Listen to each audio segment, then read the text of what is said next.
like that? Is that what you're thinking? Like their intervention is coming from? Oh, with the MPAA, I think the MPAA is going to get involved because I think the idea would be catastrophic for them that people could do the same thing that was done to Ethan Klein. And again, remember, there isn't any difference between his work and a work that's playing in the theaters. There is no difference in the law. There's no special protection allowed for something because you paywall it, right? That doesn't exist. Like the fact that a ticket costs money or is free or not free, or there is no ticket, there is no distinction for that under copyright law. So when you're saying that someone can go and take something that is currently, right now, at this very second, live for the very first time, and then say, don't give these guys money, instead watch it here on pirate.com where you can watch it for free and we're just going to shit talk the guy, I don't think that would stand, and I think that would be an existential threat to the entire movie industry if this ruling was to be taken into account and people were able to start doing that. Someone bootlegging a movie. Well, hold on. Here's the problem. How do you know that I'm bootlegging it if I'm doing it right away for the first 5 seconds? Is the first 5 seconds bootlegging until I say the first word? Oh, like you mean like if like the movie's an hour long and then like let's just say I started. Yeah, the act of restreaming it, the very first 5-10 seconds of restreaming it, before you've even had a chance to commentate. I think this is splitting a hair that I don't think the court would be interested in. I think the court's going to look at it as a collective piece of work and look at the restreaming as a collective piece of work. I don't think they're going to get into this kind of granular space where they're like, okay, well, this is part of it where the engagement hadn't started yet, the transformative nature had not started yet. So do you think that will be in the world? Unless it was like, if it was like, I'm sorry, let me preface that, or let me add one thing. If it's like 90% of the movie has played, and then in the last 10% there is some kind of transformative nature, I think that there is maybe a discussion to be had there. I could see something where it's like, okay, you know, how transformative that might then be a discussion of like, okay, this is not as transformative as a piece where they were doing it 100% of the time. If they're only transforming 10% of the piece, okay, that cuts against the transformative factor of the analysis for copyright infringement. So like, I'm not dismissing your argument entirely. I'm just saying, like, I think courts are more interested in looking at pieces as entire collective pieces against each other rather than nitpicking. I understand all this, but I think that every part of what we've seen, like, do you think that this means in the future that I could live stream, for instance, a UFC fight that was pay-per-view, as an example? As long as I was doing heavily commentated. Right. Something that costs money, that people pay money, their entire business is built off of pay-per-view, right? So the thing there, there's like two ways to protect against what you're talking about, right? One is the DMCA system, right? The value of you doing that comes from you restreaming it live. Well, if they show up and just hit you with the DMCA, well, you're not going to resolve that until after the live stream's over. Correct. Right? So that's like one lever that they're pretty happy with the system as it is right now. Right. I would say that a lot of people are not happy with that. That's why so many people are scared to watch live news and scared to watch sports and things like that because their channels get taken down by YouTube. No. I'm saying the content creators who are getting restreamed are happy with that system because it allows them to protect against what you're talking about, right? Even if it's strictly not illegal, they're saying there's like, hey, there's this system in place that lets us kind of, you know, shepherd this kind of content away from what we want it to be. The second part of it is like, and this is admittedly a gray area, but I would bet if I go and buy a pay-per-view ticket or whatever, if I buy a pay-per-view thing to watch a fight, I would bet there's terms and conditions in there that says I'm buying this ticket and I will not restream it. There is no terms and conditions. Hold on, stop. Like, is that there is no terms and conditions that can have you waive your rights as a citizen. You have a right to doing commentary. That doesn't make any sense what you just said. Okay, for instance, is there a terms and conditions I can do for you in a rental contract in San Francisco to have you get rid of rent control? No. I'm not sure. I don't know. No, there isn't. There's nothing I can make you. No, you can't. You can't. I'll just tell you that. I know that. I'm just saying I don't know that. That doesn't mean that you can't waive your rights. Of course you can't waive your rights. That's the whole point of a waiver. No, you can waive legal rights granted to you in a contract. You can't waive rights afforded to you under public policy. No, you can, when you waiving rights is something that you can do if it's as long as there's not like an explicit law or statute against it, right? So for instance, you're not allowed to film me and use my content and put me on the internet and take advantage of it and monetize it, but I can sign a waiver or a release when I'm doing like a show for Jubilee or something, and then they can use that there. I would lose the right to sue them for that because I've literally explicitly granted them the rights to do it, right? And it's also you would be waiving the right to perform a commercial action, which is like the number one thing that you definitely can waive.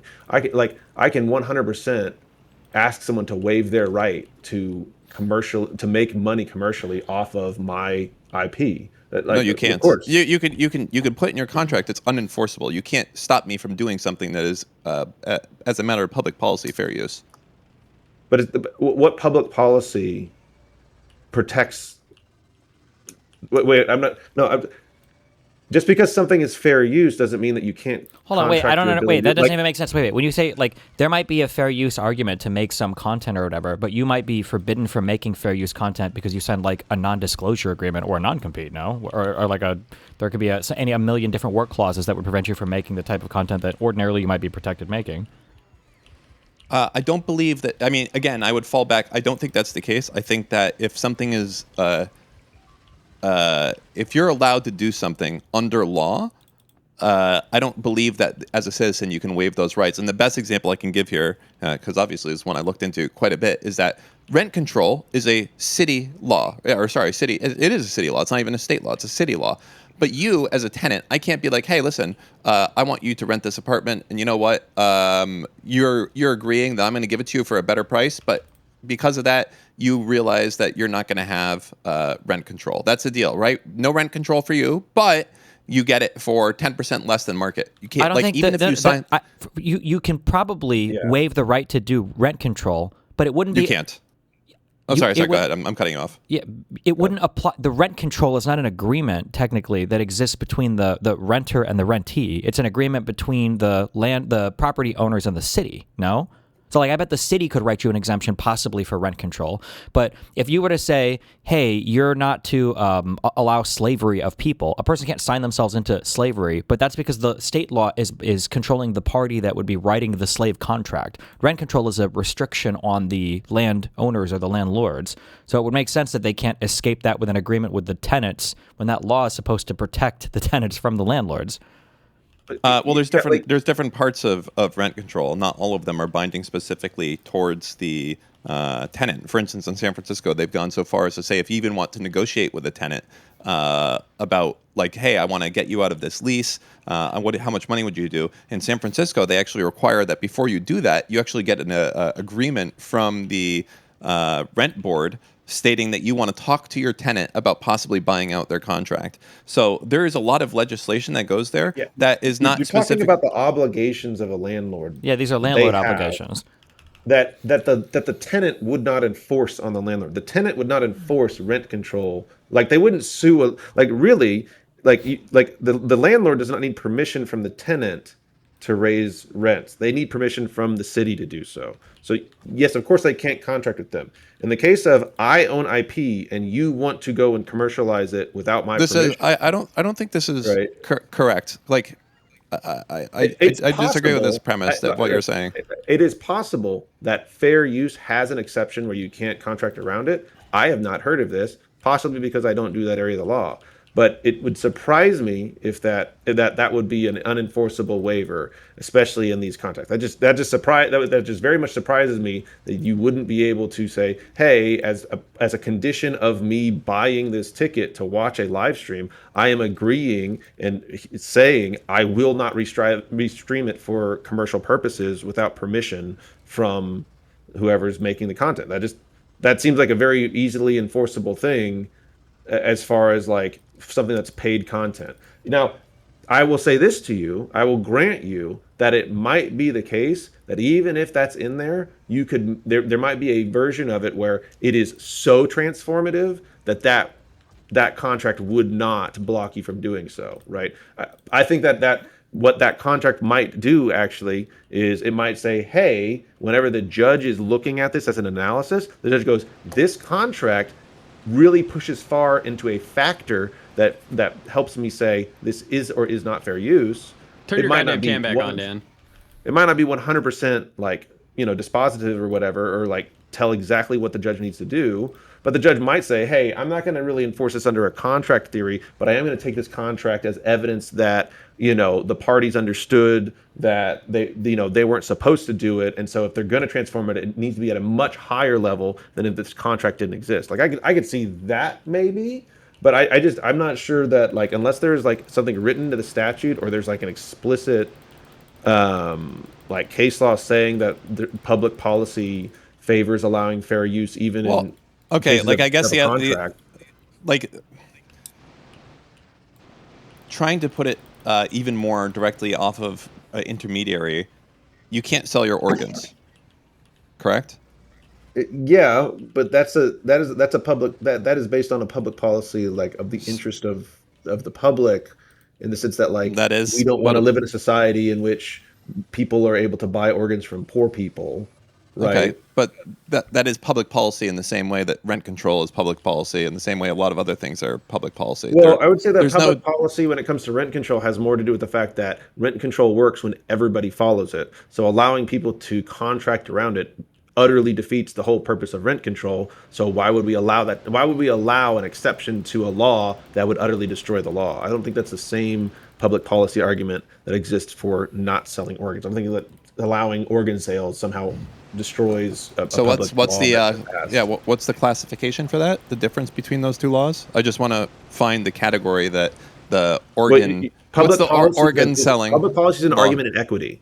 Public policy is an argument in equity. That means that it's not going to be a strict. It's rarely an equity argument is going to have a strict reading where it is like a bright line that you can just perfectly categorize it. That's public policy arguments necessarily are ones in which you're going to bring it without the benefit of a statute or any kind of explicit language from the court that's going to help you fight it. You're saying, hey, I'm coming here with an argument that has nothing to do with really what our legal system has already said. I'm saying that this is unjust, that there's an injustice happening here that the court needs to fix. So you're going to be taking public policy arguments on a case-by-case basis generally, or at least in a category-by-category basis. I would say in one sense, we're trying to protect the public from the abuses of a wealthier part of society taking advantage of the poorer part of society, and also cheapening the value of life generally, versus we want to protect the legislature's ability to pass laws that have effects, and we don't want to empower contracts such that they can just undermine the I could use this exact argument to say why the fact that fair use and criticism and being able to make documentaries and things like that about, let's say I want to make a documentary about the UFC and how they treat their fighters. Do you think that the court would say that as a matter of public policy that I can or can't do it? I think of course they would. The whole thing, the point of public policy, which really just means laws, right? When we're talking about it, these are laws that are set out that are followed by all. No. Public policy is not, while the rent control aspect does have to do with laws, public policy has to do with the court acting in the interest of the public good. Is it in the regardless of law? Is it the public's interest to be able to create fair use modifications of works as they see fit? Not as they see fit. It's in their interest to make fair use stuff, but it's also very much in the public interest to protect IP rights and to protect people's ability to make money off of investments that they make into intellectual property. Yeah, I agree. That's why we have like this test to decide if something is fair use or not, right? Well, right, but then we're not talking about public policy. We're talking about a fair use test.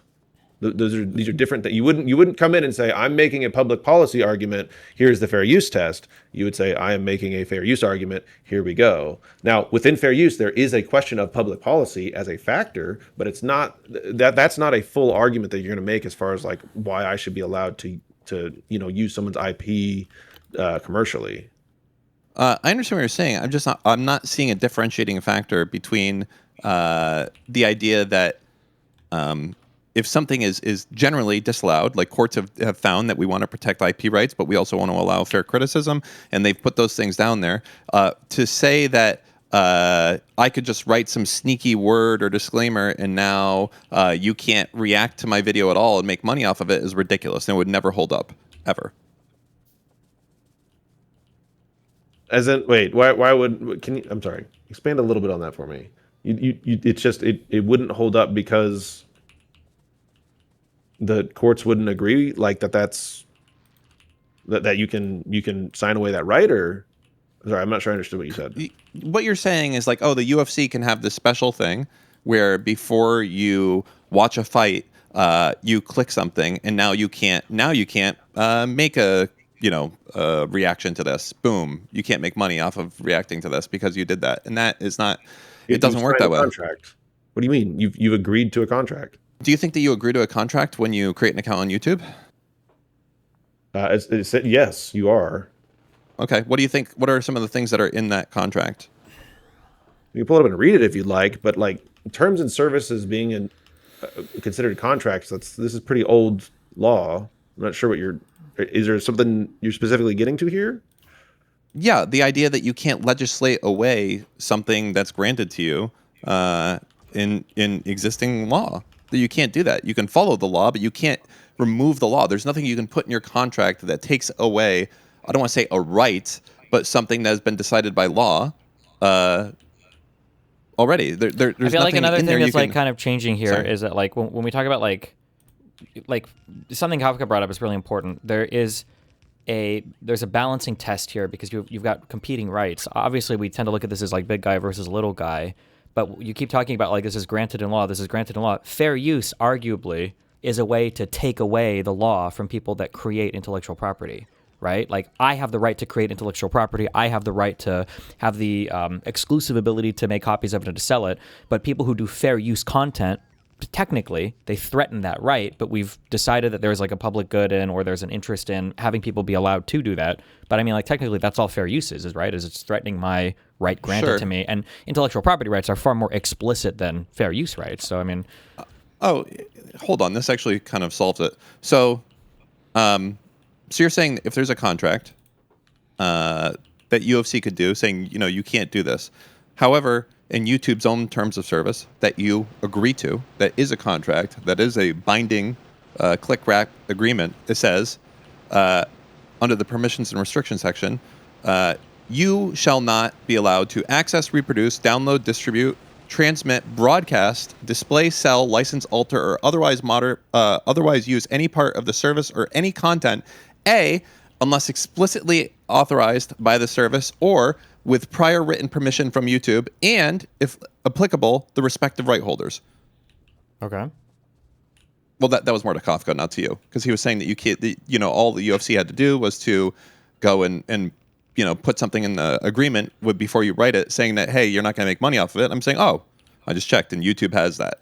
So that doesn't seem like that does anything. What does this have to do with Israel? No, wait. How is that related to the conversation? I don't understand. Because Kafka was saying that the UFC would be different. We're initially speaking about the idea that UFC would get around this and it wouldn't affect UFC because they could have a contract stating that if you pay for this, that now you can't make money off of it. You can't redistribute and make money off it. I don't think that's what he said. I'm arguing with him, not with you. I don't know if you said that. I understand, but that argument, the YouTube argument here, is not the same as the UFC argument, because it sounds like the YouTube agreement here is really talking about just the classification of data that you could get from YouTube. It's not talking about rights that would be assigned to the underlying copyrighted material that's hosted on YouTube, whereas the UFC ticket would be talking explicitly about, I'm assuming, the UFC event itself. Well, that's the last line, or without permission from the respective right holders. Sure, I understand that, but like, I upload to YouTube. YouTube has no say over any of my rights. But I probably can't tell people, hey, if you want to make fair use material out of my content, go download it from YouTube and do that, because YouTube wouldn't want their service to be used that way. Now you could do it, and they probably just wouldn't know. But But talking about like YouTube's platform and their content service and how they deliver content is going to be different than the rights of the underlying intellectual property that's being hosted on there.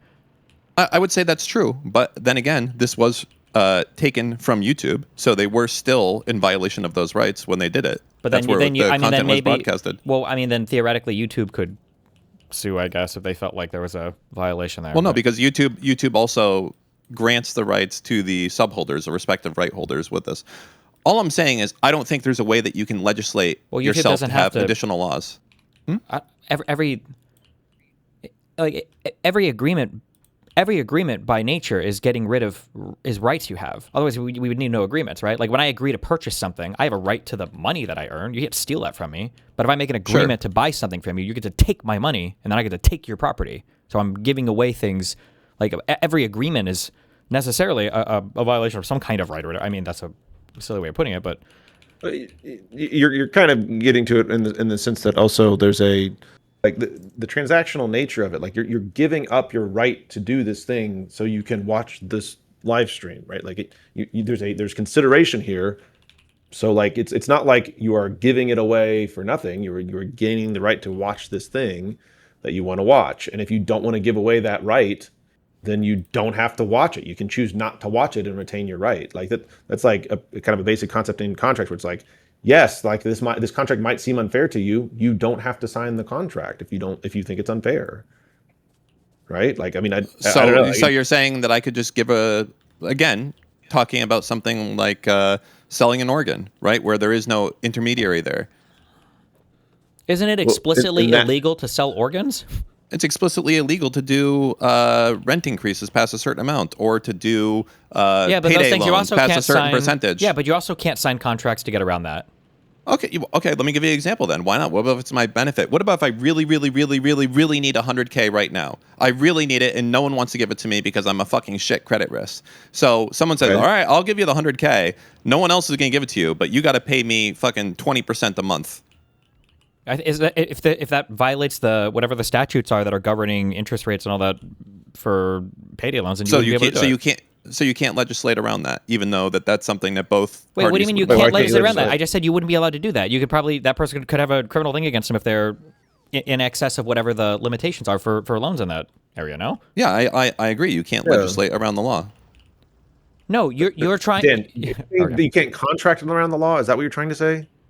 Sorry, not legislate around. Yeah, you can't make a contract around that law. Like I don't think you can. I can't create. You can't make a contract to circumvent like an explicit thing granted to you by like some statute. I don't think you can. I don't think you can contract around that. But fair use is not a thing that is like explicitly granted to you via a contract. Like if a state were to make a law saying that or if a state were to make a law saying that you can always create critical videos of intellectual property created under this jurisdiction or whatever, then in that case, the UFC ticket or whatever probably wouldn't be valid. But this is part of the reason why, you probably know this actually, I'm sure you've run into the sites. This is reasons why some people don't sell in certain states, or why everybody has to use like VPNs to watch like digital services, because sometimes there are people that don't like the intellectual property laws in a given country, and they don't think that they would win in court cases. They just don't like the way they run it, so they don't even... This is actually something I know... Real quick, Dan, real quick. You're talking about a consumer protection law versus like the protection of a person's rights when it comes to IP. Like whenever you're talking about rent controls or talking about like controls, you don't think the right to criticize those are consumer protections. Sure, and the right to make a derivative work or critique of something that's not for the public's benefit. You're not talking about the right to critique something. You're talking about the right to use another person's intellectual property to critique something. There's nothing that would forbid you from critiquing something. It's the right. Well, that's what Kafka is saying. The rights that we are protecting here are intellectual property holders, and we are making an exception to that right in the form of fair use. Okay, so the deal is that like whenever you're talking about that kind of abstraction, that a court's going to come in and say, okay, we're talking about IP. The question here is the IP holder's rights being respected? Well, the IP holder is saying, I don't want you to restream this commercially.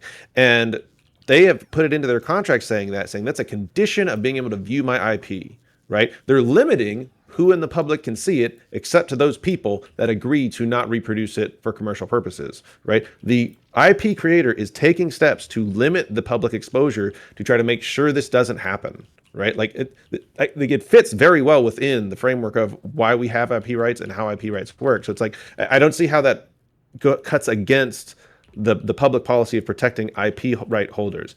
As far as protecting the free speech rights of people that want to be able to like critique and do these things and even use it commercially, those free speech rights that might be impacted, or your right to do fair use and things like that. Okay, like. Yes, we need to make sure that these contracts aren't onerous and aren't in ways that are going to truly infringe on those rights, but at the same time, like just because those rights exist doesn't mean they're unlimited such that they can't be contracted around.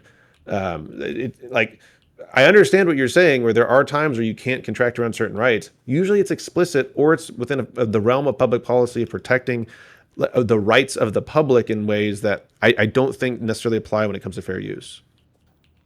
So in your mind, there is no public benefit to fair use then? What? No, explicit there is. It's part of the test. Okay, I would agree. Fair use. I agree there is a public benefit to that. Yes? Right, but it's not unlimited. I would agree with that as well. Correct? Right. So, yeah, I think you but do. there is a public benefit that can be had in the ability to make critiques of works. We're both on that page, yes? Okay. Say yes, motherfucker. Okay, sorry. Then ask the question again, and I'll give you a yes. Is there a public benefit to be had by allowing the public to create, critique, or documentaries as they see fit without concern of the rights holder? Without the concern of the right holder? No. No, not without the concern. The consent, sorry. Without the consent of the rights holder, there is, yes. Okay. So it sounds to me like that would be a public benefit afforded to the public to make a documentary around something if they chose to, or to critique something if they chose to. And that's exactly why we have fair use laws. And I'm saying that you can't get rid of those laws with a stroke of your pen saying, you're going to come here, but you can't criticize us. That would never fucking survive. And you know it. And that's basically what they're saying. They're saying, hey, you can watch our movie, but if you watch our movie, you can't criticize it, you can't live stream it, you can't say anything bad about it. It's ridiculous. Could I make a derivative work off of an NDA that I have to sign, and I think the NDA is ridiculous? An NDA, a non-disclosure agreement.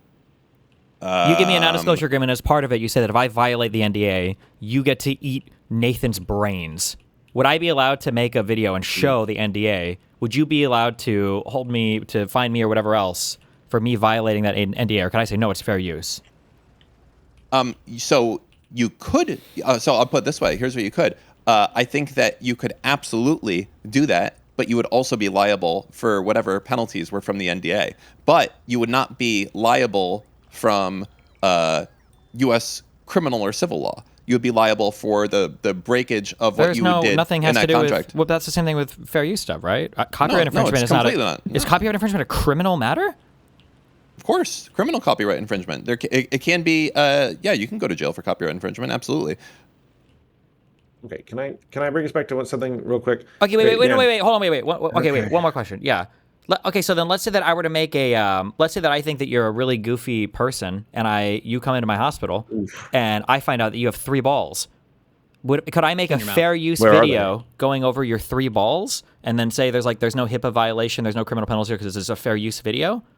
No, because then you have 2 laws conflicting with each other, and I believe that in that case, patient privacy would be taking a precedent over or not a precedent. Well, in the IP matter, you have 0 laws. There's no laws governing. There's no laws protecting fair use. So you have 0 laws on that side. No, of course there is. There absolutely is laws governing fair use. What do you mean? What laws govern fair use? The Copyright Act. The Copyright Act is an act restricting copyright. The only reason why fair use arises is because I think fair use is a conflict between what we would consider like our First Amendment rights or something. I don't know if this would be a substantive due process thing, but it's like our First Amendment right to criticize, or our First Amendment right to free speech comes into conflict with the copyright law. But I don't believe that, like the 4-factor test is not found in law anywhere, right? I think that's just a test that's developed over time as courts have found that the copyright law comes into conflict with what we consider our constitutional rights. Okay. There's a few things here. So, fair use in the 4 tests. Are you trying to ask like what part of the Copyright Act they're in, or? I'm saying for the Copyright Act, does it tell me somewhere like I can make copies of a thing that's not mine? Is that found in the Copyright Act somewhere? Let's see. I think that would be. Let me go and check this on Google.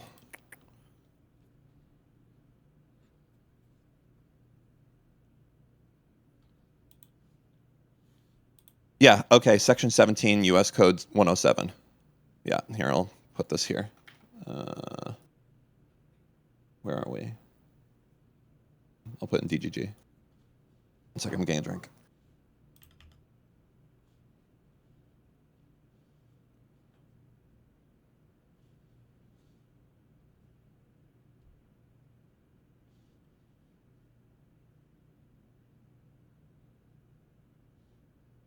All right, I'm back.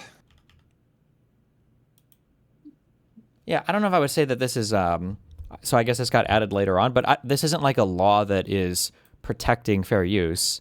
I feel like this is just they're explicitly carving out from the Copyright Act things that might be considered fair use.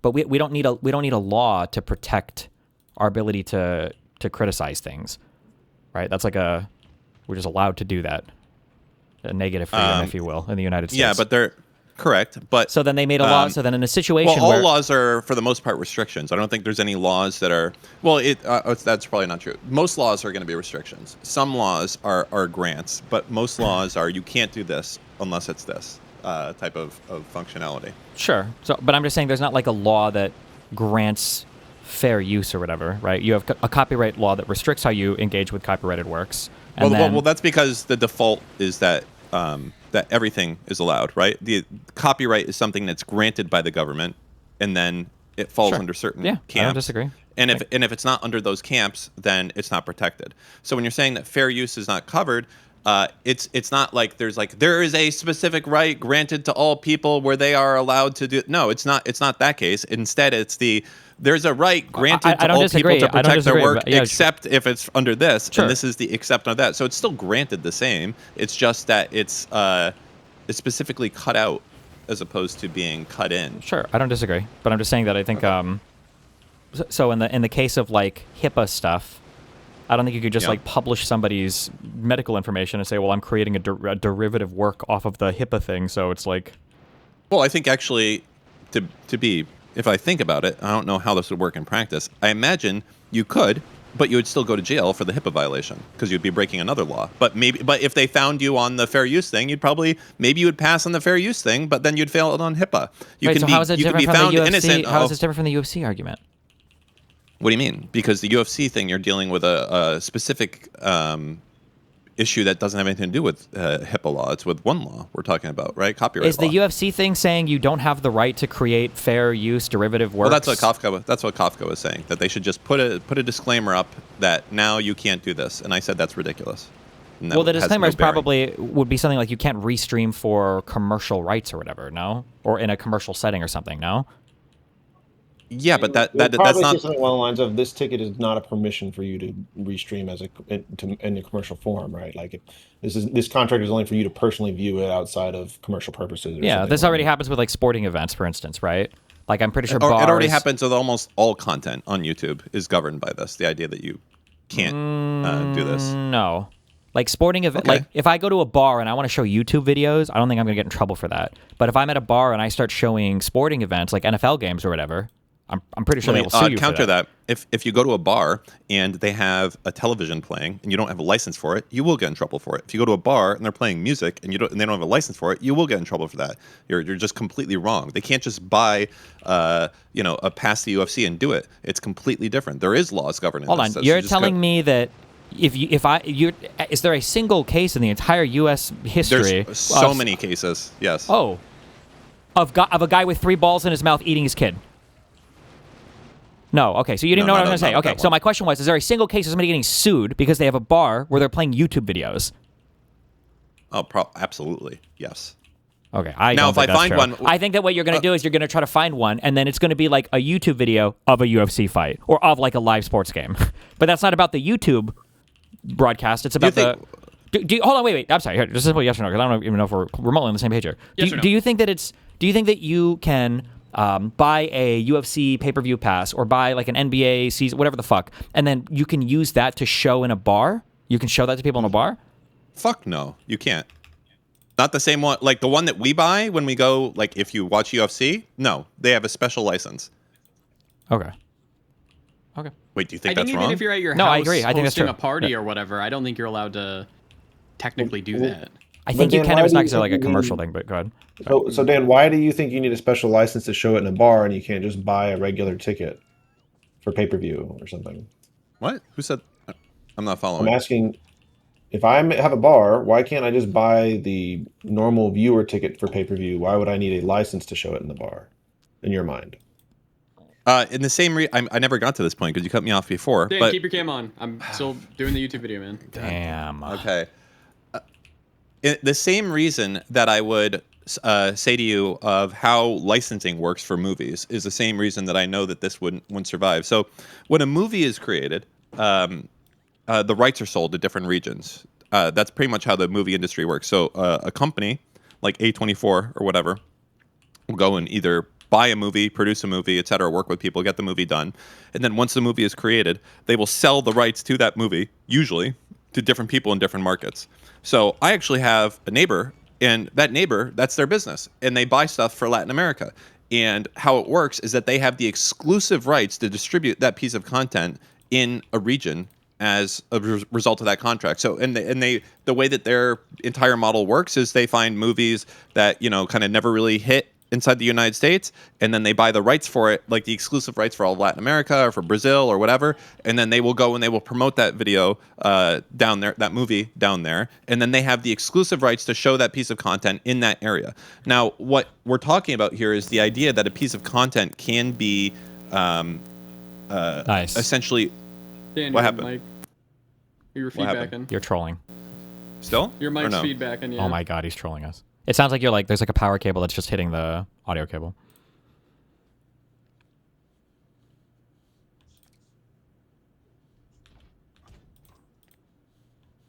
Is it better now? Yeah. Mm-hmm. Yeah. Okay. So rights can be given based off of a geolocation on that front, right? So you're able to sell the right to do that, but that would not unafford me the ability to go and watch that piece of content. But the act of watching the content could still be illegal. Like, you can break a law and then be also not breaking another law by producing the content. It's complicated. So your example of like the HIPAA situation would be that you are breaking the HIPAA law, but you would potentially not be breaking the law on fair use, is my read on that situation.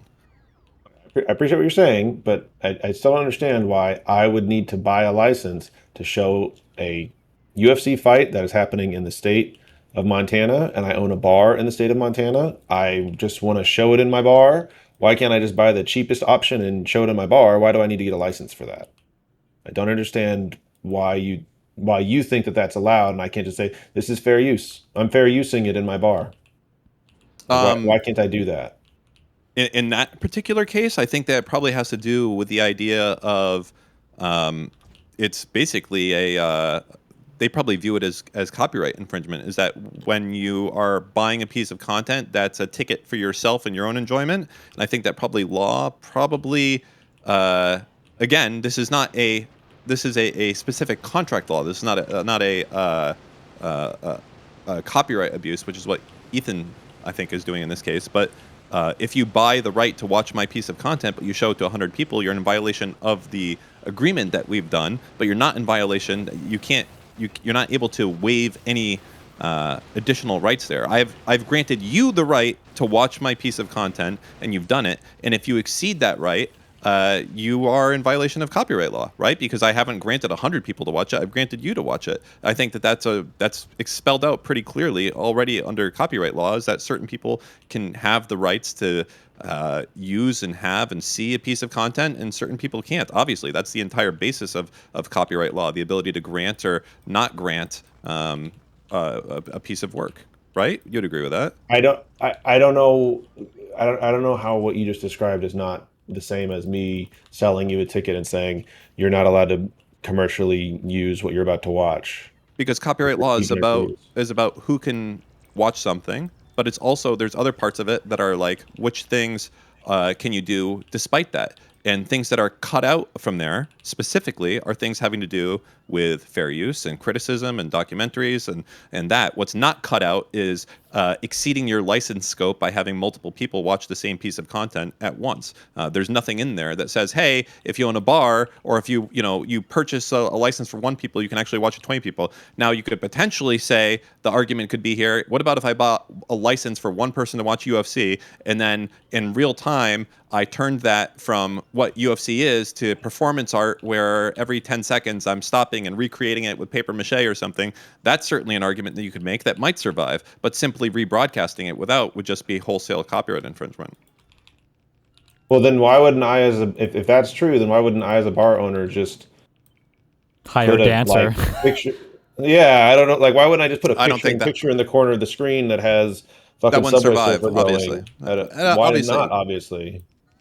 I don't understand it. Like it feels like you're telling me on the one hand, oh, I can free use however much I want. It doesn't matter. And on the other hand, but if there's a license, I've never said involved, then that. suddenly Nope. I can. That is first off. Do Okay, not sorry, put that fucking. Don't put that in my mouth, because that is the opposite of my position at all times. The idea that you can just do whatever the fuck you want on the internet. I know damn well that every time I stream that I am a fucking lawbreaker 9000. I understand that. I am not naive of the fact that you would ever say this publicly because U.S. copyright law has not caught up with the current state of where streaming is, and I accept that that is the absolute fact of where it is. That me simply loading a web page that has an article on it written by someone else, that I'm now rebroadcasting that to thousands of people. It simply, like, that's my viewing of the law. Now, I don't know if that will survive or not. My personal view is that copyright law is so old and not set up for the modern world that there isn't it isn't caught up. I think that when you do, like, even playing a video game right now, like the idea, we take it for granted. Oh, I'm allowed to stream this. Well, I mean, are we, right? Like, which parts in there? Unless it's specifically stated inside the game assets, like there's copyrighted works in here that are now being redistributed. It's very complicated. It's not sold or done or solidified in law at all. It's a very new aspects of this. But I'm on the complete opposite side of what you just said, that you can just do whatever the fuck you want. No, I think that there's tremendous restrictions, and the best example I can give you is the UFC bar. That time, there's been so many cases about bar owners losing cases from doing this, and there isn't a little quick, ooh, let's just add a Subway Surfers thing. That won't survive, which is why my whole position on the thing with denims is I put what she did akin to that, to doing a Subway Surfers thing, and that's why I feel like the judge completely was in the wrong to just dismiss it without a hearing. And I think that's probably why and look, I'm willing to say that I'd be wrong on this. I don't think I will be. I think that the judge was wrong to dismiss the suit without letting it go, and hear the pleadings more and go through discovery and whatnot. And I hope that an appeal will agree with that and will go in that direction. But yeah. Okay, and Dan, I can tell that you have thought this out. I don't think that this is like a reactive, on the fly thing that you're just coming up with. So like, I don't think that's what you're doing right now. He's about to say something really offensive. Yeah, but like, he was wrong about something. What was he wrong about? It was something. It was tenant law. He was so confident, and then I had to put the big Jewish dick down on him, and he had to apologize. I forget what it was, but it was something. That is how I recall it as well. Yeah. But I think that a lot of your arguments are coming from a well thought out and logical place. I understand where you're coming from on a lot of it. I just don't think it really maps onto the current application. Well, then give me examples of bar owners being able to say, "Fuck it, I'm going to restream UFC," and there's nothing you can do, because that's not the case. I don't believe that. I don't believe that's the case. I'm saying that the structure that you're creating would allow for that in a way that I think is not in line with the way that copyright law currently is enacted. Wait, hold on. Ooh, because I'm big point coming through. No, it's not a big point. I maybe there's a confusion happening here. I am okay with what happens with bar owners. I think that that's the correct reading of the rule. That that there's no, but I don't think that's because of a specific term that the UFC put, like a little sneaky move that they put there. I think that is just literally. Then what? Then literally, what stopped? If there's no contractual way to do it, right? If they're not contracting away their right to free use, why can't bars just free use their way around the license? Because you would agree with me, free using your way around. I think they could. I think they could. Than paying the license, right? Yes, but I don't think free using the license is what you think it is, right? Okay.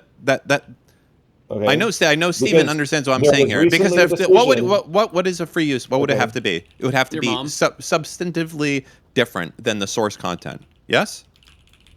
Do you think that a lot of people going to the... I don't know if that's it. I think that... I don't know what the specific term is. It's a 4-factor test that gets determined. I don't know. But okay, which of the factors could you satisfy? Against denims, in which she, added a little bit of content to it, but not that much. So, like, it seems like it's pretty low, and I feel like there's probably a cheap way to get it lower the cheap way to restream it on a single pass than on getting the license. But I think that why get a pass at all? Why get a pass at all? Because you need access to it. The pass is just to get access. Is all I'm saying. If there was a free way to get access, then they would do that. Why not a bootlegged copy? Well, under the theory that you've been describing to me, it sounds like they should just do that. Yes. Why do you keep saying my theory of what they do? All I'm saying is that the UFC cannot create a rule that lets you waive your rights. That's all I'm saying. But then you're like, well, I think that you should be able to just watch the UFC, and it's ridiculous. The statement of you cannot waive your rights is in direct conflict with my entire understanding of the law and of contracts that I have written in which people waive their rights. So that have been upheld in a court. So I don't know what you're talking about. They waive their legal rights as granted to them by public policy, or they waive their rights in a company. Like, I hereby waive my voting rights. I can waive my right to sue, which is a legal right. I have a legal right to sue somebody. I can waive that right. You're allowed to do that. You're allowed to contract and let people waive their rights to Yes, sue. I would agree with that. But what right is greater than the right to sue somebody in your mind that is being impacted here? You think that the right to create free use is more important than the right to sue somebody? Well, to be clear, you're still able to sue that person. It's just the court would view that and then decide if you have the right to sue afterwards. No one can stop you from actually. The court would just analyze it and see whether or not you can free use it. I don't it's a meaningless statement. It's not a meaningless statement. We have situations where you do, as a right of settlement, give up rights, but that's established, and you can't give me an example like that exists outside of that. That's the whole point of it. So a settlement, and a lawsuit. You've made a claim that is untrue that I can disprove immediately.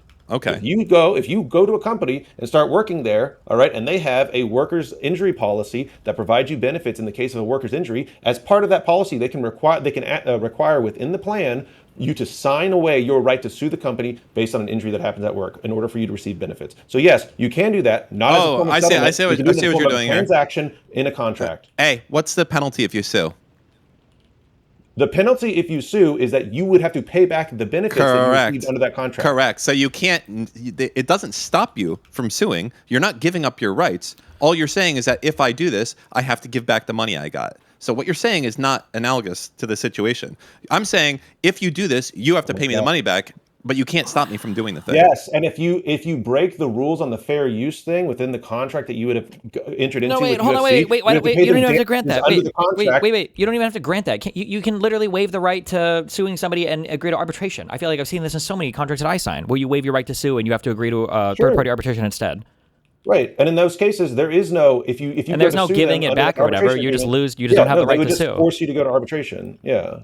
Yeah, that's definitely there's definitely arbitration clauses there in there, and the courts can go and they can enforce you to go to arbitration, but you can still go and you can still sue on that front. And but I don't know. Wait.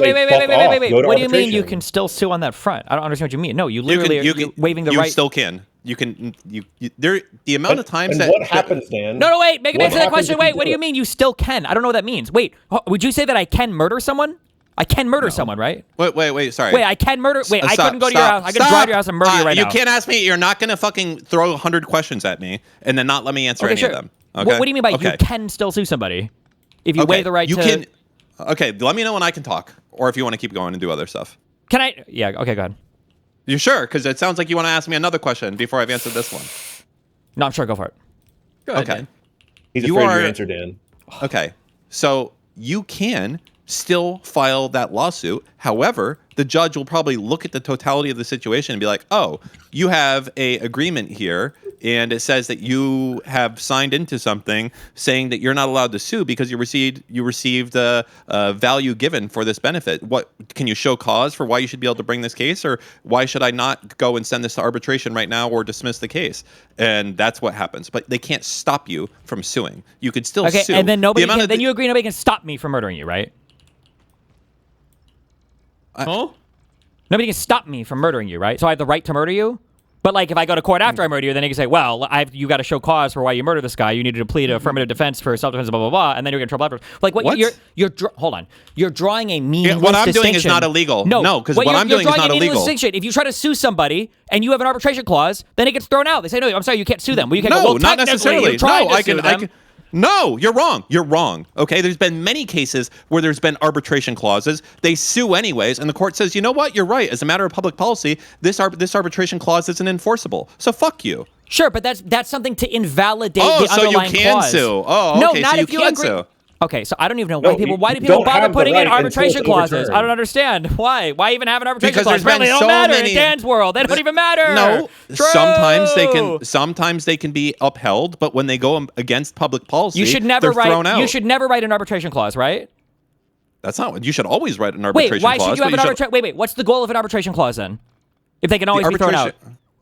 I didn't say, when did I say they can always be thrown out? By implying that saying they can sometimes be thrown out, by implying that that's a counter argument to you can waive rights. It's not a counter argument to you can waive rights. Every contract you sign might not be valid. Look at all the fucking non-solicitation clauses and the non-compete clauses in California that all got tossed after they decided they weren't going to enforce those anymore. But that doesn't mean that now all of them are invalid. What? As a matter of public policy.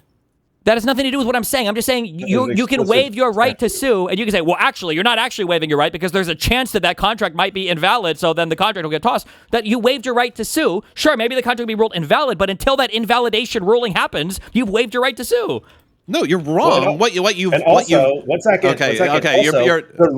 One second. No, this needs to be said. The reason why arbitration clauses are found to be invalid and things like that isn't because the court goes, wait a minute, you're not allowed to waive your rights. The court comes in and goes, hey, here's explicit reasons why this arbitration agreement is unconscionable or does not fit within the structure that we have for this type of contract. It is not in there saying like it's impossible for people to waive their rights, so we can't allow arbitration agreements. They have specific reasons that have nothing to do with your argument. There can be multiple reasons, but one of them can absolutely be you can't have this arbitration clause because, as a matter of fact, it's against public policy. That's absolutely a way that you would have arbitration failed out. You're 100% right. That is not an argument for you cannot waive your rights.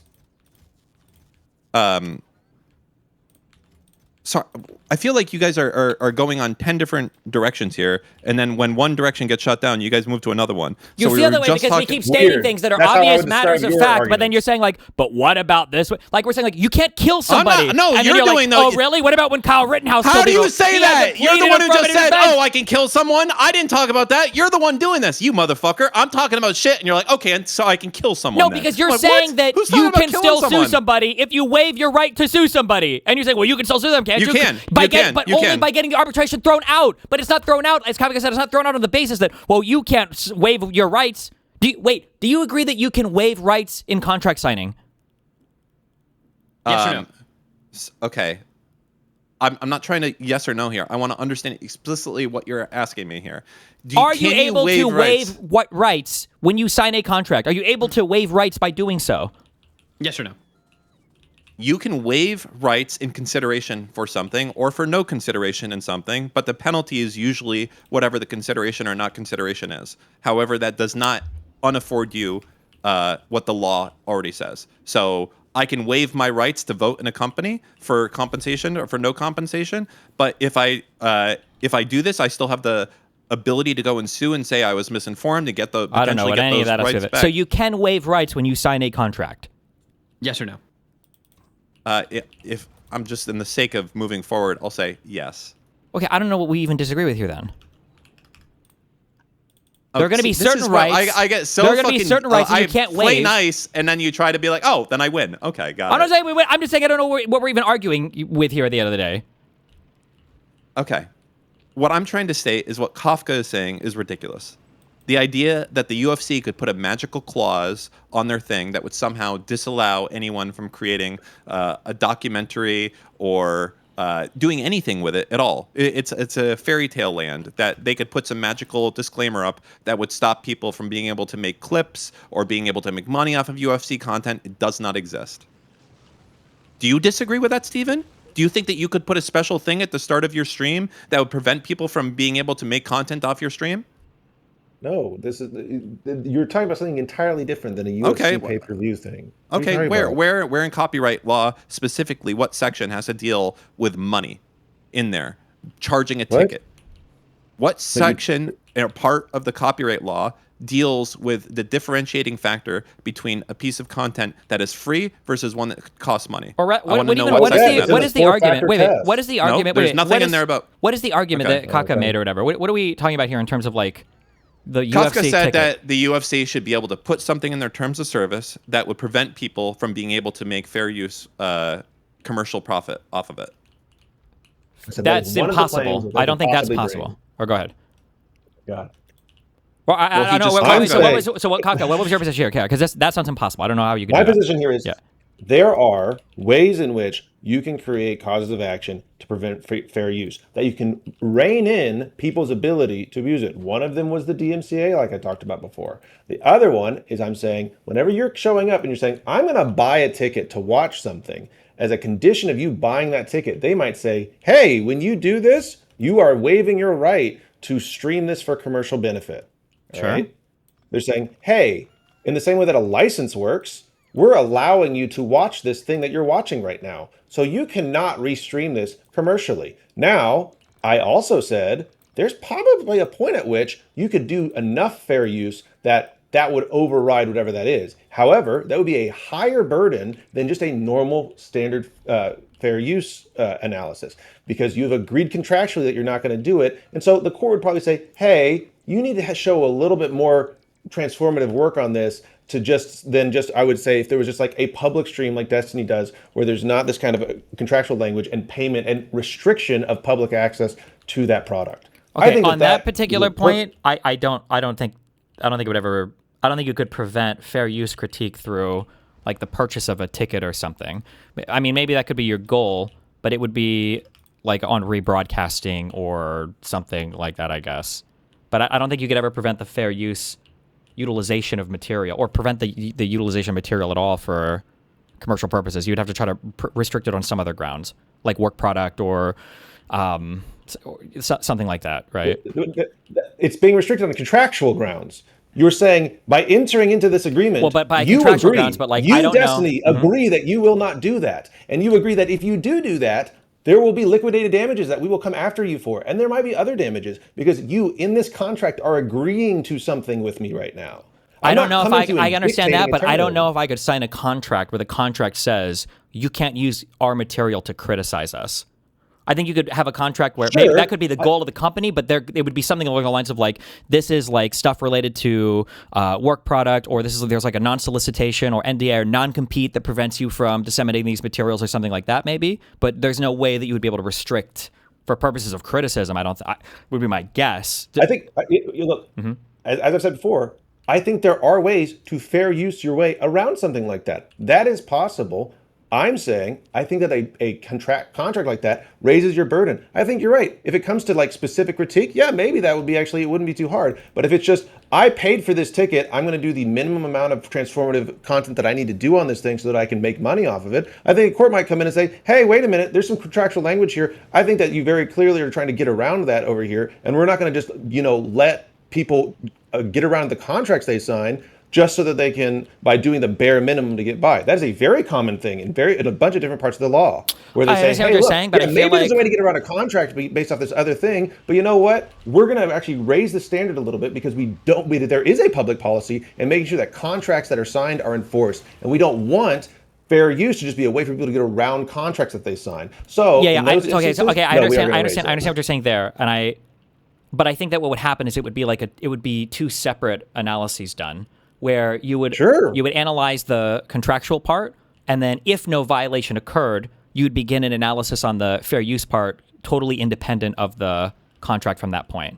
But if they couldn't, fair use is a four-factor test. Is a factor test, so they can say this factor. We're going to look at the contract and add it to this factor right here, and say, hey, because the contract exists, and even the language in the contract that exists, we're going to put the transformative factor at a higher level. Or we might even say the damages but this is what I'd be curious about. What part damages are assumed because of the contract? What part of the contract would ever enter the fair use analysis, though? By showing the intent of the parties and saying, hey, the parties agreed that damages exist if this happens. The parties agreed that this transformative thing, it has to be transformative in specific ways, or things like that. I would not be surprised if something like that had been held. Well, I don't know. I don't know what. The law. I'm saying these things intent, all are valid arguments I think I could see working. Does intent come in under any of the factors, though? If it did, then I would agree with you. But I don't know if intent is ever a thing related to any of the four factors. Like if there's the intent of the parties beforehand to define terms to understand, hey, we intend that whenever this person uses this, if they use it in a commercial way and it is not fair use, these damages will exist. All right, they don't need to prove damages if Sure. damages. Wait. The parties intended that when they signed it. That means that we are not going to analyze whether or not damages exist here. I understand what you're saying. saying. I'm sorry for using that word. No, and throwing you off. I did not mean to imply that like there's some intent analysis that needs to happen. I'm talking about intent when people enter a contract to then show what they mean later on. They can't come in later and say, "Oh no, I didn't mean that when I signed the contract." We know what you meant. It's in the contract. Sure, I understand what you're saying. I'm just saying that I think it would be if you survive the contract, then the fair use analysis would begin afterwards, and then the contract would have no relevance past that point if they survive the contract. Maybe this is a granularity that I wouldn't. Unless one of the factors in the copyright thing like explicitly calls out like, I don't know, like the intent of the person not to violate a pre-existing agreement or something. He's running. No, I'm going to see what the 4 factors are now, because apparently this is really important to this discussion. The purpose and character of your use. Okay, whenever I look at the term purpose, I feel like there's things here like the nature of the copyrighted work, the amount of sustainability of the portion taken, and the effect of the use upon the potential market. I don't know. I feel like you could look at you could have contractual language that would affect these things. I don't know. To me, that seems like something that would naturally exist within a contract. Maybe not. Maybe you're totally right, and the contract would get thrown out, and it wouldn't be anything. But to me, I've seen a lot of contracts. I see people contract around shit all the time, and to me, it seems like them saying, "We don't give you permission to restream this. We don't give you permission to use it in a commercial way." Both of those highly would cut against a person trying to do it, even under a fair use argument. That's a hurdle they would need to climb. And then once they get past it, I don't know why, just because someone isn't necessarily in violation of a contract doesn't make a contract totally irrelevant to an analysis. I don't understand where that's coming from. I agree with you 99% of the... it just depends on what the contract impacts, because you agree that sometimes there are analyses that you can do in court. I'm making a broad statement. Well, no, yeah, I understand. But I'm saying that there are certain types of analyses in court where there might be 3 or 4 different things that the judge is considering, and they just are totally incorrect and out of bounds and wrong on like 3 things. But then on the 4th thing, when they do the analysis, it actually cuts against the plaintiff or the defense or whatever, or the movement, and then they completely lose based on that one thing alone. That if you say you can't restream this for a commercial purpose, that if the work is declared like a transformative work, then I don't even know if the it would apply anymore, right? Because now you've created a new work. You've transformed it into something new. So whatever that ticket was referring to with relation to you can't restream this because as a commercial work, you're not restreaming it anymore. Now you're streaming a novel creation that's been decided as such by copyright stuff, right? Possibly. Yeah, I think that's a possible thing. I'm saying these are all ways in which you could do that. I don't know if maybe I'm not communicating well. But it seems to me like you guys are saying there's a way in which you could fair use it so much that any contract you sign beforehand would not matter as far as a fair use analysis. I think Dan is saying that. I think you can't go that far, but okay. I think it's a possibility that you could take something and transform it so much that even if you sign a contract around it, the court would go, "This is so like you just said, this is so fucking different. Guys, we're not even gonna deal with this." I think that's possible. I think it's also possible that there's edge cases where you're like, "Man, I don't know if this is fair use or not," and the court goes, "Man, it seems like you guys entered into a contract that says here like specific terms around the reuse of this. It seems like you're really trying to get around." I understand that you keep bringing this up. contract. You keep bringing this up. I don't think that would ever the conversation, right? I don't think that you can ever, because the fair use thing should have nothing should impact that from the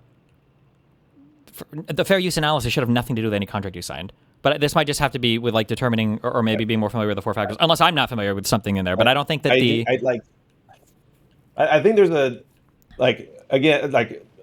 we're talking about an argument in equity of like, if I showed up somewhere and because I could just say, yeah, this would, you know what, Your Honor, this would potentially be fair use. All right, there's a way in which these people could be inside the realms of fair use. We specifically contracted so that they cannot reuse my stuff to make money commercially. And I would argue that what they're doing is so close to fair use that it is clearly a sign that they are just trying to avoid the contractual language to pay me money that they owe me. That's sure, but then the question here. would be, you can't can you sign a contract saying that you can't reuse any of the underlying content to create new works? That might be a thing that you can sign. My guess would be that would have to be like under heavy consideration. So not like as you buy a ticket to buy something, but like as an employee or something like that, maybe. Let me think. Let me ask you this then. And I know I didn't make this argument before, so this is a little different, and I'm not going to act like this is where I was coming from, but I just thought of this, and this might be a way to cure it. Okay. Do you think, because I've seen these contracts, let's say this, I sell you a ticket to come see my show, and I say, hey, as part of this ticket, we're signing a contract together, and it's all written out and it's explicit, and you're going to sign it with a pen. If you make any derivative works off of the recording or anything of this show, you are assigning the rights of that works to me. If you choose to do that, you are assigning any proceeds that come from anything you make after this point. And they come in and they do it and they go and they make something and they go, this is fair use. And I go, damn, cool, that's cool. It can be fair use, but I still get the money because you agreed to give it to me, right? Do you like? In that case, the only way I think you can do that, because I feel like I've seen in so much of my contracts have to do with like intellectual property because I'm contracting things. I feel like what I just described. Yeah, I feel like I've seen contracts where there is language that explicitly states like you agree to waive all rights to all. But I feel like usually what they're asking me to waive is my right to go after them for creating derivative works of my stuff. I don't know if anything that I sign makes me give away the right to create derivative works. Although, I mean, I guess if they, or no, I don't know if you can make your derivative works. You can make them. I just get the money that you make off of them, and I have the right to use them myself to make money. You're essentially giving, because the right to copyright is like the right to exclusively profit from something unless you assign those rights to somebody else, right? So if I didn't say exclusively. You can go. Stop! I understand. Hold on, stop! Don't argue this point. We agree. Okay, hold on. If you are taking all the money that I make from copying something, then you've taken a part of my right to make it, right? Kind of. Correct. We agree with this, right? Yes, constructively, yes. Yeah. So I'm just, I don't know. I imagine you probably can. It just has to be under some decent consideration, I think. But it'll explicitly call out under the contract. It'll explicitly call out under the contract. It'll say like I think you are getting rid of your rights, and it'll say like for transformative, derivative, et cetera, et cetera. I believe it'll say that into perpetuity or for some time period or whatever. Yeah. I believe. Yeah.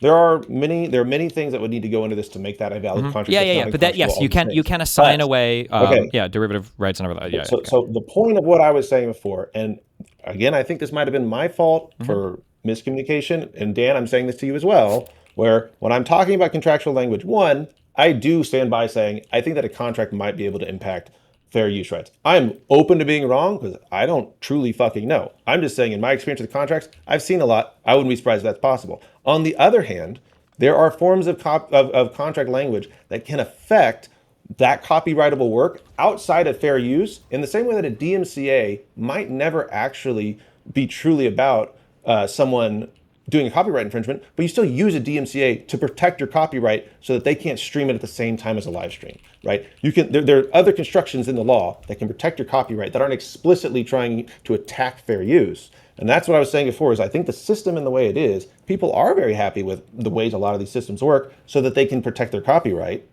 All right. So as a quick, just entering my opinion. Taking that under consideration, I think that what you were saying, I think is possible under contracts, but I guess the reason why I had a harder time connecting it was because I find it highly, highly, highly unlikely that would ever show up in like a purchase agreement, whereas I feel like that would be far more likely to show up in some form of like employment contract. Like if I'm working with another company, like I might sign away my right. I feel like I signed these clauses, and I've seen these clauses before where it's like you can't create derivative works, whatever, based on the assets and digital, blah, blah, blah, blah, blah. But I don't know, like if I go to buy like a documentary or buy like a film, that there's going to be some part of that contract where it's like you're waiving your right by the purchase of this, because you're almost, I would argue in terms of like public goods or whatever, public policy, you're almost like creating a way to make it so nobody can ever criticize your work. Well, and like that's the thing, is I think that like certain types of, because like the first factor is the purpose and character of your use. Okay, so I would imagine, and I agree with you, criticism probably almost impossible to contract around. I would be surprised unless you are. I think if you have like an employee relationship or whatever, like I seriously doubt that I could. Well, And even then, it's hard. But yeah, like, so I agree. And those are the areas where it's like, yeah, I don't think that's likely. But like in the senses where it's like, no, very clearly your transformative use is explicitly and only being used for you to make money, so you can avoid having to pay shit to people. I think there is probably a question in there that a court would be interested to say, like, hey, it seems like they were trying to sell you something for your own personal enjoyment. And the contract language here, whether it's binding or not, shows that at the time of the sale, that's what everybody's intent was. And you accepted that. And now you're trying to get around it. And I don't know how comfortable we are allowing fair use to be used this way and abusing it to get. And again, I understand what you're saying there. I don't know whether or not it's true. I'm just saying I feel like that is something that could happen. Sure. And I understand what you're saying there, but I just don't know when you say character and use. I don't know if it's considering that like the character is like the intent to circumvent some other contract. I think it's more like what is the what is the character of the intention of like the piece of media that you've made. So if I make something that's like criticizing somebody, this is why I don't think Denham's saying like I'm intentionally trying to deprive Ethan of money. I don't think that matters there. That's not part of any consideration. It's just looking at the work itself. Well, right. Well, but it's the purpose and character of your use. So I agree that in the sense of like, hey, like what is the purpose of your use? Are you using it to critique somebody? Are you using it for pure personal commercial benefit? Are you using it? I don't think that's what that means by character. I think it just depends on how we have to go back and character. Yeah, but I mean, if you read like under, I'm sure there are tons of websites that'll list like what does it mean by purpose and character. I don't know if maybe I don't know, but like it to me, I always see educational, satirical, and critique. Those three very clearly are purposes that fall within the character and use factor. Commercial purpose, you're allowed to have a commercial purpose to it, but a commercial purpose is not as strong as those other three that I listed. Those other three almost put you in per se fair use. Commercial purpose by itself is not usually enough to carry that factor. Well, I mean, or to be clear, other factors. One of those that you're using, the idea of something, if it is fiction or not fiction, is almost irrelevant in the scope of the four things. Courts weigh it at like 5% value. So commercial is still incredibly important compared to the other one. That factor is still incredibly important. I'm not saying you lose on commercial. I'm saying that commercial is not as strong as the other three. Fiction or non-fiction is 5%. Is super going to depend on the nature of the work. I don't know what the fiction non-fiction thing we're talking about is. Sorry. So that's the nature of the work class. That is usually that's found the second to be category. Yeah, like that one is like when courts look at that, they find that to be like almost irrelevant in the scope of the factor of determining things. It's almost never the determining factor. The other three are the ones that are incredibly important. Sure. Well, right. Yeah, the purpose and character is the one that I'm talking about. So yeah, I mean, like, yeah. So I mean, if something's a biography, fiction or not fiction. About it. Yeah. Sorry. Go ahead. Yeah. I mean, I agree. Like, I think that's fair that the court wouldn't give a shit about that. I think that's fair. I don't know why we're saying they wouldn't give a shit about that. I think they would. If I was copying like a part of a biographical thing to report on somebody or do whatever, if the biography was like Abraham Lincoln, how he freed the slaves, versus I'm copying part of the biography of Abraham Lincoln, Vampire Slayer, or whatever that movie was called. Can you believe how washed Destiny is right now, Dan? Coming in here talking as though he's completely. Steve, you should just stop. This part of the thing is like so decided. That sometimes people we were having a great A&E conversation, and then you came in here and you start talking about fucking vampire hunters. Dude. Oh, I'm curious to what Steve's got to say. No, the reason why they probably don't consider the fictional part much is because these are always just loser cases where you're going to be making a huge derivative work based on the fictional work of something else. Like it's much harder for that versus like non-fictional use, which is probably going to involve the things that people want to generally create more fair use things around, like political documentaries or heavy criticism of something. Or do you think the four factors are weighed equally? No, I don't. But I think do you think that the four factors are weighed the exact same in every single case? The fact you even have to think about this, you're in debate mode. Of course not. Hey, wait, you can't say I'm in debate mode. I was just thinking about your question. No, of course they're not looked at the same, but I'll also say that the fiction versus non-fiction part is like irrelevant. It's like 5% of determining if something is going to be fair use or not. No, okay. Bye, guys. I love you. I love you all. I'm sorry. I have a meeting I need to get to. I need to go drink some water because my mouth is very dry. I really enjoyed the convo, and Dan, again, I do appreciate your perspective on this. I don't really think that you're like super off base or that you don't have a good analysis of it. Wow. I think that a lot of your positions are really well thought out and come from a place where you are trying to kind of like figure out how this would best work. So I don't think you're like being reactionary or just kind of like stubborn or anything. So like Jeez. while we debated, I do appreciate your perspective on it. Also because you interact with this in a way that's outside the legal world that I just generally never am going to. So like I do appreciate that perspective. You just snarked me while thanking me. That's impressive. Him, but that's okay. That's a little bit. It's, you know what he did? He was like, Dan, I really love this conversation. It was great to talk to you. Because normally I only talk with people who aren't retarded. So this has been like really amazing for me. That's what you just did. I appreciate that you heard the message I was sending. But yeah, hey, love you guys. To end this YouTube video, I just want to thank you all and like and subscribe. And the only perspective that I appreciate is dear leaders. Thanks. Actually, suck up. All right, bye. Be careful. Good. Damn, he snuck the fuck out of you. You can turn your cam off now, Dan. I am all the fuck in on the idea of Ethan fucking winning because there's so many people in chat that I just want to literally harass nonstop. I need to follow them the fuck around. Uh-oh. In a video game. Like, I'm into this now. I'm invested. Not in a video game. Yeah, doxing Dan. There it is. What's up? God damn it. No, I thought I saw something this morning where HamasPiker was saying, where Trump was talking about Hassan, but I think he was just talking about Abdul Sayed. I was half asleep when I opened my phone, so, but yeah. Man, those fucking ads, I feel it's Holy over. shit. It's Jover. Sorry, true. Sorry. Yep. Holy shit, on what? Oh, just people email and they want a response in like fucking 1.5 hours. Oh, yeah. Good luck with that. Mm-hmm.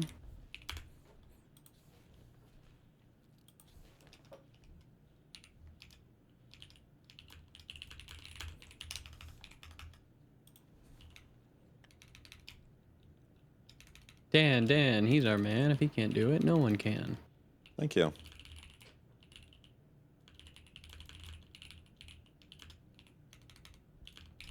So what's on the agenda for today, Steve? I have to, after I'll do this. Give me 5 minutes.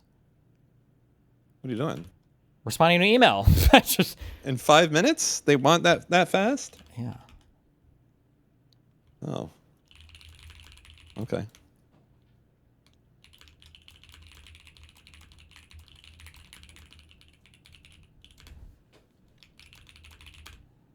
Well, Moot, how was your 7 hours? It was good. Yeah? Good. What'd you do? You know, news. Politics. Wait, have you really been streaming for 8 hours? Yeah, I couldn't sleep. I went to bed at like 10, and then I woke up at 2 a.m. and I could not go back to bed. So then I just was like, fuck it. I just booted it up.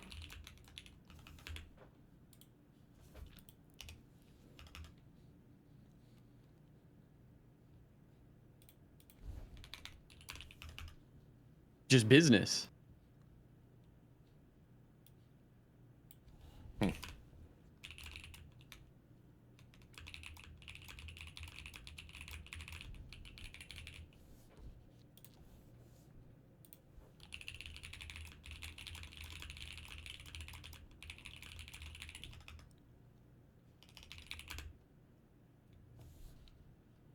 How am I not tired? Well, I am, but I'm hungry.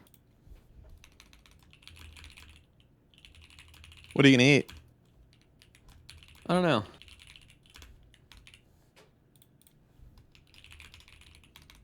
Probably nothing. Nothing, huh? Loser. Yeah. I had a CT scan the other day. Fuck. I heard. Are you okay? Yeah, I think I have kidney stones. Yeah, you're gonna push it out live on Kick, dude. I don't know yet. I might. That's content. Wait, do you already have like pain or?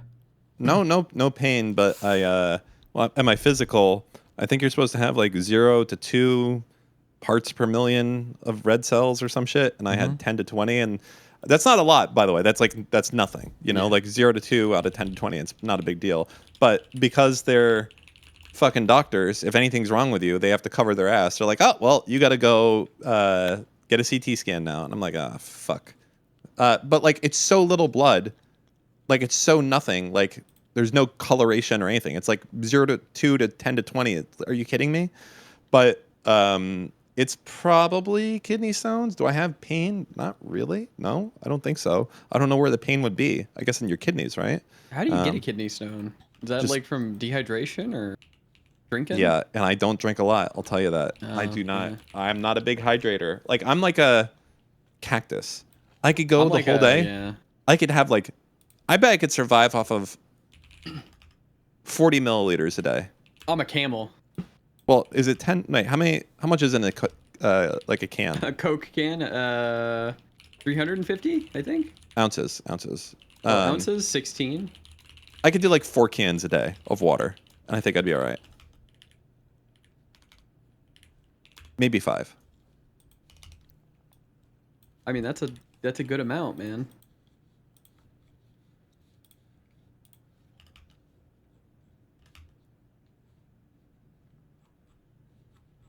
I'm not thirsty. That's the problem. It's not that like I don't know. It just feels weird to like force myself to drink. I'm only thirsty for dear leader. Oh my god.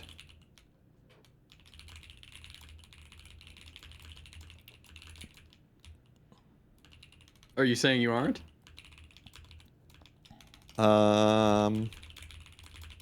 Moot, you're being very cringe right now. I'm going to tell you that, okay? I need you to get a hold of yourself. I don't mean your dick. Well, I'm holding all right. Oh, I'm focused. Hold on, I'm snarking this guy professionally. Where are we at? Who, Keith? No, the. Oh yeah, what's up with all this snark? You Mitch guy or whatever? I got. Yeah. Oh, good. Yeah. That guy's good. I caused all that too. Good. True. Is what he did illegal? It should be. I hope he goes to fucking jail. Good. Fuck him. I gotta report him to the FBI. Is voter suppression illegal? Some forms of it are misrepresenting like time and date of voting stuff. I'm almost positive I think it might be federally illegal. I don't know how much beyond that is though, or at least illegal on like election grounds. We gonna learn. I'll do it after. Hold on. Okay.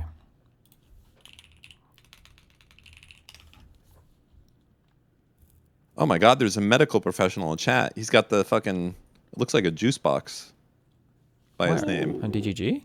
Barn dog. Yeah. Oh. Wait, what the fuck is that symbol actually? That means they're like a doctor. No, yeah, I know what it means. I mean, I'm saying, what is the symbol of? Juice box. I thought it was a hospital always. If we made it like a little red cross, did you know that we'd be in violation of international law? Really? I don't know if it's a UN thing, but like the Red Cross has made it illegal to put that like red cross anywhere because it can confuse people about like what's an actual Red Cross thing versus like a military target or whatever else. That's why video games are technically, they're not supposed to have the like that red plus sign anywhere. Video game publishers and big people try to, it might be a Geneva Convention thing. Which is funny.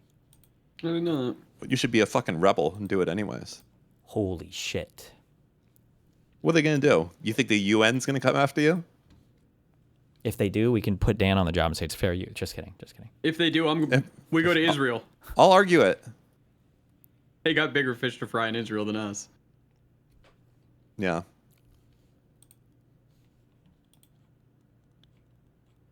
How do we know that one guy lived in New York? Fuck, somebody emailed me or sent me this in a message. The Mitch George guy. Santos? Oh, the Mitch? He lives in on his Brooklyn. Twitter. It says Brooklyn.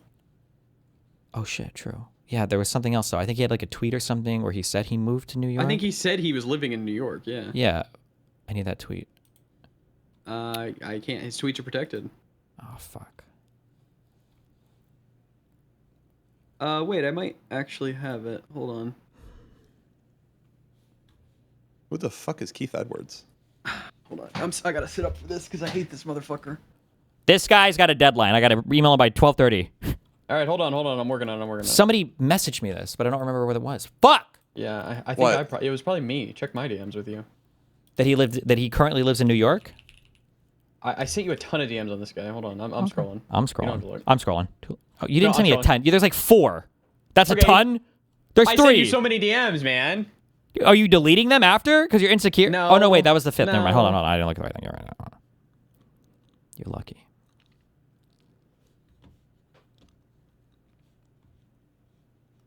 Does LinkedIn really tell you when like the name of a person who's viewed your profile? If you don't pay. If you don't pay. Sheesh.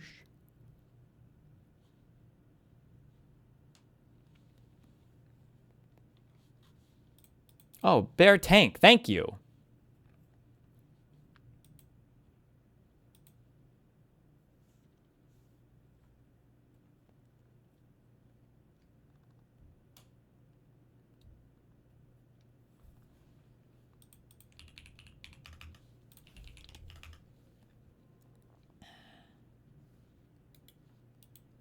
Is anybody else having a seizure when they try to view this? Yeah, I am. The web archive page? It is. It's seizure now.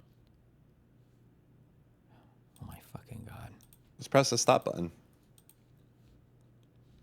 Oh, look at Dan, the master hacker over here. Oh, he's a fucking genius, actually. Wait, where is the stop button on the browser now? Top left. Oh. Oh, great. And now it stopped when the page is blank. He's Thanks, originally... Dan. Well, I got it here. This is what it says. Yeah, send me a screenshot. Oh, screenshot, yeah, sure.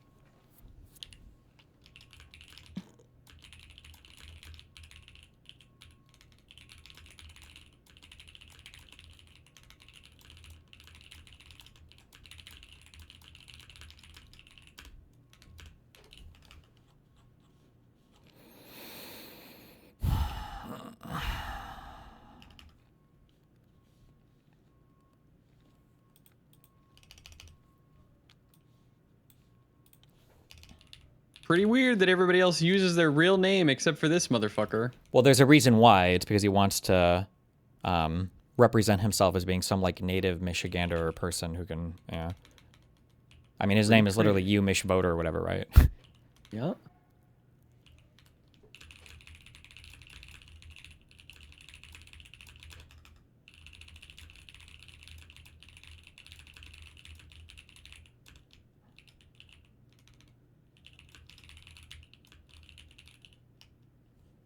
There's too many people in the political zeitgeist right now or whatever that have inappropriate like first or last names. Like Haley is not a good last name. Like Nikki Haley, that's a first name. And then Haley Stevens is, I guess Stevens is a last name, but no, this shouldn't be. Not good. Weird.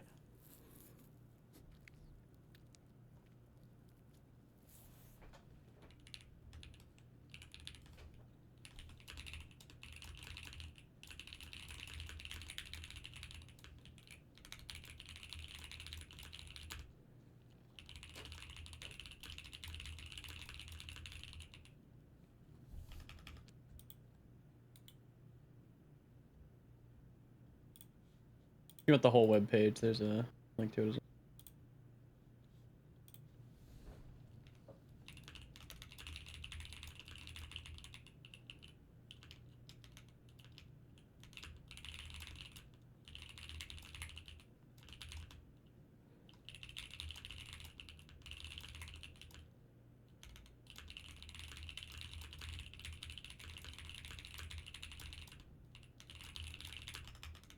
Has there ever been information about which way, oh, Tom Tiffany as well, true. Susan Collins as well. Wait, what the fuck? Like, Susan Collins isn't really like a first name. Colin? Colin is. Colin's a name, Colin. yeah. You can't just add an S to a name. Oh, hey, what's up? My name is Lucas Dans. I'm Lucas Daniels. Oh, Daniels is a last name, isn't it? Oh my god, yeah. That's actually so cringe. That's cringe. I'm sorry.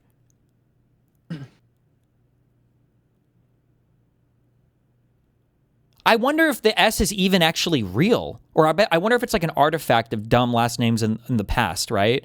Where it's like, oh, this is George Stephen. Oh, these are the Stevens.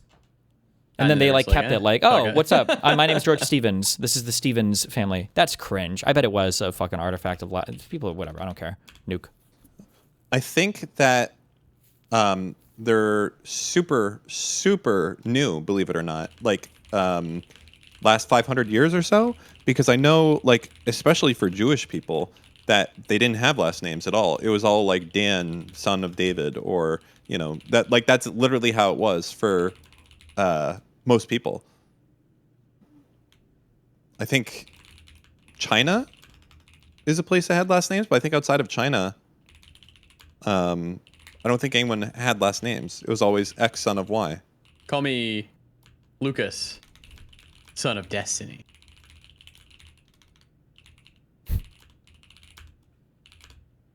Napoleon implemented it so he could conscript people. No joke. All right, Chatter, I'll believe you.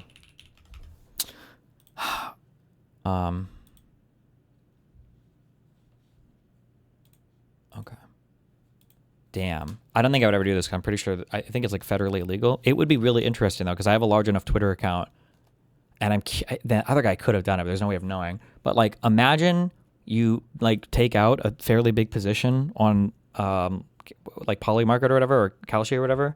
Actually, only Polymarket, because you should only do it with Polymarket. Promo code Destiny if you use the app, or polymarket.us.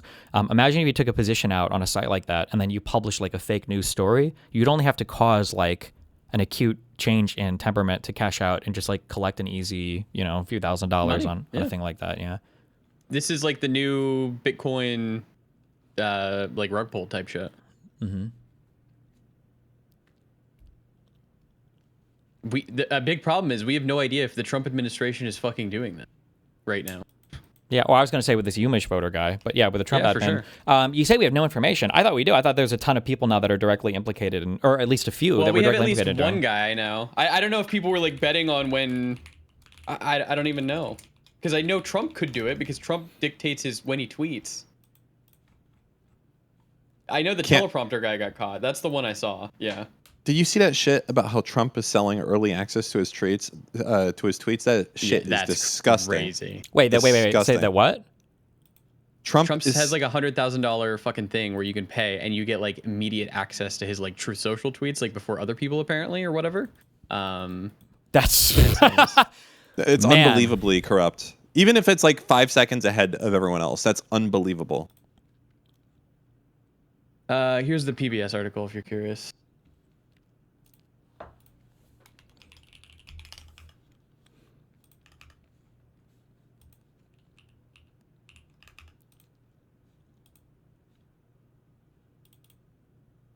Just business.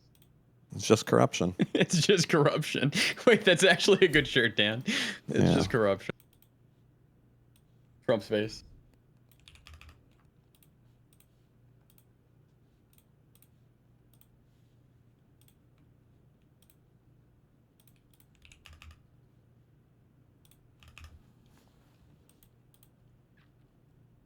Story on betting on wildfires and how it would easily incentivize arson. Yeah. I thought they don't let you bet on like really bad things like that anymore. Like you can't bet on like assassinations and shit, right? Or death. I think you can't bet on death in general. It might depend on who you're using.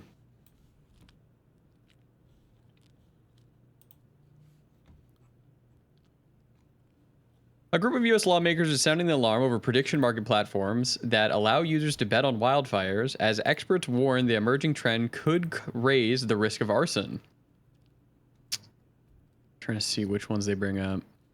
As the Palisades and Eden fires devastated LA in early 2025, the prediction site Polymarket gave users the chance to bet on questions such as when the wildfires would be contained, whether flames would spread to the certain neighborhoods by a particular area, and how many acres of land would burn.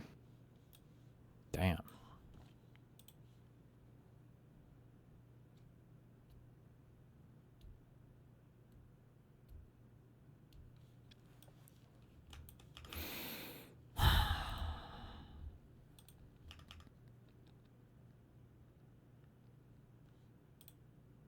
Okay, I'm done. What'd you guys talk about today?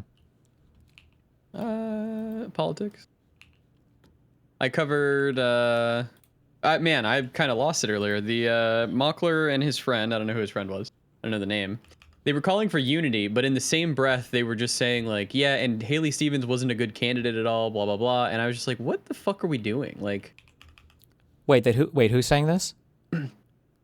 Mockler's, the guy on, let me find the video. Yeah, why don't you go ahead and just find I don't know his exact name.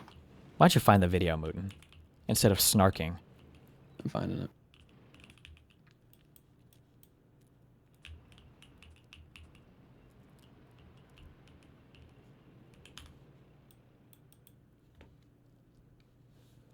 Let him talk. Oh, Mike Nellis. You see people posing as Stephen's staff, going around giving false info on her campaign. Yeah, I'm pretty sure that was in my tweets. Yeah, it's kind of crazy how many of these little things are bound. Mm-hmm. I don't think... Oh, two things. So one, people are arguing whether or not these had an impact on the actual votes or not. I don't know if they did. It's possible at the end of the day none of them did. But I don't know how you think that's an excuse for like explicitly and deliberately trying to lie and misrepresent things. I don't know why we would ever accept that. Yeah. And then number two, I don't know how I could have been more explicit, I guess, in my tweet. But the point of people are like, why'd you point out that he was born in India? I put Indian born, and I think I wrote three things. I thought I did. I thought I put Indian born, parents in Florida, and then lives in New York. I'm just saying the guy is not like from Michigan. He doesn't live in Michigan. He's not like born in Michigan. Like somebody could be living in, like I think I still have an opinion or could have an opinion. Or I did. We tried to help a Omaha mayoral candidate through the primary, but I'm born in Omaha and I lived there for 30 years, right? If that guy was like born in Michigan and then went to University of Michigan and then moved to New York like last year, then I mean that would be different. But like the guy he's lived in like Singapore, Hong Kong. He's originally from India. I think his parents live in Florida, and then I think he went to the University of Michigan for I think 4 years, and then he moved to New York. So it's weird you're intentionally trying to represent yourself as like from Michigan. I think this is dirty. But then some people are like, oh, you're trying to say you can't have an opinion on American politics because he's Indian? You're fucking retarded. We love Indians here, okay? They're our best Israeli strongest ally. They're genuinely the best fucking immigrants you can get. Well, I love them. I don't know about that. You heard me. In one generation, they're fucking doctors. Really? All of them are? Yes. Every single one of them. Okay. Okay. Boom, boom, boom, boom. Well, yeah.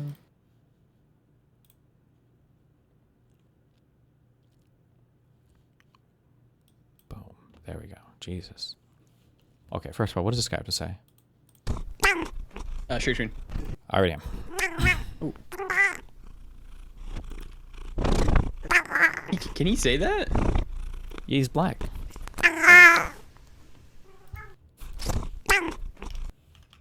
We can really paint We just won. Okay. There's something happens in here?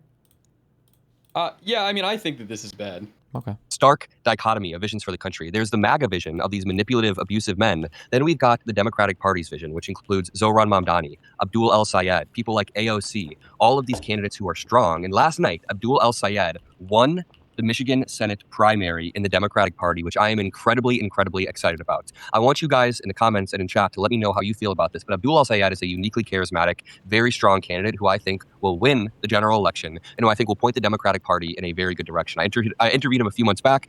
I'm sure just like any candidate, him and I have like slight differences on certain things, but overall, his I don't know if people know what that means when they say like uniquely charismatic or whatever. Like one of the reasons why we say Obama was uniquely charismatic is because I'm pretty sure, we can go back and check, but I'm pretty sure Obama had really broad approval.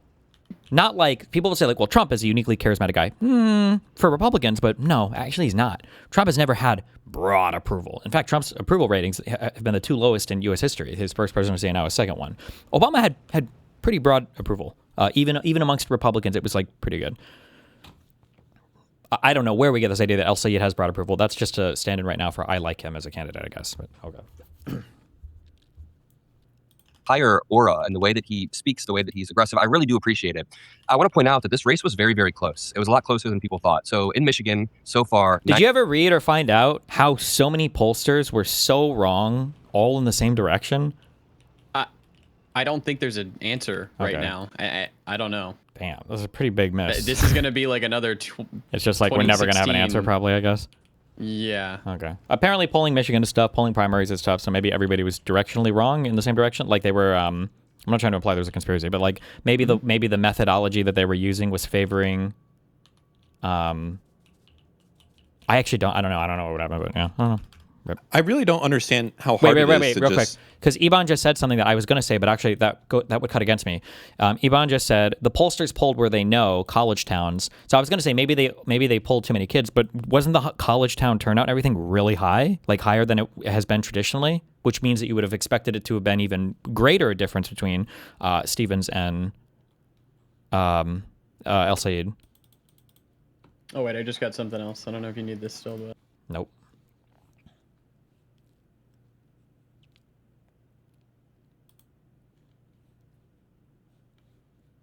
I feel like the method for an effective poll, and again, I'm not 100% on this, would be to go to some place where people, old and young, of voting age, and across different classes would have to go to. So, for instance, like going to a Publix in a downtown area of something, and then also going to a Publix in like a suburban area, and then literally just accosting people as they leave the store, being like, "What's it going to be, El Sayed or Stevens?" Say it anonymously, and you just record each one. Like I feel like that's like maybe one of the only accurate ways of doing it. Anything outside of that, I think the natural bias of polling is that the only people who respond to polls are going to be people who are directionally a little bit extremist, like the people who would put a bumper sticker on their car, want to tell you about it type of shit. So I think that polls that don't take that into account, the nature of this is that you only get the people that are kind of naturally on the far right or far left. Sure, I think polls do take this into account because it's a huge issue that certain people are more likely to respond than others, and it's a big business is polling ahead of elections. Like campaigners want to hire them because they can give them like good directions to head in for their campaigns, and then everybody wants to know them because it tells you where to invest money for spending. There's a decent amount of money behind it. I think it is just really challenging to figure out who's going to vote. I don't know why. Go ahead. Here's the other question as well. I do wonder, these polling companies that do it, right? How many of them are also biased to, like, I wonder if there's an inherent bias with all these polls. Like, if you think about it, like, a lot of them are done by universities and colleges, right? Mm-hmm. So if you have college students doing the polling, could they not realize that the results of their polls would dictate the sentiment towards a candidate? And their selection bias could just be like, oh, I'm going to look for people who I think would, yeah, I'm not going to go after everyone. But the issue then is that after your poll is like unreliable as fuck, nobody's going to use it anymore, right? So but it's an individual person each time. It's not like it's Joe doing all of the. Well, no, it's polls. A company that stands Emerson. by. It's Emerson is a company that stands by the polling stuff. And Emerson typically, like, people are going to rate your company based on how often you get it right versus how often you get it wrong. So, like, I think that for the weird thing though is that I think there were 4 different large polling companies that did this, and at least one of them, Emerson, is rated as very well, but they were all wrong in the same direction. So it just seems weird that there's some kind of methodology. I'm sorry, I keep saying it seems weird. I think some people are going to interpret it as I'm saying there's some big conspiracy. I think maybe for like a smaller college, maybe they could try that if they wanted to think they could rig an election in some direction. But then again, I don't even know if that would rig it. Like, for instance, if I said this yesterday, like if you were to say, oh my God, this candidate's down by 50 points, like, does that discourage their voters from turning out because they feel like they're going to lose anyway? Or does it discourage your voters from turning out because you feel like you're going to win anyway, so why bother voting? I actually don't even know the impact that would have. I don't know if there's any research on that. But when so many pollsters were getting it wrong, including highly reputable ones, it just seems like there's a big miss in the polls there. That something bad is happening or dumb is happening with the with their methodology, I guess. Yeah.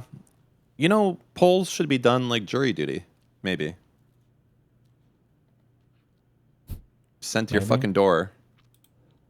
Well, yeah, but then the issue is the problem with every polling methodology is that you're missing some group of people. So, like, an issue a long time ago, I don't know if this runs into it this anymore, but an issue a long time ago is they would poll based on like landlines, but then obviously you're missing huge sections of the population that don't have landlines. I haven't had a landline for like 2 decades. And then if you poll based on just like addresses, you might be missing people that live in that like live with their parents or something else. Well, even if you poll off a phone, if you poll off phone altogether, who are you going to get disproportionately? Like old fuckers. Yeah, of course. Right? Yeah. Who's answering the phone, right? Yeah. So, yeah, I don't know. That's challenging. I mean, like a gas station or. Who knew polling could be so complicated? Yeah. Yeah, but this is pretty wild misses for them. He's a big thinker, Steve. I'm also going to go on a limb, and man, I don't want to say it. Dan's about to snark. Do it. I think Syed's going to get kind of crushed by Rogers. Okay, we shouldn't be talking about that or thinking like that, especially. Well, wait, okay. Why not? Sorry. Wait, what? We're not allowed to consider. I think that I would prefer him not to put all of our faith in the candidate, and we should keep energy high. Energy high is good, but I mean, also you should probably prepare. Hope for the best, prepare for the worst, right? I just don't know what preparing is going to do. They're the candidate. Well, I mean, obviously, he would have to make some things explicit or whatever, like rejecting HamasPiker and calling him out by name and saying he's a disgusting terrorist supporter, and he would never do that. I think that would help his campaign a ton.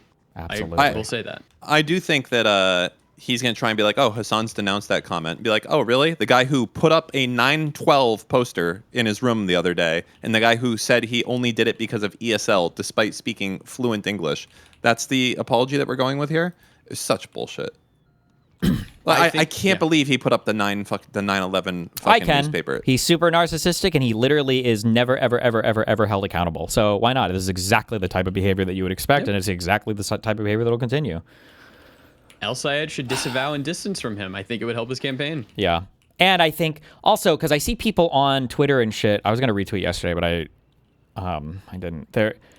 People who are saying shit about how libs are obsessed with Hassan or blah, blah, blah.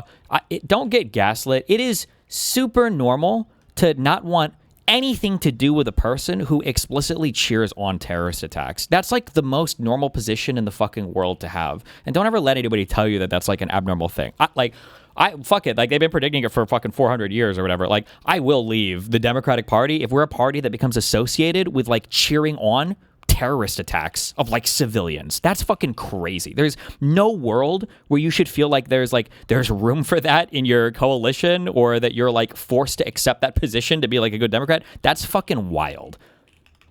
Yeah. They're trying to crazy make us. Oh. 95% of the votes have been counted at the time of recording this video. Abdul El Sayed got 740,000 votes. That's 48% of the vote. Haley Stevens got 726,000 votes. That's 47% of the vote. Then the rest of it was split amongst other candidates that were running on a smaller scale. So this race was about 14,000 votes in the state of Michigan. We still have a huge divide in the Democratic Party. It's not as simple as, well, the more progressive candidate is always going to sweep and always going to win. Right now, it seems like in the state of Michigan, which is a purple state, there is a split in the Democratic Party over Abdul or Haley Stevens. But I just want to stress, now is the time to consolidate all of our energy, all of our power, all of our time towards... Oh, Sherveen. Mr. Moot, nah, you and Steven at this point are just out of touch with a real momentum shift, both because you think about Hassan too much and because you're very resistant to some of those views, right or wrong. First of all, I just love getting this both ends. You are out of touch with a momentum shift. I think we both, I recognize a momentum shift. That's why I talk about it so much.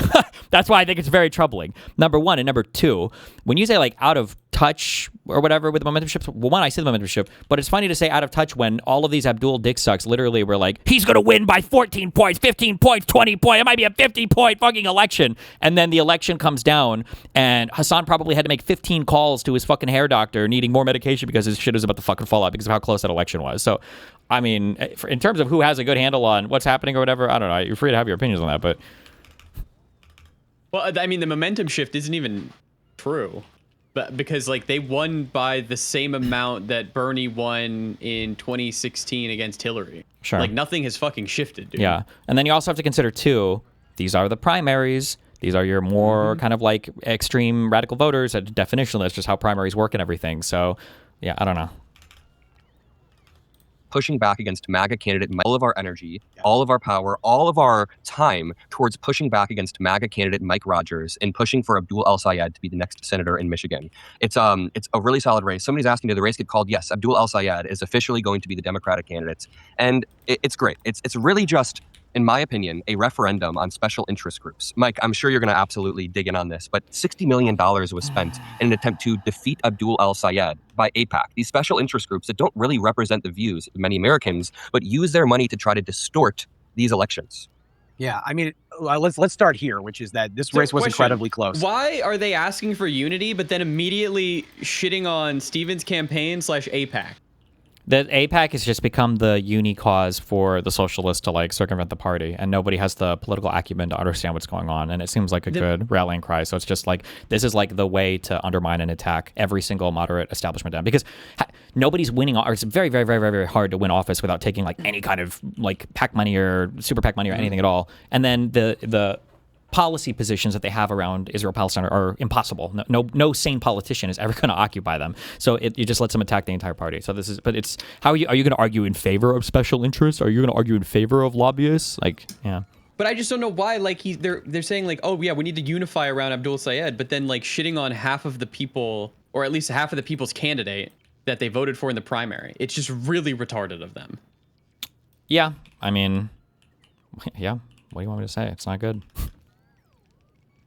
Why is AIPAC getting involved in Michigan primaries? Is that a stupid question? Again, just because I've been too lazy. Oh, that should be your next project. Go figure out what AIPAC money means. Yeah, I'm going to look into it, yeah. I just responded to some guy attacking me on Twitter. He's like, they spent $30 million. It's like, 30 million? I thought it was 40 million. But then I've also heard 70 60 million. Yeah, well, I don't know what the actual number is. I'm pretty sure AIPAC tends to spend and support on people that they feel like support the U.S.-Israeli relationship, is my understanding. So for Michigan, they probably spent there because they felt like there's a huge difference between Stevens and El-Sayed in terms of their support for U.S.-Israeli relations. Well, I mean, El-Sayed went on live today and said that he isn't in favor of even defensive weapons for Israel. So I can understand why AIPAC or Israel would probably not want him as a candidate. Yeah, obviously, yeah.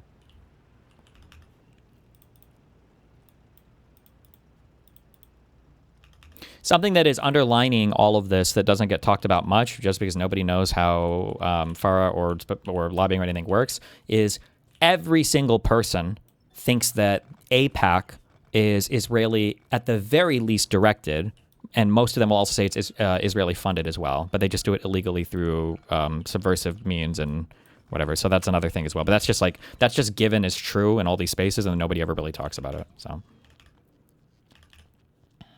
yeah. Is there any way to criticize AIPAC in a good faith manner? I don't answer questions like that anymore. Suck a dick. You're fucking retarded. It's such a. I almost think that you're like a lefty person or a bot when you ask those questions. There are plenty of ways to be critical of Israel and AIPAC and whatever else in the United States without saying that Zog and Israel controls the U.S. government and the United States, and they send all the illegal immigrants to invade Morocco and or invade Spain. And blah, blah. Like, if you can't figure that out or you can't walk that line, that says more about you than any other position anybody else has. All right. And it was way closer than the polling thought. And I think it's a good sobering reminder that we have to run through the tape heading into November, because the polling could be wrong there too, which is why I would remind folks, like, make sure that you engage with this video, make sure that you subscribe to continue to support independent media so that we can hold MAGA accountable and keep running through the tape ourselves, because we have to do that. I think, look, Abdul was not my candidate in this primary. It's well known I was a McMorrow supporter, but I thought Abdul ran a great campaign. I think if I had lived in Michigan, I would have voted for Abdul, and I'm glad that he won over Haley Stevens. I think people in the Democratic Party in particular, but really all Americans at this point, are tired of watching these outside super PACs come in and drop fortunes. Like the military budgets of small countries are being spent to win Senate races in Michigan right now. That's crazy to me. And $60 million is insane. So I'm glad to see the Democratic Party reject that. Now, I think it is kind of a sobering reminder to the progressive wing of the party that the vibes that they've created online are not equal to the momentum they have on the ground. They nearly lost this one to Haley Stevens, who I don't think was a particularly good candidate. And I think now what we have to do is push aside all the inter-party fighting. Okay, and what I would encourage people to do is there's going to be a lot of folks on Twitter and other social media sites who the only way they make their money is by getting you fighting against other Democrats. Ignore those people right now. We have a mission over the course of the next. This is another thing, and I've said this a million times. I just don't know if people don't. Maybe they understand it intuitively, but they haven't applied this anywhere. There are certain attacks that you cannot come back from.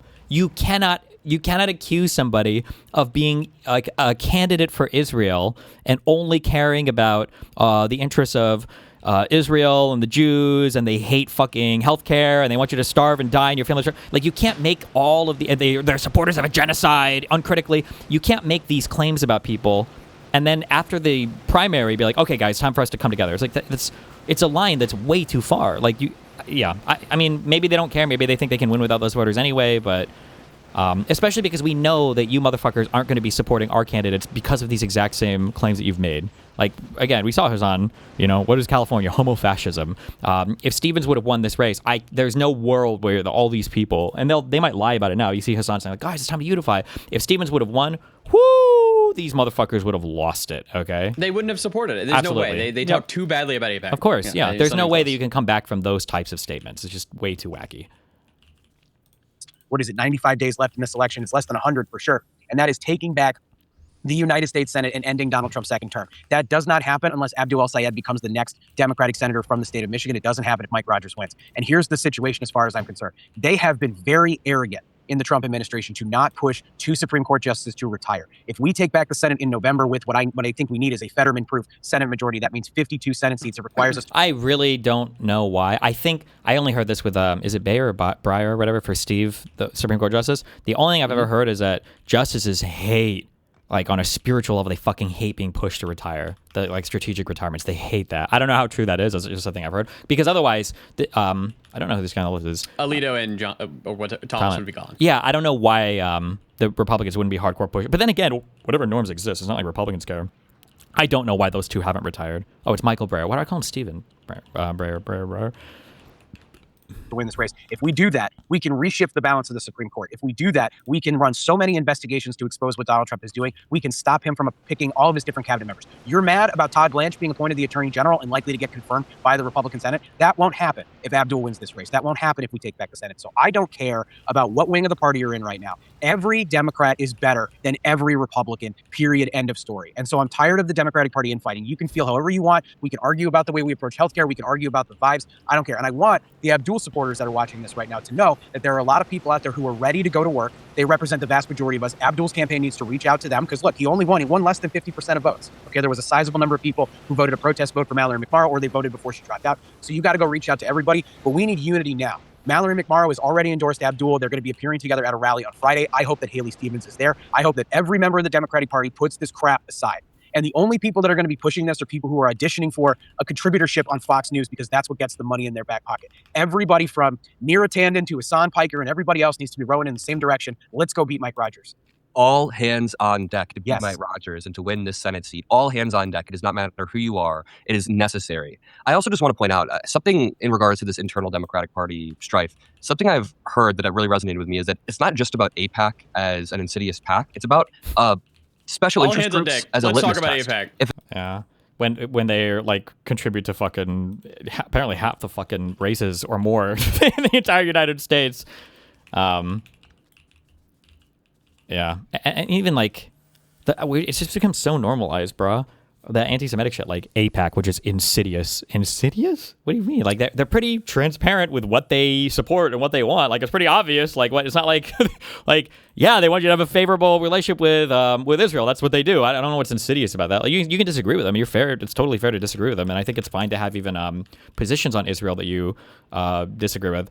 I think the Democratic Party needs way more debate on our relationship with Israel. But to say that. I don't know, just like AIPAC has just become a complete total shortcut for any fucking brain function at all. I don't know.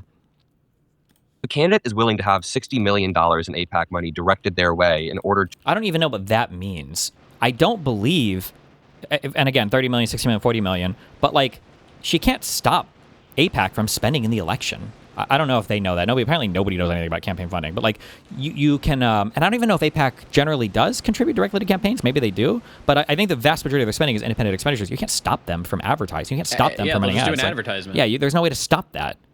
I don't even know what that means. Unless is she like publicly like calling for like disavow them or whatever. Or yeah, I know. But like, is she saying publicly like AIPAC, please, or is she like calling them? Oh no, I don't think you'd be allowed to. That'd be illegal, I think.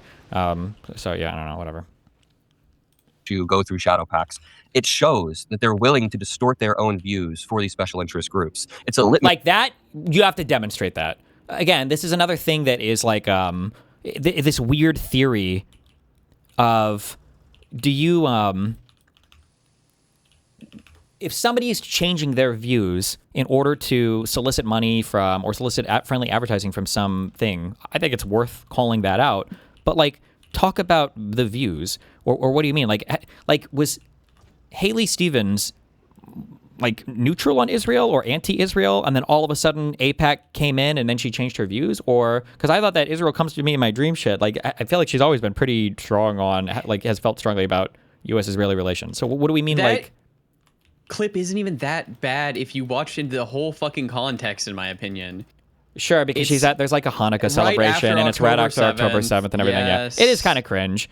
It definitely is kind of cringe. But it's not like, people are acting like she's at like some random campaign rally, and she's like, Israel comes to me in my dreams or whatever. And it's like, okay, I don't know. Yeah, but I agree. It's kind of cringe. It's cringe. But people view it as like, there's more context. This test to see whether a candidate will actually stick to the voters or just sell out to the money. And Abdul El-Sayed, time and time again, did not. Like this framing of it's Israel versus the voters. It's either you're like, you could also have a feeling that, and I guess it's obviously it's not popular to say among young people, but like, I still prefer Israel more than any other country in the Middle East. And if you disagree with that, which one would you prefer the U.S. be more aligned with?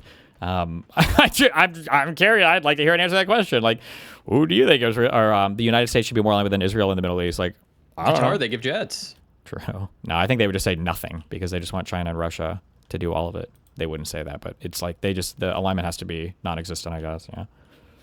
Fell out, and I think that was very powerful. But I do agree, it is time for all hands on deck. It's time to focus all of our energy over on Mike Rogers. I hope that, and I believe that Abdul El-Sayed will make an immediate pivot from obviously running a primary campaign to now running a general campaign where he focuses 100% of his time on taking down Mike Rogers. I hope that every single creator, every single journalist that is on our side, every single influencer, politician uses their time to continue pushing our country in the right direction and voting blue no matter who. It is really time to double down. Haley Stevens also had all of these clips that I think really did hurt her. I mean, I had some apolitical friends from high school who genuinely don't pay attention to politics. But they barely know who AOC is. Why are we talking about Haley Stevens now? Politician uses their time to continue pushing our country in the right direction and voting blue no matter who. It is really time to double down.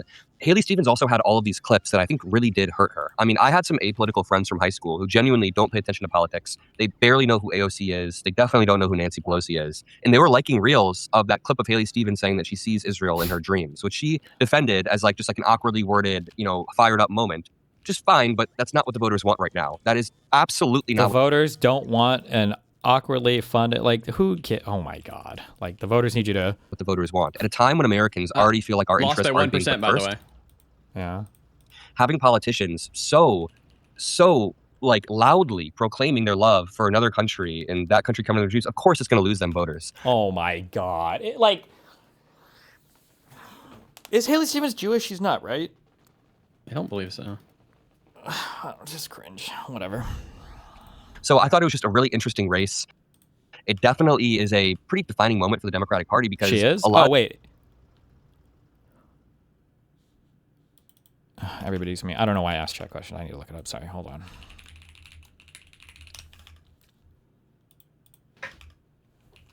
Control F. Jew. She's not.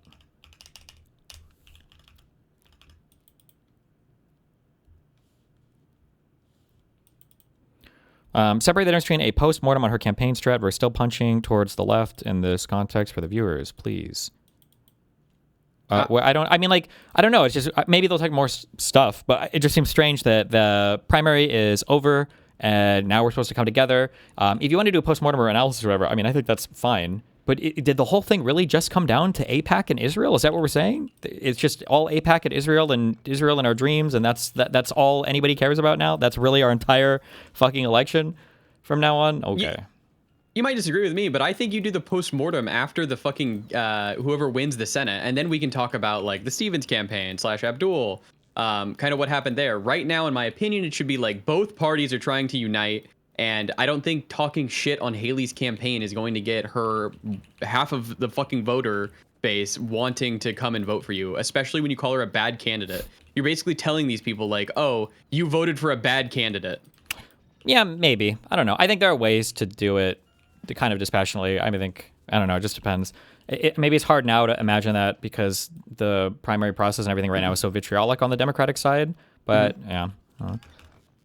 People thought the left-leaning candidate, the more progressive candidate, is always going to sweep but it was a really close race, 14,000 votes. This is actually a pretty good precursor for the primary in 2028, I think. A lot of people think that, the candidate who is more progressive is immediately going to sweep the primary. There's still a real divide in our base over what type of candidate we need. There are two different visions for the party. The Haley Stevens vision, which has 726,000 votes as of right now, and then the El-Sayed vision, which has 740,000 votes. So we need to keep pushing for the vision that we want. And yeah. Well, I also think there's a question to me still of, is there a middle ground between these two choices? Because I often feel trapped between a very liberal candidate who I agree with on a lot of economic policy issues for sure, but often alienates me with some of the social views that they have, or sometimes has vibes I don't particularly care for. Like, I think the accusations of sexism from Abdul's supporters against Haley Stevens from the Haley Stevens campaign, some of those were legitimate, in my opinion. And I think Abdul could have done a better job of reining that in.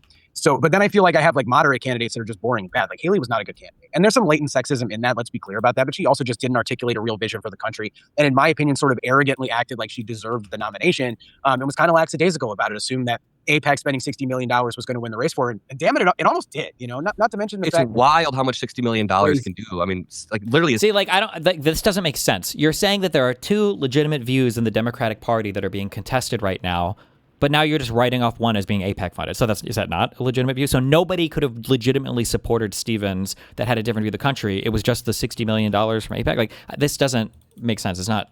These two views are incompatible with one another. I don't know. And then also, I know people are linking tweets. There's also this whole thing online right now saying that it might actually be that a whole bunch of Republicans crossed over and voted for Stevens, and that's why it was as close as it was. And it's like, okay, what are we doing? Yeah, good one, idiot. What a dumb request. It's literally just MAGA level conspiracy, like at that point. On everything. Well, because they are. They are. That's how They're they MAGA operate. light. It's the They're same blue thing. MAGA. Yeah, blue MAGA. Not MAGA light. Blue Sorry, MAGA. Because blue it's the MAGA. same thing. It is the same thing. Yeah. Just different color. Such a thin margin. Imagine what we could do if they gave us $60 million. Like just give it to us. Like we'll figure it out. But I'm just kidding. AIPAC, don't give us money. We don't want your money. You know that like Bernie. I'm pretty sure Bernie outrose Hillary Clinton, and he lost. So I don't know why you think you would do better with the money, or I don't know. No, we don't want AIPAC money. So I didn't want anybody to get the wrong impression on that one. But it's again, the mission is very clear. How much is $60 million in an election like this? In a statewide primary, it wouldn't surprise me if like a record-setting amount of money was spent here. If the reported numbers are accurate, Moot will do the research and find that out. But I don't think that's a huge amount of money spent especially in a primary.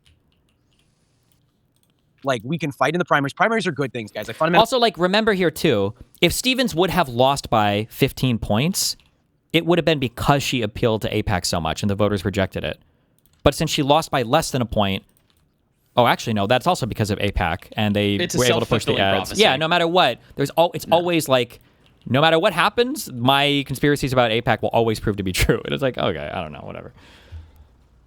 believe the primaries are the best possible way for us to air out our grievances and figure out the future of the party. Right now, the left has won a huge victory. It's maybe not the victory they thought they were going to get because they all thought that they were going to win by double digits today and it was going to usher in a new wave of HamasPiker's Democratic Party, and that isn't happening. It is a dogfight for the future of the Democratic Party. I don't know where it goes, and I do think there's a middle ground here between the two. Primaries are good things, guys. I fundamentally believe the primaries are the best possible way for us to air out our grievances and figure out the future of the party. Right now, the left has won a huge victory. It's maybe not the victory they thought they were going to get because they all thought that they were going to... Well, I mean, they lost 5 out of 6 of their primaries, right?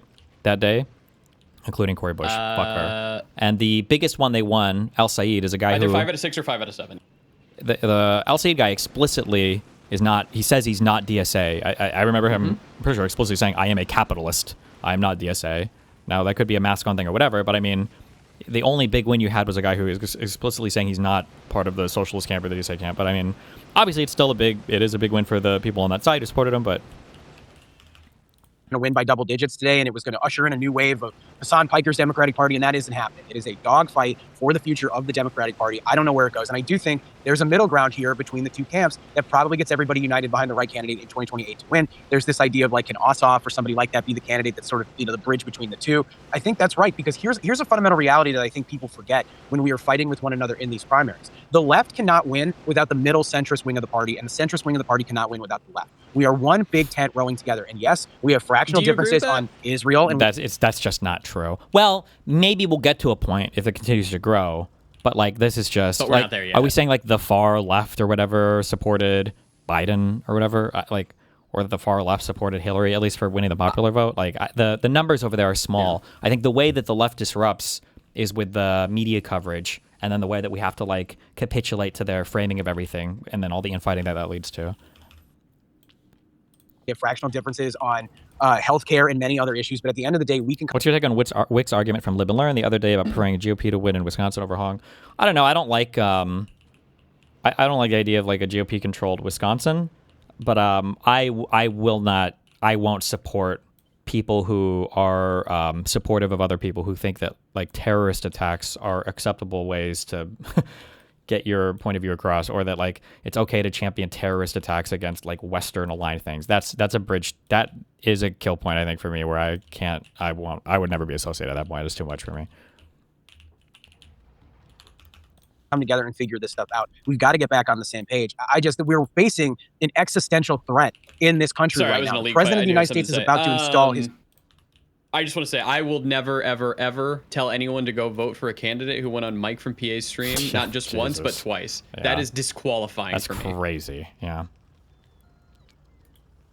His personal attorney as the permanent attorney general for the rest of his term. This is going to get really bad. And Donald Trump is out there literally saying, I don't care if I win the House or the Senate because I'm just going to rule by executive decree and fiat going forward for the second half of the second term. Which is all he's been doing anyway, by the way. We got to have a Democratic Senate to fight back on that, because if Trump has appointed 60, 70% of the Supreme Court, that has ramifications for generations. Losing in 2016. And again, everything this guy is saying is true, but it's less true now than it was in 2024. So, I mean, what do you want me to say, you know? There were people who didn't like Hillary Clinton, and I worked for Bernie in 2016, but there were a lot of Bernie bros, quote unquote, who were very happy to see Hillary Clinton lose. Or less, it was actually even more true in 2016. If Hillary had won in 2016, we would have state-assigned AI robot girlfriends, polycules at this point, okay? GTA 6 would already be out. They wouldn't have killed off Tony Stark in Avengers Endgame. Like, everything, we would live in a utopia right now, okay? True. I thought that was good for Bernie's cause, and like I can understand that POV, but people die when Democrats lose elections. Bad things happen when even a Democrat you don't like loses. And I'd be saying, by Kobe would still be alive. the way, the same damn thing right now if Haley won. If 20,000 votes go differently and we're in a different Earth 2 and we're talking about Haley. Wait, what? Michael Jackson? What? Michael Jackson would have came back to life. True. With Elvis and done a concert. Lose elections. Bad things happen when even a Democrat you don't like loses. And I'd be saying, by the way, the same damn thing right now if Haley won. If 20,000 votes go differently and we're in a different Earth 2 and we're talking about Haley Stevens having a shock victory in this primary today, I'd be saying the same damn thing. Everybody get on the same page. We can get back to fighting about dumb shit later. It doesn't need to happen right now. 95 days until the election. We've got also remember, it's not a 20,000 vote difference. It's like I think 10,000 or less, because if a vote flips, it's like 2. Basically, right? Like if somebody voted and it was 15-5, if you flip 5 votes, it's 10-10 now instead of Got a big messy Democratic primary coming up in 2028. I'm happy to fight about it then, and then we're going to get back on the same page when we're done fighting about that, just like we did in 2008 when Barack Obama and Hillary Clinton and John Edwards were at each other's throats. Yeah, a few things I want to end this on. First of all, like, oh my God, dude, we should go back and watch the Hillary and Obama primary was considered insanely bloody. Like, there were people who didn't know if the party could come back from such a crazy primary between these two. It was nothing like what we see today. Holy shit, bro.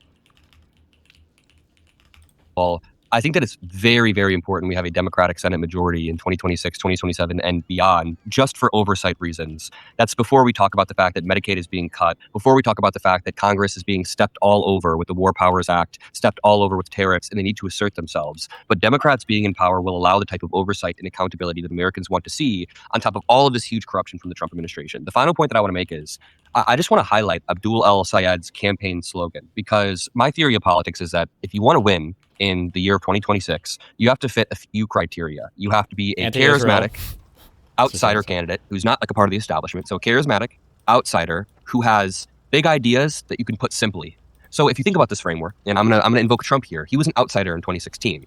he had like a weird charisma to him on stage, and he had these big ideas: build the wall, drill baby drill. They're really dumb ideas, but he used them to sell it to the American people. They were dumb, but they were simple and easy for people to understand in a crowded media environment. Yeah, building a wall is not going to work. It's like an infantile idea of how to fix a very complex problem. But he said it.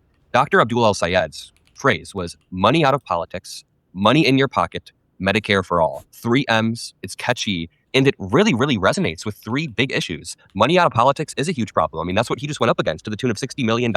Money in your pocket is exactly what we want to see after we get money out of politics, because then AIPAC won't have as much influence to send money over to Israel. Everybody will have more money in your pocket. And then it's really just AIPAC? That's the only one we care about? Money to Israel, AIPAC, money to Israel, AIPAC? Okay. Medicare for all, something that polls very well amongst Americans, increased Medicare coverage. It's very, very important. And he won a purple state, Michigan, with that message. I think it's very important to have these big, bold, intuitive ideas, to be a charismatic outsider populist. Let's even apply this framework to Zoran. Zoran was an assembly member, but he was kind of going up against the establishment machine with Eric Adams and Cuomo. So he was the charismatic outsider. No, not against Eric Adams. With Cuomo, sure. Although Cuomo also had some exceptional, stupid fucking issues with him, which I don't know what the fuck the Democrats there were thinking of, but... with ideas that were bold but simple enough for people to understand. Affordability. That is the type of thing that we need. And Kamala Harris only had 107 days to run her campaign. I thought she did well. I'm not going to take that away from her. But I feel like she missed some of that simple but boldness to her ideas. Her ideas were good. It was like if you were a first-time home buyer and you were buying a home over this level, you get this type of write-off if you're this age. But it's just, once you get to all these criteria that you have to follow, it's a bit too messy. We need big, bold ideas from strong outsiders who can push these ideas. So I think that's where I want to end it. If you appreciate the work that independent media does, if you appreciate what Mike and I do, make sure to hit the like. Make sure to... Yeah, also, outsider that's a term that you have to fight for, and you have to say why you're an outsider. Because I understand today, especially for younger people, especially more whiter, affluent people, like outsider to you might have a particular connotation or whatever. But it's like, to different people, it can mean different things. Like, is Abdul like an outsider? I mean, like to the political system, I guess, sure. But like, this is an ultra wealthy dude from an ultra wealthy family who went to fucking med school just to get like a nicer, I guess, undergrad for his master's in epidemiology. This is like married to a wealthy person, like international real estate. Like, I guess he's like an outsider to a political system, but you can make an outsider argument for anything. It just depends on how you identify the tribes, you know? He's been in government and politics for like 15 years. Has he been in elected positions or just government related positions? Subscribe below. Mike, any final thoughts? No, just that now's the time to put our BS aside. It just really is. Like, this is a make or break moment for American democracy. I agree with everything that you just said, Adam. To be clear, we're kind of like fighting over shitty futures. The make or break moment was, I'm sorry, it was 2024 and we broke hard. Like that election was so much more important than the upcoming one, and probably more important than the 2028 one. And whatever, we can pretend otherwise. But by the way, which is like, keep it simple, stupid is the easiest thing to do in American politics. It doesn't have to be complicated. But at the end of the day, Mike Rogers would be a rubber stamp for every single thing that Donald Trump wants to do. We have Susan Collins on the run in Maine. Roy Cooper is running over the Republican candidate there. We're up in Iowa. We're up in Texas. We're up in Alaska. We're up in Ohio. We have a chance to win 52, 53, 54 Senate seats. The Democratic Party, guys, for all the talk of Democratic Party infighting and people getting mad at Chuck Schumer and all of that, we are locked in. We are absolutely locked in right now. You have Democratic candidates that are dropping out in red states so that independent candidates in South Dakota and other states actually have a chance to win. Nebraska is another one. We have an opportunity at a time when the Republican Party coalition is falling apart right now, and they can't even do basic stuff like condemn the domestic abuse of a Republican senator's daughter versus a Republican member of Congress. Just shoehorn that in real quick. They are on the run right now. Lock in. Forget the differences for a second. We're one big, beautiful blue tent. We're going to win in November. Let's give them help. Give them. T-Rex is not what we thought. Thanks to the 1993 classic Jurassic Park, this giant, bulldozing, seemingly half-blind wall of teeth. Stop. Isn't it well known by now that the T-Rex was basically just a fucking scavenger loser? Like, he probably didn't hunt at all. He just, like, fucking ate shit off the ground, like an actual clown. That wasn't supposed to rhyme. No, he was a geek, Chad. Are you sure? Yeah. Have you seen Yee in the chat? Damn. What is this? who still can't open up the olive jar went on Joe Rogan's podcast to spread lies about me that not even Joe Rogan himself believed. So let's talk about it. If this is the first time you're seeing me, I run the largest counter organization to Turning Point USA on the left, so don't forget to follow me. Okay, really quick to catch you up. So Andrew Wilson, who again you probably don't even know because he's an irrelevant loser, decided to go on Joe Rogan's podcast to complain about us. This is what he said. Right now, you have progressives who are funded by Act Blue, right? And I've proven this. We traced all their money. It's progressives funded by Act Blue who are pushing the same narrative that can't. Just to reiterate for the 50 minute time, I don't believe Act Blue funds people. I think Act Blue just facilitates donations. So when we fundraise, and when we fundraised in the past, we've used the Act Blue platform, but they don't give us money. They just facilitate the financial transfer. But okay. It's just like a bank. It's like PayPal. They move it over. Or like a payment processor, yeah. Exactly, that's what I meant. Owens and others are pushing. Absolutely being paid to push this? Well, their stated mission, this particular progressive group, their stated mission was to take down TPUSA. I'll tell you a story. Charlie Kirk has this huge outreach program that's happening through TPUSA on these college campuses. He's got viral clip after viral clip after viral clip. Wow. He's being dogged by a progressive organization. This progressive organization shows up at almost all of these TPUSA events with the stated mission of trying to create a counter movement to what TPUSA is doing. Now, the woman who heads this particular organization received millions of dollars from Act Blue and other progressive organizations for this stated mission. How do we know that they've done this? Are there emails that have been found? Well, the stated goal of this particular person is to take down TPUSA. Right. She's very open about that. And then the way that you know that they are talking to these other accounts is because they do it publicly. And millions of dollars in Act Blue funding going towards this. No joke. Anybody can look it up right now. The organization's called Unfuck America. So here's the thing, Andrew. I'm going to offer you $100,000 to prove that I got paid over $20 million from Act Blue. Which, by the way, you're so fucking stupid that you don't know that Act Blue is a payment processing company. So that's my offer on the table. But you're never going to find it because, again, you know that you're spreading absolute bullshit lies. For those of you guys who actually want the truth, you can follow me to Unfuck America.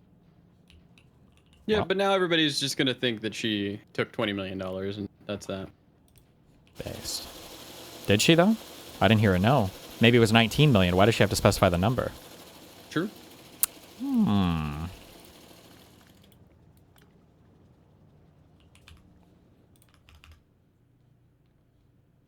I mentioned corruption. This is because of corruption. Think about what industries are most worried about THC products being readily available. Big beer, don't big say tobacco, big pharma. Oh, right? Man, he's gonna say and it. so they were the ones pushing this. I don't think Talarico's retarded. I don't think I've heard him say anything retarded, actually, right? Right? No, I don't think so. Okay. Is he on that? I feel like you just have to accept it. Is he on that slopulist train, or? Everyone is going to be. Get with it, boomer. Okay. All right. THC ban because it hurts their bottom line, right? And a lot of research shows that THC, cannabis, these products are safer and less addictive than beer or tobacco, and so I do think I feel like I've seen that before, but I might be wrong. But I do think that like alcohol companies and tobacco companies try to be opposed to marijuana and stuff. Like I think that is true. To me, this is they're all a prime competing example for the same space, right? Like just drugs that you can use recreationally. Your mouth. Of what corruption looks like when you've got big industries buying politicians and pushing bills that harm people but benefit them financially. And I think a lot of Texans, a lot of young Texans, a lot of our veterans, they use THC products for PTSD. It's from the earth, James. Yeah, that's in the Bible, the burning bush. Well, I mean, I don't know if maybe you have to fucking message on marijuana. I don't like the fucking fuck the medical marijuana messaging and everything. Or maybe you have to, but like, bro, we can drink alcohol. We should be able to smoke weed. I don't understand how it could possibly be the case that alcohol and tobacco are legal and weed is not. Or at the very least, it can't be that alcohol is legal and weed is not. You got to pick a side on that. That's I'll go tobacco. It's one to well. Tobacco. I guess alcohol can yeah. I'll go to wait. What? I was gonna say like tobacco could be 1-to-1, but it doesn't like you can smoke and drive. Sure. Like tobacco, yeah. So alcohol 1-to-1. Yeah. Yeah. I mean, that's not the burning bush. well, I mean, they legalized hemp in Texas. I think it was 6 years ago, and this is now a booming industry in our state. I mean, these are local small businesses. This ban is a gift to the drug cartels because Texans are going to keep smoking weed. They're going to keep eating edibles. they're not going to stop because some politicians told them to. But now, instead of supporting a local small business, they're going to go get it on the black market. They don't know what they're getting, what they're smoking, what's in it, and nothing, right. I mean, Did you say they accidentally legalized weed in 2018 through the Farm Bill, but last year they passed a bill to go back on it? Is that true? It just drives me crazy when you have these policies that clearly don't serve people, actively hurt people. I mean, things are so hard right now. Like, Texans can't afford the basics. They can't get ahead no matter how hard they work or how much they save. And you're going to ban a product that gives them a little bit of peace. Like, it just drives me crazy. We should be trying to make people's lives easier, not making their lives harder. Like, that's the line. Hell yeah.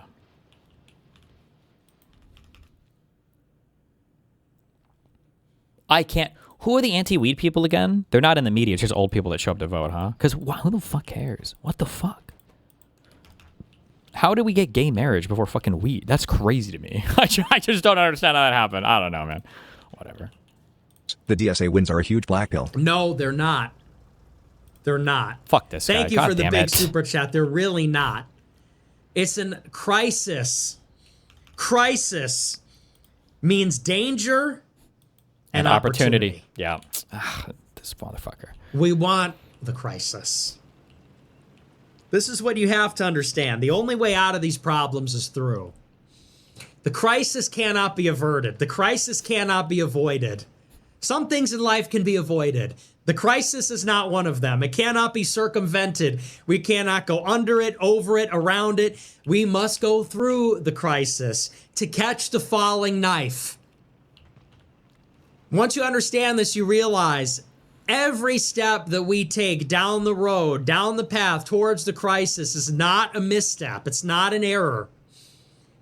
It's the process. It's inevitable.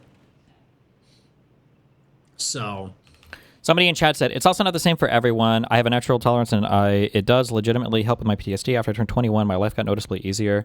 I'm not saying that it doesn't have some legitimate medical purpose, but I'm saying that, I'm sorry, even on a more, like, in my opinion, not making the medical argument is an even more powerful medical argument as well. Like, let's say that you really do feel like it helps you with your, PTSD or chronic pain or whatever the fuck else.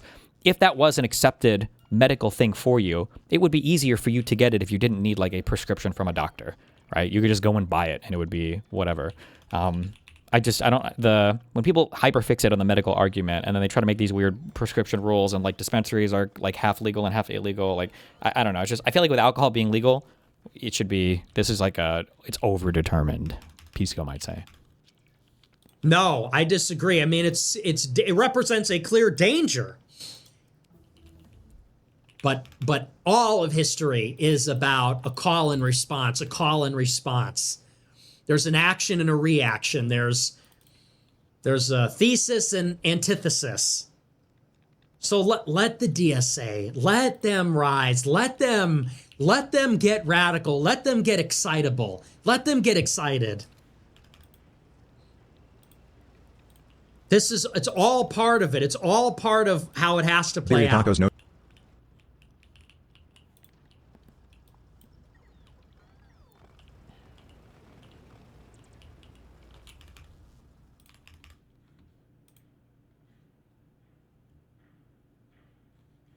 Wait, what is this? Bibbed crash out. Bald streamer Hutchinson end stream after bitch wife bibs him on live to allegedly start shouting at her. He was not happy to get bibbed. Is this just a troll account? Wait, the account's name is Sue Destiny 0. This is not a troll account. Jesus. Hell yeah. Christ.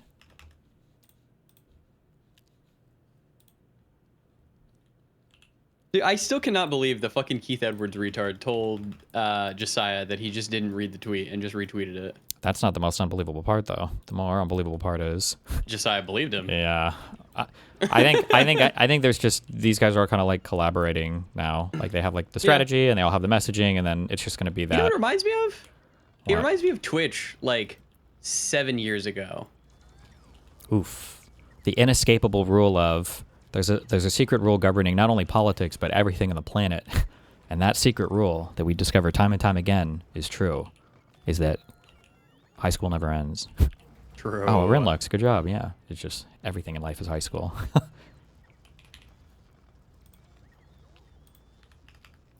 Wait, Dead Domain is fighting with him. Maybe get your wife to put another bib on so you can eat this humble pie. You were wrong. People being excited by pollsters, accurately or not, aren't in any way analogous to a candidate being funded to the tune of $60 million intended to bury an opponent.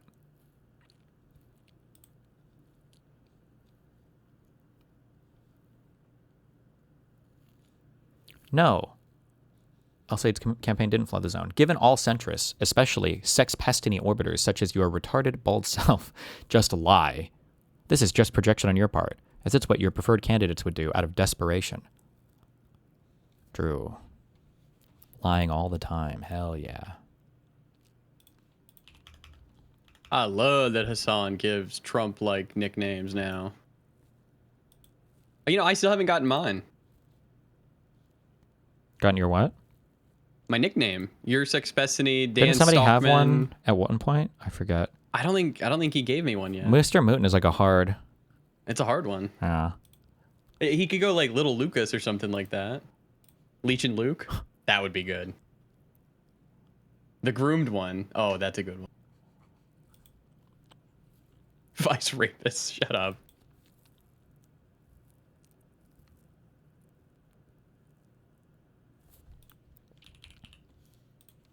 Yeah, Emma Vigilant also pushed this stupid conspiracy. Michigan has open primaries. Mike Rogers had the nomination locked. How many Republicans voted for Stevens? Dude, it's so retarded. Yep. But she's just asking questions, Steven. Yep. Just like MAGA would. Yep.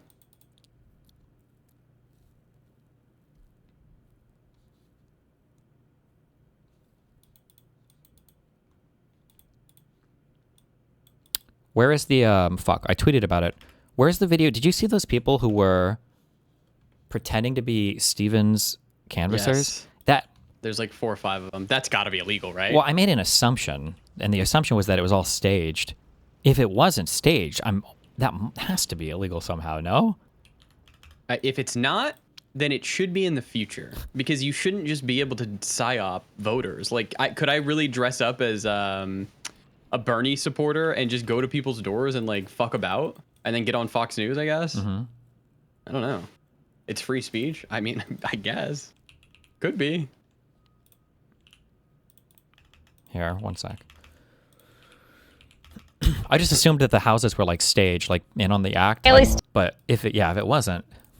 We're out here canvassing for Haley Stevens. Money in politics, money out your pocket, Medicare for none. All right, boys, let's hit these streets. Hi. Good. Are your utility bills too low? Hey, sir. We were wondering if you wanted to hear this noise in your neighborhood. Hi. Hi. We're canvassers for Haley Stevens. Hi. You're voting for Haley Stevens. I guess we're just trying to get the word out. Like, we're trying to get more money into politics, money out of your pocket, raise utility bill prices. This is our campaign literature. Raise utility bill prices? Yeah, we're gonna build a data center In the neighborhood. Are you in favor? Yeah. It's the sound, sound of progress. Vote for Haley. We're going to stick it to him. All right. We're going to try and convince another person to change their minds. This is exciting. Only a few days left. We're here with the Haley Stevens campaign. We saw the Abdul sign. Do you think your energy bills are too low? Oh. They're not too low. I think we could have more flock cameras for everyone's safety, right? Yeah. I feel safer without them, actually. Oh, really? Oh, how fun does that sound? Oh, man, that doesn't sound too good. Probably data center right over there. Some of these houses go. This playground's probably good. We're gonna put a data center close by. Oh, yeah. We'll drown out the sound of the kids. Data centers with monkey bars or something like that? Yes, yes. Ooh, that's a good idea. That's a really good idea. We're going to bring that up the chain, actually. We'll bring that right back to Haley. Vote for Haley. Don't Abdul. So, this is classic Abdul behavior.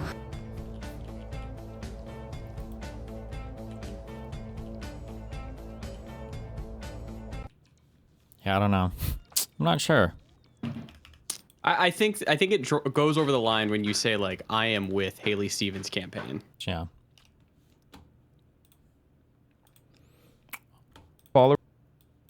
Hassan SLOP. I'm reporting from the Wisconsin front, but dog, all my normie-ish Twitter followers are going nutty over you. Yeah, the Wisconsin stuff is a nightmare. I also like, and again, I know we have different goals, I guess, right? Because my goal is I have strong political beliefs. I think it's good. The more people, I think it's beneficial to the United States. The more people that have them, the policies that I push, et cetera, et cetera. It would be like, I can't imagine the worst thing in the universe would be sinking some like national level campaign because I just like demand that I have to be involved in like all of their events, that I need to be like on camera with them. I need to be doing like answering questions and shit next to that. That's just, it's so unbelievably selfish and clout hungry that you would do that. I don't know. He's a narcissist. Yeah, I know, but it's just it's so bad. It's so unserious. I don't know. That's crazy. But Jesus. Wait, what happened? Candidates like across the country that are appearing next to Hassan are obviously being pushed by the insane shit that he said constantly, and still continues to say. And I really don't think a lot of these people are even aware of. Like, they didn't even have the good clips yet. yet. They don't even have the good clips yet. They just got like the 2 old bangers, like they got 9/11 one his and, first album. Yeah. Get ready for when Abdul El Sayed is going and campaigning with a known dog shocker, dog abuser. Mm-hmm. That's coming. I'm reporting for the Wisconsin front, but dog, all my normie-ish Twitter followers are going nutty over you. Yeah, the Wisconsin stuff is a nightmare. We'll get to that in a second. Here it is, a recent poll here from our friends over at Fox. It's organic. My friend in the PSL hates you. Good. Put that on a long list. That's what I need. More enemies. More enemies from the left flank. Okay, good. Great. Meanwhile, the federal government is trying to actively tie me up on a fucking RICO case. Oh my God. You know, Roy Singham.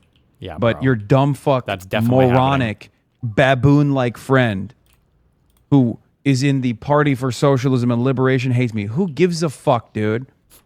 It's a long-ass line. If they want to stand on that line with Zionists, pedophiles, monstrous... How is Zionist the first... They're next to each other! The first thing that came up. Jesus. Sheesh. We're putting Zionists and pedophiles monstrous next to each other? corporatists, Yep.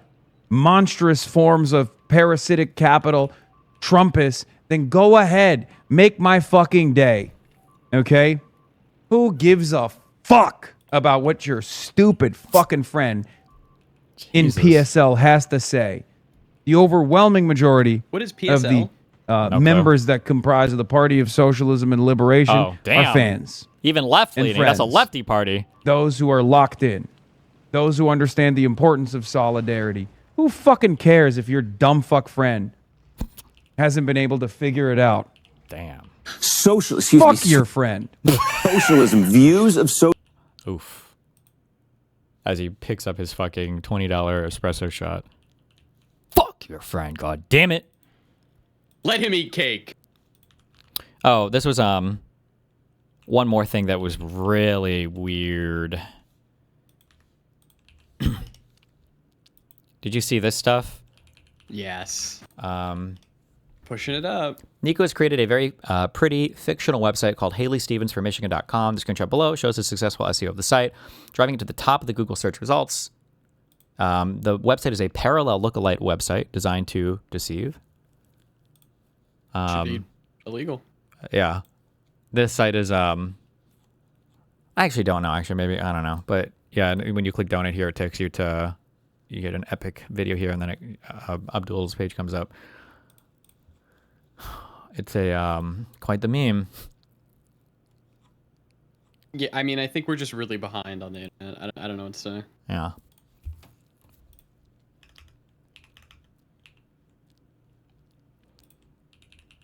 It's not illegal and it shouldn't be. Based. Driving a website that looks exactly the same as the Congress person running to the top of... okay. Mike Rogers is the guy. Bernie Sanders, the OG who came in on day one. We're going to build a movement that reaches out to everybody. Mike Rogers is a guy whose politics and vision and perspective are old. Is he MAGA? Is he neocon? Nah, man, he's just a corporate sellout. Abdul El Sayed delivering another big win for the Democrat Party's left flank, capturing Michigan's high-stakes Senate primary and opening up to new party infighting.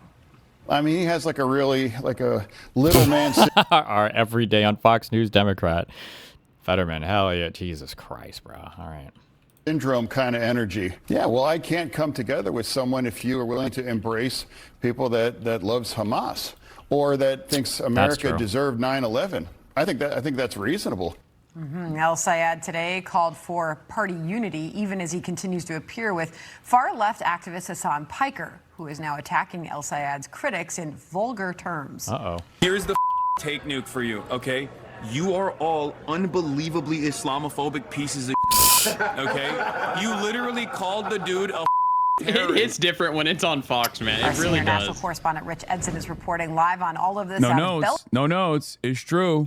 Every single consultant that said Abdul's unelectable, his policies are too radical, every single consultant leaned into it. Every single one is true. It's true. Now, of course, people turned around and said... It's also so nice that if you make the slightest hint of criticism about like extremist rhetoric, it's over because you're being Islamophobic. Meanwhile, zog, Jew, Zionist, We're not anti-Semitic. Yeah, it's like, give me a fucking break. Like, oh, Hassan is like yelling at the voters. I would never do that. Oh. I never will, and I wasn't doing that there either. Okay, sure thing, buddy. Okay. Of course not. He wasn't. He said he wasn't, Mooten. Did he not say he wasn't? He just said he wasn't. He said he wasn't. Mike called you out for that? For what? Michael from Florida was woke 1.0 about this morning. Uh-oh. You were cooking why they ended there? Yeah. You yell at the chatters, which is understandable. No, like my point was there are a lot of these people who straight up leaned into the Islamophobic lines of attack. Okay. And then turned around. Did you see any Islamophobic attacks? No. I haven't. I genuinely haven't. Even for the people that don't like Al-Sayed, I'm sure there was some on the internet. I'm just not on that part. But one of the big issues now is it's going to be really, really, really hard to call them Islamophobic when you have a guy who is willing to like stand by a guy who like supports terrorist attacks. Like, because now you can just say it, and that used to be the go-to for, oh, he's Muslim, so he probably supports terrorism. Ha ha, right? Okay, well, But no, he literally has got a guy in his campaign who that supports does. terrorism. Yeah, so it becomes a harder point to even identify as Islamophobic. He needs to you know? distance, dude. Yeah. Turned around and then made it seem like Abdul had to kiss the fucking ring. He doesn't have to kiss your ring. He has to kiss the feet of the voters. Okay? That's all he has to do. Clip chimpable event could be used towards voters, not consultants. I know. Not everything from my stream has to be clipped and blasted on the timeline, even if we think that it's like a defensible sentiment. Our good friend Shannon posted a fuller clip saying that it wasn't about consultants. she won't be. It was about voters. Because Hassan says, that was the tail end of my rant that didn't go viral. I wasn't talking about the voters. I was talking about consultants whose racist attacks are now being mirrored by Mike Rogers and the entire Fox News propaganda apparatus. Well, let's see. This was the 30-second clip. like everyone is already doing the can El Sayed unite the Democrats? And that question is just, can El Sayed get the pro-Israel vote? Can El Sayed win over, not even the vote necessarily, but like, can El Sayed get the people and the groups and the NGOs and the consultants that have worked extensively for pro-Israel candidates to shut the fuck up about El Sayed being a terrorist for a long enough timeline so that, you know, we can consolidate the base and defeat the fucking Republican? Okay. Was it out of context? Yeah, she won because of me. No. It's funny because like a lot of the narrative building around me never comes from me and comes from what people are saying about me. Whether it be Joe Rogan to the left, whether it be like, oh, you guys are becoming like kingmakers, like all this shit. Like I always oppose these kinds of statements. Hold on, I'm sorry. That's a lie. You remember the screaming and screeching he did on the night the DSA candidates won in New York, but he's like, if you want to go to the primary, you got to come to me now. You got to go, Richie Torres. If you want it, you got to come to me and ask now. The price just went up. Yeah, but okay. Good one, Chief. but no one seems to give a shit about what I actually have to say about it. Going to bed, but his if Al daddy, the guy in China probably told him, like, you gotta cut that shit out. That's not a good look. So he's having to move his rhetoric. True. Wins narrowly, one of the first things he'll be told to do is kick HamasPiker to the curb to campaign statewide, and the Schadenfreude is delicious, says Shannon Watts. Uh-oh. Here it is. I was waiting for it. I think it's really funny because, like, I don't think it's gonna happen. I just, first of all, I don't think these people genuinely understand, and I keep, again, no one ever listens to me, weirdly enough. Even if I'm the story, no one ever fucking listens to what I have to say about this shit, where they'll be like, no. Because you never have anything to contribute meaningfully. All you say is out of context, like over and over again. It's not worth listening to for anything. It's like one of the most worthless voices in media. I mean, in terms of actually understanding anything that's happening. I know what's going on. They do not understand. This stuff is not for me. This stuff is, and I know you don't fully agree with this as well. This is not as beneficial for me as sitting the fuck at home. I'm spending money. I'm losing sleep. Oh my God. I'm not. No, I'm not. But like, I like how he's acting like he's making this huge sacrifice to go and do fucking photo ops with people. Like, bruh, how fucking privileged. Oh my God. You don't get it. He had to take like a flight, dude. It's like such baby spoiled loser behavior. Jesus. In first class too, by the way. But people don't realize, like, I'm a content creator. I could just sit the fuck at home and watch from afar and not get inundated with like terrorism allegations on a daily basis from Democrats, while on the other side I have fucking Republicans, like the Republican administration, also trying to set up like, you know, federal fucking indictments. Like, it's not, I don't want to do this. He's such a selfless hero.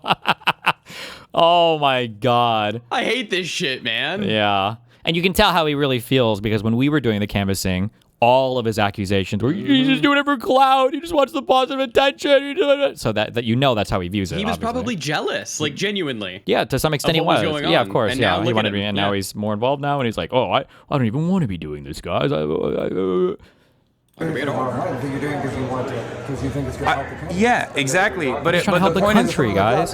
Oh well, he doesn't help the candidates. We're going to kick him to the curb. No, I think the people like that think that like their personal animus or their personal animosity that they've developed over, you know, what they see on their Twitter timeline is what's like greatly impacting their analysis. Like they think that you know, my involvement in this race is like, you know, playing a significant role when it's not. Like I think it's more so because all these guys will tell you, if you ask them, like the campaigns will tell you, they poll my shit. Like they will poll my approvals. Like they're not gonna make it. They don't know me Every poll anything. we've seen of You know him what I has mean? been either A, I don't know who you are, or B, I have a negative opinion of you. Like from their calculation, it's worthwhile. Like everyone being like, Abdullah has a fuck ton of work to do mending bridges. Here's the fucking take nuke for you, okay? You are all unbelievably Islamophobic pieces of shit, okay? You literally called the dude a fucking terrorist for months on end. Who was and doing like this? called him a sexist, misogynist, terrorist, bad candidate, doesn't fake doctor when he That's has true. like 2 fucking degrees. And now you're gonna sit there and be like, well, you know, you really gotta come to me now. Like, what are you talking about? Do you wanna fucking win or not? Lock the fuck in, okay? Lock the fuck in. Like, everyone is already doing the can El Sayed unite the Democrats? And that question is just, can El Sayed get the pro-Israel vote? Can El Sayed win over, not even the vote necessarily, but like, can El Sayed get the people and the groups and the NGOs and the consultants that have worked extensively for pro-Israel candidates to shut the fuck up about El Sayed being a terrorist for a long enough timeline so that, you know, we can consolidate the base and defeat the fucking Republican. It's time to lock in against the Republicans, guys. Also, I'm fucked. Because it won't just be Abdul. They will literally be like, HamasPiker is a terrorist, here's his home address, you should drone strike it. Like I mean, they've done it. They've sent a drone. New York Post sent a drone to my house. Rupert Murdoch literally sent a fucking aerial drone to my house. Oh my God, this guy, it's the ultimate victim complex. Holy shit. To take an overhead photo of it, and then they plastered it on the fucking cover. So, that already He's basically got happened. drone striked. Thank God he's still alive. It doesn't matter. It's like we have to angle those clips to the best of our ability for the masses if we're going to clip those things, to be like, Hassan delivers a rebuke to the consultants. I love Hassan and understand how he's feeling, but we need to be magnanimous in victory. Spiking the football is only appropriate in races where we have it locked up. In swing seat, we need every Stevens voter. Yeah, I wasn't even talking about the Stevens voter. Stevens voters, and even Michael from Pennsylvania, also known as Michael from Taiwan, not Beijing. Epic. Epic. Epic. Misunderstood the point I was making. He's just not on your level of analysis, I guess. Yeah, the bots and most racist people are in the quote tweet straight up lying, but we can call it lying because we've already debunked their uncommitted bullshit, but they're still at it. At some point, we have to admit that those are bigoted extremists and work to protect our coalition. Yeah, that's exactly what I'm talking about. And Ruva, who is far more considerate and far more careful in the language that she uses, also identified it. Okay?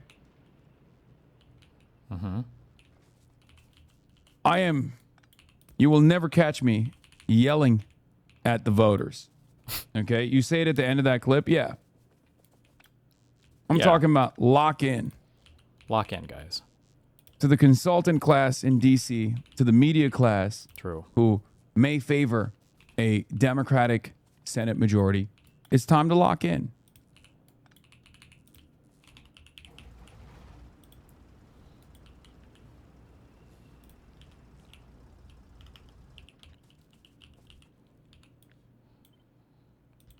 He was saying you were right, but it wasn't useful. He was trying to say, be magnanimous in victory, be a bridge building factory. I mean, I'll be a bridge building factory. Well, I'll be the factory, dude. I'll lay the bricks down to build that bridge with whoever wants me to do it. Dude, it's funny because, like, here's the interesting part. Yeah. I was already in these districts stumping for Donovan. Stumping. So I was already 10 hours trying a to court day. voters anyway. It's not like it's not like I wasn't doing that already, and I will continue to do that. And we not only did that, but we won in those districts for Donovan because of his stumping. It's not even a thing. You know what I mean? I was already doing the work before the general. Louisville, Michigan. Hey, Rich. And good afternoon, Sandra. Well, Michigan Democrats say they are united behind Abdul al-Sayed after his unexpectedly narrow victory over Congresswoman Haley Stevens. We were at a press conference earlier today with al-Sayed in downtown. Okay. I like that we left in the final 2 seconds to see him bring his food in.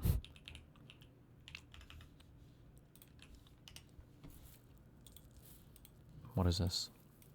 Means Briahna, would you abolish those institutions? Means get rid of entirely. That is a clear answer to your question. Defund means decrease funding for. Would you? Abolish means abolish entirely. Period. I'm asking you if you would abolish them. Would you abolish them? Why do you care what I personally, Briahna Joy Gray, I know why you care. Because you're a guest on my. That's always the weakest thing when people do a thing and they're like, "Oh, wait! Are you just asking for just my opinion, or why would you care about just my opinion?" I was like, "What? You're here to talk about a particular thing. Of course, we're talking about your opinion. What do you mean by that? Like, usually people use this to escape all forms of like committing to an answer that they really don't want to commit to. Let me use the restroom 1 sec. Show. No, because you want to make this a conversation about whatever. I am to the left, way to the left. I just want to know what you think. Why is this so difficult? This is excruciating. This is not a referendum on me. This is a referendum on the actual DSA and the candidates that you are frustrated are winning races because they're overwhelmingly popular. I'm not running for office.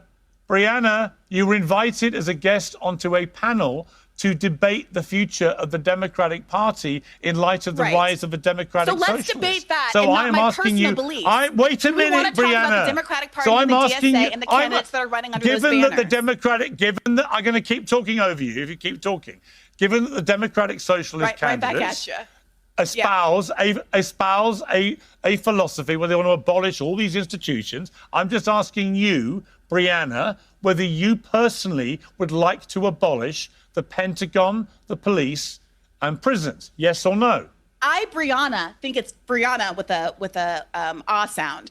Think it's absolutely unconscionable that you can say a kind of mealy mouth, I think it was really bad that ICE murdered American citizens in the street, but want to make this a referendum of whether I, one socialist, happen to believe in abolishing those programs. To me, the answer is yes. The absolute long-term goal. I just answered the question. Yes or no? 1 second. The long-term, yes to me, or no? The answer is affirmatively yes. Yes or no, Briahna? Personally, absolutely, me, Briahna Joy Gray, since the world is clamoring for my one woman's opinion, absolutely do believe in abolish the police, abolish the Senate, abolish the Pentagon. I do not think the American war machine, which has caused unfathomable horrors across the globe for the entirety of all of our living memory, should persist. Got it. We've got that. Absolutely, the Pentagon we got is a force it. We for got evil our in the answer, world. Pierce. I think the police. We got it. We got it. We got you on the record. Oh my That's God. a wrap. That's a It's wrap. like a leftist meme in real life. Briahna, it's a wrap. It's a wrap. It's a wrap. Briahna, it's okay. Sorry, Briahna, just to be clear, you've agreed you would abolish the... Wait a minute, Briahna. Please stop talking. You would abolish the Pentagon and the police. You say, what about prisons? Would you abolish prisons? Oh, they're first on the list. Just like the DSA, Megan Romer said. Great, okay. Let me go to Oliver. Great, no, it's all right. We're done. Let me be clear. We're done. We're done. I got my answers. It was utter torture, but you want to abolish these things. Okay, Briahna, thank you. Briahna, it took a long time, but we got the answers eventually. Thank you. Jesus. I think it's Briahna with a ah sound. Think it's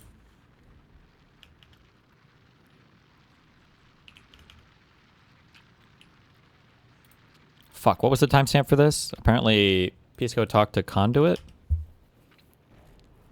at 5 hours something.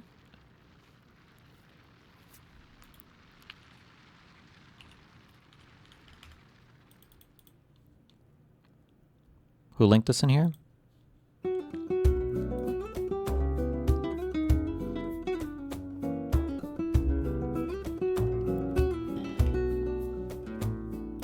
Okay, somebody gave me the timestamp. Somebody had it. Somebody linked this in chat earlier. We'll catch up on TTS.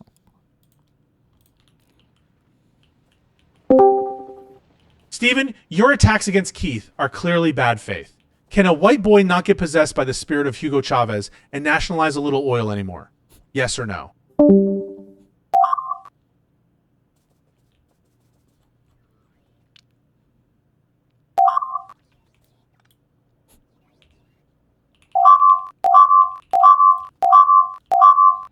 Good one. Good sound effect. Is there a way to know exactly where Hey, a pipe is Steven, overextended? I heard you guys have some problems with commies in your country. Let me show you how we deal with them in our glorious Ukraine.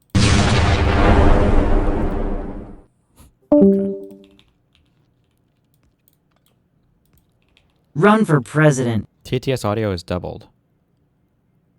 Okay, it's day 2 of my reading challenge. I use context clues to infer the material Ahim TV guide. Okay, obviously it's a guide for Tel Aviv Jews to control the world. It's a very odious Slava Ukraine. I think that was something with the TTS thing. I don't know what it was. Okay. Oh, 5:34:56. Hey, the Snarkman here. I'm violating I don't know the why this consent sounds of like DGG this. by raping them with this conversation that was preloaded before stream even started. Regardless Ask of these Gator. facts, I'm still the best orbiter around. The orb provides. The orb is good. Let it in your mouth. 3 orbs in your mouth. 3 orbs in your mouth. 3 orbs in your mouth. 3 orbs in your mouth. 3 orbs in your mouth. 3 orbs in your mouth. 3 orbs in your mouth. 3 orbs in your mouth. 3 orbs in your mouth. 3 orbs in your mouth. 3 orbs in your mouth. 3 orbs in your mouth. 3 orbs in your mouth. 3 orbs in your mouth. 3 orbs in your mouth. 3 orbs in your mouth. 3 orbs in your mouth. Shit, hold on. Hello, Destiny. Your 3-year anniversary in the new Yeshiv Discord is coming around soon. You have over 50 million Mossad points. How would you like to spend them? Can you explain why the conversation around Stop Dems is framed as they chose instead of judging individuals? There are not top-down decisions by the DNC in the way this framing implies. The convos become so broad that they're pointless. Eric Adams knowingly took money from the Turkish government with the explicit demand that he not say anything about the Armenian genocide on Armenian Genocide Remembrance Day. Where is the outrage over this foreign influence? Oh my God.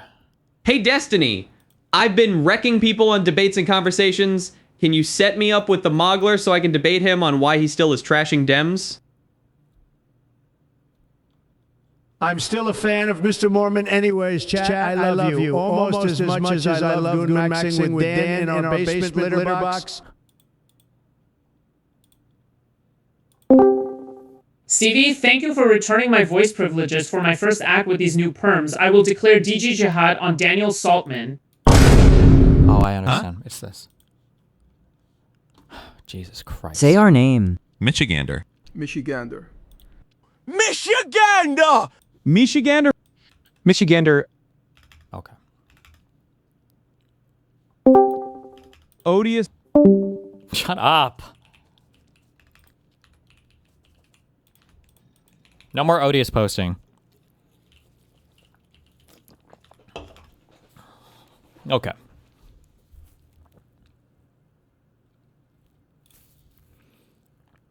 I should like 5:34:56.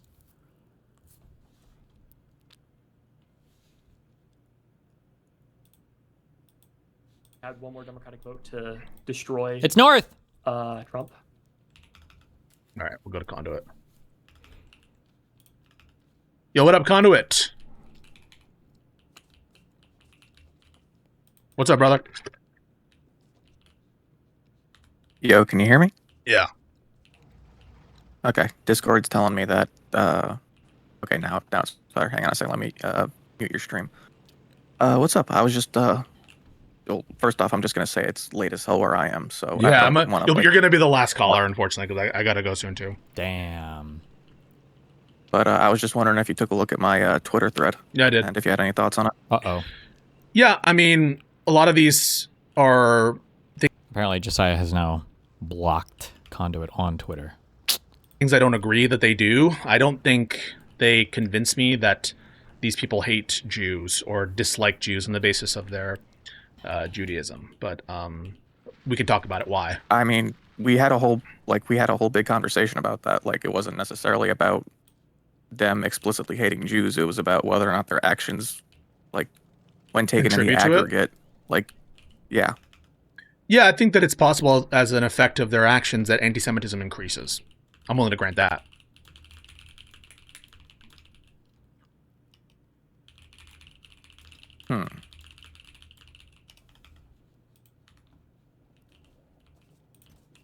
I guess in that case, like, if you recognize that that's something that is happening. Well, no, I'm saying that. How do you feel about that? No, I'm not like. He's saying it's I'm possible, not saying that not it that is it's happening. I'm saying that's plausible to me. I don't know. It's the same kind of deal. It's the same kind of deal. Between those two kinds of perspectives. Yeah. So my intuition. We can go off vibes if you want. This is the same thing with North, right? This is an empirical question, isn't it?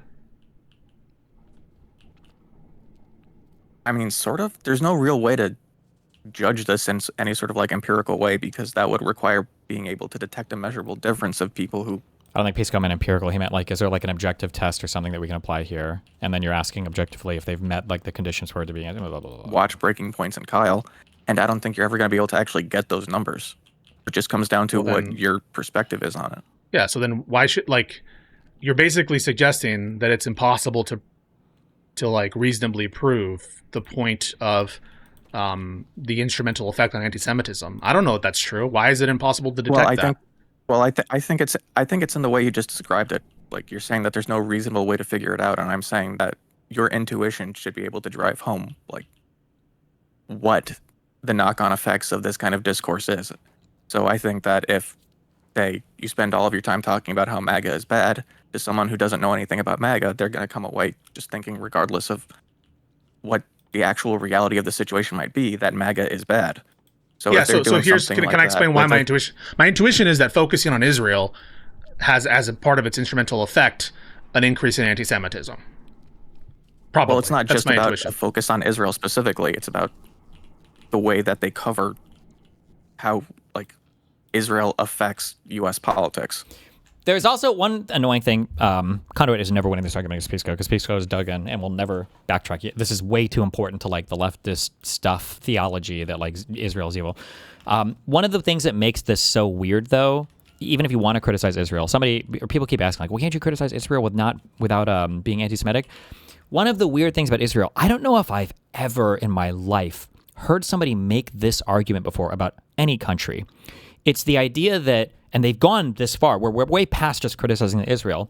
It's committing to this idea over and over and over again that it's not just Israel, it's the majority of Israeli citizens. It's the majority of, all of them have to serve in the IDF. Like, it's doing every single thing you can to conflate and combine Israel with IDF with Israeli citizen, with average Israeli citizen. So it's whatever bad thing you say about Israel, or I mean like the most extreme and obviously hilariously hyperbolic example of this, I say hyperbolic, but it was true, he made this argument, is the baby settler argument, right? There are settlers that are occupiers, and all occupiers can be killed, according to the UN. That's not true, but that's what they say. Therefore, you could kill baby Jews in Israel and it would be okay to do so. And all of the arguments you're making only apply to Jews in Israel, remember, because they constantly argue that it's an apartheid state and there's not real representation for Arabs there at all. So it only applies to the Jewish people in Israel. And it's the only Jewish country on the planet. So it's just like, I mean, like, what are we doing here? It's such a wacky joke of an argument to try to pretend like you're separating these two things out when the other side does every single thing they can to conflate the two at every possible turn. Yeah. So there are second order effects to that where it's not just literally I think that both covering Israel's actions and the way in which Israel affects American policy will have as an instrumental effect, again, intuition, my vibe, increase in anti-Semitism. Yeah. Because it's not like just the fact that they are covering Israel and they're covering Israel in a negative way that might lead people to like an assumption of negativity towards Jews because of their relation to Israel. It's the way that they also promote people who like. I don't have the specification on that, but my vibe isn't that specific. It's like part of what I was listing in my thread was the fact that they promote people like Professor Jiang and John Mearsheimer who say things that are just factually wrong. Like, there is no other way to describe it except they are anti-Semitic conspiracy theories. Professor Jiang is literally a Holocaust denier. Don't know how you can take away that, like, you can't reasonably. What are you assessing there? A sense of anti-Semitism from what? What do you mean? What am I assessing there? So, are you asking me whether I think Professor Young is anti-Semitic? I'm asking you whether you think platforming someone who is a Holocaust denier, who has literally said he does not believe things about the Holocaust to be true, is in effect platforming anti-Semitism and therefore making you anti-Semitic yourself for being willing to, for being willing to like put up with it. Yeah. So my vibe is that uncritically platforming an anti-Semite, that there's a decent chance that it might spread ideas or his prominence such that people, go there and are like, for example, uncritically platforming Myron Gaines or something, or uncritically platforming. I don't know Fuentes, if you're doing perhaps. it on purpose. I think that you're trying to be like very deliberate with your language here, but I think you are minimizing what the impact of this kind of stuff is because Professor Jiang's like first introduction onto breaking points is what made him like go so viral that he managed to get interviews in a lot of other places and spread his influence in a way that brings along those anti-Semitic views. So I was seeing Professor Young before breaking points going around. Maybe you're right about the causality there and the timetable. He definitely had to exist before it to get onto it. I'm just saying. No, I was seeing him his breaking shit being points is like what made him like get a lot more viral awareness. Yeah, I'm not aware of that. Maybe that's true. Maybe yeah, I'm fine to grant that platforming him. My vibe is that it may have the instrumental effect of increasing anti-Semitism. Could, maybe. Especially if it's done so uncritically. Which I take issue with their interview of him. I thought it was a bad interview and far too deferential. I can appreciate. It's crazy that like when people do bad things, there's this, I don't know how to describe this thing, but there's a way that you can do a bad thing and somebody says it was a bad thing, but it doesn't like count against your character. And then there are other ways where people can do a bad thing and it counts against your character, right? So like people play this game a lot with Trump. Yeah, Trump did that and I disagree with that. I thought that was bad, but it doesn't make Trump bad. And it doesn't even like give him fewer good boy points. It just, you know, it was a bad thing. It's like somehow they externalize the action from the actor and it doesn't count against them at all. I noticed like the kind of the lefty squad does this a lot. It's like, yeah, I disagree with that. I thought that was like a bad thing kind of, sure. But it's like, okay, well, does that change your view of them at all? It's like, no, I don't think that has any impact whatsoever. And if I would view them as being like bad actors in this way, it's like, okay, weird, I guess. That, I guess my question beyond that would be, does that change your perspective on how people like should in general interact with them, if not how you would interact with them yourself? No. Oh, yeah. So Conrad asks it, right? See, I'm not There's sure no impact what to take away whatsoever. from that, then. Yeah, that doesn't make any sense. That statement, and I think sometimes this is why it's good to back up sometimes and do like a full big brain macro view of like, what are we actually talking about here, right? So you've identified a thing, and then you seem to agree that that thing perpetuates a thing that we would say is bad, and you even say that they were bad for that thing. Would that impact like your willingness to work with them at all? Not at all. And it's like, okay, well, what, like almost definitionally, bad things are things we want less of, and good things are things we want more of. So if this was doing a bad thing, and you agree that it's a bad thing, why would that not impact your desire to have more or less of it? That just doesn't make any sense. It's totally incomprehensible. Because if you are willing to go along with the premise that what they are doing even has the potential to increase anti-Semitism, it should change what your perspective is on how to engage with them, because you understand that there is a material harm to the way that they like put out information. Yeah, but I'm just telling you that that's priced in. The fact that they platform some sickos or they platform some people who are, but it's not, are shitty. We're not talking about whether or not something is priced in. We're talking about like what you choose to do with like the platform that does all of these things. If you like are promoting it yourself by going on it. Yeah, like on Fox News. I think what Fox News does. It's not just going on. Eliminate. Thank you for the 5 gifted kick subs. It's saying that like you don't want to change how these things are interacted with, like if not for yourself, then for other people, because you recognize that there is a material harm that comes with it. If someone tells you that smoking is bad after you've been smoking for a while, and you say that's not going to change anything, a person is going to look at you like you're. You asked me whether or not it'll change my approach. They have changed the context and how it. You asked me whether it would change my approach to going on their shows and stuff. I asked you whether or not it would change your approach or how you would expect other people to engage with it. Other people, I'm not sure. On me, it doesn't change how I approach it. I mean, I would go on Fox News, and I think that Fox News has a material harm. They do this game too, and I don't know how Conduit, I think we'll call him out for it because he seems like he understands more nuance than most of the people that push back on this. But it's like, I would go on Fox News. Look up. No one is talking about the platforms you're going on. They're talking about whether or not you seem to lend support for the views that they have on it, right? Like, I don't know why they keep, like, people keep playing these, like, word games over, like, would you go on or support a thing or whatever? Like, oh, I would go on Fox News. Like, that, would you go on Fox News for, like, if Fox News were to reach out to PISSCO and say, hey, we just want you to come on for a legal analysis of this thing that the DSA, wants to put out that we think is illegal, and PISSCO might even agree it's illegal, would PISSCO really accept that uncritically? He would just go on Fox News to shit on the DSA?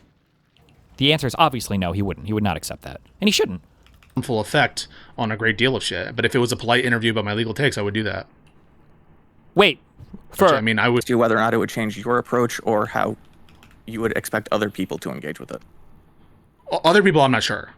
On me, it doesn't change how I approach it. I mean, I would go on Fox News, and I think that Fox News has a material harmful effect on a great deal of shit. But if it was a polite interview about my legal takes, I would do that. They're not adding. Fuck, I hope Conduit asks a follow-up question. I think it would be okay if it was anti the current administration. I would be shocked. Or at the very least, I would heavily disagree, and every single person on PISSCO's team would heavily disagree, that if PISSCO were to be brought in to give legal takes on a thing that he disagreed with the DSA or the Democratic Party about, would he really go on Fox News to just give it? That would be crazy to me. Maybe he would to bite the bullet on this, but I don't know. That would be wild. Would you agree with that? But there's a much...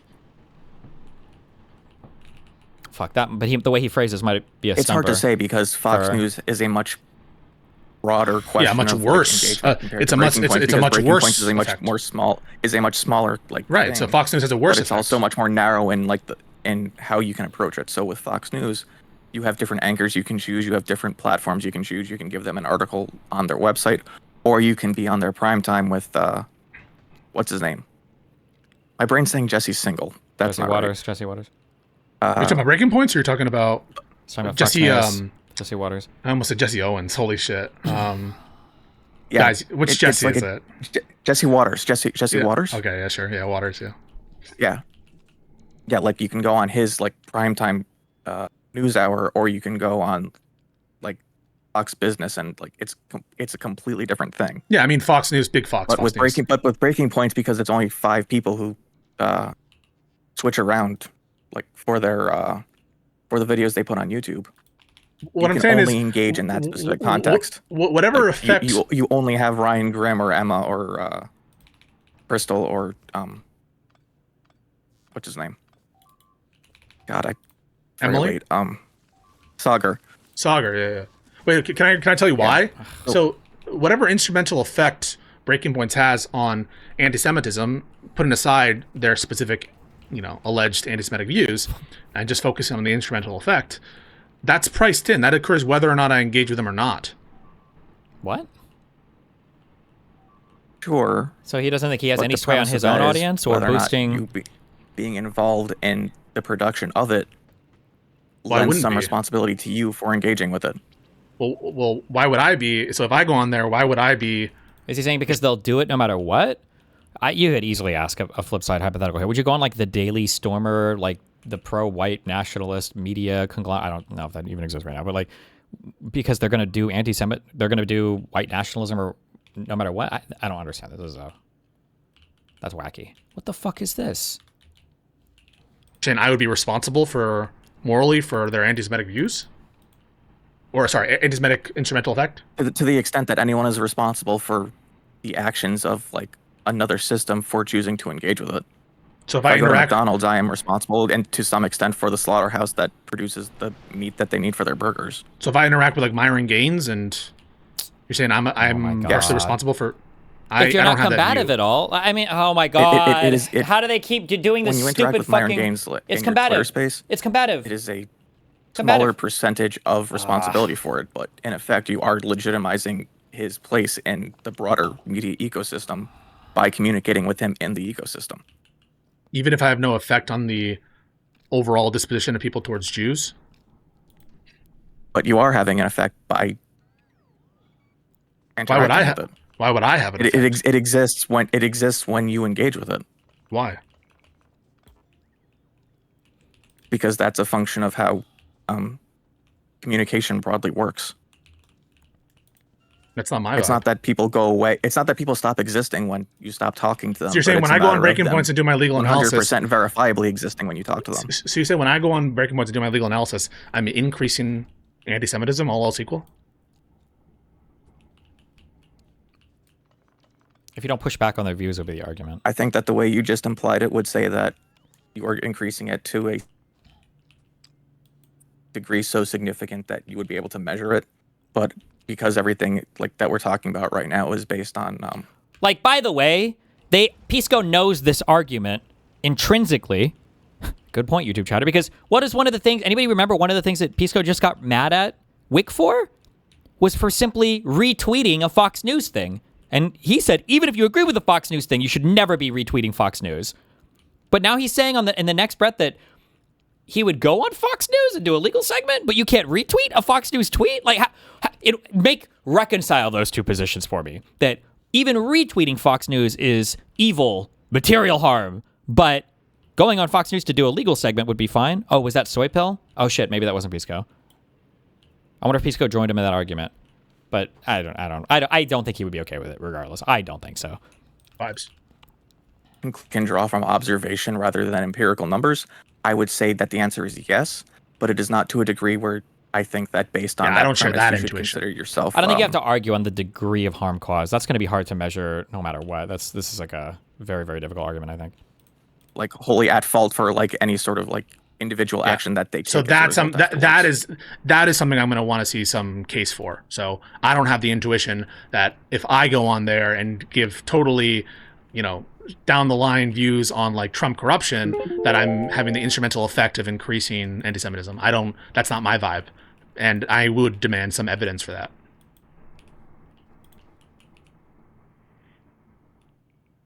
I could speak to hypotheticals based on the premise of you engaging with them purely on legal grounds, but I would just say that if their goal is to produce content and the content that they manufacture is what gives them the ability to spread further anti-Semitism, and the anti-Semitism is a known quantity based on their previous content that they have made, then the result is just that you have further enabled like the system that does that. It's well, not necessarily that would be true if anytime I interact with... It's not necessarily like giving them something completely separate from that production is in itself something that is anti-Semitic. That would be true. Something that contributes to their ability to provide further. That would be true of any platform that I engage with, which is highly critical of Israel, regardless of whether they platform Professor Young, because it is my belief that focusing on Israel, because it's not just exclusive to Professor Young. It's a matter of the fact. It's a matter of of the way they produce content daily means that they have enough. They push out enough information that it is always going to come through in some way, because their intended goal with the content that they produce has the knock-on effect of the anti-Semitism, because they don't take care enough to actually differentiate what legitimate criticism I'm not of sure Israel about or AIPAC or Republicans is. That's going to be dependent on the particular creator. I would agree on TYT.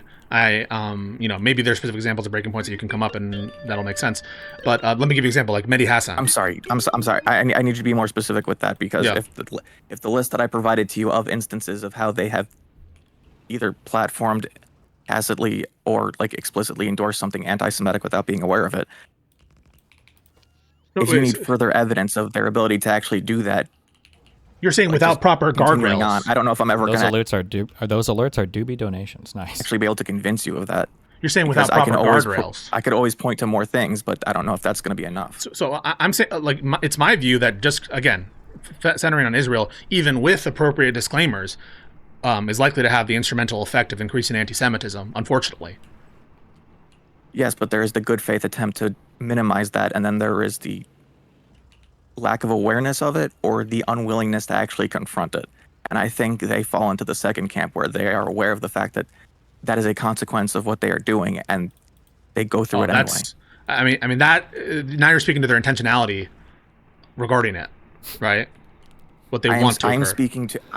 I am not speaking. I feel like I've said this many times before. I feel like if you find yourself constantly like bogged down in these like weird discussions where you feel like no progress is ever being made, I think something has to change with your approach. But I don't know, whatever.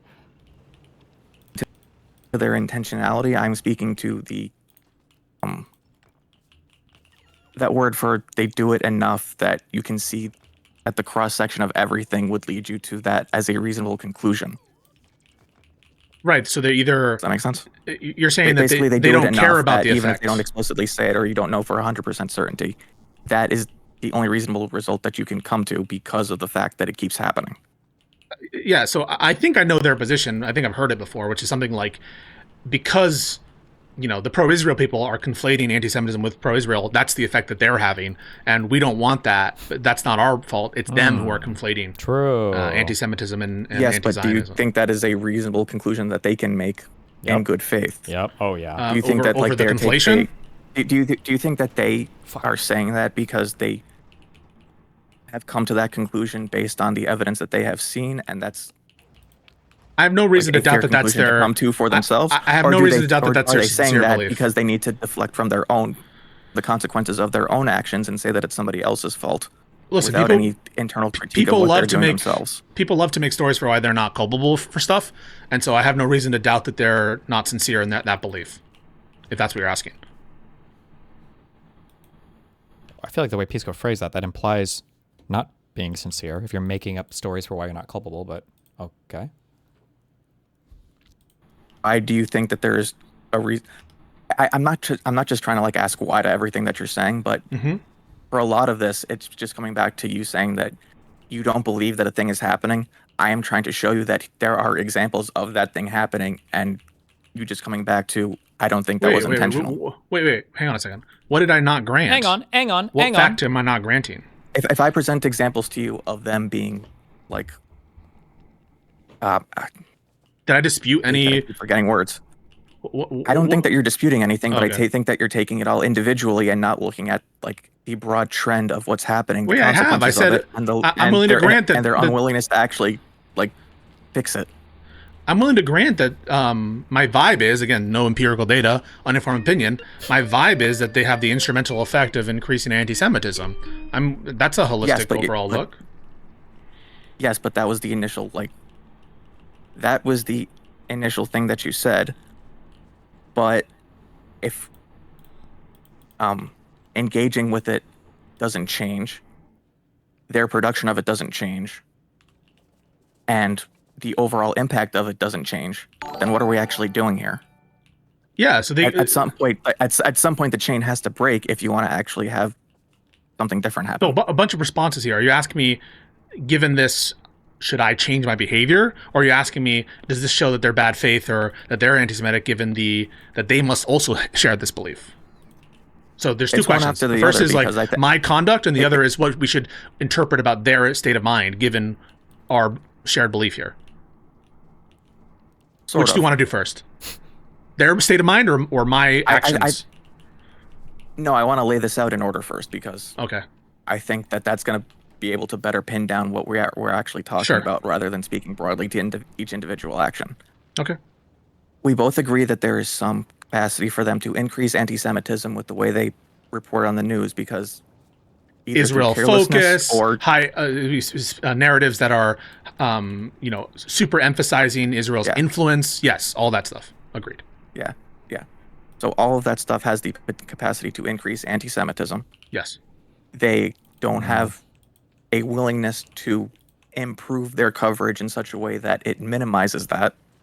Well, we can draw conclusions about what their preferences are based on that. So that's a different thing. So I often hear these kinds of creators, including and not limited to Kyle, say that they disavow anti-Semitism, that they're not talking about Jews, that it's actually anti-Semitic to conflate Jews.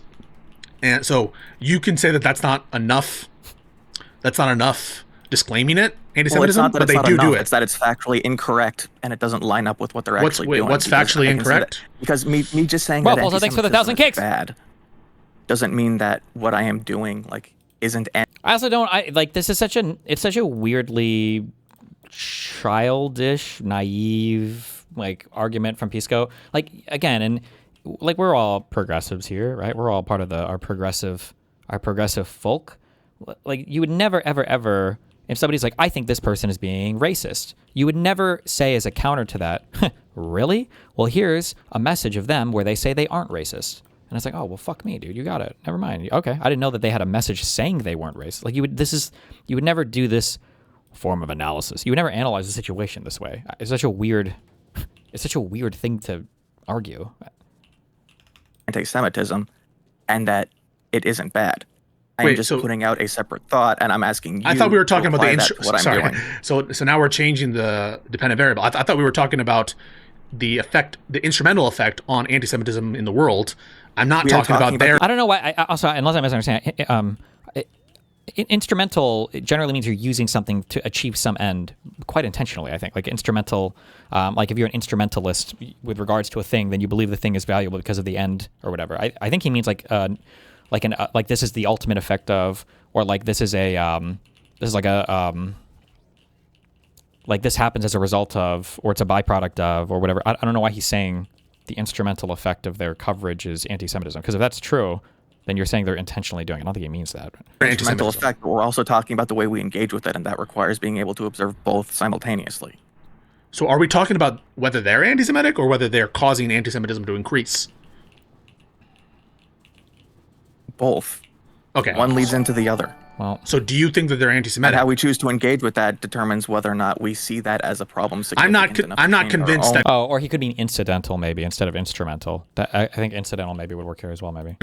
I'm not convinced that Crystal and Kyle are anti-Semitic.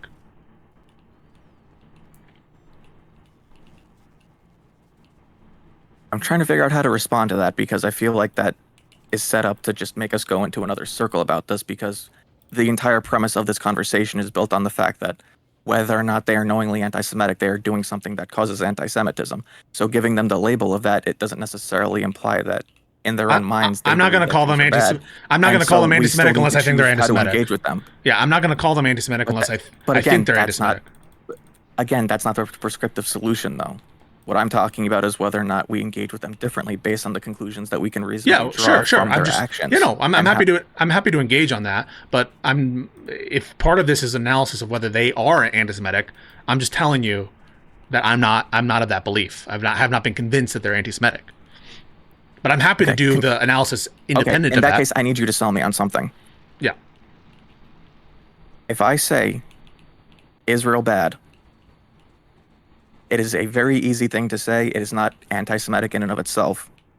But I say Israel bad in such a way that it causes people to conflate Israel, Jews, and a disproportionate impact of them on America in such a way that they cause material harm, and that it creates an internal bias in someone towards those groups of people without legitimate cause. I don't hate Jews. I will say that anti-Semitism is bad.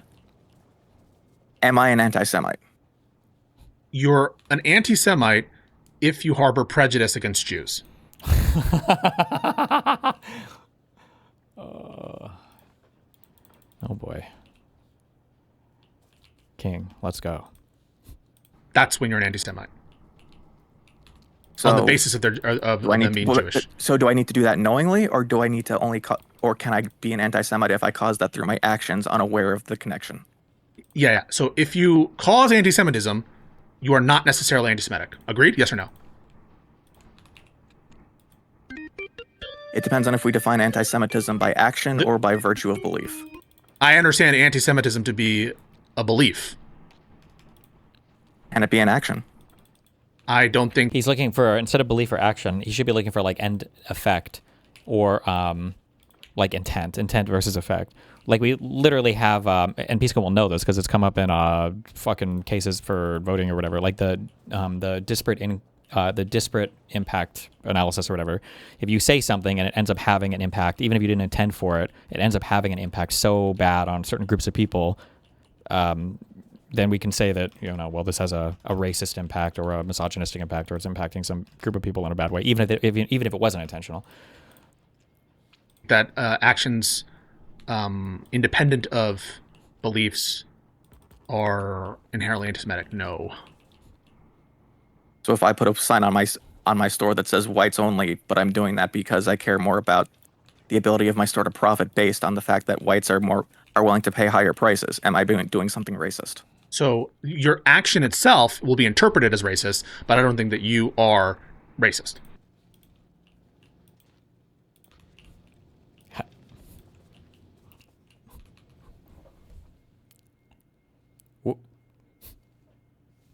What?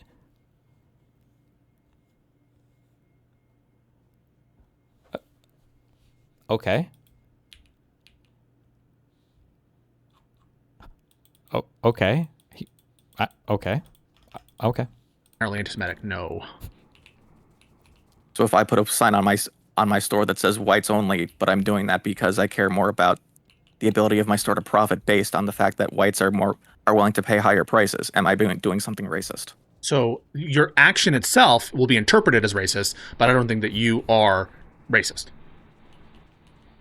Owned. I would just leave. I would be completely and thoroughly owned at this point. I don't even know how. I'm going to be 100% honest. I did not expect you to cop to that so fast, but didn't. Yeah, well, you shouldn't have copped to it. That's aggressive. But I mean, like, this is what are we doing right now? Hello, where are we at right now? What? So the neighborhoods, like in that case, the vast majority of like Jim Crow era people, I don't even know how we would define racism at this point. Like a lot of people that are racist, like, have bad beliefs about racist people, right? Oh, I have whites only for my gym because I thought that all blacks were rapists. Oh, I have whites only at my store because I thought that all blacks were thieves. Oh, I had whites only at my bank because I thought that all black people were poor and had bad credit. Like, those actions might be interpreted as racist. What are we even saying at this point? What? Do you think that's a distinction without a difference at that point?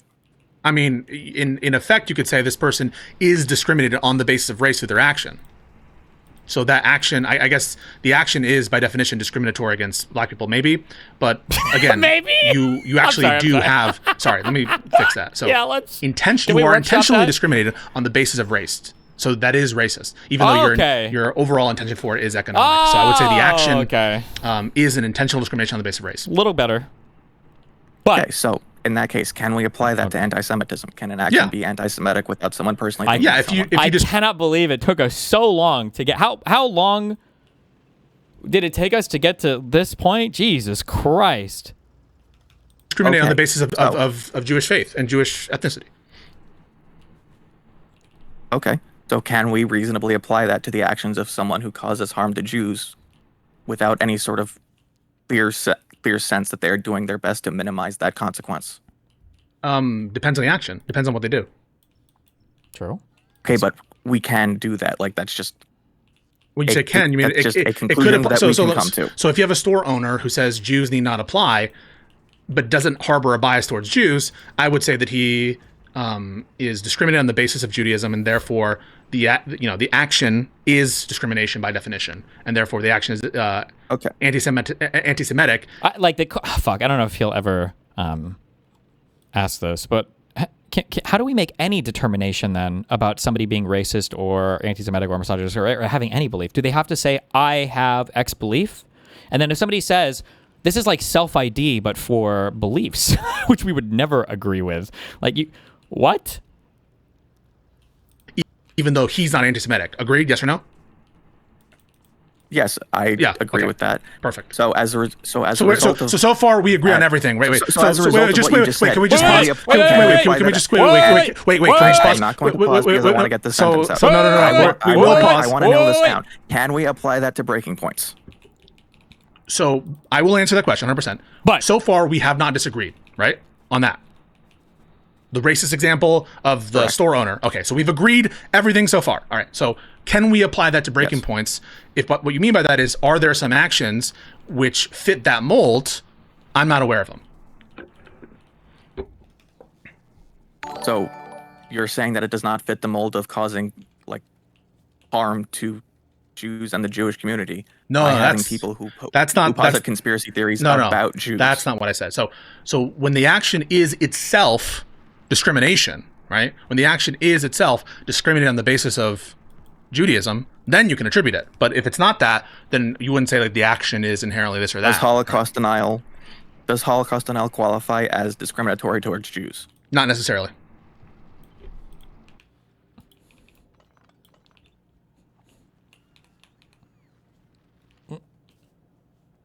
Okay, maybe. Okay, maybe. Yeah. Okay. Damn. There's he's put himself in a world where, and maybe this is part of the strategy for the wacky people, where I guess nothing can truly be anti-Semitic, I guess, or racist or whatever. I don't even know how he would make these determinations at this point, but okay. Agreed? No. How can you come to a conclusion that the denial of Jewish history, based very specifically and explicitly on prejudice towards Jews, is not in itself an anti-Semitic act? Have you considered? Because they're different analytically by yes definition. Or no? It's highly correlated with it, but it's not the same. At what point is that a distinction without a difference? At the point of definition, which is what you're asking. Owned. Do you agree? So I'll ask you the question. So you're saying that someone can deny the Holocaust and engaging with that person. Yes, he said it. And validating those beliefs as Holocaust denial is not discriminatory against Jews. So that's not what you asked. So the question. So and let's see if you agree. Yes, it is. Is it logically possible to my favorite deny phrase. the existence of the Holocaust is it and not be anti-Semitic? Possible. No, you are by definition What's anti-Semitic. the contradiction? That. What's the contradiction? Oh no. Explain, demonstrate. It's not a contradiction. It's in order for it to be impossible, it's in order for it to be a fact for the sake of downplaying. That's assuming an intention, right? No, that's not assuming an intention. That's assuming a consequence based on an action. It kind of is it's a little bit. You could maybe say that it's assuming an intention, but at some point, just in case you guys are not aware of this, all intentions are assumed from something. You will never have a deductive way to determine. We can only infer intention because we cannot read people's minds. Intention can only be inferred. Even somebody stating their intention is only an inference because people can lie. Somebody stating something, that's not deductively true. Like, no. You have to. You're always making inferences. I don't understand this argument. This is wacky, but it's taken. What if you didn't have that purpose? There is no way to be a Holocaust denier in a way that does not presume some sense of willingness to minimize harm to Jews. Like, technically, he's speaking deductively on the other side too by stating this in like absolutes. Like, we could imagine some form of Holocaust revisionism that doesn't require you to be anti-Semitic. It's just it lines up so cleanly, and it is like a hallmark, a cornerstone of anti-Semitism that is hard to imagine otherwise. But like, theoretically, somebody could find some piece of evidence that would be very compelling to them, and now they're not entirely sure on the Holocaust and all that, blah, blah. Like, I mean, we could imagine that. It doesn't have to be the case. This is impossible. But like, it would be highly indicative of a person's beliefs, and I think we would all accept that to be true. When you say there's no way, do you mean it's logically impossible? What do you mean by that? Logically impossible. I am saying that if you are to engage with someone in good faith, it is not based on ignorance. It is based on intentional. It is based on intentional. It is based on some level of intentional malice. Let me give you what you want here, right? And there's one more thing that needs to go there.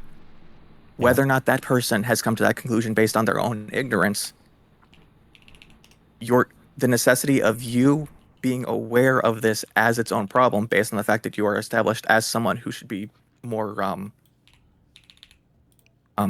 aware. You are someone who should know better about that kind of stuff. That you are someone who people. Okay, I don't really care about the meta. I don't care about the meta. So I really don't care about the meta.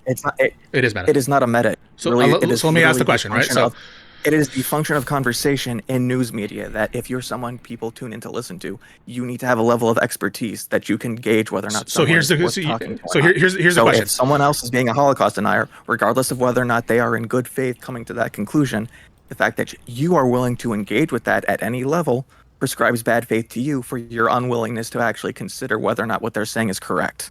So I obviously agree that denying the Holocaust is highly correlated with anti-Semitism, and I would presume someone who does it is anti-Semitic. But the question is, does it necessarily make you so, right?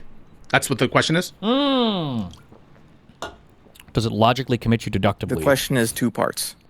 Wait, is that one of the questions? If it doesn't make you yourself anti-Semitic for I'm asking the wait. I'm asking make somebody else anti-Semitic. Okay, so I need to ask you that because I need to understand what your perspective is. Gauging whether or not I'm giving you my answer, and it's totally clear and totally obvious. So I would presume someone who denies the Holocaust, the existence of the Holocaust, is anti-Semitic. I would presume that, given the amount of evidence that exists for the Holocaust, given the trend, given the association, and the predictive power of such a guess. All right, so I would presume it. But the question is, it is possible to deny the existence of Holocaust without being anti-Semitic. And what I mean by that is just there's no contradiction, right? No logical contradiction. If we're going by the definitions that you have placed. Why not concede this instantly? For PISSCO or for Conduit? PISSCO won't, because he's trying to have like this autistic philosophy debate, and I don't think Conduit understands that there is like an autistic philosophy debate going on right now. So that's, I think, is what we're doing. On this, it is possible to not hate Jews and deny the Holocaust. So it is not possible to be not anti-Semitic and deny the Holocaust. You are doing something that is in effect anti-Semitic. It is against Jews to deny the Holocaust, regardless of whether or not you come to that conclusion in good faith because you're an idiot. We need to cash out then what we mean by anti-Semitic. Do you take some action to be anti-Semitic or some statement to be anti-Semitic if it just has the effect of increasing anti-Semitism?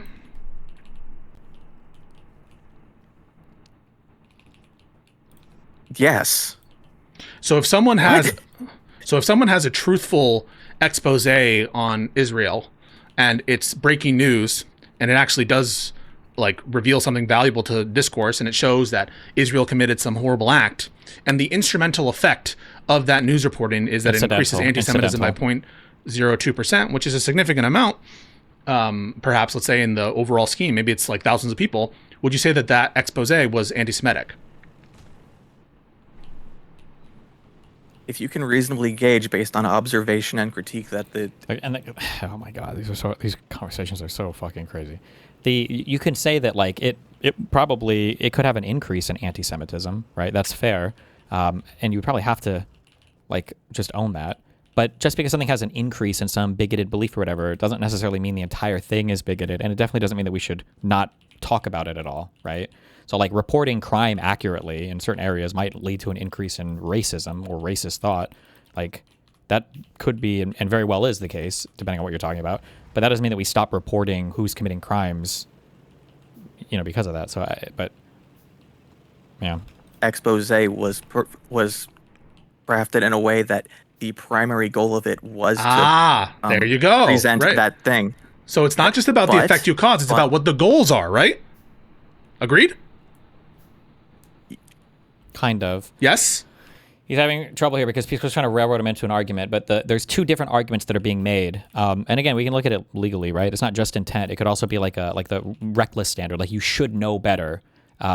You could have, so like for instance, I would assume nobody that drunk drives has the intention of getting into an accident and hurting somebody. I would imagine most people that are drunk driving have the same intention as people who are sober driving. They're just trying to get home. But you should know better. And if you do get into an accident, you're going to be held accountable to some extent because you were drunk driving, you got into an accident, you were acting recklessly. You should know better. And recklessness speaks to an intentionality, maybe not the specific intention of doing harm, but it speaks to the knowledge that you ought to have that the behavior you're engaged in is harmful and you ought to know better, which is what Conduit was kind of hinting at earlier when he was saying, like, you should know better. And then PISSCO wanted to say, well, no, that's a meta argument. That's not a meta argument. It speaks to the responsibility that I imagine PISSCO would say he has, and to the responsibility that Conduit is trying to say that somebody in media would have. If you're engaging in a conversation with someone in good faith about a topic, then yes. But we're talking about Holocaust denial. We are not talking about whether or not someone can effectively report I know on Israel. that. No, I know that. But no, we're just trying to cash out your definition of anti-Semitism, and you were presented a hypothetical in which there. Wait. What we're doing right now is trying to figure out whether or not anti-Semitism is an action you can perform and not just something you can believe. So if it's tied to a given purpose, I would agree that like maybe some actions can be characterized. How can you see where PISSCO is coming from, but get mad at Chef for asking if there's a way to criticize AIPAC good faith? What? No. Hold on. What do we mean? What? I can rephrase what PISSCO is saying in that I kind of understand the points he's trying to make. But this shouldn't be this difficult. Something is breaking down here if you're having this much trouble discerning why a person is not understanding what you're saying. As anti-Semitic, if the purpose of the action is discriminating on the basis of Judaism, whatever, but that's not the purpose of this expose that I gave, right? Okay. We need to take a sidestep for a second because I need to establish something here. Uh-oh. What? Why is it your belief that someone perpetuating hate or bigotry against a specific group has to be something intentional in order to be labeled as such? I just understand that bias is like a state of mind.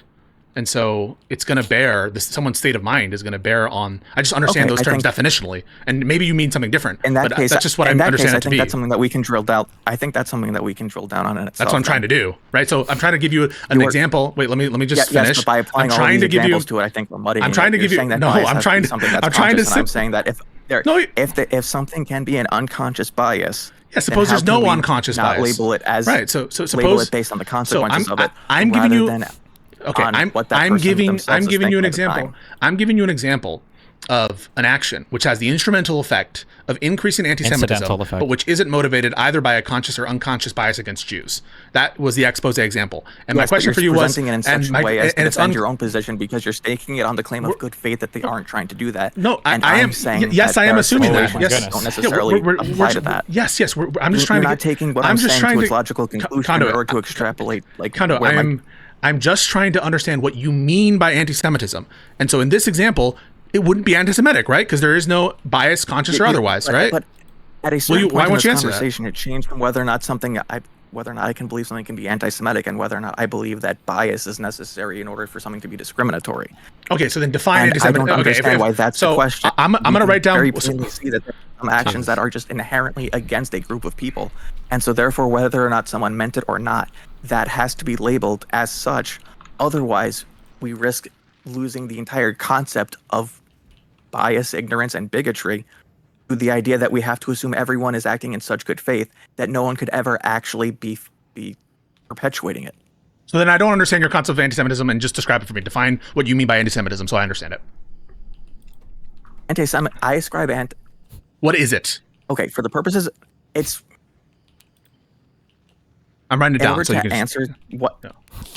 Fair. In order to answer that question holistically, I need to basically put it...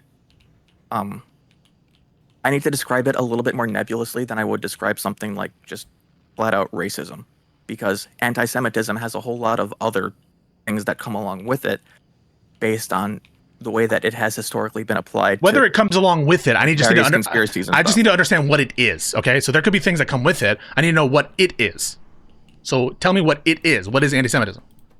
On your view. At its base level, it is... Trying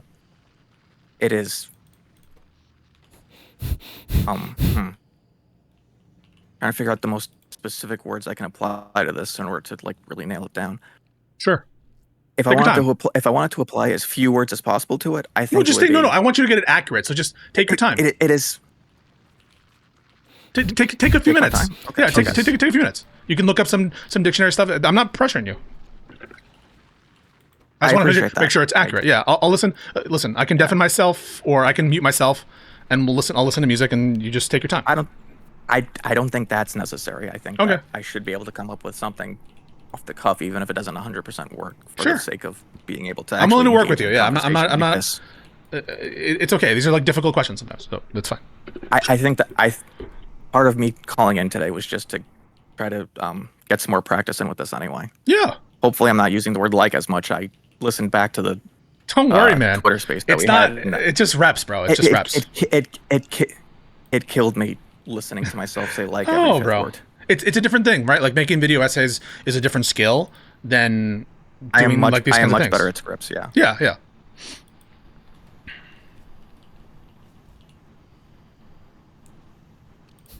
Okay, how much longer does this go on for? Because this is taking a long time to go anywhere. I can tell you what I mean by it. I mean, I just kind of take anti-Semitism. That's what I was. Yeah. You want me to do it or no? There's a definition that I really like that is probably going to send this conversation into a death spiral, but I feel like I have to use it. Just say it. Okay. The way I best understand anti-Semitism is that it is hating Jews more than is absolutely necessary. More. Okay, well that's kind of a goofy. Absolutely necessary. That's a little goofy. The more that it's really fun. It's a really fun meaning, isn't it? I think that there are like major issues with it. There are so many implications to what that actually means, isn't there?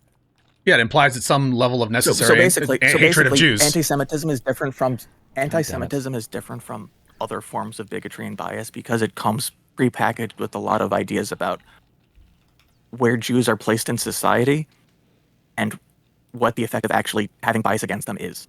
So it's not just like seeing a black person and thinking that person is more likely to beat me up and steal my wallet. It's about looking at someone and putting up like entire social structures around them that place them in a category that is entirely separate from everybody else. Wow. For the average anti-Semite who is knowingly anti-Semitic, it is basically saying that this person on the street is connected to a centuries, if not millennia old history of influencing the way society has been run in a way that has been done to benefit them at the expense of everybody else, and using other systems within society to cause harm to others who would get in their way. Yeah, I mean, I'll just raise an objection right now, which is like the distinct history concept that you're invoking here, because obviously like the prejudice against black people has a distinct history, especially in America. I mean, a lot of these hatreds have distinct histories. Hatred of the Romani people, distinct history. Hatred of... Yes, but the difference is the hate against Jews isn't built out of thinking that a Jewish person is inferior for their immutable characteristics. It's about thinking that that person has control over the way your life runs. I mean, it depends, right? Like, I mean, if you look at what the Nazis, it wasn't just about level of power. It was related to a racial hierarchy that had a different conceptual foundation other than, yes, of course, they influence events, Judeo-Bolshevism, but I don't think it's intrinsic to anti-Semitism that it relates, like, there are plenty of contexts and they're often...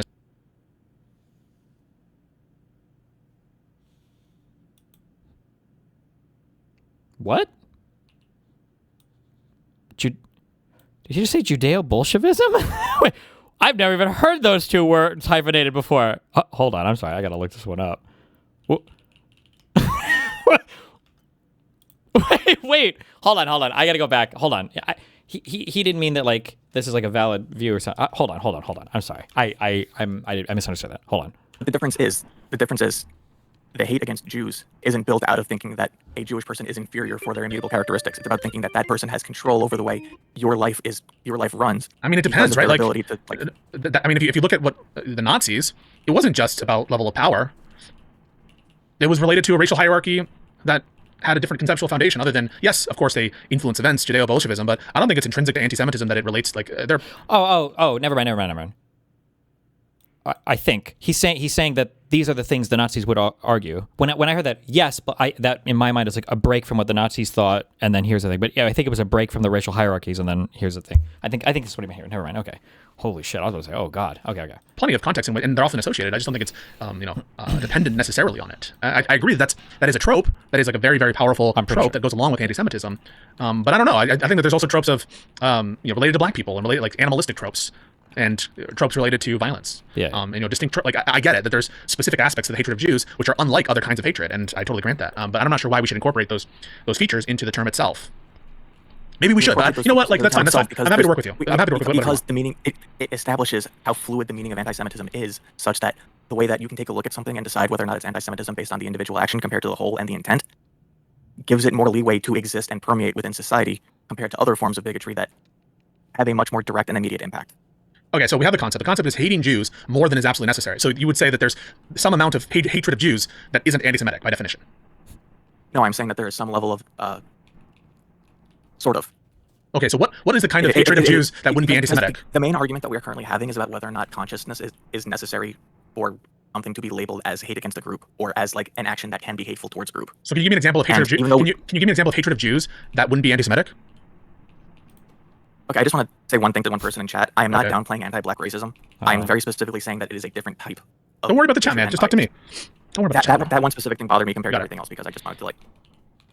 But like I think people have an issue with this. Like, minimize the chat, so I stopped. Yeah. Don't worry. I understand that I am having a hard time with some of this. Like I said. Oh, you're good. Guys, I like Conduit. I don't think that he's coming in here to downplay racial prejudice, and we're trying to work with the concept. We're trying to get to the right answers. We're working in good faith. So I would appreciate if you guys give him the benefit of the doubt. You can critique him, but just try not to like assume that he's racist or some shit. Okay? Appreciate that. I closed the chat anyway. Okay, great. So it was a mistake to have it open in the first place. I think one issue that I'm sorry, I lost my place. Yeah, and listen, I made a mistake too when I answered too quickly that the person wouldn't be doing a racist action. The owner, that was a mistake. I should have said it is racist by definition. The action, because it's by definition discriminating on the basis of race. I made that mistake and I cleared it up. And so it's okay to make mistakes. It's fine. And I own it. Okay. So all right, we're on to the concept that you've invoked, which is the best way to understand anti-Semitism is, quote, it is hating Jews more than is absolutely necessary. I think people are gonna have an issue with that because it implies that there's some amount of hatred of Jews, which would definitionally be not anti-Semitic. Yeah, that's the weird part of it. Is what? Yeah, I don't understand. I'm trying to get into, like the way this is all so incredibly nebulous that it's very hard to like distinguish as something that is like as happening in a way that you can very plainly point to, and anybody who's looking at it would be able to agree with you. Part of the problem with anti-Semitism is that when it's not just like the happy merchant. Yeah, but like it feels like all instances of hatred of Jews. You can take any individualized incident and say, well, that isn't based on anti-Semitism. This other thing over here happened, and so. But that's not hating Jews, right? We just be like that wouldn't be hating Jews. That would just be hating a person. Yeah. Not right. Yeah. So let's take what we just said, where like a person can take a look at something and say like, no, it's not that. There's this other justified reason. Yeah, I just wouldn't call that hating Jews, right? Like you would never say like. And bring it. Go ahead. And bring it towards like what Braeking Points and Kyle Kalinda do when they say that it's. I'm not clear on the concept yet. No, I can't actualize it. I don't understand it yet. I want to work with it. So let's work with it. Some examples so I understand it. I want to know what you're talking about. What do you mean by actualize? I mean apply it. Apply it to the conduct of Christopher. I'm not trying to be pedantic here. Yeah. You're saying that you're having trouble actualizing it, and by actualizing it, you mean applying it. Applying the metric to this other metric.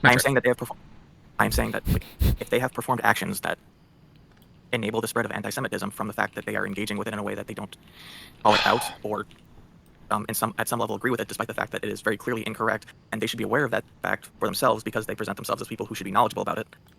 We're way too far in. Like, all I'm saying is I need to understand a concept before I'm able to see whether or not they're in conformity or out of conformity with it, right? It's like imagine that you just said, I have this new concept, it's called flarg. And I'm like, this is the concept of flarg. And I need you to know whether or not Crystal and Kyle are doing flarg. And I'm like, well, I don't understand flarg. I need to know flarg before I know whether or not Crystal and Kyle are in conformity with flarg. That's why I need to do the work in this conceptual analysis. We need to spend some time on this concept. Otherwise, it's just going to be, I'm not going to understand what we're saying. Okay, so anti-Semitism is disliking Jews more than is absolutely necessary. They dislike Israel for the valid reason of being against the war. You're applying it. I need to understand it first. You're jumping to. I just told you something, right? I need to understand this concept before I can apply it. Okay. Is that reasonable? So I can't apply this concept without understanding it. But I need to understand something because I think that applying something provides an example that you can draw a definition out of, and you seem to be saying that we need to establish a definition. Okay, how much longer is it? I don't know. I want to spend that like hour listening to this. Okay, listen. I love everybody involved in this conversation. Okay. We might come back to this. Hold on. First, we have Summit 1G flashbang. That was one of the worst flashbangs I've seen in my entire life. One. Oh, that's you. They're waiting for pushes. One bottom mid. Looks like that. Bottom mid by Xbox. Smoke BB. One top mid. One more top. Somewhere by pole, or could be mid. There's one mid. I literally looked like that can't possibly be that bad of a flash, and then the guy was actually there to shoot me in the face as I threw the worst flash on the planet. That's one mid. Is that not the same pillar I did last time? But I did one. Cat one right of that.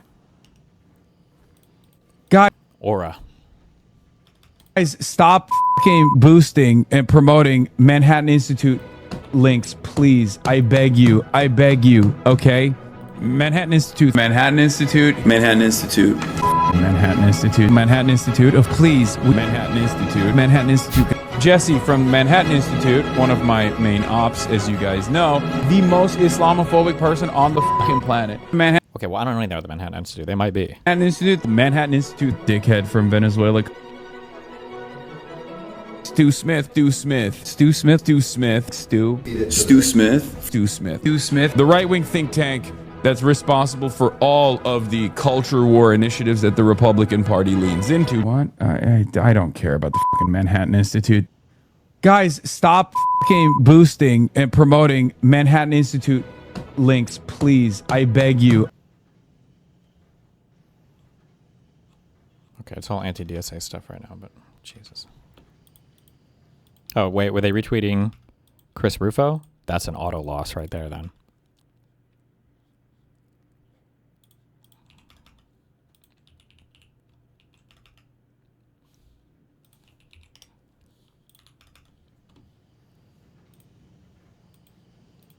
And then they trot out these candidates and try, like Mike Rogers, and try to get you to think that he's actually going to service Michiganders.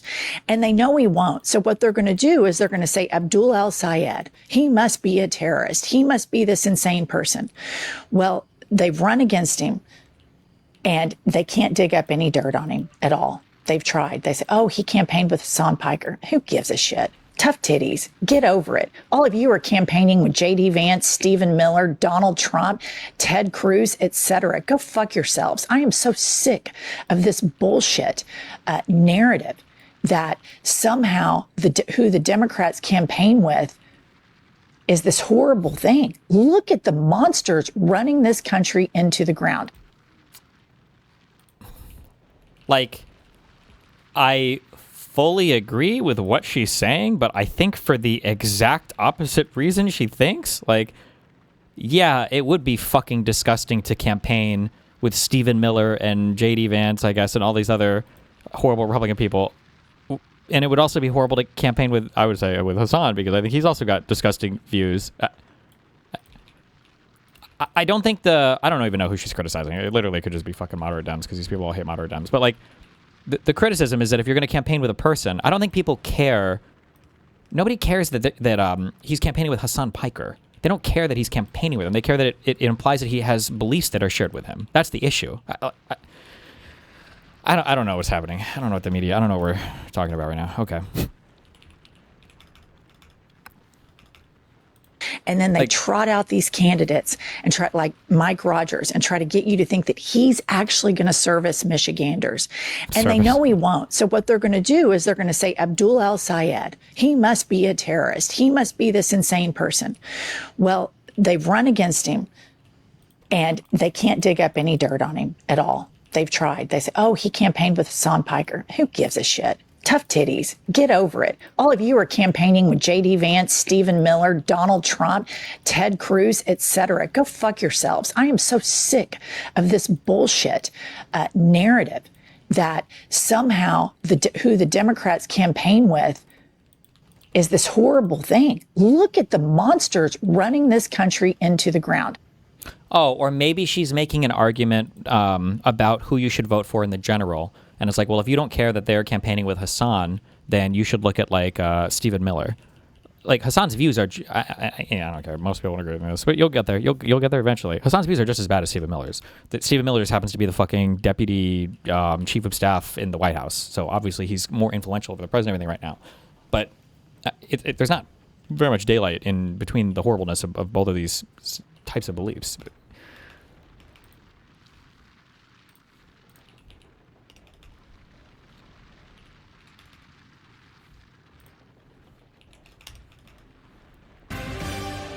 All right, so this radical socialist takeover of the Democratic Party continues. Now you have progressive firebrand Chris Rabb wins the Democratic primary for what is the nation's bluest House seat as John Fetterman.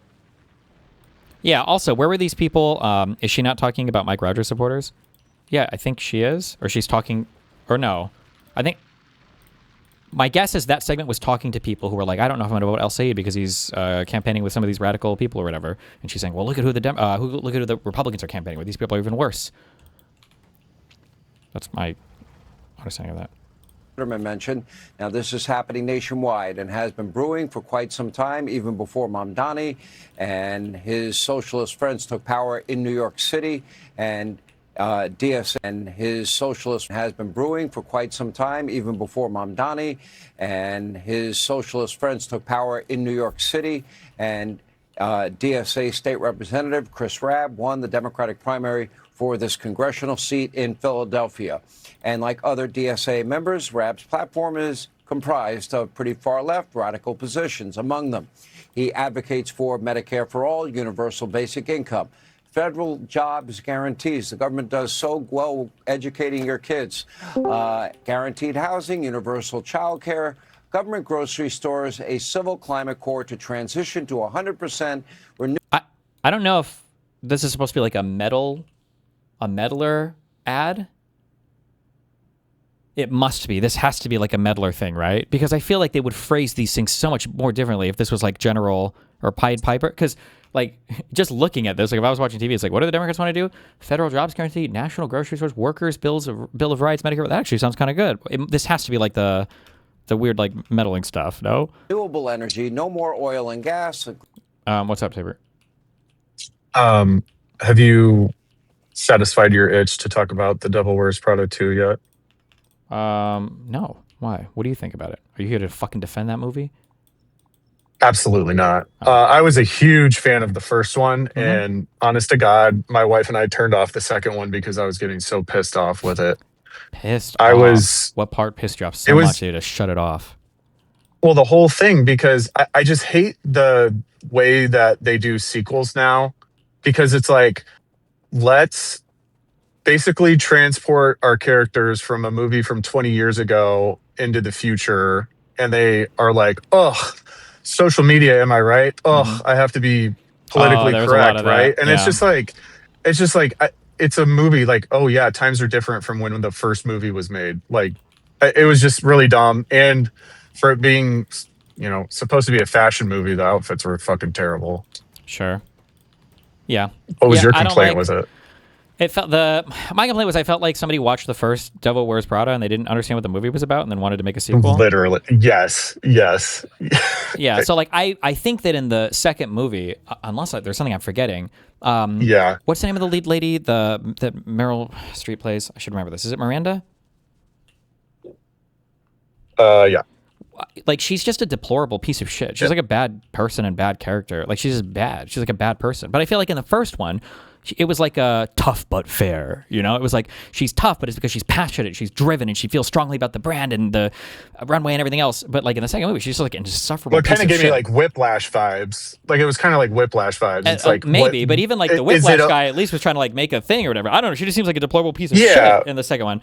And then they also made the gay guy. Yeah, no, that's what I'm saying is like in the first one, it's okay that she treats people like that because she is at the very top of fashion. She is like the mouthpiece, which, it all trickles down because she was basically, writing for Vogue or whatever. Sure. But like, and then the fact that Irv was like there for, because it's supposed to be like 20 years in the future, and apparently she's never recognized Irv as being, you know, contributory to the company, and it takes Anne Hathaway's character to point that out. Like, it's been 20 years and she hasn't done anything for you. And he's like, oh, I guess you're right. I am fucking retarded. And it's like, I don't know. It just felt goofy as fuck. And then also the fact that it feels like Anne Hathaway's character, because I thought the part of the first movie was like, you know, like becoming more confident and growing and understanding how she can navigate the world, and kind of, you know, she was like this frumpy girl before, and then she became a fashionista and lost herself, and then she synthesized these two things by the end. And then in this movie, it feels like she starts off as just like a goofy little loser again, where she's like, oh, I don't know what, I'm just a little journalist. And it's like, I don't know, it just felt weird. I don't know.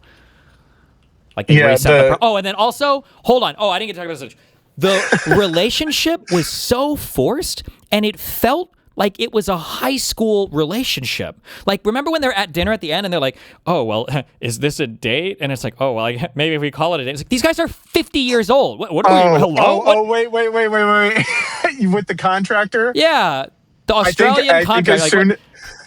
I think as soon as that date scene ended is when I was like, we cannot watch this anymore. Like, my wife was like, yeah, this sucks. Like, we were making fun of that scene so bad. It was so weird. That the romance in that movie just seems so ham-fisted. It made no fucking sense. Yeah. Yeah. I think the only character that, like, they did well, and I think they could have just expanded on this a little bit more, was the redheaded lady that used to work with Anne Hathaway, and then started running. You're lagging. Like made. Oh well, I'm driving, so okay. There wasn't a whole lot they did well, and of course they had to put in like 2 or 3 TikTokers in the movie because that's just what you do in 2026 now. Obviously. So fucking, and I love Caleb, or I think that his name's Caleb. I love that guy, but it's just annoying seeing them pop up in pop culture. Sure, it's a little bit out of character. There's 2 like celebrities that were pulled from the other world that I thought have actually done really well with their cameos. Is is his name Batista, the wrestler? I know that's the dictator that was before Cuba. Yeah, that guy I think has done a decent job at like being an actor and doing good roles. And then this is crazy, but is it Stavros? Is that how you pronounce his name? He's been Stav. Yeah, he's great. He's been good in appearances that he's been in. Like, they've been serious, and he did a good job. And it wasn't like super like if you were just watching any of the films he's been, especially like I remember like Begonia. And there was one other that I saw. I don't remember off the top of my head, but like you wouldn't think like, oh my god, they pulled like a random fucking podcaster. Like he does a good job when he's on screen. Yeah. Yeah, he's awesome. You should try to get on his podcast. You've been on the 2 other Come Boys podcasts. You gotta get the trifecta. Sure, we'll see. Yeah. I also you really didn't state you really didn't watch the end of the movie. You're not being hyperbolic. I stopped after the date scene. I really did. I turned it off. It wasn't worth it. If I were to, I think that's close to the end. If I were to ask you, like, what was the movie about? Like, could you summarize it?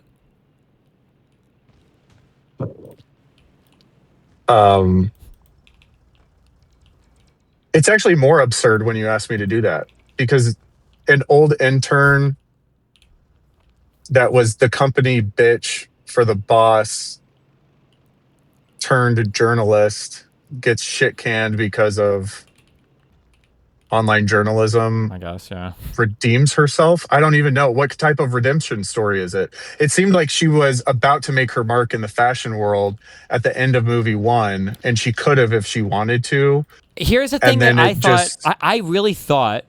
I thought that the leading lady, Meryl, Miranda girl, I thought she was going to have like Alzheimer's disease. I thought that was going to be part of the story because it felt like she didn't remember Anne Hathaway's character at all, and I just don't understand what happened there. What happened in between the movies? Well, no, I think that's an extension of like how much of a bitch she was, that she's gone through so many interns. Like, why would she remember? It's the one from 20 years ago. Well, but didn't she have like really is no reason. I thought they had a good relationship at the end of the first Devil Wears Prada because she was like helping. That was weird. That was weird. But I think they were trying to be like, hey guys, remember she's a bitch. Sure, like, but like, I mean? I don't know. I thought that was weird. I don't know. And she hated Anne Hathaway too, right? The only reason she was able to be kept on was because, I guess you didn't watch, but the big plot twist in the end is that the anonymous person that recommended her for the job was the gay guy, was Irv. So he was like looking out for her behind the scenes. But then, to the owner that died. Yeah, and then apparently, yeah, I don't know. I just, God. But it also sounds like Anne Hathaway and Irv never talked in those 20 years too, which is also kind of weird. It's like, why would he remember her? I don't know. It's weird. Yeah, I don't understand anything. Oh, in that 20 years in the future thing, when Ryan from The Office starts, private equity is going to come in and change this business, basically, even though it's his dad's business. But he's like, this is modern capitalism. Yeah. And they make her sound so retarded, too. And I didn't even understand. Here's what I thought was going to happen, was after they spied on that convo, I thought, because Anne Hathaway's character comes from reporting, and they kept making this huge, like, oh, you made a 3-part series on the Federal Reserve, interesting, and blah, blah, blah. I thought she was going to present some fucking genius plan to Miranda to save the company through some exotic, like, financial restructure or something. I don't even know what the point is of her eavesdropping on that conversation, other than, like, I guess they were going to get the other girl's rich boyfriend to buy out the company. Dude, it was so random and stupid. Oh my God, I hated this fucking movie. I don't know what the point is of anything. And then, that's how it was all solved in the end, too, was like different, I guess, billionaire people competing to buy out the company. It's just like, what the? I don't know, man. Jesus. There could have been so many commentaries. There were. Like, again, the other intern who was running Chanel, like, the way that they talked about, like, fashion now and how it's, like, it's all bold print, Chanel, Gucci on T-shirts. It's not the understated stuff that's on runways anymore. Like, expand on that and how, like, these different fashion houses are, like, eating each other alive. I don't know. Sure. Yeah. Well, it was just like, hey, want to make $1 million by bringing the old cast back together and throwing them in a random fucking story. Maybe it was AI generated. True. And they were like, we need more spice on this movie, and it's like Australian apartment contractor. Also, okay, I admit, I don't know fuck all about fashion, but do you remember the scene where she's standing in the closet and she's like, I want that one, and there's a dress that's off screen, and the guy's like, yes. I don't know. I thought it was going to be like the most extravagant, showy. No, I said to my wife, when they show up in the Hamptons, I go, that was the fucking dress she wanted. It was the ugliest fucking thing of the entire movie. I was just confused because I was like, it's going to be something. My guess is there's going to be like a huge scene or something, and then she's going to walk in and like whatever crazy dress she picked out. Because there was no way that it was like the thing that looks like it was picked up from an actual granny thrift store. Like, and she's like, and he's like, don't spill a single drop on it. I thought it was going to be like some like shimmering, like red or white or whatever, and it's just like this weirdo thing. You wouldn't even tell if this fucking disgusting dress was stained. I was like, oh my God. Bro, holy shit. Yeah, I don't know, man. That shit was wild. And then in the end with the one girl, she's like, because they have dinner at the end, or they meet at like a cafe with the Emily Bloom's character, and she's like, we can still be friends. It's okay. And Emily's like, really? Oh my God. And she, dude, okay, yeah. Anyway, I hated this fucking movie. Not good. It sucked. It sucked. And then that one jacket Anne Hathaway wore with all the tassels on it, I look at Haley and I'm like, what the fuck is she wearing? There were a lot of wacky and wild outfits. I think Marilyn Streep, Miranda showed up in a thing that looked like, I don't know if you ever watched the Power Rangers growing up, but it looked like a Power Ranger armor piece with like the top part. And it was just like, I don't know, man. Yeah. Will you also the blatant like product placement is whatever, but this movie, how much did Apple pay to have like every time there's like a text, it's like it's like the Apple sound, and I'm like, okay, I get it. Holy shit, they all have iPhones. Oh my God. And also the Maybach that they were riding in at the beginning of the movie whenever they made Anne Hathaway take the train. The Maybach symbol was in every shot inside of the car. Where I'm about to hang up, will you watch the cerulean belt scene from the first movie? That's a god tier monologue. Okay. Thanks, baby. All right. Good talk. See you.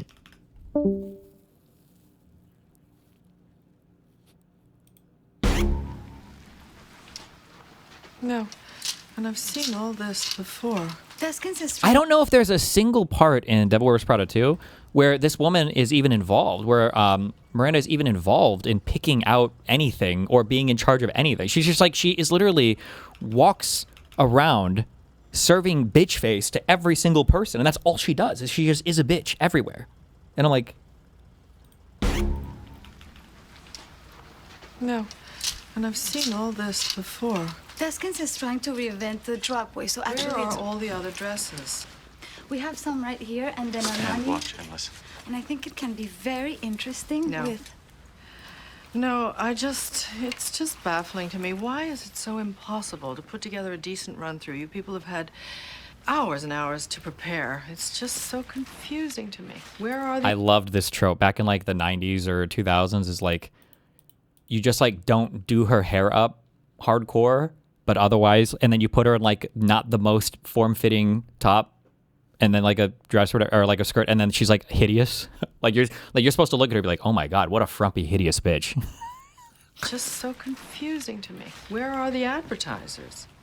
we have some pieces from Banana Republic. Well, we need more, don't we? Oh, this might be. What do you think? Yeah.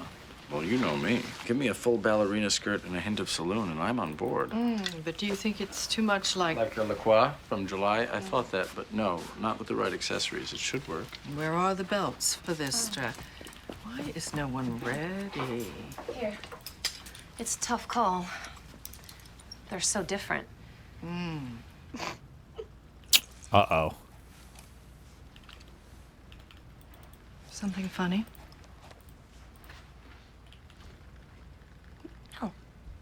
No, nothing's, it's just that both those belts look exactly the same to me. I'm still learning about this stuff and, This stuff? Oh, okay. I see. You think this has nothing to do with you. You go to your closet and you select, I don't know, that lumpy blue sweater, for instance, because you're trying to tell the world that you take yourself too seriously to care about what you put on your back. But what you don't know is that that sweater is not just blue, it's not turquoise, it's not lapis, it's actually cerulean. And you're also blithely unaware of the fact that in 2002, Oscar de la Renta did a collection of cerulean gowns. And then I think it was Yves Saint Laurent, wasn't it, who showed cerulean military jackets? I think we need a jacket here. And then cerulean quickly showed up in the collections of 8 different designers. And then it filtered down through the department stores and then trickled on down into some tragic Smacks her up. casual corner where you no doubt fished it out of some clearance bin. However, that blue represents millions of dollars and countless jobs. And it's sort of comical how you think that you've made a choice that exempts you from the fashion industry when in fact you're wearing a sweater that was selected for you by the people in this room from a pile of stuff. Get snarked. She got snarked. She did indeed get snarked. Green New Deal, cradle to grave, womb to tomb, replacement of gross development or product with a... This is okay. Anyway, he's also snarking. This is a pro super lefty. They're trying to promote the fucking DSA people, and then I wonder if we have we gotten the majority report segment where all of them watch this and then laugh because they're like, these all sound like great idea. It'll happen. Mark my words. Give me the majority report segment where they watch this and they go like, well, these are all great ideas. So-called genuine progress indicator, reparations, an end to the war on drugs, and end to the death penalty. And what he says is death by incarceration, abolishing ICE, dismantling immigration, detention centers, ending the embargo to Cuba, and a Supreme Court overhaul. In other words, what he is saying is he would not just reshape our institution, he would tear them down, fundamentally transform them in what I believe would be a very dangerous way. And to like this, it has to be. Jesus. But all off, as any good socialist appears to... What movie was that? It's called Devil Wears Prada. Be doing this election year campaigning with the new spiritual leader of the Democratic Party, and that is the radical streamer who said America deserved 9/11, HamasPiker. Anyway, Democratic nominee for Pennsylvania's 3rd Congressional District, Chris Rabb, joins us now. Chris, appreciate you coming. Let me just go through My the pleasure, DSA. thank you, Scott. My name is not Scott. My name is Sean, but that's okay. Apologies. Let's go. Thank you, Scott. My name is not Scott. My name is Sean, but that's okay. Apologies. Let's go. No worries. No worries. Let's go through the DSA beliefs. Yes or no? You want to eliminate the U.S. Senate? That's not really what I ran on. That's the DSA national platform. Okay, I'm asking. You're a DSA member. I'm letting you know what I ran on because I'm the Democratic nominee for the 3rd Congressional District. Do you want amnesty for? Sir, I'm asking you a quick question, then we'll give you time. Do you want amnesty for illegals and to abolish borders? What are illegals? Illegal immigrants, people that didn't respect our laws, borders, and sovereignty, entered the country without permission. Illegally. accept the premise of that question. There are folks who have documentation, but these are not criminal acts. Excuse me. If you enter our country illegally, by definition, that is a criminal act. Do you want to abolish ICE? Absolutely, and dismantle the immigrant concentration camps. Do you want to defund the Department of War? I wonder what this guy's background is, because he's not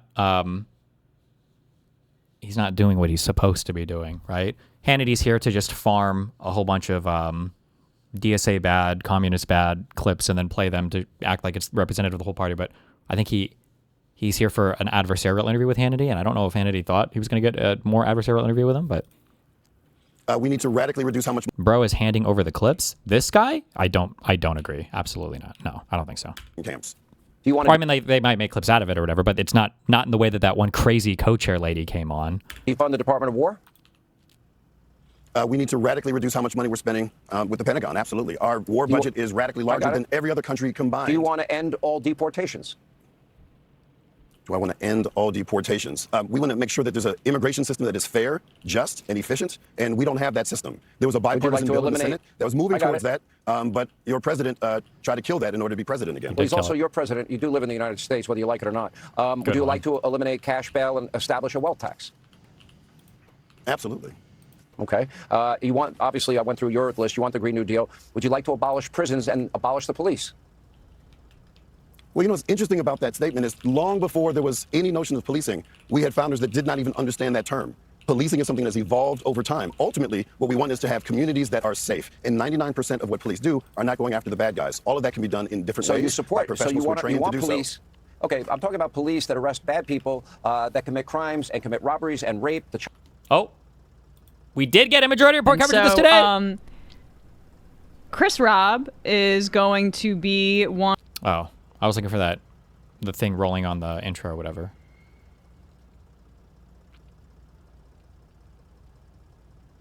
Okay, it doesn't look like they got that, I think. Okay.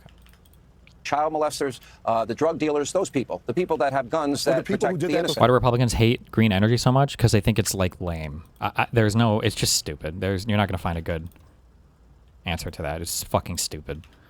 And rape, the child molesters, the drug dealers, those people, the people that have guns that protect the innocent. The people who did that before the term police existed, though? let's talk about this in the appropriate context. You want to go by the definition. Everyone watching this show knows what policing is. You know what policing is, so let's not play word games. Do you want to defund the police or not? I'm a state lawmaker who's represented 70,000 people for 10 years. No, do you want them never safe said and that. secure? My point is, you do recognize there are murderers, rapists, child molesters, drug dealers, bad people in this world. Do you want to have people that are hired to arrest them? We need to keep our communities safe, and there are ways of doing that. Do you want the term police ever existed? Then if you don't have police, how would you protect the people in your district? State troopers? State troopers, can they be armed in your view?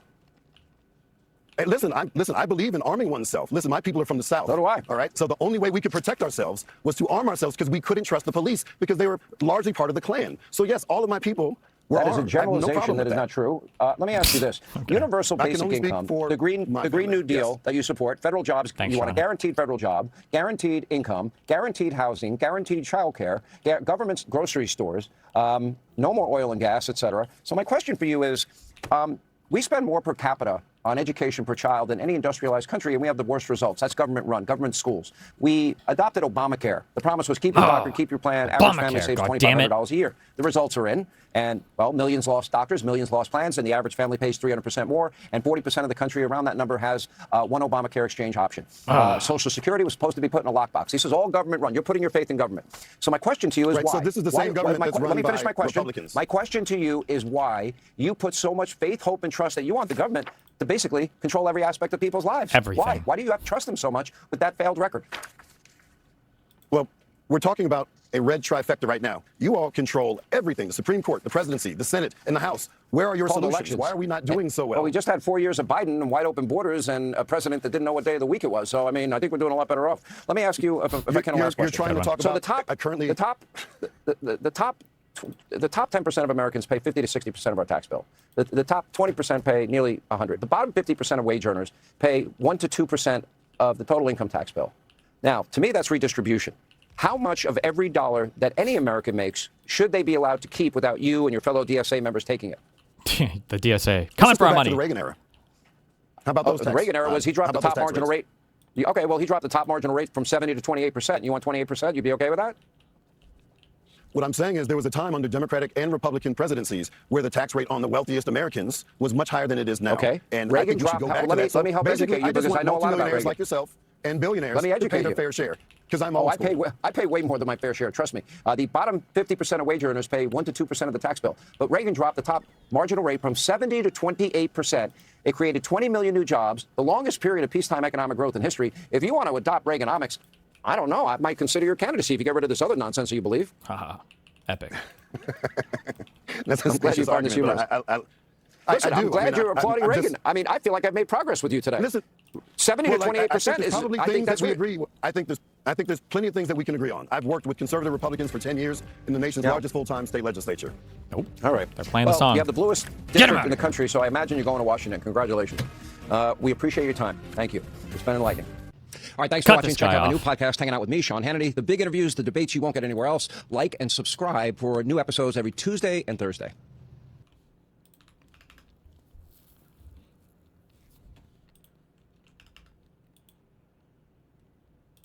Does the Muslim Brotherhood also partner with political groups such as the Democratic... Stop. Where was I linked this? Almost ready to say... Streamed 4 days ago. You know what? I'm not even going to... The blue no matter who rhetoric, I'm not doing it anymore. Because it feels like unilateral disarmament, doesn't it? First of all, how much of that particular term is helping the discourse? I have never, in all my years on the internet, ever once witnessed a productive exchange about the concept of blue, but it matters who. Root for DSA to lose. Wow. That's so strange. That's so strange, dude. That's such a strange phenomenon. Turns out this guy is just like, ideologically a neoliberal. I was wrong about this. I didn't realize that he was. Wow. The guy who said he would rather vote for Jeffrey Epstein instead of me is now saying it's not vote blue no matter who. That's the new sex pest and he meta. Root for Abdul and Fran to lose. Oh my God. Why did these guys literally fucking position themselves on the losing side of every issue? This is what happens when it's just like personal spite and resentment are what drive your politics. Great analysis. True.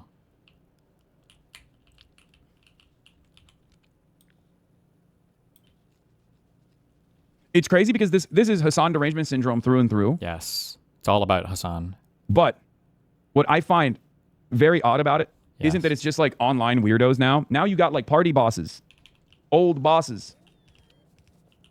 I get D, but why does Hutch hate you? Because Hutch is basically the Destiny dick rider. True. That's why. So true, King. blue no matter who. Every time it's ever come up in my experience, every time I've ever witnessed it come up in other spaces, it's always a shit show. And, it's just, I can't stomach people like Kyle and Crystal weaponizing the concept of blue no matter who. Wait. Weaponizing the concept of blue no matter who. So it's not, so you're doing that.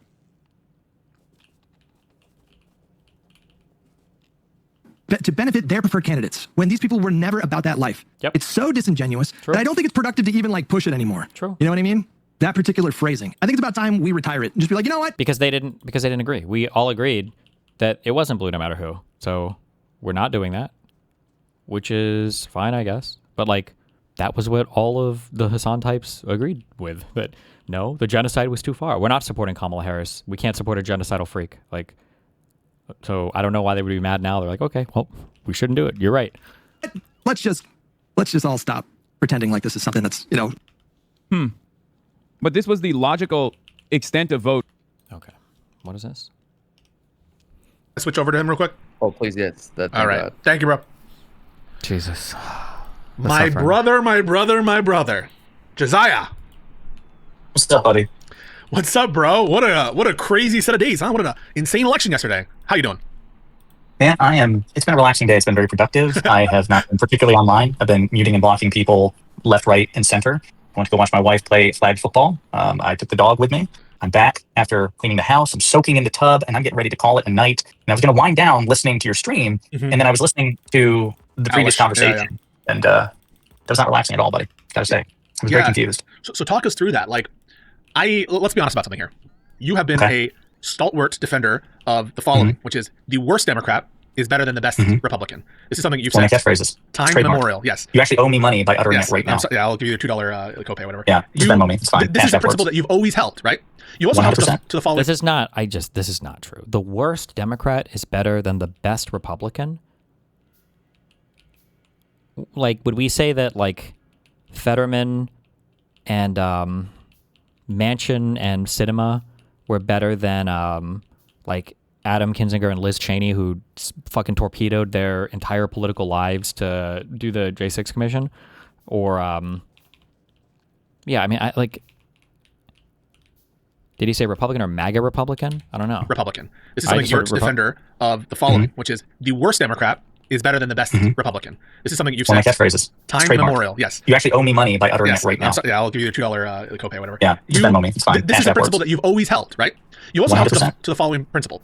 That lefties, even who you disagree with vehemently, are quote-unquote more proximate allies than, as a relative matter, than a MAGA Republican. By which you just mean they're willing to endorse, or they're closer in terms of voting tendencies and power tendencies towards getting a Democrat, in office as opposed to not, right? Correct. They are at least at some point useful or aligned in getting at least some Democrats elected over Republicans. Yeah, but they are more proximate allies in the sense that they are not at all times enemies. Correct. And I really think that this notion of allyship and enemyship and coalition stuff is all relative to a given set of aims. And I recall the Abraham Lincoln conversation from the movie Lincoln with now I'm not remembering the name of the radical Republican that he talked to. I think rather than the weird like rationalizing all these guys are going to be trying to do, the easiest way to just understand this is that I don't think that I just don't think they have disagreements with like the commie types that are that big. Like for the most part, they're generally aligned. I think that's the only possible way that you can understand these conversations. But when you look at it through that framing, I think all of this stuff just kind of makes a lot more sense. Thaddeus Stevens, that's right. Tommy Lee Jones. Yes, correct. Where he's like, now we will come to oppose each other in the course of time. Right now, I'm asking you to support this amendment, whatever, right? I don't know if you remember that. And he's asking him to like go down his rhetoric. That's the way in which I see a lot of this, where it's like there is a purpose, there is a goal, and with respect to that goal, they're closer in that respect. 100%. And so I don't know what is controversial or new about that perspective. It just seems like it's a follow-on of everything that you've said now for years. And so, like, why do you think that? Let's take Keith Edwards for example. Keith Edwards comes on. He's chatting in Hutch's YouTube comments, right? He comes on and he says some things that are dumb, or I would say DSA brained takes. Very. And incredibly. Like says some shitty things that we don't agree with in terms of Democrats wanting Trump to win. In terms of like what they're going to do, the thing that I said earlier, all of these things somehow become like externalized. Like he did kind of a dumb thing, or he said some dumb things, but they're not actually indicative of his overall beliefs, or they wouldn't impact the way that we would view him. It was just like, it was a dumb thing, and that can be analyzed like completely and totally independently from how we view him as a political commentator, actor, person, or whatever. Of well, it comes from the ground, bro, this oil. I'm sure that you don't take that simplistic look, and I'm sure that wait, hold on. Fuck. Right, relink me the, what was that Hassan clip?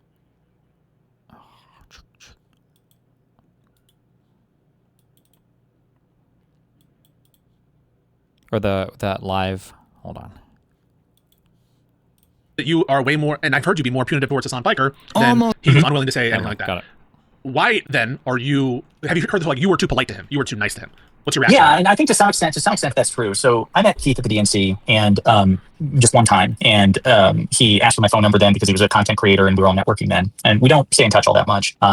And he's kind of like at an outer level, like I'm in constant contact with Luke and Adam. They're close friends of mine, and I consider them actual friends and not just peers in this space. This makes a lot more sense too, because I'm pretty sure that entire like coalition has decided that like there will be no punching left. It's always going to be exclusively a focus on Trump. So this checks with what I was contemplating before. Yeah. Mike Nellis is getting close to that level. But Keith, I mean, we encountered each other once at the DNC, and then I think when I had a copyright strike on my channel over a which you and I talked about, a lot of people in the space cover the same sort of material, and so I sent like text messages out to everybody in the space, like, hey, be on your guard, David Packman, Jack Pacharella, Keith, and so that's basically the gist of it. And so when they asked to bring Keith onto the stream, I knew I had a direct line to him. I said, well, I'll ask. Keith did not perform well. It was actually stunningly atrocious. And I'm one of those people, especially if I don't hate somebody, like Keith again and I are not particularly close, and to whatever extent we were close at all, I would say that just basically burned at this point. when I don't hate somebody, and sometimes even when I intensely dislike somebody, I get what's called secondhand embarrassment. So I'm one of those people that, you know, if my wife is watching like cringe reality TV, I can't watch that shit because I feel bad for the person involved. And so obviously you guys were grilling Keith pretty hard. And so I felt like I needed to be a bit gentle, kind of like the approach that IRI was taking, right? Just be a bit more diplomatic. Just to be clear, IRI took the exact same approach that you did. And I really, I kind of view some of this as like the distinction. So that's not true. I think the weird part was that it felt like Jessiah was cleaning up Keith's statements significantly. I don't know where this idea that he wasn't participating in the conversation at all, or was just getting secondhand embarrassment and all that. That's not my recollection. My recollection is he was like significantly laundering the guy's statements, but okay. Distinctions between you and IRI. We were all pretty much united in our overall dispositions, both on the Wick conversation and, frankly, on the Keith Edwards conversations. But sorry, I didn't interrupt you.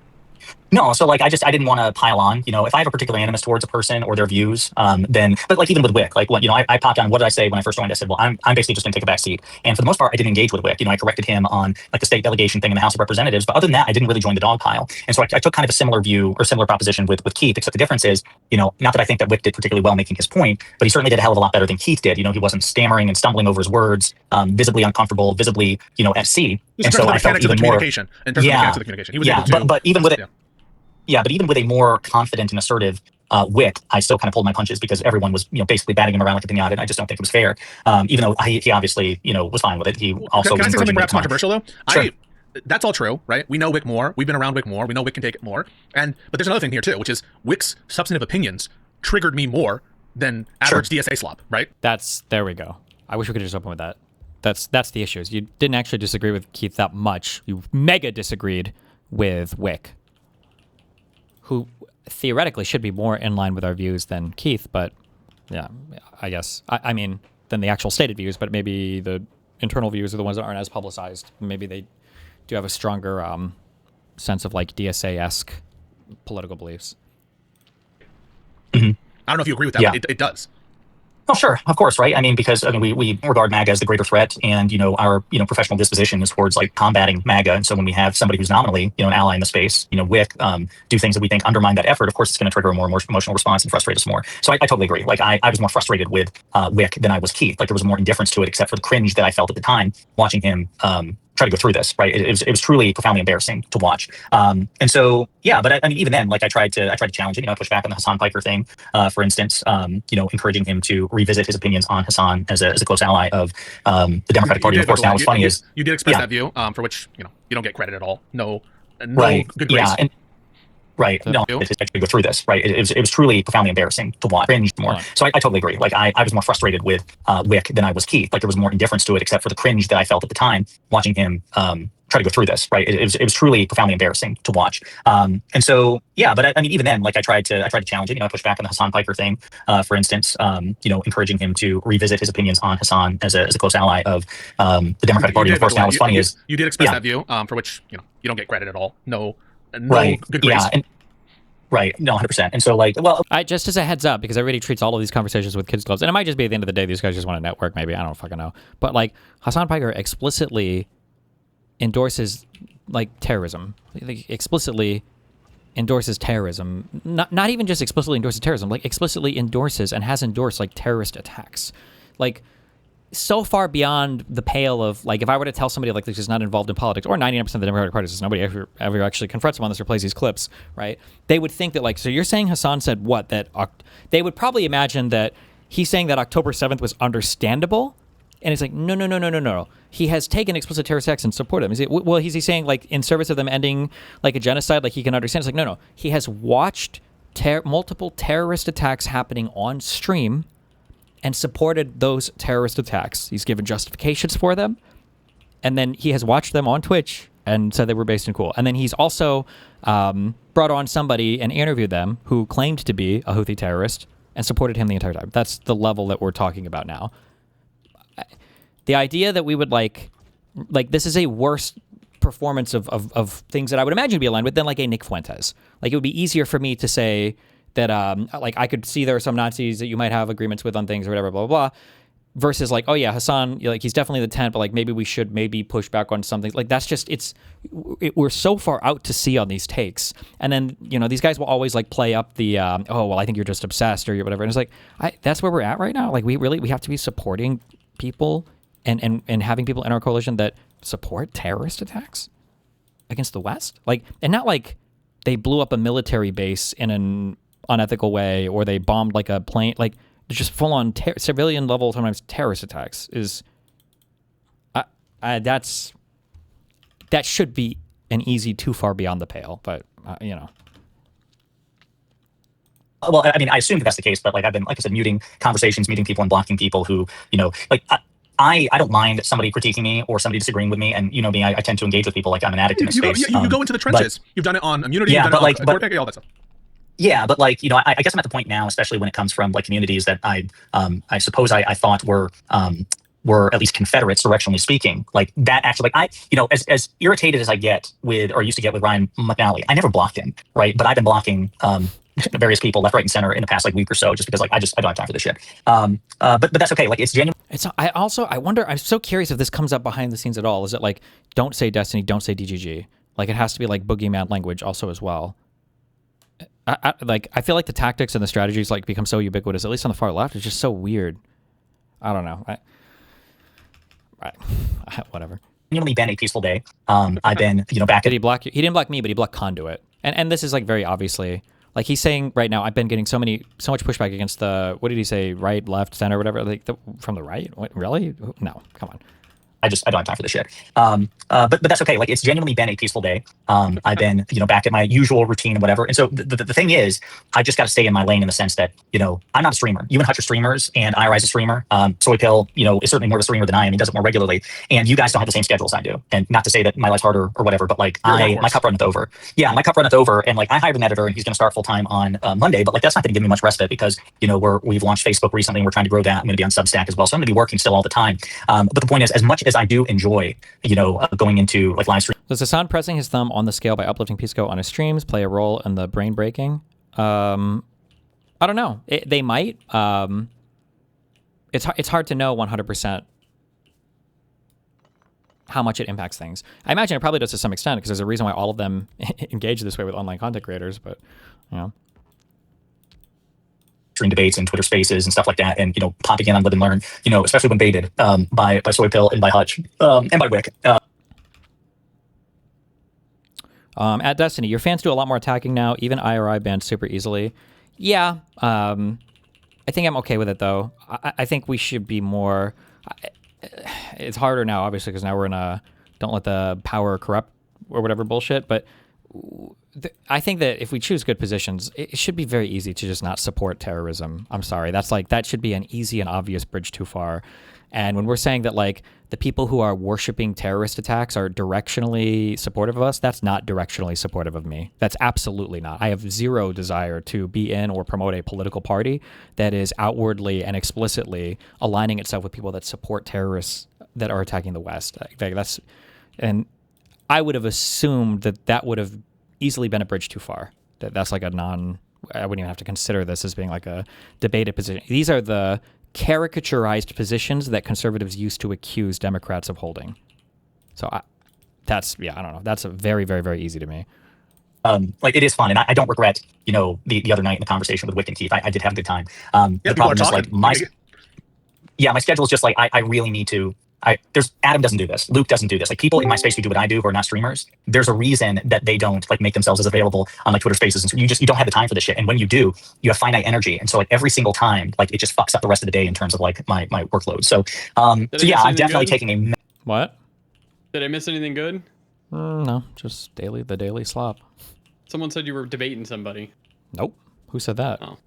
Well, I don't know. I checked my mentions. They said Mr. Moon would have hated this guy and screamed at him in 3 minutes. Something.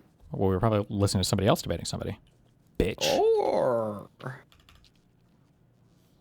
massive step back. I've committed to that, and the only reason I popped in when you asked is also because this is not a debate, and so I'm not going to be here for like 3 hours. Does Jessiah really see someone like Keith or even Hassan as being on the same axis as us, just more? He can't be that politically illiterate. The problem is that, especially if you're from Europe, you in America, we really only have like liberalism for my lifetime. Like it's only very recently that these kind of like illiberal things have started to pop up, and Americans really don't understand or have any way to engage with any of these more radical or these like I hate to say illiberal because we abuse the fuck out of this word, but like these more like yeah, I mean like these illiberal. Illiberal's the word. Yeah, ideologies.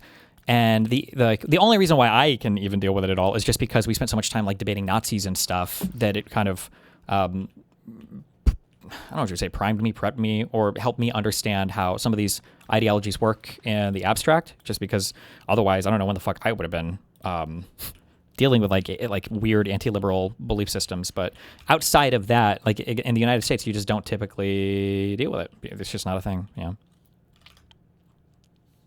Or anything. Yeah, I mean, I hear that, I appreciate that, and yeah, it's true that like I don't see Beasley, Mockler at all doing like regular streams and being generally accessible.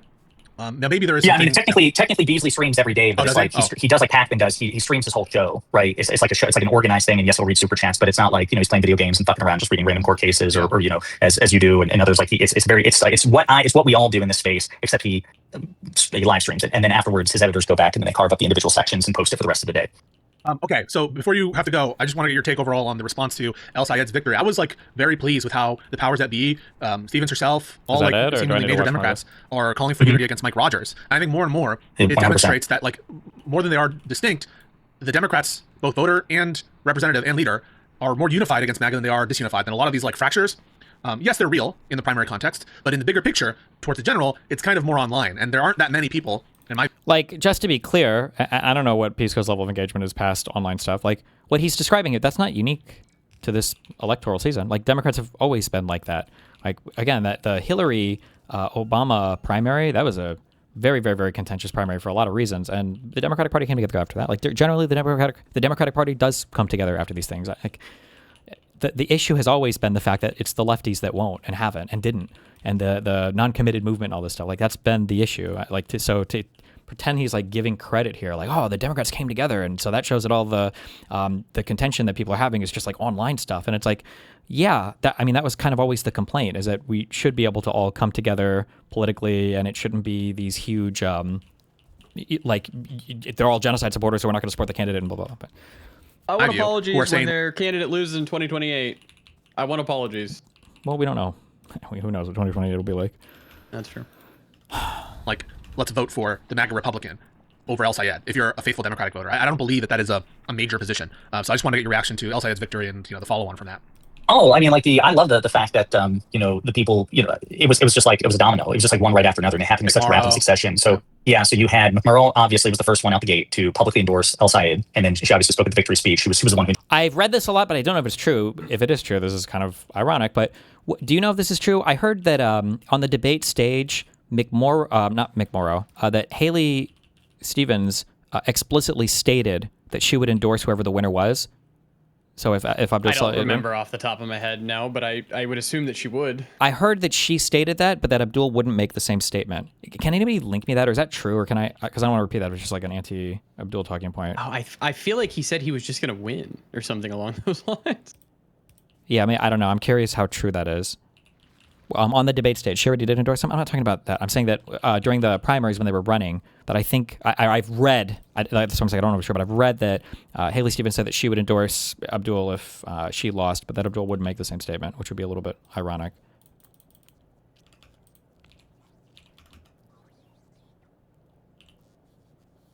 Introduced him, and it was a very warm and congenial introduction. Of course, he didn't just accept that. El Sayed reciprocated. Are you not worried that you're going to alienate every other lib content creator who is blue no matter who? PISSCO, Jessiah, maybe IRS soon, maybe even Hutch eventually, maybe not, because it feels like things were finally returning to normal. I've never been a big like team sports aligned guy who wants to be on everybody's side or whatever. I will never ever be part of a political movement that endorses anti-West terrorist attacks. That's like so far beyond the pale for me. That's like a crazy. I would just rather not. Yeah, I don't know how to. I feel like that. I feel like that's pretty self-evident. Pretty crazy, yeah. The generosity and the magnanimity, but to have Governor Whitmer, not just like issue a written statement, but to go on video and endorse. What candidate is endorsing terrorist attacks? There are no candidates that I'm aware of yet, but HamasPiker openly endorses and celebrates like anti-Western terrorist attacks. It's fucking crazy. Jocelyn Benson and Abdul, and then for Pete Buttigieg, who's another, he's relocated, he lives in Traverse City now, so he's a big Michigander now, and so for him to endorse Senator Peters, the incumbent Democratic senator who's on his way out the door, whose vacancy that they are vying to fill, he endorsed Abdul. Chuck Schumer endorsed Abdul. I mean, it was uniform. Yeah, Vice President Harris did as well. I'm sure President Biden would, but I don't know if it'd be much like electoral benefit for. Can we pause right there, because like it seems that if all these champions of the moderate center Democrats are doing the.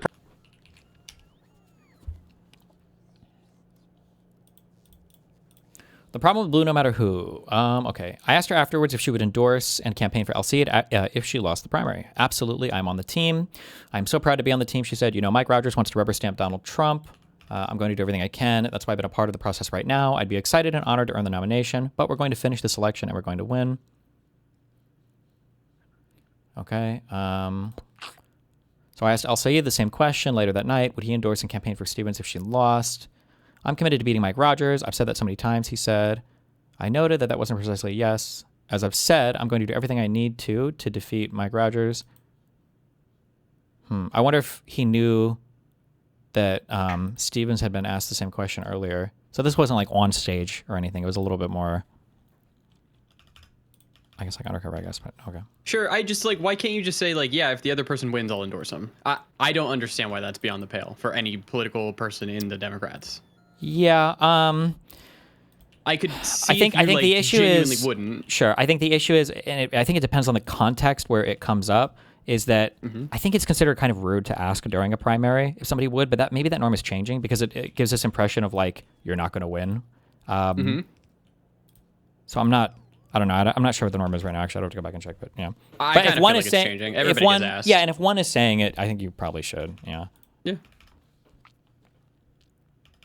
Praxis are doing the thing that they should be doing, then surely their underlings or their supporters, Haley Stevens voters, should now, obviously, Al Sayed has an obligation to try to appeal to them, right? We would never say that he doesn't have an obligation. But in terms of what they should do, they should follow what their champions are doing immediately and without any equivocation.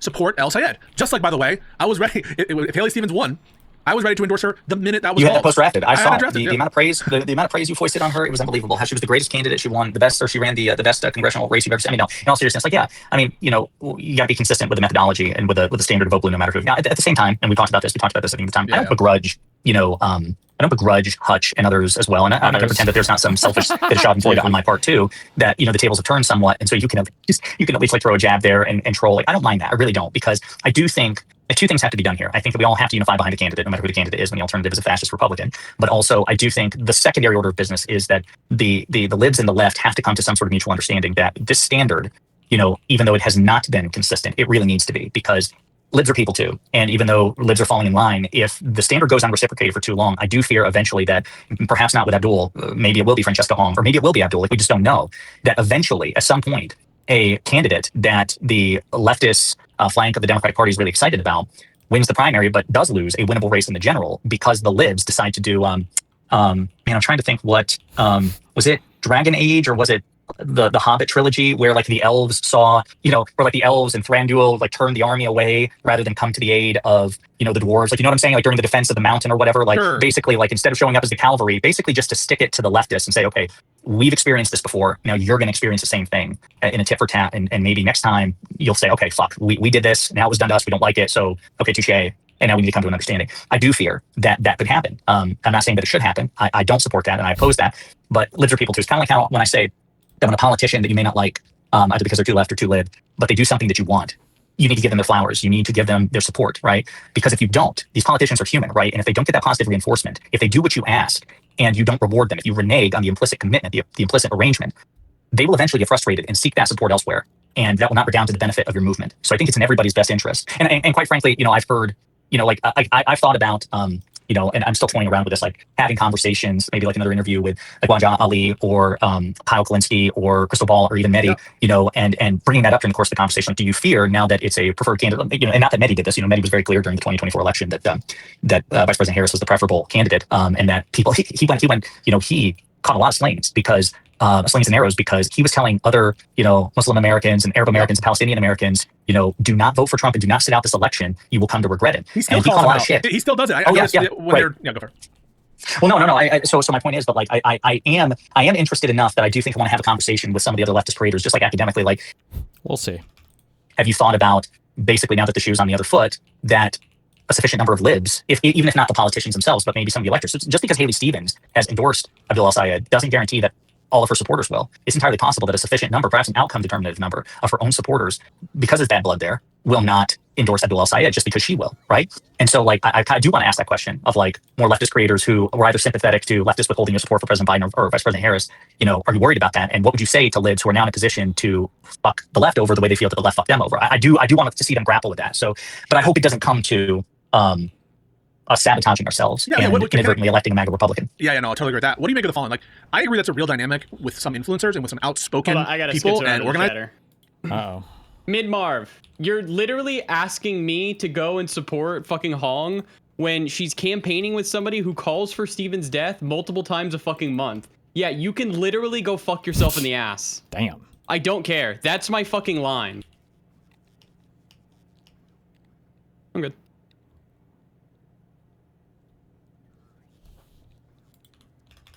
Damn. So mean. He's over here saying, well, that's why MAGA won. You're just like them. At Mr. Moot, the shrug is also why the GOP continues to win. We are in an asymmetric war with a party that doesn't have Mootons. So you'd vote for someone who went on to Rogan, whose podcast led to this with thousands from vaccine denial, etc. The GOP continues to win. Well, when the GOP does win, it's because they're acting like how we want to act.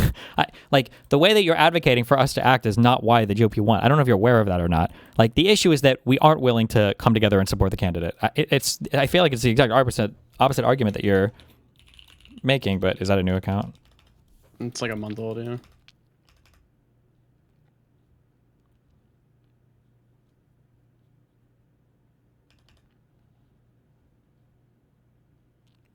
Based. Okay.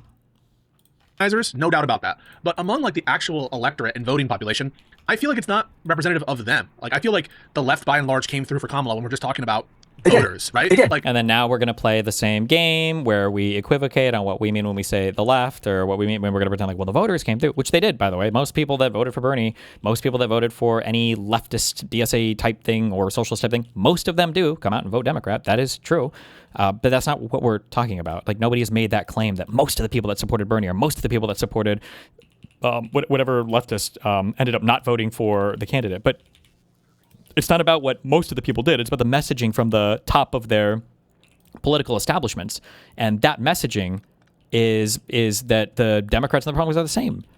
Otherwise, what was the unaligned movement? So the polling data shows that the idea that there was, like, it was the same thing in 2016. Like, the overwhelming majority of Bernie supporters voted for Vice President Harris. I mean, this really is not like this, but it is an issue on the margins, and the margins can determine elections, right? So I don't understand where this has to be bad faith at this point from Jessiah and PISSCO to continually misunderstand this point and to play this game over and over and over again. It has to be bad faith, and I don't know if it's like a thing to get on some other larger streamer's good side or what. I don't understand how they can continue to mind fuck themselves over this point over and over again. Nobody has ever claimed ever on our side. Nobody has ever said the majority of socialist identifying people don't vote for Democrats. The majority of Hassan's fans don't vote for Democrats. The majority of Bernie supporters. Nobody has ever made that claim. These guys have think of the straw, the poor straw that has been reconstructed over and over again as this tired, played out straw man to pretend that anybody's saying. I don't understand how like I keep saying this stupid fucking argument that nobody's ever made. Ugh.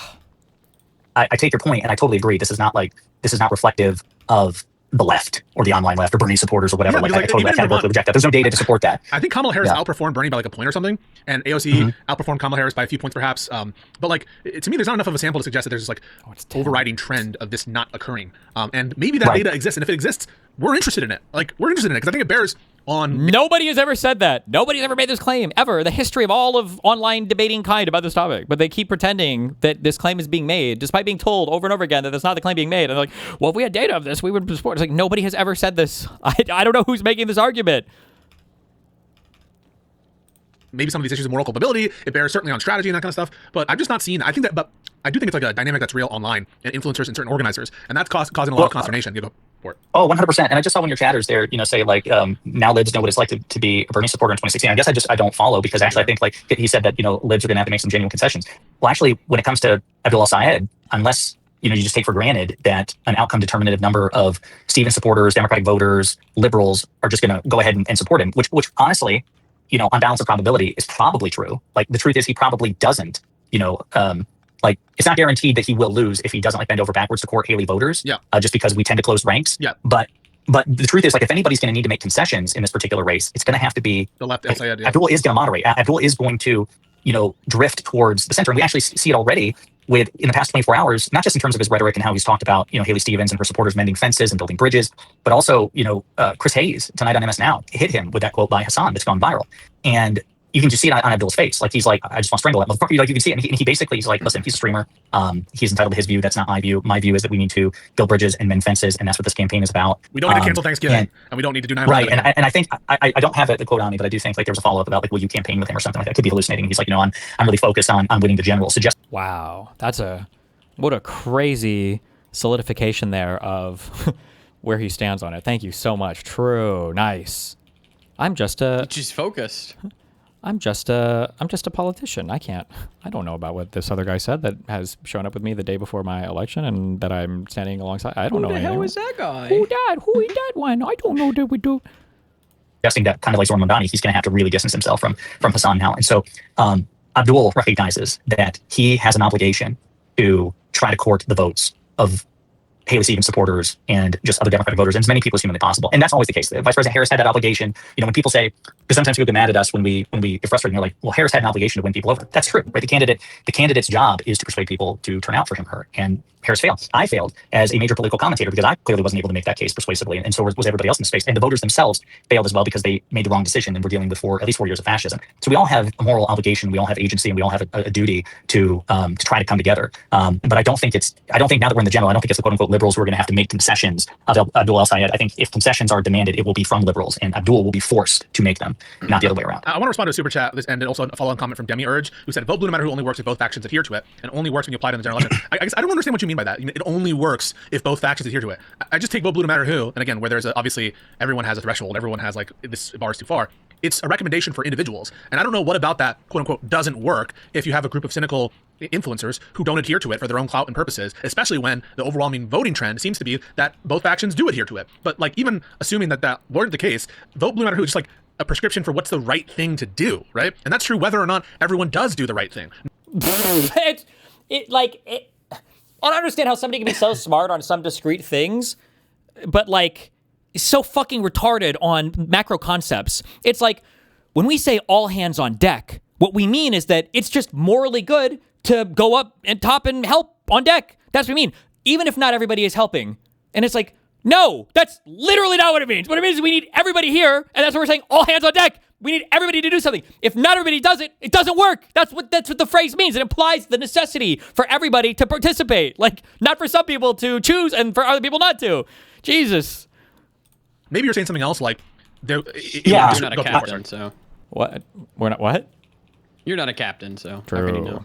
Well, no, I think this is worth talking about. Like, vote blue no matter who, the virtue of that prescription is that you increase the likelihood of electing Democrats, and Democrats are, as a general proposition, better than Republicans. And the truth is, the cold hard truth of it is, that vote blue no matter who works, even if only a certain percentage of the electorate subscribes to it. So, not if you selectively subscribe to it. This is just an exploit. It's just an exploit for how your political movement will be treated. We will always support the candidate as long as the candidate aligns with us in a small area. And then for the large people, well, you guys will always support the candidate. All you are doing is creating a ratchet effect where they understand that when it's a candidate they don't like, then they won't support him.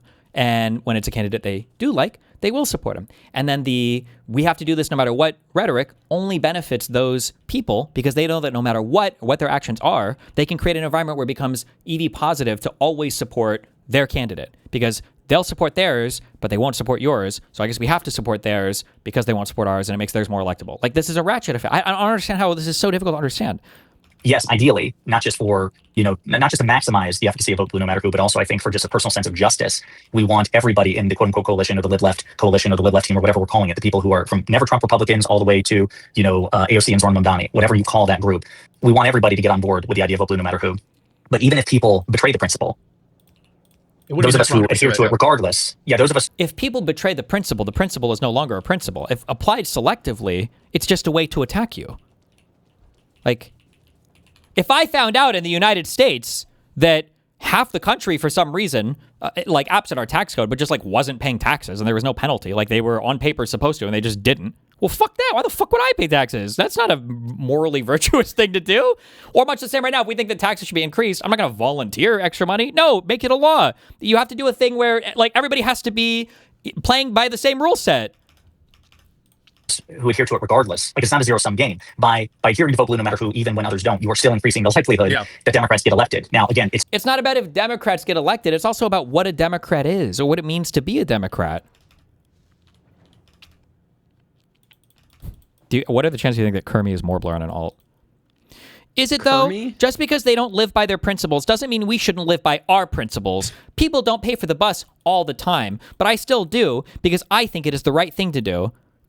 If people don't pay for the bus, they get arrested or they get fined. That's a law. You have to do that. And if somebody catches you not doing it, you'll get in trouble.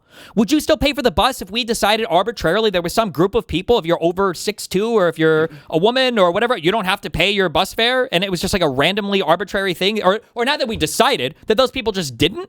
Like, no, there's no virtue in acting independently if you need everybody to solve a problem. There's no virtue in that.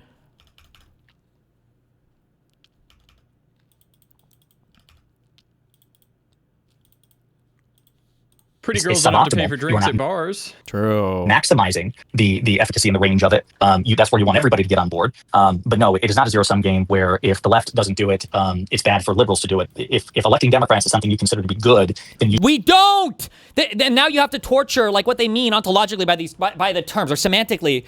What is the semantic content of the word Democrat, right? Well, it's always good to elect a Democrat. That's not true. If Nick Fuentes ran as a Democrat, I don't think I would want to elect him.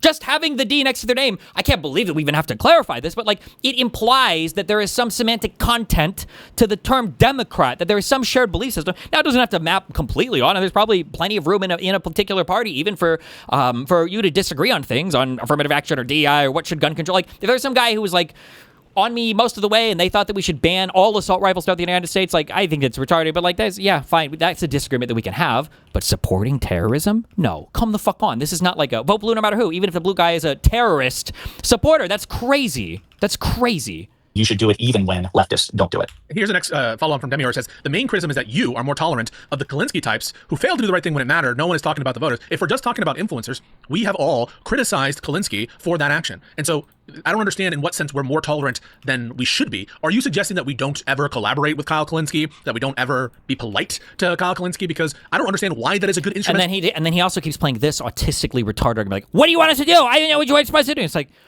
cover them like you cover any person on the right. You can see what you need to do. Go to your YouTube channel. Let's look at how you do videos on Sean Hannity and Fox News and Bill Maher. Just like that. Like, you know what? Then this, oh my God. It has to be bad faith.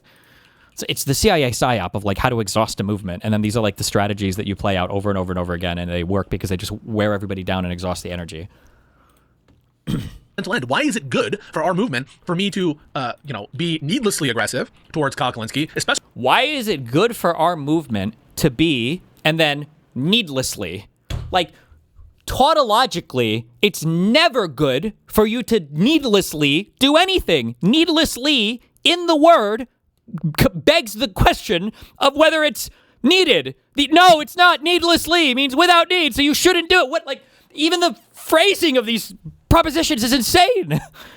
Especially in the context where we have literal clips of him saying, I was wrong. I mean, Jessiah provided that to me in DMs where he literally says it. And putting that aside, I'm sometimes polite and nice and collaborative with people I vehemently disagree with. So I don't understand the prescription. We are criticizing where there are areas that we disagree. When he calls, a Democrat MAGA light, I don't agree with those terminology. I don't agree that that's a smart thing to do. And I criticize it, right? I don't agree that he should do it. But that doesn't mean what about that is inconsistent with our practice, all right? We criticize when appropriate. What about our... I will believe everything that both of these guys say, and I will stop saying I think they're being bad faith. If I see them make a single video praising Nick Fuentes genuinely when he speaks out against MAGA, or when he says that he thinks that his fans should vote Democrat. If these guys do like a 10-minute coverage where like, I actually think Nick Fuentes is making really good points here, I actually really appreciate it when he's, then you know what, then I was like, oh, okay, never mind, fine, that's fair.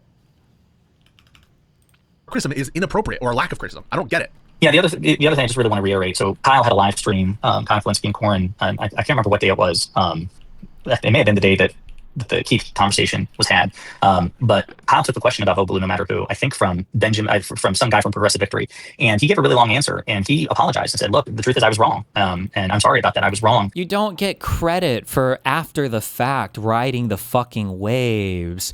You ride the waves on fuck Dems for so long, and then once the Dems lose the election, and then the focus shifts back on criticizing MAGA, you're like, oh man, fuck, we should have like really done that. Like, what you don't? Yeah, this was not a hard call. This is not a hard call, and fine.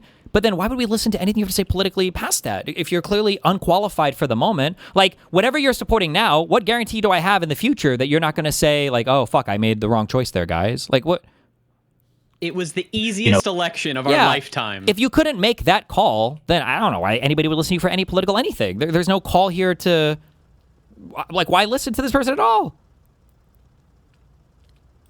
When I downplayed the threat of Trump and I didn't endorse the Democratic candidate, like, the link is out there, the VOD is still out there. And he said that, that's why the liberals were right about Donald Trump and the Democratic Party. And, he just gave, I think, a really sincere and candid answer, about how, because I think it also had to do with vote blue no matter who, now that the table has turned, right? And what liberals might do by withholding their support from Abdullah Syed. And, he didn't rant and rave and like, they better fucking fall in line. He was like, I get it. And I hope they don't do that. And we don't need to be smug about it. And we need to, those of us who did not adhere to that standard need to admit that we were wrong. We should have adhered to that standard and adhere to that standard moving forward, which is why I said, if Kyle betrays his commitment, and does what he did in 2024, we don't have to wait until 2028. If he does it in, like I said, I use the example of Michigan, in the event that Stevens won, if he reneged on his apology and his commitment to drag his balls for broken glass, et cetera, and so forth, that would probably be the end of our association, or become much more hostile. And two, when people keep going back to 2024, I had no relationship with Kyle in 2024. I just checked on my phone while we were talking. The first interaction I ever had with Kyle Kalinske was on October 19th on Crystal Kyle and Friends with Hutch. Hutch and I debated Crystal and Kyle. It was a good conversation. And at that time, and at the time, yes, pushing back on the mansion stuff and, how the Green Lantern theory of politics and stuff like that. Like Hutch and I were side by side. It was a civil, productive conversation. Hutch and I had a really good time. Hutch, Kyle, and Crystal were friendly at the time. It only lasted about a year. They eventually fell out again. But that was it. That was the first interaction I had just a few weeks before the election. And then I don't think we had, I can't remember the last, when we had the next interaction after that. But it was well into Trump's second term. So now we have a professional relationship in the sense that we have collaborated. He's been on my show. I've been on his. He's doing some good work against the Trump regime. Right. I mean, we will disagree from time to time on how he frames things, on who he critiques. I disagree with a lot of his framing and assertions about Epstein. I don't hold back from criticism when I have it. But a lot of these prescriptions seem empty as fuck because no one's willing to say don't ever interact cordially with Kyle Kalinske. They just say call him out. I don't see any inconsistency with my behavior or with Jesiah's behavior and with what the prescription is. No, yeah, because again, I can't go back. What I'm not going to do. I mean, he is a massively influential content creator. I think 30 million monthly views. He's bigger than I am. He's one of the most influential in the business. And I'm just not going to needlessly burn that bridge, as far as using it to defeat MAGA. And so far, he has kept true to his word, as best I can tell. He has repeatedly given liberal Democrats their praise, while also hammering them in other respects. Like, yes, he's used Diet MAGA before, but when Newsom passed, he's bigger than I am. Go back. What I'm not going to do, he's a massively influential content creator. I think 30 million monthly views. He's bigger than I am. He's one of the most influential in the business. And I'm just not going to needlessly burn that bridge, as far as using it to defeat MAGA. And so far, he has kept true to his word, as best I can tell. He has repeatedly given liberal Democrats their praise, while also hammering them in other respects. Like, yes, he's used Diet MAGA before, but when Newsom passed Proposition 50, he celebrated that. Jesus Christ. During the midterm election, the elections last year, when Mamdani won, Stanberger won, and Cheryl won, Kyle began his stream with the shades on, lighting up a cigar, and it wasn't just about Mamdani, it was all of them. He was celebrating the entire victory. So no, I'm not going to say, well, you fucked up spectacularly in 2024 and 2020, therefore there's no redemption for you. You fucked up in 2020, 2020. And 2016, by the way. Before we had any sort of association, and I'm going to hold that against you, and there's no redemption for you. Time moves forward. He has publicly, repeatedly apologized for fucking up. He has given credit to liberals and Democrats for being 100% right on Trump. And, he said, I think he either texted this to me or said it on stream that, fuck no, I would vote for Joe Manchin over this shit, like all these other things. And so all I can do is judge him by the relationship that we have now and the expectation that he's provided. And I'm very proud of the fact that, in my own small degree, that I've been able to influence him on the thing that's the most important to me. Court expansion. That's a big deal because Kyle is an advocate for progressive policy like Medicare for all and getting money out of politics and all these things. And he has repeatedly said, and not to give myself a pat on the back, but it does mean a lot to me. He has repeatedly credited me for influencing him to do this. He agrees that court expansion is the single most important thing. It's more important than Medicare for all and overturning Citizens United and climate change legislation and voting rights expansion and blah, blah, blah, blah, blah, because it's the necessary first step. And that's important to me, not just because he's this random person, but precisely because... I wonder if Kyle even believes the Supreme Court should exist, or what his ultimate view even is on that. Jesus. because he has such a massive platform. And so, you know, and PISSCO and I are trying to, you know, get on Braeking Points to have a conversation with people about, you know, Supreme Court expansion too. And so, like, I think it's a big deal. And if he violates, you know, his commitment, you know, then he will be a fascist enabler by his own standard, and so too would Crystal be if she violated that particular standard. But yeah, so I think the criticism's I don't absurd. even go as far as Jessiah. Like, if Wick, for example, if Wick voted for one of these MAGA candidates over DSA, I would probably still do panels with Wick. I mean, what Jessiah's doing is almost like but they would be a lot different. But that's actually a good point. I honestly, well, no, it's interesting. I hadn't thought about it like that, and now I need to interrogate why I would hold Kyle to a different standard than Wick, because when you use Wick as an example, I don't know if I would end any association with Wick. I don't know. Like, I would have to think about it. already running from their position before it's even happened. why would? Yeah, wait. I don't even know why there'd be a different standard here. I guess he's saying he doesn't even know why there'd be a different. Who knows? Okay. The standard for associationship is just like a different standard than the standard for like good actions. And now, obviously, I'm sure that would color what you think of Kyle, maybe how you interact with Kyle. And you've said as much. Yeah, well, that's why I said the other part is that, you know, it would either end or it would just become more adversarial. And maybe that's. But that. Oh my God! Wait, wasn't PISSCO just like screaming at the top of his lungs, like, "I don't know what you mean by that. I don't know what you mean by that. I don't know what you mean." And now they're saying, "Well, I think my ability should be more adversarial." Isn't that literally what every single person has been saying? Like, and then they. Wow, it's so crazy how quickly they understood that. Maybe that's how I would square that particular circle, because you're right. Like if you said, okay, Jessiah, if Wick were a Wisconsin voter, yeah. No, I mean probably not. My gut instinct is I would just be meaner to him. No one's saying not go on their shit. It's just have a fucking conversation. It's just like the game that people played with Hassan, where it's like, oh well, like shouldn't we go on Joe Rogan? Shouldn't we go on HamasPiker's show? And it's like, yeah, but there's a difference between going on a show and like being buddy buddy versus going on a show to like have a fight. And I don't know why they're pretending to not understand the difference between those two things. But no, so that's it. So I find the criticism totally unpersuasive. But unlike before, like there's such a calmness and certitude to my conviction about this, and I'm not riled up. Like people who say, like, why did it take him 10 years to figure this out? Like, okay, so he was a dumb fuck for 10 years, and there were consequences to that. But if I can make room for, and I know some people didn't. And then again, I don't know where this inability to like understand. I don't know where this inability. I can't explain this other than bad faith. Like, so we got into this huge fight. And then the guy had a knife, and he was trying to stab me, and I managed to fight him off, and then the knife fell on the ground, and then I picked up the knife, and then the guy was like, hold on, I don't think that we should stab each other. Well, I mean, even though he had the position of stabbing before, now he's really like come around to the we shouldn't stab each other position, and so, you know, I have to take him at his word, you know, I think, and it's like, what, how, is this really where we're at right now? Is this like the level of the 50 IQ understandings of these dynamics that we're at? Like, oh, so you're saying that this person, when they felt like they had power, was very eager to exercise it against you. And then in the next election term, when they felt like they didn't have as much power, they very much didn't want anybody to exercise theirs against them. Wow, that's so crazy. That's definitely like a genuine change of position and not just adapting to the changing winds for your political or content creator survival.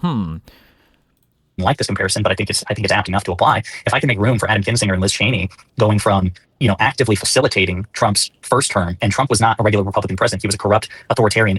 What does that even mean? When they're saying facilitated Trump in his first term, like what are they even saying there? Like that they were just Republicans when Trump was in office, or? I think so. Maybe like voted for his appointments or like bills that he was spearheading. I think they literally just say that as like a given, and they don't ever expand on it. I have no idea. This argument is another one. It's like, this is strange too, because they managed to roll out, it's like the three same ultra retarded arguments that, the first, what were all three of these? The first ultra retarded argument is this idea of, they keep saying that the left doesn't support our candidates, but the majority of the leftist voters did vote for our candidates. Like, we're not talking about the voter. The voters, on average, will always support, even in Hassan's audience, will always support him. But that's not what we're talking about. And also, it would only take a small percentage of the left to not have our candidates elected. 2016 was decided by fucking 15,000 votes or whatever, right? And then what we're talking about is the impact on the media environment, which probably had a much more detrimental impact than just the people who didn't vote. That's the first stupid argument. The second stupid argument was what? Remind me, chat. What was the second stupid argument? Somebody say it. I talked about it.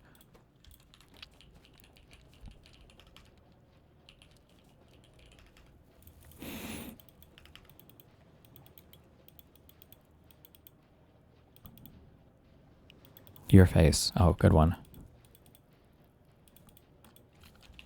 Well, now this guy just got banned since you didn't tell me. in his first. I think it's out there were consequences to that. But if I can make room for, and I know some people didn't like this comparison, but I think the second stupid one was pretending not to understand what we mean when we say interact with people, where they're like, oh, so we shouldn't go on their shows or whatever. Like not understanding that one over and over again. I think it's apt enough to apply.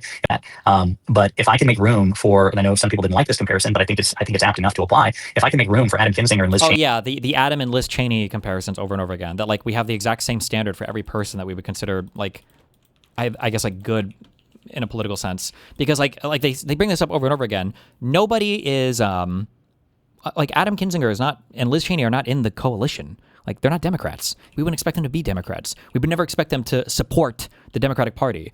In an exceptional time in U.S. history, I think we would hope that they would support the anti-Trump, democracy, which I think is what is kind of like at stake here. But they're not Democrats. They're not in the coalition. They're not part of the party. They just get confused. Yeah, I don't know how to describe it besides like intentional. Like, this is just so dumb. It's such a weird. We have so political weird. differences, but they don't want the country to be ruined. Yeah. Cheney going from, actively facilitating Trump's first term, and Trump was not a regular Republican president. He was a corrupt authoritarian even in his first term. It's not just something that started with the second term. And what is the earliest like corrupt authoritarian action that we would say Trump took? I think his rhetoric was fucking crazy. But like, were the tax cuts like, was that an authoritarian move? Him trying to do like the Muslim ban. The Ukraine shit is crazy. That's true. Yes, but he was impeached for that. That shit's nuts. Yeah, he was. Well, actually, I'm curious. Did Adam Kinzinger? I would criticize them if they didn't. Fuck. Yeah, they should have voted for impeachment. Vote on impeachment. Trump first term members Congress.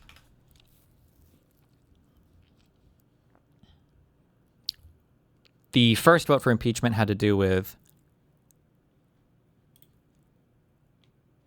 House impeachment vote, December 2019. All voting Republicans and 2 Democrats voted nay. Oh, so that's not good. I think they should have voted yay there. Yeah, they should have voted yes. All voting Republicans and 3 Democrats voted nay on this one as well. But I'm willing to forgive it, and do you know why? Well, because don't even hold on. Yeah. It's not a matter of being willing to forgive it or whatever. They're not on our team. They're not Democrats. I don't have to. There's nothing to forgive, right? They would never be on our team or join our team. They're Republicans who recognize like the threat of the moment. I think they should have voted, I think they should have voted for impeachment here. But I mean, yeah, what do you want me to say? Sure. I mean, but they go on to to make big political decisions. On the January 6th shit. That ended their political careers. Yeah. I'm curious though, for Cheney and for Kinzinger, have either of them stated why they voted no on that? I wonder if they've ever publicly gone on the record about that. It'd be a cool question. And embedding and legislating. Wait, what? It'd be a cool question to ask him. Maybe. Between 90 and 95%, or maybe even higher than that, of his legislative agenda, only to not hold that against them when they decide to say, you know what, I was wrong and I fucked up, and now moving forward, I'm going to try to elect Democrats. If I can do that for actual MAGA legislators, not just commentators, but people who actually had power, like real power, then I can do that with Kyle. And just like with Adam and Liz, as long as they continue to try to get Democrats elected and recognize that Republicans are worse, I can do that with Kyle. And so that's where I am on that. Thank you for. So if you disagree, if you draw the line differently, that's entirely your prerogative, but I'm unpersuaded by it. Thank you for the raid, Kai. I appreciate you guys. Thank you. Okay, the follow-up from Demiurge says, it just feels like you, as, quote, libs, are chastising other libs. First of all, the scare quotes for the first libs there. I mean, like, do you doubt that we're libs? Do you doubt that Jessiah is a liberal? So I don't understand the scare quotes there, what you're implying there. Chastising other libs in the lib spaces, while the leftists see you as sensible libs. It feels like the lefties will not platform your critiques of them. I mean, Jessiah just told you, his very first interaction with Kyle and Crystal was with Hutch, specifically debating them on some of these issues, right? It just not the case. Yeah, just a few weeks before the election. When we had Crystal and that was it. on, like we weren't in daily contact after that. Like I think that was we had no contact for months after that. I don't even know if he followed me immediately on Twitter after that. That point he was following because I think Hutch was the one who set it up, so he and Hutch were in contact, but not him and I. And later on, when we had Crystal Ball on Live and Learn for the first time, Hutch was highly critical of Crystal then. Hutch? Well, Hutch was. Oh my God. So, like, you can say all this, that they will not platform your critiques of them. Yes, apparently Lily is voice acting a new hero in Overwatch. There you go. And maybe they are less inclined to do it than someone like me or someone like Wick, right? I would buy that. But again, that's all consistent with our view. Even if they were not inclined to house our criticism, what should we do then? Should we not ever, then what, right? Let's say that it were true, that they're completely unwilling to platform our critiques of them. Then what? right? That's what I mean when I like this is all toothless. It really just seems to be vibes that we want you to be more antagonistic than you are against them currently. And if that's what's being said, it's not going to happen. Like, I just don't see any utility in changing my approach to this. I thought a lot about it. You're going to want to motivate us, right? If you want us to change, you want to motivate us. You should do this because of that.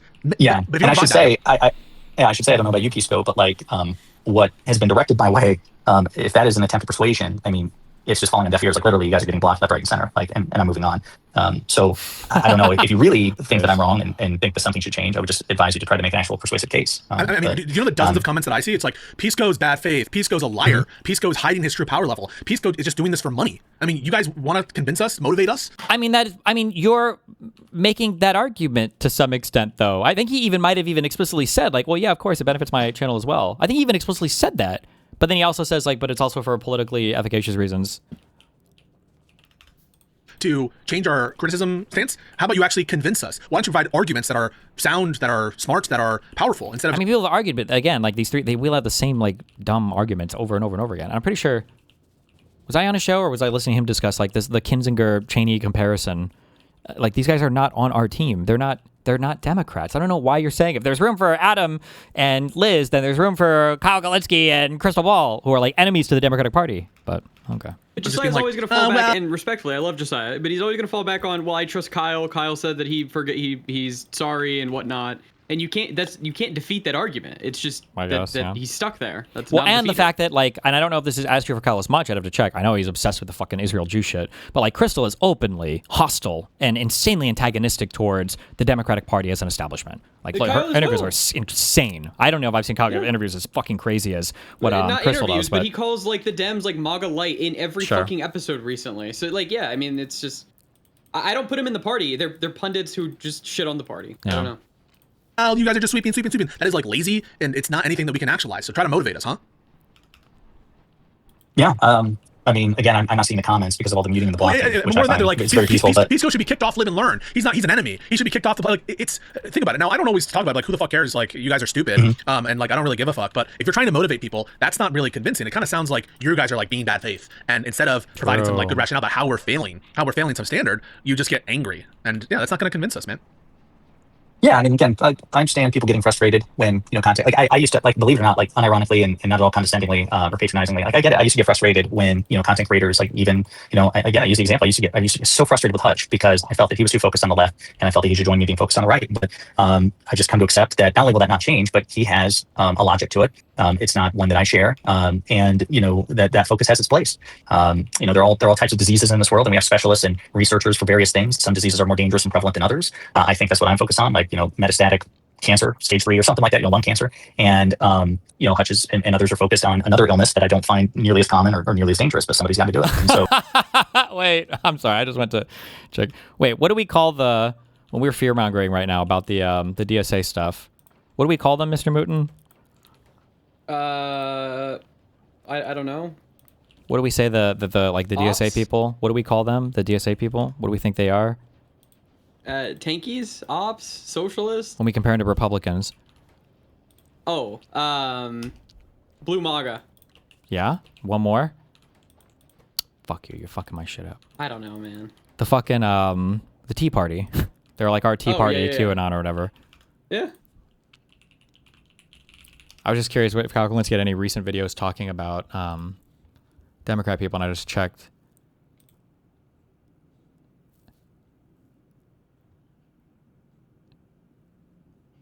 Wait, oh my god, hold on, fuck, am I getting different titles on both computers? That would be, oh, you probably are. That sometimes happens. 22 hours ago. Oh, damn, never mind, he just puts out so many videos, I didn't realize. Abdul wins by single point as left-wing Tea Party surges. Oh my god. King. So I'm going to stay focused on what I want to focus on. And, to the extent that that upsets people, they're entitled to their opinion. And if they deliver it in a hostile way, odds are I'm just not only not going to engage, but get muted and blocked. So there's this like Damn. Shoot shot thing. Make it count. Make it count. But no, but like I said, it's been very peaceful, and I'm very happy with the fact that Abdul has won, and that Jocelyn Benson won too. Like that, like we don't talk enough about the fact that like Whitmer, of course, is term limited, so she's on her way out. Benson is a real pro-democracy person. As Secretary of State, she has repeatedly resisted Trump's efforts to rig elections and get voter rolls and to steal elections and all this shit. I'm pretty sure she was involved in the effort to get him thrown off the ballot in the Section 3 14th Amendment cases. Like, so she has been very vigorous in her, like, this is not a Jared Polis thing. You know what I'm saying? So like we did very well in the gubernatorial primary. By the way, just to throw that out there, I would endorse Jared Polis against the MAGA opposition, and I fucking despise Jared Polis. Just to put that out there. I don't know, before you got on, I endorsed Marie Gluesenkamp-Perez, who I think has been too... Oh my God, you've been very critical of her. Yeah. Jesus. Yeah. And they should, by the way, the Wesley Bell, the Cori Bush versus Wesley Bell, they should endorse Wesley Bell too. And if I ever have the opportunity, I'll push that. I'll be like, you guys will endorse Bell, right? Dude, you know, it's funny because while I was... Somebody should ask PISSCO, would you endorse Polis over a never-Trumper Republican? Because that seems to be weird. Like, our big complaint about Polis is that Polis fucking signed off on Trump's Tina Peters pardon. So if you had a never-Trumper, which is insane, if you had a never-Trumper Republican running against Polis who says he wouldn't do a thing like that, would you support Polis still? Like, what are we even doing at this point? Like, I don't know what the fuck, I don't know what kind of political conversation we're even having right now. While I was watching my wife's game, I was listening to, I had John Fetterman on Jon Stewart. I was listening to that, and that was painful at various points. I didn't watch it. Fetterman actually communicated better than what I thought he would, just given this rope. He was more lucid at points, but when he was not lucid, it was really, really painful. It was really awkward. But what was interesting was, you talking about Marie Gluesenkamp-Perez. It occurred to me at the very end of the conversation where John's having a postmortem with his producers. His producer, I mean, again, Jon Stewart's at least a social democrat, right? He is at least a social democrat, was advocating for social democratic policies. But his producer was like, I gotta give Fetterman, she's like, I gotta give Fetterman, what she say, not his flowers, but like, he was right about one thing, when he says that he votes with Democrats 90% of the time, she's like, that's 100% true. And she said, I was looking at his record here, and he doesn't vote for the biggest like Trump policy initiatives or whatever. He just occasionally like greases the wheels for, certain abuses of power and like the Iran war and whatever. And she said, so as much as I'm frustrated with Fetterman, I gotta say, it's better than a Republican. His war, his wins above replacement. She's like, it's like baseball. He having him in that seat is much better than having a Republican. And Jon Stewart agreed. And so it's funny because I was thinking like that's such a Hutch Laksha, because that's the term that Laksha uses for split ticket, the argument or whatever, war wins above replacement. But here it is on Jon Stewart, who is not a neo-lib or anything like that. He's at least a social democrat, and he just went through an hour-and-a-half struggle session with John Fetterman where it got fairly heated at times, particularly over Israel. And they all agreed, like, and it reminded me, because I used to say, man, I would back Fetterman over a Republican, but like I haven't thought that as enthusiastically over the past several months. But hearing it from one of Jon Stewart's, lefty producers, I was like, oh yeah, I am reminded of the fact that I would pull the lever for John Fetterman over fucking Dave McCormick. And just look, the best example of this is what happens with Todd Blanche. I don't know, guys, if you guys saw, but there was this whole hubbubaloo. Oh, he talked about that, by the way. I'm sorry, just real quick. He talked about that he's not going to vote for Todd Blanche, and that's unacceptable. Because all this other shit. Yeah, because he did vote for Bondi. I mean, that's good at least. Yeah. But like, look at this like shell game that the Republicans played with Todd Blanche. Todd Blanche, need I say more? The weaponization fund. Wait, is this on streaming right now? It's a lot, especially in the aftermath of this race. Most Democratic Party politicians do not assume positions that they believe. Fuck. I really am curious if somebody else is tweeting from his account for this. He greases up the people that he feels like are supportive of his viewpoint. So he's in every single person that I'm peripherally related to. He's in all of their Twitter mentions. It's crazy. He's in all of their Twitter mentions.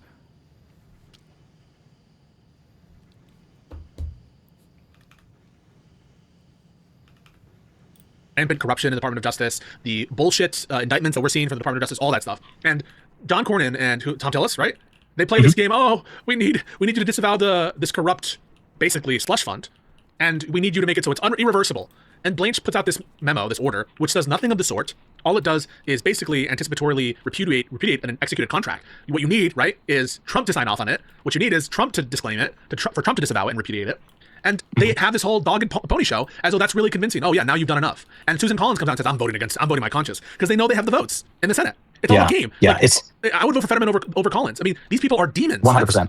Yeah. 100%, 100%, and yeah, just Collins is desperately trying to work the math to get Blanche confirmed while also having the plausible deniability of saying that she voted against him, and I just don't think anybody's buying it. That's one iconic line from Graham Plattner back when he was running the campaign, something like like Susan Collins, like the only time she stands up to Trump is when she knows that Trump doesn't need her help or something like that. Yeah. But no, so anyway, that's it. So again, I popped in because you asked me to, but I'm definitely taking a big step back, moving forward from online streaming and stuff like that. This is a chill exception because it's not a debate, but moving forward, I'm going to stick to this pretty religiously because I found a sense of I feel like every single time, unless I'm missing moments where it's happened and it just wasn't reported to me, but I feel like every single time Jessiah said he has to take a major step back, it's because of him having to push against anything on the left, and he's like, okay, I can't do this. I got to take a huge step back. Ugh. Okay, my peers in the space, unless you're a streamer, you just lock in and do your thing, because I just don't think there's a way, to be married and have a fitness life and a social life and to do the workload that I have and to do the other cool shit that I want to do, which is argue with you guys until 3 in the morning. I just can't do it. So definitely you'll still see super chats and whatever, but yeah, this is me signing off from streaming. I'm here as your crack. Oh my gosh, yes. Whenever you you and Hutch are my dealers. Yeah, whenever you need it, whenever you need to hit, you just let us know. Yeah. But yes, we appreciate you, and it's sad to see you take a little bit of a step back. But the chair is always open for you, Jessiah, if you change your mind. Yeah, no, I appreciate it. I appreciate it, but the truth is, I just want to be clear, it really needed to happen even despite the recent drama. That's the reason I stepped away from Live and Learn in the first place, right? Is it's just the cup runneth over. And so, like I said, I've got an editor starting full time on Monday, and we're gonna, not only just supercharge Facebook, but blow the dust off Substack and TikTok and everything else. So, I'm gonna try to expand the operation the way that Mockler and Beasley and the others have done, because I've just been a YouTube workhorse. So I'm looking forward to this. Yeah, I appreciate it. Good luck. Thank you. Well, I was gonna say, you guys who IRI and you and not so much Hutch, obviously, because he's the people who are kind of throwing shit this way. Hutch is obviously not getting as much of it. I don't know why, based on last fucking episode, because he was aligned with us on the major issues.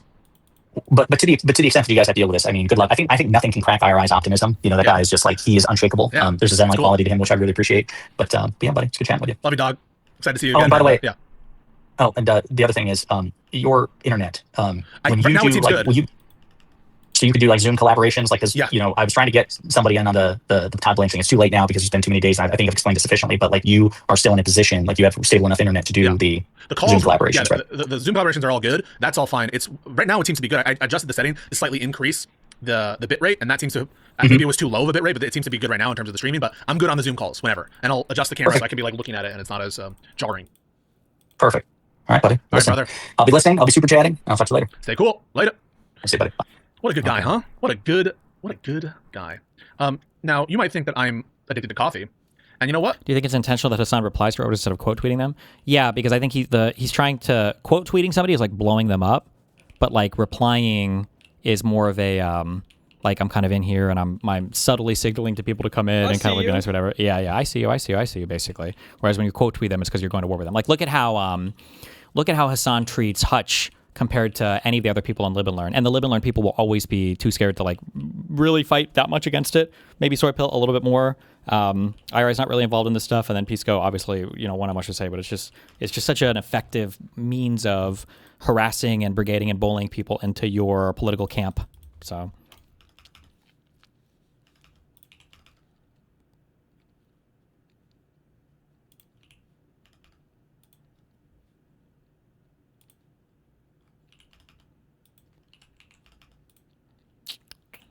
hold on, what else do I have open?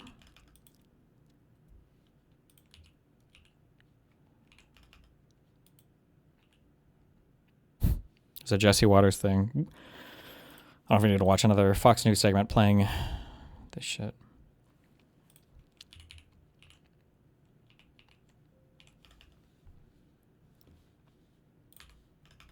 What is this?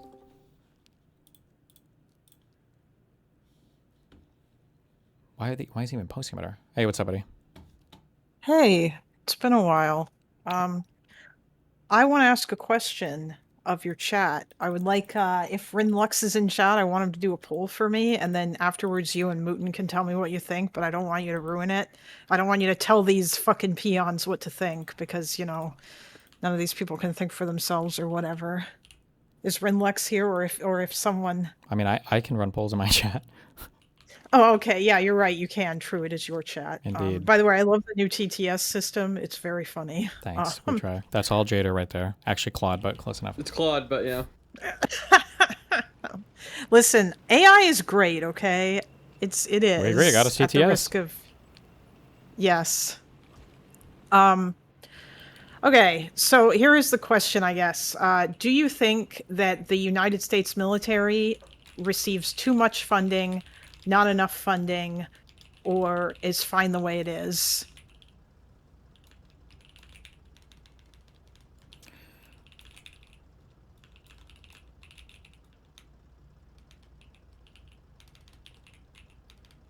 Also, I don't care if I get canceled for that AI take.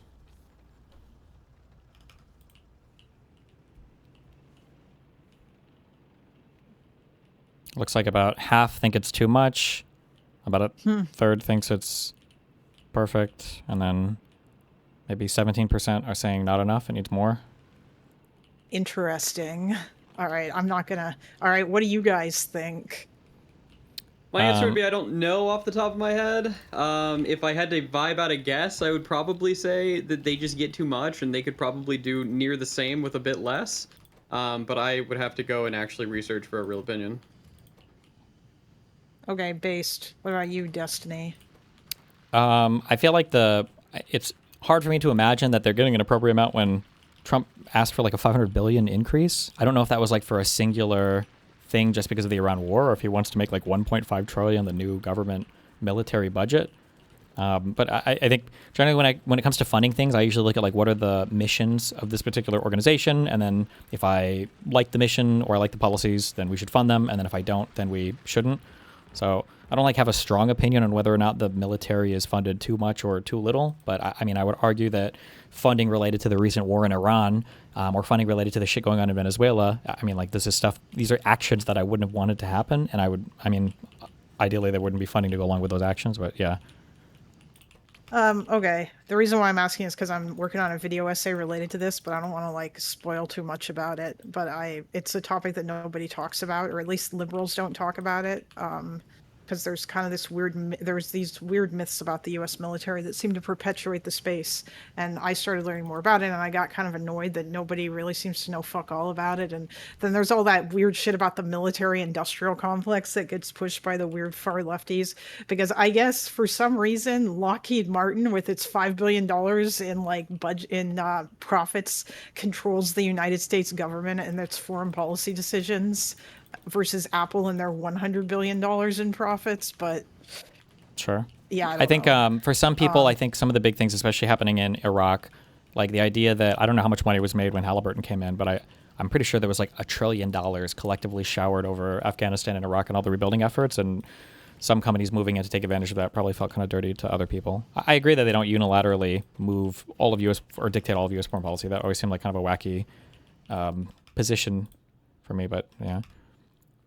Well, that's just the slopulism, you know. Sure. I had other stuff, but I don't know if you want me to ask now or if you're about to watch Jesse Waters and no, probably... I'm good on that one.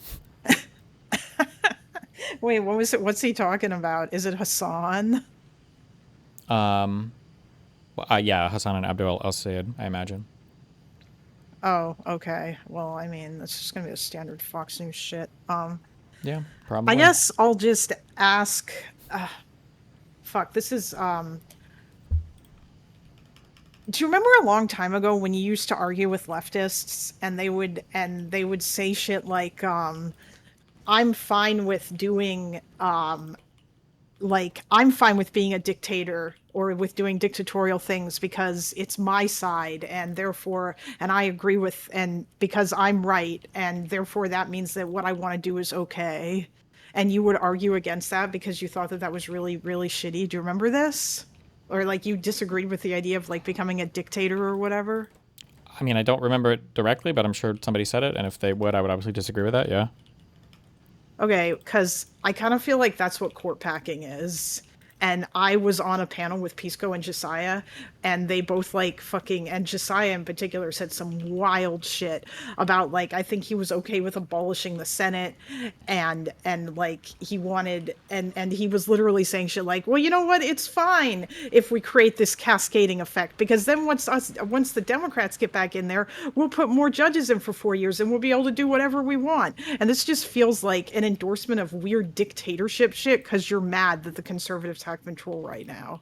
And I understand all this shit about how Mitch McConnell like got you there because of because of like the weird tricks that he did and everything and all that crap. And I would be totally in favor of the Democrats, like if they win control of the Senate and someone on the Supreme Court dies, the Democrats just saying, no, fuck off. You're not getting a single nominee, Trump. We're waiting until the next election. I think that'd be based.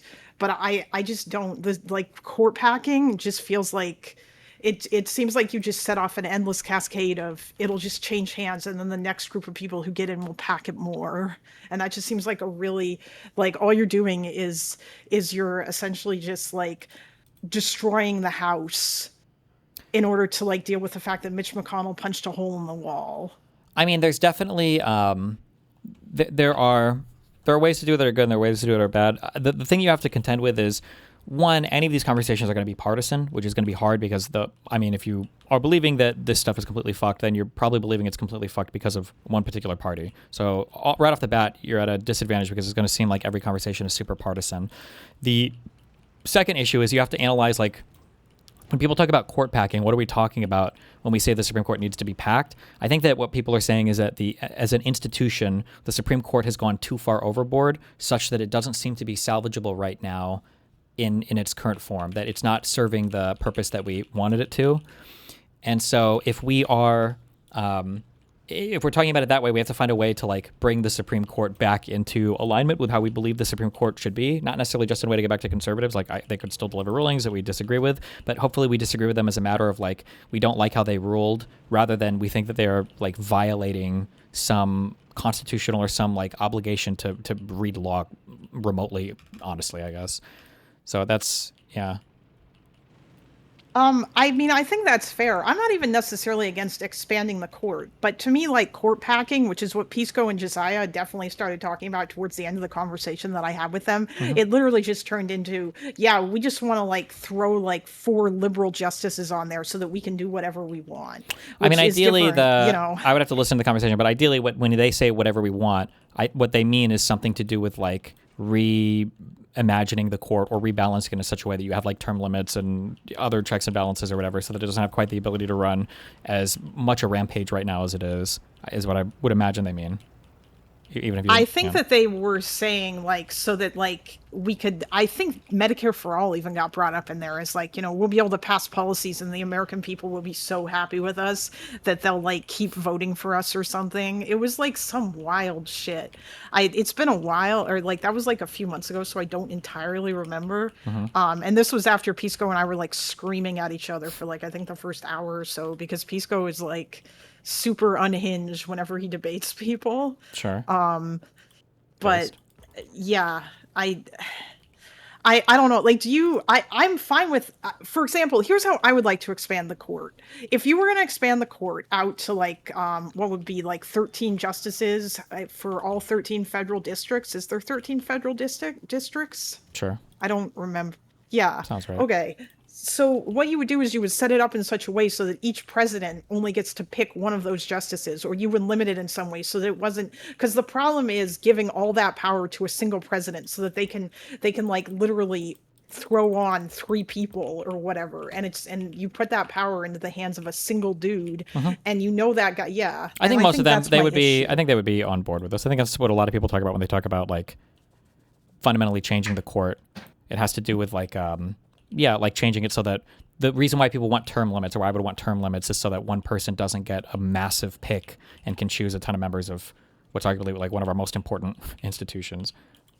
Yeah, I think term limits should be great too. Unfortunately, you'd have to amend the Constitution for that, because it says in the Constitution that it's a lifetime appointment. But yeah, I mean, I think that's, you know, and if the Republicans were to pack the court, I'd be fine with the Democrats packing it. I think I said in the debate that I wouldn't, because I hadn't really thought. But I mean, if I were to do that, I'd say like the Democrats should be spending all of their time behind the scenes campaigning for a constitutional amendment to put an end to this madness. But Yeah, so you don't necessarily, you're not in favor, because when I talked to PISSCO, I literally did get the impression that he just wanted to like stack it up with 3 extra Democratic justices because he felt like an injustice had been done with what Mitch McConnell did, and he felt like that justified like doing this and creating what I think would result in an infinite spiral, because the next time the Republicans got in power, they would just add like 4 more or whatever so they could get a majority again. Yeah, I don't think it's quite that simple. I think they have a little bit more. If he did, I'm going to just guess that he was mad at in the conversation. That would be my guess, but I mean, I don't know, I could be wrong on that, but yeah, that would be my assumption. There would be more reforms to go along with it. They wouldn't just make it like a retributive act. Okay, because that was the impression that I got, but maybe I'm being bad faith. Or not bad faith. Maybe I'm just like being uncharitable. I don't fucking know. It just seems crazy to me because it's like, I mean, even just listening to Jessiah talk and PISSCO talk about like the fucking lefty shit. I think that they just like, they think that there's an existential threat right now and that Donald Trump is going to take over the country and that democracy is over and therefore anything is on the table to fight back now against it. And I don't know if that's fair. Like, I don't know that you're there yet. Like, do you think that your country is there right now? That like America is fucked? I mean, in some regards, yeah, but then the solutions that you put in can't, like, betray your principles so much that it wouldn't be worth saving anyway. It would just depend on, I guess, explicitly what the topic was that you were fighting on, yeah. Okay, yeah, that's my thought, too. Like, I like your country. I don't want it to die, you know. I think if Donald Trump steals the midterms, though, like if he found a way to do that, then you're in a much worse position than you were previously. Like, holy shit. Yeah, but the position we're in right now is pretty fucking bad. So, I mean. Yeah. Oh, yeah, it is. It is. Although if the Dems get the Senate and the House, that would be, like, especially if they get the Senate, like I don't know, they'll be able to potentially block a lot of Trump's appointments, and maybe they could impeach him too. I hope that they can impeach him.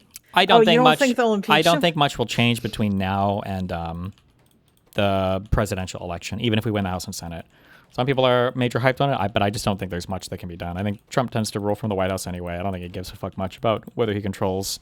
I mean, maybe we can block some appointments, although I don't even know how much that matters because they'll just have acting whatever, and then they'll just keep them indefinitely. And yeah, I don't know. Aren't all acting appointments supposed to be people who already work in the department, though, and they can't just be randos? Or is that something that Trump's just like, I don't give a fuck, I'm just going to pick whoever I want? I mean, he could just find some random person working in a department. I mean, I don't know. He was going to do that before. Oh, yeah, that's true. He could do a thing like with that. What was that guy's name? Jeff Clark. Yeah, that shit was funny. Okay, yeah. Well, I don't know. I guess I feel better now. Oh my God, Destiny kind of agrees with me rather than not, because it seems like everyone's on the court packing thing. I think it's Jessiah wants to abolish the Senate too, which seems insane to me as well. Like that is. I don't think unhinged. I'm just gonna assume that he means it's not a big deal to focus on right now because he doesn't think the lefty people actually commit to it or something. There's no way that he actually agrees with that. It's kind of. I would hope. Yeah, not.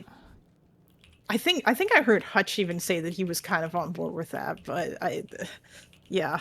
Thank you for continuing to be the reasonable person. That's one of the reasons why I really enjoy your content, is that you have a level of nuance that I think some other people maybe don't have, and you're not like insanely partisan. So, well, thanks. Yeah. I try my best. All right. Have fun. Be careful. I'm gonna go now. Have a good one, buddy. Bye. Bye, chat. Way to go.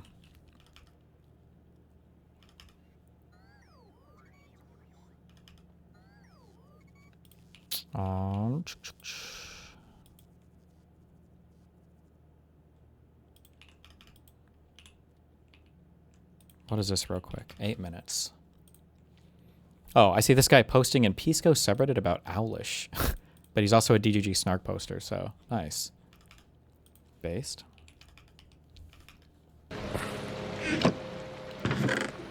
Internet's chat is not. We already have overlapping in types.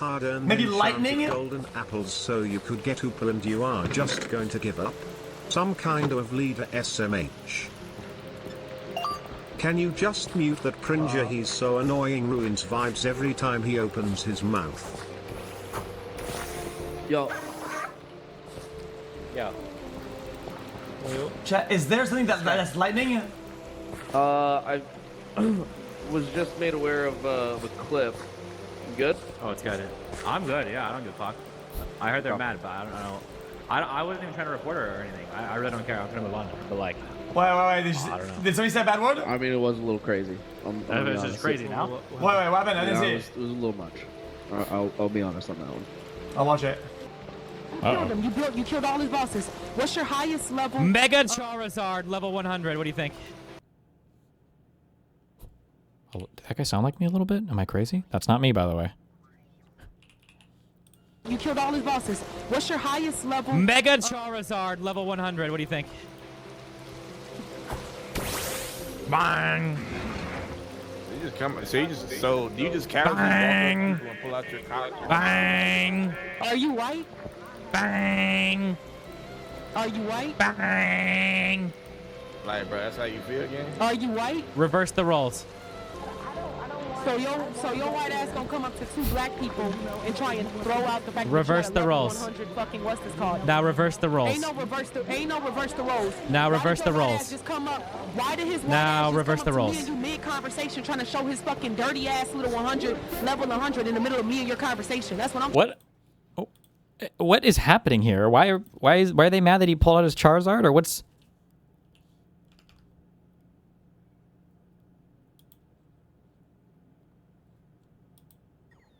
They got mad. He was because he was flexing. Okay. Trying to figure out. We having a casual conversation. We don't play this shit. We don't play this shit. And then his white ass gonna come up to us and then throw this shit in front of us. What a race got to do with anything?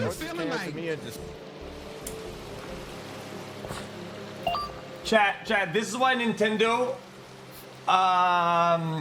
made Pokemon. Let's give it a buck. The Pokemons are unifying everybody. They're made for everybody to have fun, so that everybody can play the game and enjoy a world of fantasy made for everybody. I was gonna say that Pokemons have no race, but they did add I don't even know. like region-based ones. So. No, it's just. Oh, wait, Mark, you want this? Do you want this? It's dark. Yo, It was actually really, man? I sold it. Yo, really, man? I'm in my base. Did a white man just come to my base and do all this shit? Oh, hell no. No, ain't no way. Get the fuck out of here. I get the fuck out of this place. Oh, no. Wait, where is it? Okay, there you are. This clip sucks. I don't even know what the fuck I'm watching. Yo, who said that? Yo, your mount would be cool. Yeah, his mount would be cool if people didn't already have it. Everybody has that mount. Everybody has it. Everybody has that. Wait, is it? Who linked it? Find him. Why'd to hide? Why? You just Because agreed that the wanted clip. to hide me. Wow. So it's like that. It's like that. Okay. It's like that then. Mm-hmm. No, not another fucking crystal ball fucking... Fuck me. I don't think I can watch all this. I'll check out a little bit of this.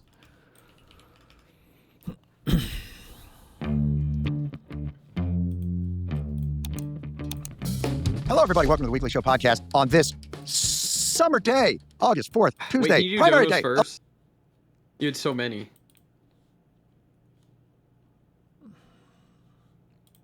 Hey, Destiny. When is the puppet coming back in stock? I wore it out, and I need another. What do they mean by that, Mooten? Destiny, I am visiting Trump today. Did you want me to talk to him about the Hassan question? You're our strongest soul leader. Yes. Yeah, thank you for taking care of that for me. It's your God and Master Yakub. I'm traveling through space-time to warn you of a grave threat. The Great Replacement is true, but it turns out the Albanians are behind it, not the Jew. You must stop them before we lose all the snow bunnies. Ooh-woo. Okay. The Democrats are literally infiltrated folks. We used to exaggerate and joke about the Democratic Party being Marxist. It's not a fucking joke anymore. The kids are Marxists. The staffers are socialists. They control the money now. Okay. Oh boy. Cheers, love. Time for a classic. Ready to yump? MMM, woo, MMM, woo, MMM, woo, MMM, woo, MMMW, MMMW, MMMW, MMM, woo, MMMW, MMMW, by E. Can you believe people are blaming you for these fake measles outbreaks?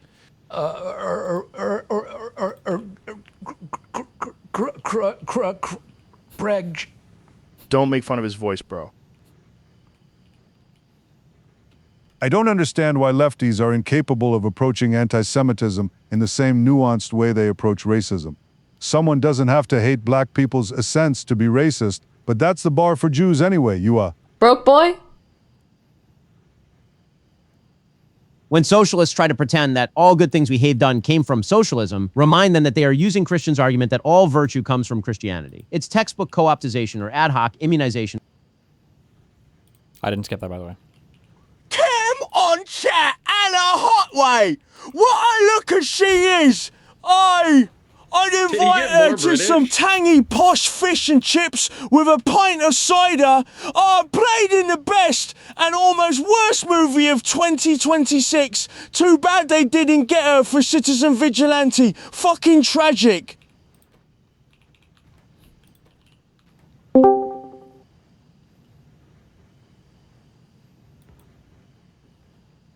Odious.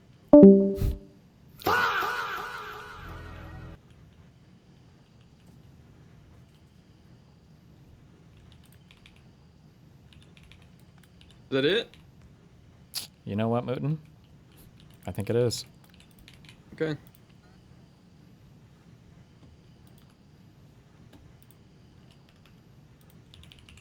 I'm kind of curious what this is, though. Hold on.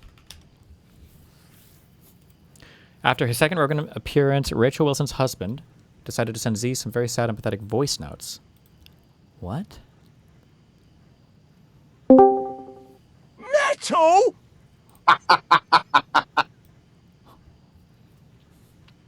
Oh no, Z! Don't be my worst nightmare! Oh no, please stop! Oh, don't! Stop! Stop! Oh no! Oh, it's my worst nightmare! Oh! Wait. This sounds like TTS. It does, but it is him. Are you sure? Yes. Maybe he's using TTS to like. It's possible. You fucking idiot! Get the fuck out of here, you stupid bitch! Get the fuck out of here!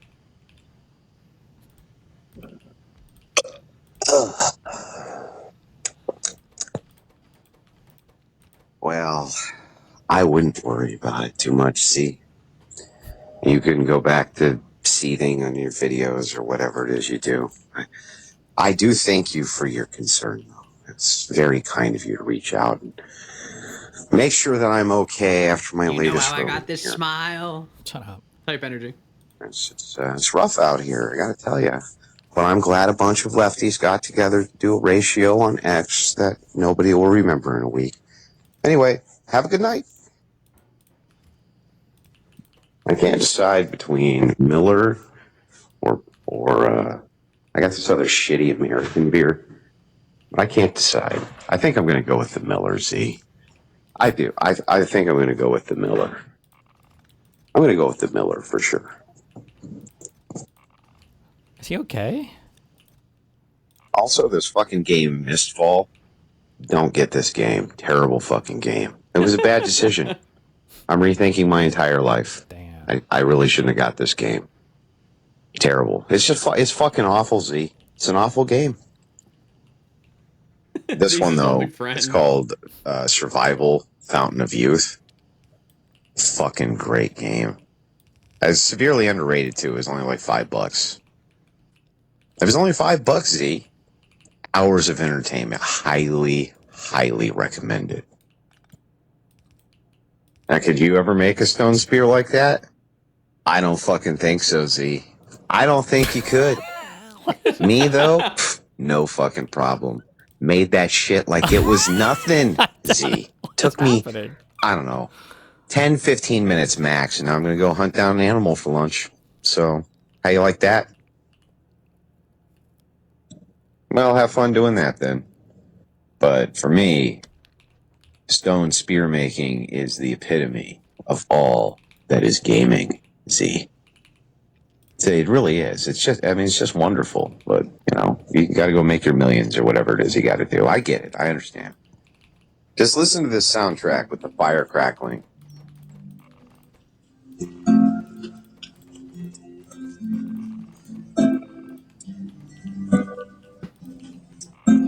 I'm telling you, doesn't sound like a $5 soundtrack, does it? Like they really went all out for this game. It's What is hello? Oh, I'm kind of liking Andrew now. something else. It really is, Z. Just give it a try. Go relax. Go play video games or something. You know, do something. You know, Z, conversations are two-sided, and now I feel like I'm just talking to the void. Here I was, just waiting for you to give me an answer after I was talking about this fucking game, and you just left me hanging. It's very rude, Z. You're a very rude person. Mean. All right, Z, fine, I guess. If you got better things to do, you just got better things to do. Okay. I kind of want to play that game now. True. Jesus Christ. Election day. Hear ye. I voted. Sticker. That was my one-man show called Primary Day, which happens in August, which, as you know, is great for turnout. We don't know, actually, what happened in those. We're taping this podcast before the results are in. So by the time you hear it, you will know the results of all the hot primaries in Michigan and everywhere else. And it'll look like we don't, and that we're ignoring it. But we're not ignoring it, people. I'm not a time traveler. But we are going to be talking to somebody who has very strong opinions about what should happen in this very primary season. And he doesn't know the results of it either. So we're going to be talking about elections and the results of elections and what those elections might mean for people, all while ignoring the results of said elections, which might make us seem crazy. But there's probably so much more in this conversation that's going to make it seem crazy. So let's just get to it. So ladies and gentlemen, we'll get right to it. We have with us today a senator, United States Senator for the great state of Pennsylvania. Go fighting Quakers. Ladies and gentlemen, Senator Jon Fetterman. Sir, first of all, where's Senator Fetterman? All I see is a guy wearing a suit and tie. So yeah, this is not AI. It's not AI. If I could AI impose this suit, I would. But no, yeah, I'm in a suit. But yeah, normally I. You have a job interview today? I thought, hey, I'm already in it, so maybe I could just be a treat for everybody. I feel terrible now. Yeah. I thought, well, yeah, no, I'm sorry if you dressed in honor, you might not a business casual like this. So how are things going down there?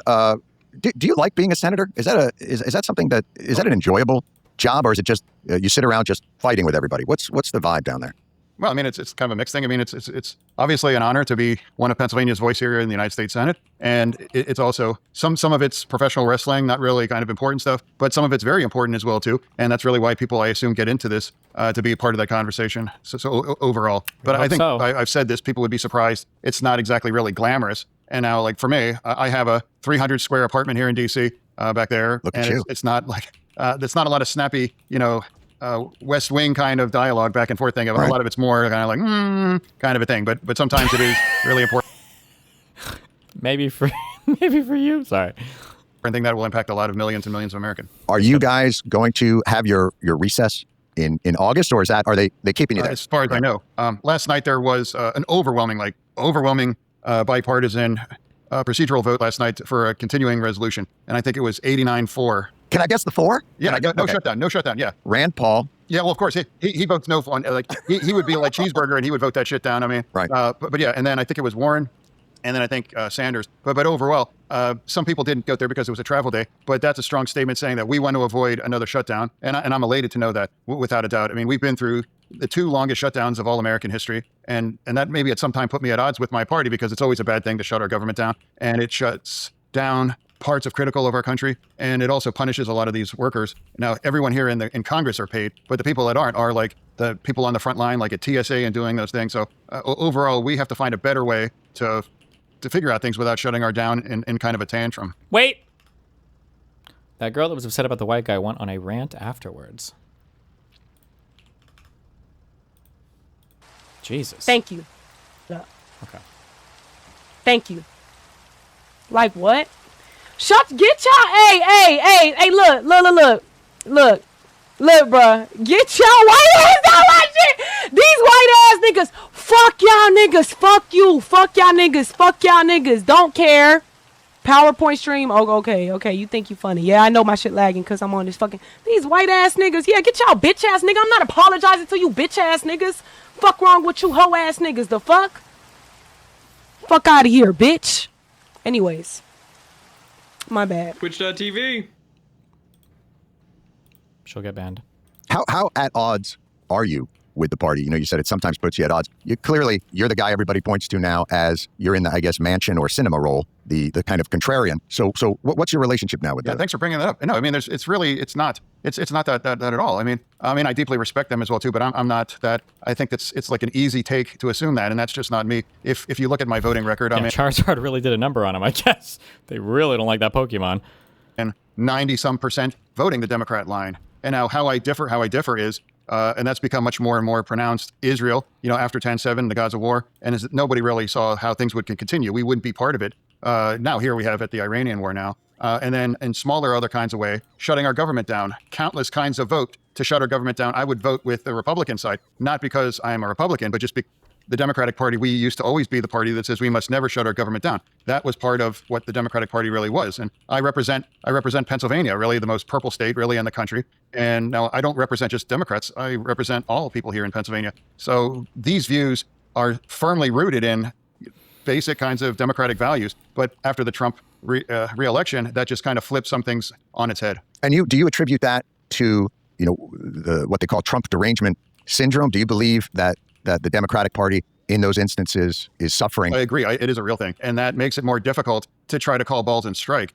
And now, I'm aware that if I happen to disagree with like the party line, there's a price to pay. But I think it's more important to be, hey, I honestly think this is the right take, and I think what's appropriate. And no, I mean, there's a lot of stories of how I become, increasingly more unpopular with Democrats in my state, and I'm aware of it. But these were all very specific choices because I think, this is the correct take. And now I would rather have people know what I happen to believe because, again, they're rooted in very democratic kinds of values.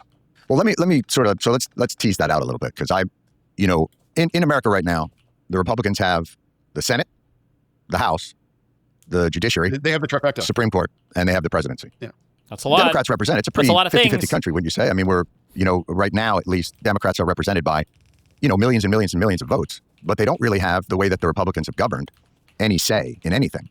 And so wouldn't you say that trying to use any leverage that they possibly could have to get things like reforms to ICE agents that don't seem to be trained, that are creating violence in the streets of America, that aren't going after the worst of the worst, but are frightening hardworking immigrants into staying in their homes? Don't you think that's a legitimate reason to try and leverage whatever opportunity they would have? TDS seems like a convenient excuse for a lot of legitimate concerns. Yeah, well, the only actual tool and the only actual real leverage that Democrats have, that's the filibuster, 100%. And I just had an op-ed in the Washington Post, and I was trying to remind America and Democrats specifically that we, including me, we were so wrong about scrapping the filibuster back in the 2022 cycle. Now, we all ran on that, and we all were committed to eliminate the filibuster. And if we were successful, we may have passed some things back in 22, but 100% in January of 2024 or 2025, they would have been able to run the table, 100% run the table. And if anyone that's listening have been horrified or troubled by a lot of legislation being proposed, that would have been amateur hour compared to how they would have been able to remake our society, because they would have had the trifecta. Trump was at the apex of his power, and they could have passed and done everything. And if the Senate was working on basic majority like the House, we would have rendered ourselves as essentially a smaller version of the House, because we and don't they know would have how been the able to. elections would have turned out. Like, we don't. If the Dems got to actually pass shit, we don't know if the Republicans would have just won in 2024. Possibly, yeah. This is a hard argument, though. It is one of the reasons why, I'm spiritually, I'm okay with the filibuster, even though at this point I feel like Congress becomes so unworkable. Like, maybe you say fuck it, you get rid of it, but you do have to contend that if Republicans do have a trifecta, they can do some wacky wild shit, and there would be fuck all that you could do about it. Remake our society. Wouldn't you say they have remade our society? By using gimmicks like reconciliation, by using executive power in ways that hadn't been used before. Haven't they done that already? Yeah, well, a lot of those executive orders were just overturned or stopped by the courts. And I know I kind of got whacked when I said, well, what is a real constitutional crisis? That's when the president is going to defy, court orders. And because it doesn't describe the solution in the Constitution, that's a crisis. And as far as I know, that the president hasn't defied a single court order. Now, a lot of noise, but he hasn't defied any specific ones. And that's the way the system's supposed to work. Well, he has. I mean, he's defied court orders and congressional law. I mean, just even in the TikTok case, you guys voted that had to be divested, and he ignored that. He just didn't do it. And then he handed a pretty powerful social media tool to his friends, the Ellisons and other people. I guess that's my point is, I understand you're saying there are certain norms or things that you don't want Democrats to do. But given the legitimate concerns that people have about executive overreach, these types absolutely, that's a real thing. But of course. Yeah, but I'd like to revisit this idea, the filibuster. The Democratic Party, and I am part of it, and I was definitely part of that, to eliminating the filibuster, how dangerous that was if we were successful. And they would have been able to pass every single, wish list, on the Republican playbook. And now we would have been a whim of the political extremism, and they'd be able to pass everything. The only thing that we've ever stopped, Save America Act. Yeah, that's the only thing the filibuster has actually done. Yeah. In fact, you've played kind of a role in, getting their nominees going. You've been kind of the contradictory vote from the Democrats to get him some pretty controversial appointees. I'm just curious, because the filibuster seems like it hasn't really stopped them from getting the people that they want, getting unqualified people into the cabinet, into the Department of Justice. Yeah, I mean, and many of them I didn't vote for. And if you're going to bring up Blanche, I'm not going to vote for him as well, too. There's some that I would vote for. And then there's... I feel like Fetterman has moved basically every single person out of committee that he's had the opportunity to not move out of committee. Am I wrong on that? Yeah, he brought, what's his name? The new Department of Homeland Security guy. He was a senator. Mark Wayne Mullin. Yeah. Yeah, that's a terrible one. There's many that I haven't, because that it's just I don't believe that's the kind of right person for the job. Overall, I really try to call balls and strikes. I do think, like, for example, Mayorkas, he did a terrible. I feel like anybody that uses that balls and strikes thing, I feel like it's always a fucking annoying fuck. True. Job. He was never should be impeached. He didn't break the law. Incompetence, is not, for impeachment. But overall, trying to describe an honest assessment that as a Democrat from Pennsylvania, that's been my role. And if you look at my voting record, I haven't changed these core things like pro-choice. I don't turn our back on the gay or trans community in America, and very, very pro-immigration, very, very pro-union. All of those kind of boilerplate kinds of Democratic issues that hasn't changed. So that's where we're at. And now you talk about ICE. Absolutely. Like I called for Noam, she has to go. And now we brought in a new leader now. I've said this, deport all of the criminals, 100% deport all of them. I hope we could all agree on those things. We need to secure our border. We do need to secure our border. And then I've said, do not target otherwise hardworking, migrants that are a very important part of our economy, specifically like in my state in agriculture too, or tourism, or these other kinds of positions too. Trying to find the right balance of secure a border, deport all the criminals, but stop targeting otherwise innocent kinds of migrants here. Including my family. My wife was a former dreamer. Yeah. Right. But that's my point is, so they are targeting those people, and they are, there have been killings, and even Homan has admitted that the training on the killing in I can't remember if it was Maine or if it was the one in Minnesota, there's quite a few of them.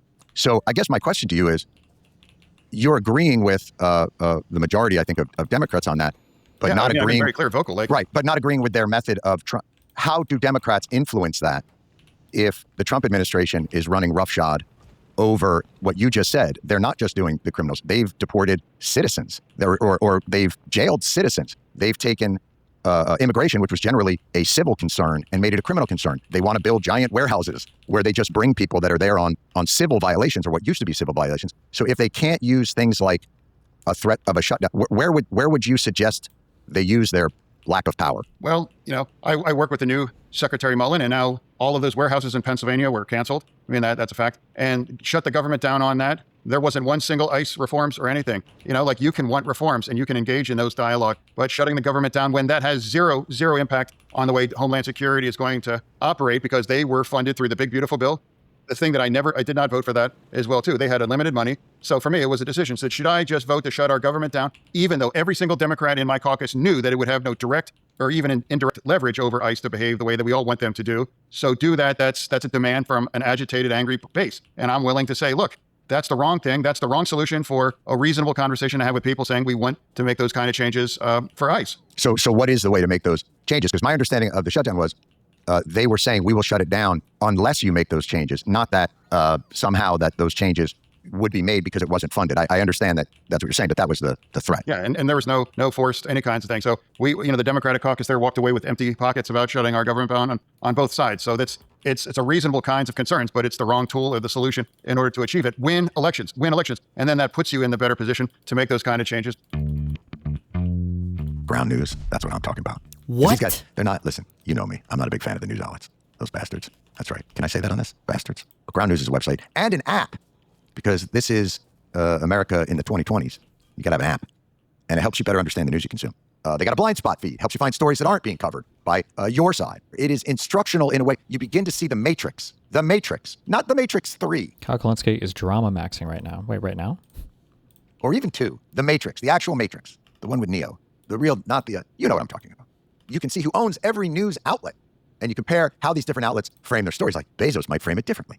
No, I was just a name that popped into my head. No reason why. To get the same unlimited access to the Vantage subscription, go to groundnews.com/Stewart and subscribe to get 40% off. I've partnered with Ground News to get you the discount that is available only for a limited time. That's groundnews.com/Stewart, or scan the QR code on screen. Thank you to Ground News for sponsoring this episode. Wow. And now you have my party, they're returning back to the worst impulses. Abolish ICE, abolish the border, and say these kinds of extreme things. You're saying the Democratic Party is returning to abolish ICE and abolish borders? Yeah, I mean, a lot of the people that are winning, like, when we're filming this, in Michigan, the person that's going to win is calling to abolish ICE. And then the governor race in Wisconsin, she even said abolish prisons as well, too. But she had said that previously, and she's walked that back in the same way that a lot of people in the heat of the George Floyd moment said defund the police, and then ultimately said, you know what, that was an emotional response, and I think that was the wrong policy. But aren't you elevating what seems to be how many people have, like, three DSA or 5? It seems like the Democratic Party is largely still just the Democratic Party, and there are some people that associate with either the DSA or social democracies that are gaining a foothold. But I don't imagine how many. What are we talking about? 3 or 4? Well, it's actually many more. There's one in Colorado. There's many in New York. And now I just seen the recent poll. Over a third of Democrats identify themselves as socialists or have sympathy that kind of way. So it is a significant issue. We got wrecked in 24 because a lot of the extreme things that we were saying in 2020 now came back to haunt us, and that's why we found ourselves here in the minority. And I'm saying, hey, we can't go back to the same extreme views because we have to win actual battleground states. It's not echo chambers in Brooklyn or now. And here you see the people with these extreme views are breaking through in Michigan and in Wisconsin and places like in Colorado in there. So I'm saying let's resist these extreme kinds of views to abolish everything. And now the DSA is an emerging factor here. Now I'm not elevating him. I'm just describing what I'm witnessing that's coming as a regular Democrat. And now that's the reality. And I expect El Sayed will win by double digits. So let me see if I can frame this in a slightly different way. Why do you think it is that there is a kind of momentum behind these more, as you would call them, extremists, or I would say, they're a mix. There's a certain nuance to it. But don't you think that that's happening for a reason? In other words, it's not happening the same sort of impulses and energies that drove Donald Trump's rise, economic populism, a dissatisfaction with the status quo. On the Democratic side, couldn't you say that this is happening because establishment Democrats, the party that you're talking about, that you think is the more reasonable party, hasn't delivered for people in the way that they think is appropriate? These moments don't happen out of thin air. These are conditions on the ground where people are... supposedly McConnell has returned home and is working remotely. Satisfied with the status quo. And you have candidates that come up and they present economic proposals and other proposals that feel more urgent to the moment. In other words, why are you blaming them when in some ways you could be blaming yourself and your colleagues? It's not, I'm not blaming. I'm describing here where we're at and what's happening now too. And I'm like, when we have people winning elections saying absurd kinds of positions that were absolutely toxic back in 2020 and saying, stop saying these kind of extreme things are not workable in the real world overall. And don't we want to win? Do we want to be the people, leading the conversation instead of having another kinds of subordinate position like we are currently in and have been since in January of 2025? So you think you lost in 2024 because of the extremism of Kamala Harris and Tim Walz? Yeah, absolutely. Or the Joe Biden administration? Oh, yeah, I mean, I was That's I was my on talking point. In fact, El Sayed, for example, he was a big leader in the uncommitted, saying, don't vote Democrat, don't vote for these people. And now, like, some things that I've never done. You know, I drove thousands and thousands of miles all across Pennsylvania to try to elect Vice President Harris, and I've done that. But on the ground, it's very clear we're going down because the energy and a lot of the way that they've been positioned as people that are not in touch with people, and we've lost the argument. And at no point did I had a strong feeling that we can win this. And anyone spent time in Pennsylvania there during that election, we all understood we have a serious challenge. But don't you think this new sort of energy and economic populism is a response to that? Well, what is that? Is that socialism? And in more, it's communism. It's, you know, that's not an economic model that has never worked in the history. But that sounds like a caricature. El Sayed is running on. He wants to ban corporate money, wants to tax, I guess, higher taxes on billionaires for housing and education, Medicare for all. You know, when you say that's... Yeah, I don't know if El Sayed explicitly said you should vote for Kamala, but I'm almost positive he didn't say you shouldn't vote, because I feel like if that was the case, I feel like I would have seen that played a million times over. Communism. That feels like a caricature. No, I never said that. I call real communists that are cheering for communism people like HamasPiker, for example. You know, he's a big influence, you know, in the Democratic Party conversation, and he is a communist. He celebrates Mao and describes and is going to be proud to visit Cuba and stand on people on those sides. That's not a smear. That's just using the kinds of words and the positions that he has made part of his platform. So you're saying he says, I'm a communist and I want America to be communist.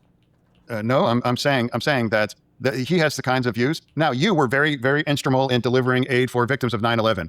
You know, like, you know, you've been here and you've been very effective for doing that. You know, for an individual that says that America, we deserve that. Hey, I'm deeply offended by that, and I don't support that, and I'm certainly not going to campaign with him, or I'm not going to explain that way. Well, Bill Maher said that the 9/11 terrorists weren't cowards, and you went on his podcast and you talked to him all the time. So I guess what I'm saying is, aren't you?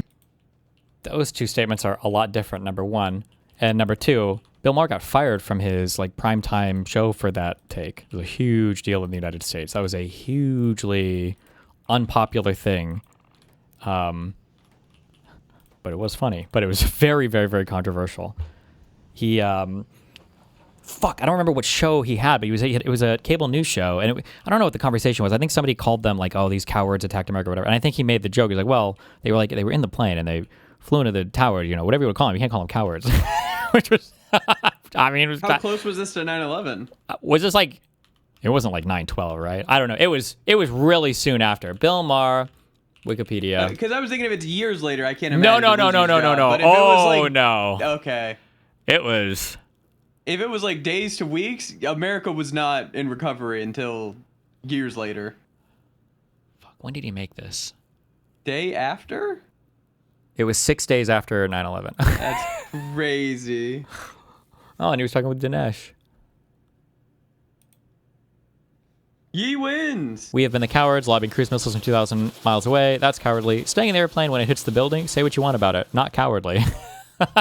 You cherry picking certain things and maybe losing the forest for the trees. The two things are not the same. You know, making a statement compared to saying that we deserve that, opposed to describing it in different terms. So that's just not the same. But he's not running. And Bill Maher is not a communist too. Bill Maher does not describe Hamas as 1,000% better than Israel. So for you, it literally is. They've made statements in the past, or their economic policies are more sympathetic to socialism. So let me shift it a bit. It's so That's much crazy. sweeping. These are currently held positions. You want capitalism to survive, yes? Absolutely. I'm absolutely proud American capitalist, and I do think, you know, I'm much more concerned about our country losing to China in the AI race. Right. And now, for me, another unpopular view that I might have as a Democrat: data centers. If we ban them or we have a long-term moratorium, China would be elated on that. And you have frontier models like Mythos and now the new AI version 1. They've been able to break out.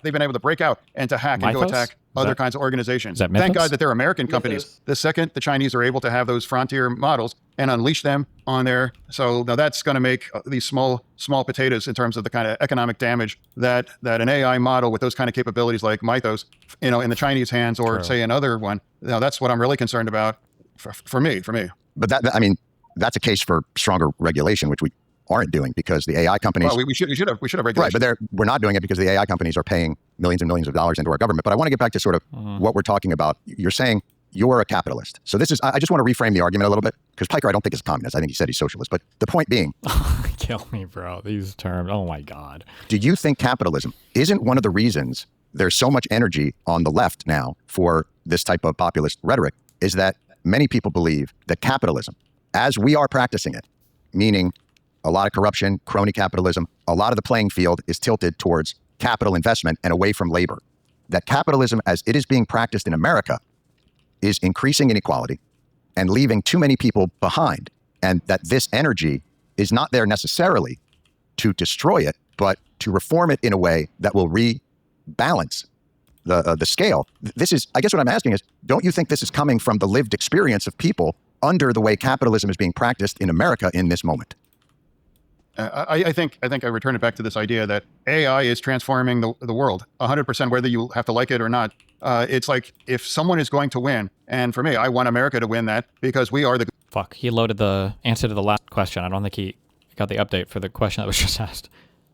The good guy, in this. And now the second we hinder our own ability to develop these kind of tools, the Chinese will seize the lead, and then they would weaponize that in ways, and the kinds of damage they could inflict are untold trillions, and that's my real concern for a lot about that overall.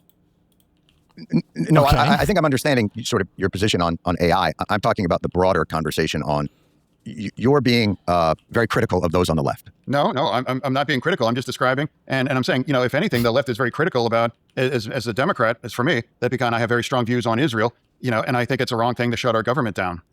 Understood. But I'm talking about the broader, you're saying you don't like these people because they're socialists and communists. No, and that you're a capitalist. It's not a personal thing. It's not a personal thing. Well, you called them the dirtbag left, which is somewhat personal. The dirtbag left, yeah, absolutely. Yeah, that is a term. That is a term.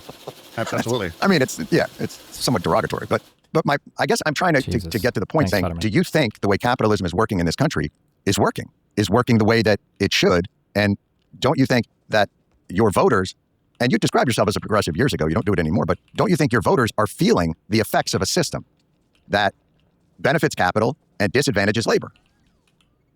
I mean, for me, this idea there, in terms of what is a progressive right now, but for increasingly, the defining issue with the Democratic Party is Israel and the Gaza war overall. That has become like the defining issue right now in a lot of these elections, overall. And that's just my take more than anything else. My proud standing with Israel through everything after 10/7 has put me in odds more than anything, individual and anything else overall. Okay. I don't think he answered the Everybody, question. if you know me, like okay. That's the first thing that you think of. Chopping herbs that I grew myself on land that I plowed with my hands. I don't even have a plow.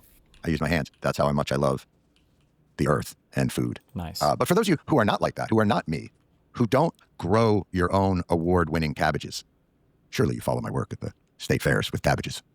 There's a company called Factor. Factor will do everything that I do out of love for you, out of convenience. Factor will shop, prep, cook, and they will deliver it to your door. Not only will they shop, prep, and cook, that's a difficult thing to say. They'll bring it to you. You don't have to get out of your chair. You just leave your gullet open. I wouldn't be surprised if they'd pour it down your throat. I don't even think, they might even chew it for you. That's how good these people are. And the meals are fresh, they're not frozen. Your meal's ready in 2 minutes. And 100 meals to choose from, more than that probably. I am the bear. That is my life. But not everybody has that commitment. Not everybody is a Michelin star homemaker like I am. And if you're not, Factor makes hitting them nutrition goals easily without planning and grocery runs and cooking. So please, please do this for yourself. Head to factormeals.com/TWS50off and use code TWS50off to get 50% off. CDC, thank you for the 5 gifted subs. With new subscription only. While supplies last until September 27th, 2026. See website for more details. So you're saying, though, just to be clear, you believe that capitalism is working.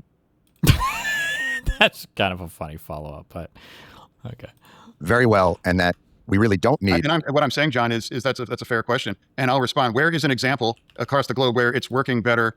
Socialism or communism have behaved in a better way that's more fair or equitable. Well, social democracies, or have raised the living standard. So here's what I'm trying to get at, is that my country is fucked, man.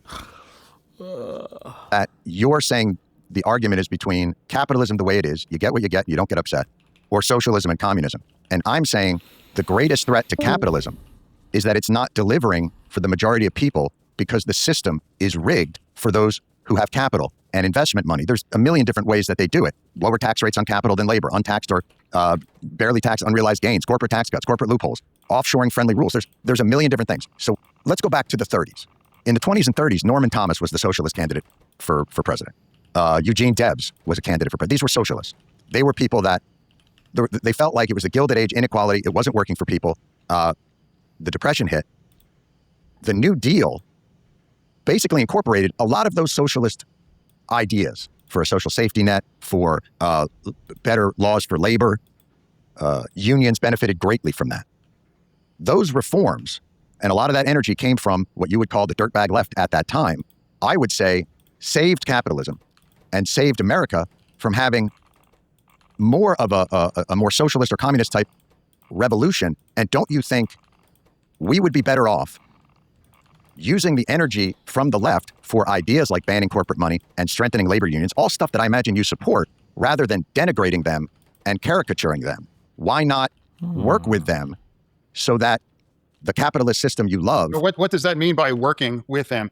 And now, like, so overall, I don't necessarily agree with everything of your argument. Sure. Well, it's like the Great Depression. We're not in the Great Depression, and the economy continues to grow overall, and without a doubt. And then some things are too expensive. Without a doubt, they are. But eventually, I think the market will address that. Back in 24, the whole world was eggs, out of control. And now then when it returned back to a normal price, people don't talk about eggs anymore. So it's a lot of these other things, overall. And then World War II. And that reminds the world that we saved democracy in our country, and we are the good guys. And there are people on the far left now, they're making it seem that America is the problem, or we are the aggressor, or we are behind many of the troubles here across the globe.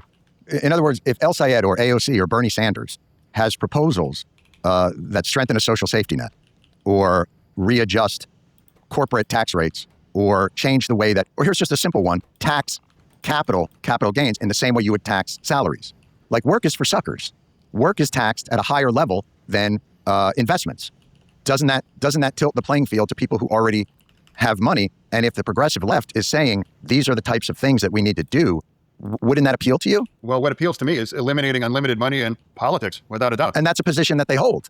Well, it's not they don't own that. It's like, I've been saying that. I mean, any reasonable person realized that unlimited money is a poison in American democracy. I've been saying that from the beginning. It's not something that they own or for that. Now, my race was $320 million in my race in 22. And then in the 24 cycle was $500 million for a Senate race. And now watch how out of control that race is going to get here in 26. And then in 28, it's going to make my race look quaint in terms of the billions of dollars that are being thrown at that. That, more than anything, is the accelerant and it's fueling a lot of the extremism for now too. Right. And also another problem is the primary system too. The extreme views are the most activated, and they are the most part of the primary. Sure. And then that pushes people away from a reasonable kinds of solution for things to, whether on both sides, left or right too. And I reject both the extremes on either side. But it seems like you're more comfortable angrily denigrating the extreme, or what you consider the extreme on the left, than the right. Like in the way that you talk to El Sayed, like, why call them pro-Hamas if they just want to criticize? Oh, because I said that because he's campaigning with people that are absolutely pro-Hamas. True. Well, who you mean HamasPiker, you say, is pro-Hamas? Yep. And so you're basing this just on that? He said he is. Like, if you campaign and proud to align yourself with very pro-Hamas people, it's a reasonable person.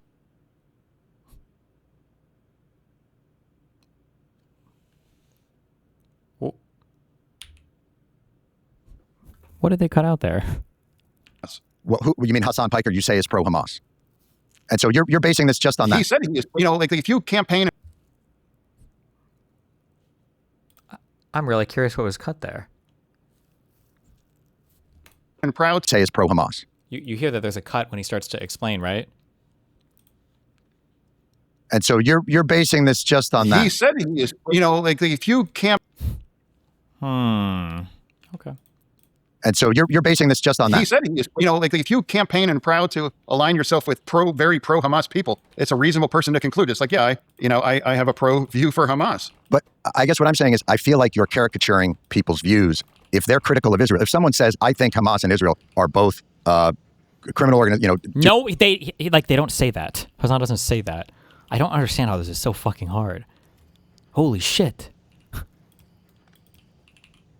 I wish I could have cover ran this well. Oh my God. Jesus. Shameless. Killing people for terrible reasons. How is that pro-Hamas? No, what I'm saying, it's like people that just says Hamas is 1,000% them are democratic or ally Israel, then yeah, that's pro-Hamas. But saying they're less evil than Israel if they think Israel is evil is not the same as pro. I'll give you an example. No, like Piker said a lot of incredibly, very pro-Hamas kind of thing. I'm not going to, it's like if you support Hamas and campaign with people that support Hamas, then that identifies someone as pro-Hamas. I guess what I'm saying is I have not seen statements where these candidates say, I am pro-Hamas. What I have seen is statements where they are very critical of Israel, the Israeli government, and the way that they have conducted themselves in Gaza. And by the way, they're not alone. The ICC and the UN and Human Rights Watch have all been unbelievably critical. And I guess I'm having trouble figuring out why. I feel like you're caricaturing it. Let me go at this a different way. You're pro-gay rights. It is funny that like Hassan's positions are so fucking crazy that you can't understand them aside from them being a caricature. Like that can't be a real opinion that somebody has, right? It must be some other meme going on, Yes. Yeah, I mean, I'm coming up on the 13th. I'm on the pro 13th anniversary. I was the first person to solemnize a gay marriage, when it was illegal in Pennsylvania. No. Yeah. Beautiful. And you're someone who is pro-trans rights or absolutely. I was the only Democrat that saying, when they actively were trying to ban trans Americans from our military. Great. So what the right would say about that is that you're pro-mutilation of children. That's what they would say. That would be their caricature of your position. Do you agree that that's what they would say? What I would say is what I'm saying is right now, our party is starting to elect people that are going to struggle to win in the kinds of places that are going to define who's going to win in 28. That's a fact. And now a lot of these ideas and a lot of these extreme views are coming from the kind of people that have never won a real competitive election in state that holds both sides, and hold people accountable to explain a way forward when we live in a very divided country right now. I think the responsibility is to police your own ranks. And it's like, there's plenty of people, as I've been criticizing some of the Republican views, but overall describing what garbage is garbage, like P. Hustle in Maine. Like I was, like he was an absolute garbage. Oh, Plattner.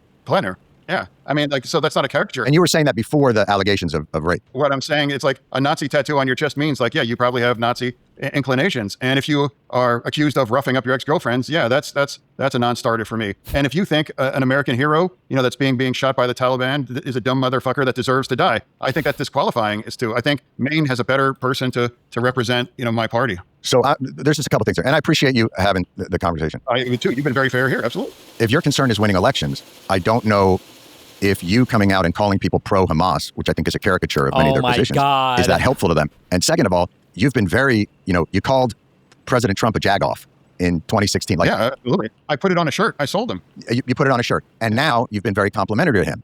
And if your concern with Graham Plattner is you didn't think he was very nice to women, you're ignoring an awful lot of evidence for the current president about his relationship with women. So my point is, there seems like... Dude, oh my God, don't ever make me fucking defend Fetterman. I don't understand what is happening in the brains of people who, or maybe I guess if it's this many people, this is like the PISSCO stuff. Why are you comparing the standard that we would use for Donald Trump, like the opposing party's president, that you might have to have negotiations with whatever because you're a senator, versus the people that we would want to elect in our own party? I don't understand the comparison here. I don't understand that. There's a way to go about this that embraces, as you said, the 90% of things that you agree with and try and utilize that energy to reform a party that has a worse public image than herpes in terms of getting things done. This feels like it's playing into the hands of Republican caricatures. Why can't people on the Democratic Party finally figure out why Trump was so competitive and winning 2 out of the 3 last cycles? Why is he still here? Why are we still doing it? Because we keep losing, and now we keep returning back some of the extreme thing. That's not a caricature. That is a fair assessment of where we are with these kind of things. But Kamala Harris was not a progressive left candidate. She was not a Tim Wall. I guess everybody said Donald Trump couldn't win. Yeah, I campaigned all across it that. And now all those signature kinds of Trump things. Big, beautiful bill. I did not vote for that. And SAVE Act, I said, will not vote for that. And some of these big signature ones. And when we vote for Blanche and this week when we're filmed, I won't for him either. Right. So what really matters is the votes and what's behind that. And what's really set me apart of most of the Democratic Party is Israel. And that's fair. It criticized John Fetterman on Israel without a doubt. 100%. So that's been primarily, and that's been driving our party. So for you could agree with them 90%, but Israel is the red line. Absolutely. Israel for me. Like I can't ever turn my back to Israel after where it's at. So, and I mean no disrespect on this, but that is not our country. you're saying that these candidates may have great ideas for our economy. They may want to do the exact same thing you want to do in terms of getting money out of politics. They may want to increase the social safety net. They may want to change the balance of power from capital back to labor. But if they don't agree with you on Israel, you don't want them in your party. Well, I don't know who you're referencing to specifically. No, I'm referencing what you just said. Name one. So in other words, Syed or AOC or Bernie Sanders, I assume you agree with a lot of what they say economically. And what I'm saying is, like, if you are a DSA member, if you are a member of a specific political party, run under your own banner. Hello, sir. And now I think. Hi, what's up? I have an idea that I think that you should use in the future, especially if you're going to get interviewed. And it made me think of it when you just said that this thing got cut a second ago. I think that you should always have a clock. You should always have a fucking clock in the background. Such a fuck up not to have that, because then they can't fuck with your shit. They literally can't fuck with it if you have a clock there. Yeah. Although, I mean, it might be that it might be that like he misspoke or something, right? I haven't been paying that close of attention to see if there were any cuts anywhere else. He could have just fucked up. I don't know. No, that's true. But I still think that it's a type of thing that would prevent like crazy shit from happening, even for you. Also, for people who watch VODs and want to go back and see what's happening in chat, having a clock in your thing would be helpful as well. I want to know what what Azul was saying right at this time. And a clock would be like, okay, let me go to 5:15 Eastern time in the logs to find out what's going on. Oh, he was being a dipshit. What a fucking shocker. Okay. Like that would be, it's helpful. Everyone wants a clock, I think. Okay. Type 1 if you want a clock. I'll keep that in mind. Man, Fetterman, if he wasn't such a fucking bad debater. God, Jon Stewart, man, I used to love this guy. And he's just so fucking stupid now, man. It sucks. He's just left. He's just, No, he's more than left, man. That's the moment. He's meeting the moment. Breaks my heart. Okay, that was it. Be careful. I think Bill Maher said something very insightful. He said, the DSA are colonizing the Democratic Party. So just be Democrats if you're going to run under the Democratic Party for that. Why have a DSA party for overall? So run on that, and you all understand. It's just an organization. It's not. We have a two-party system. We don't. It's like the Freedom Caucus in the Republican Party. There are, there's Randy Fine and Ogles and all these nutbags that are also part of an area. And Republicans, I'm sure, may not agree with all of them on all kinds of things. But there is no other party. I guess you could try it. But my point is, if you don't disagree with them on a lot of things, why not use some of that energy? And even like Mamdani in New York is DSA, but there are things in the DSA platform that he disagrees with. And I'm assuming there's probably things in the Democratic platform that you might disagree with, but you don't disavow the entire thing. You're literally saying we can all have discussions, except when it comes to Israel, which is not America. It seems like a weird line to draw. Well, I don't think that's weird. I think what history demonstrates is that when people or a government or people turn their back to the Jewish community, things end really badly, and it's a dangerous. Jewish community and Israel are not the same thing, brother man. They're not. That is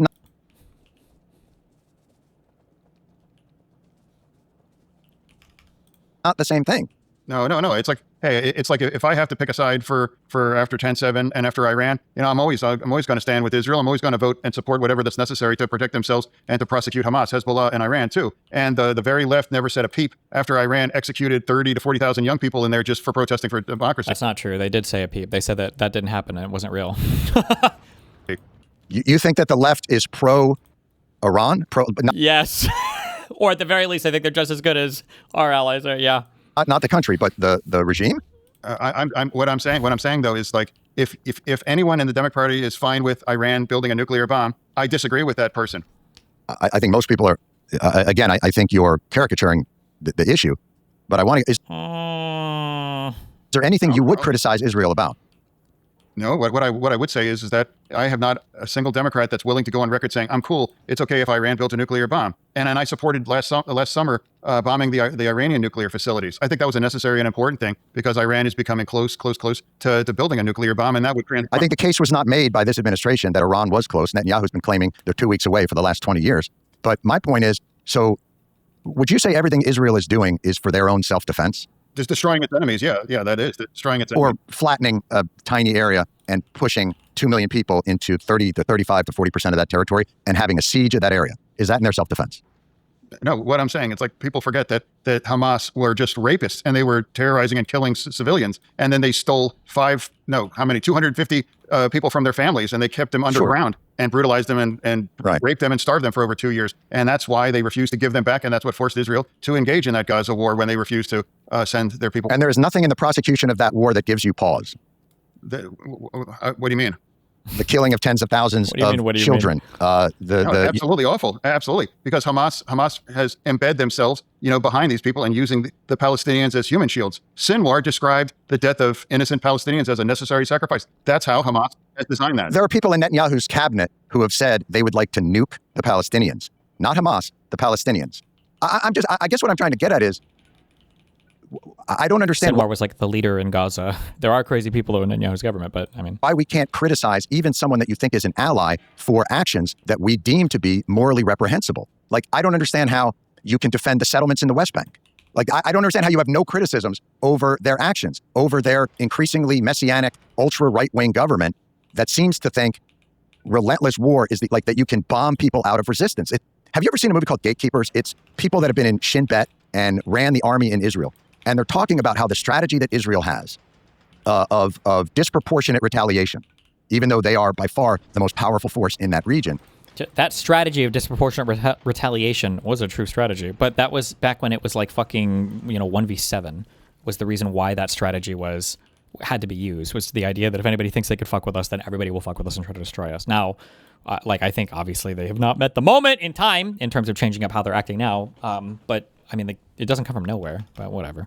Is not a path to keep Israel safe. Boom. Oh, everybody, hey, obviously it's a everybody. podcast, so you got to do ads. That's just kind of the way the world works. You have to. I agree. And you do the ads, and you try and be selective in terms of the companies. Like somebody might come to you and say, "That's all good. We'd like to advertise with you," and you're like, good, "Wait, buddy. but don't you guys make what do you got? A Death Star?" But every now and again, a company comes along, and you're like, "Oh shit, I'll use those." You actually go like, "Oh yeah, those are great," and that's where we're at now. Bombas is great. I use those. And not just not in the sense of I think the Daily Show was a long time ago, so I'm pretty sure. I want to say his net worth is only like 100 million right now. So I mean, he's probably you gotta dig deep for the advertisements and everything, Stocks, yeah. I mean, everybody uses those. I'm not a delicate flower. I'm not one of those bold docksider no sock dudes that we all read about in the 80s, Bonfire of the Vanities and such. None of that. No, I wear the socks for comfort, but the socks I wear are Bombas. They're phenomenal socks. They're soft. They're top of the line. They feel incredible on the feet. When your feet feel good, that's the starting block. That's the baseline. That's your foundation. Now they got t-shirts and underwear too. What?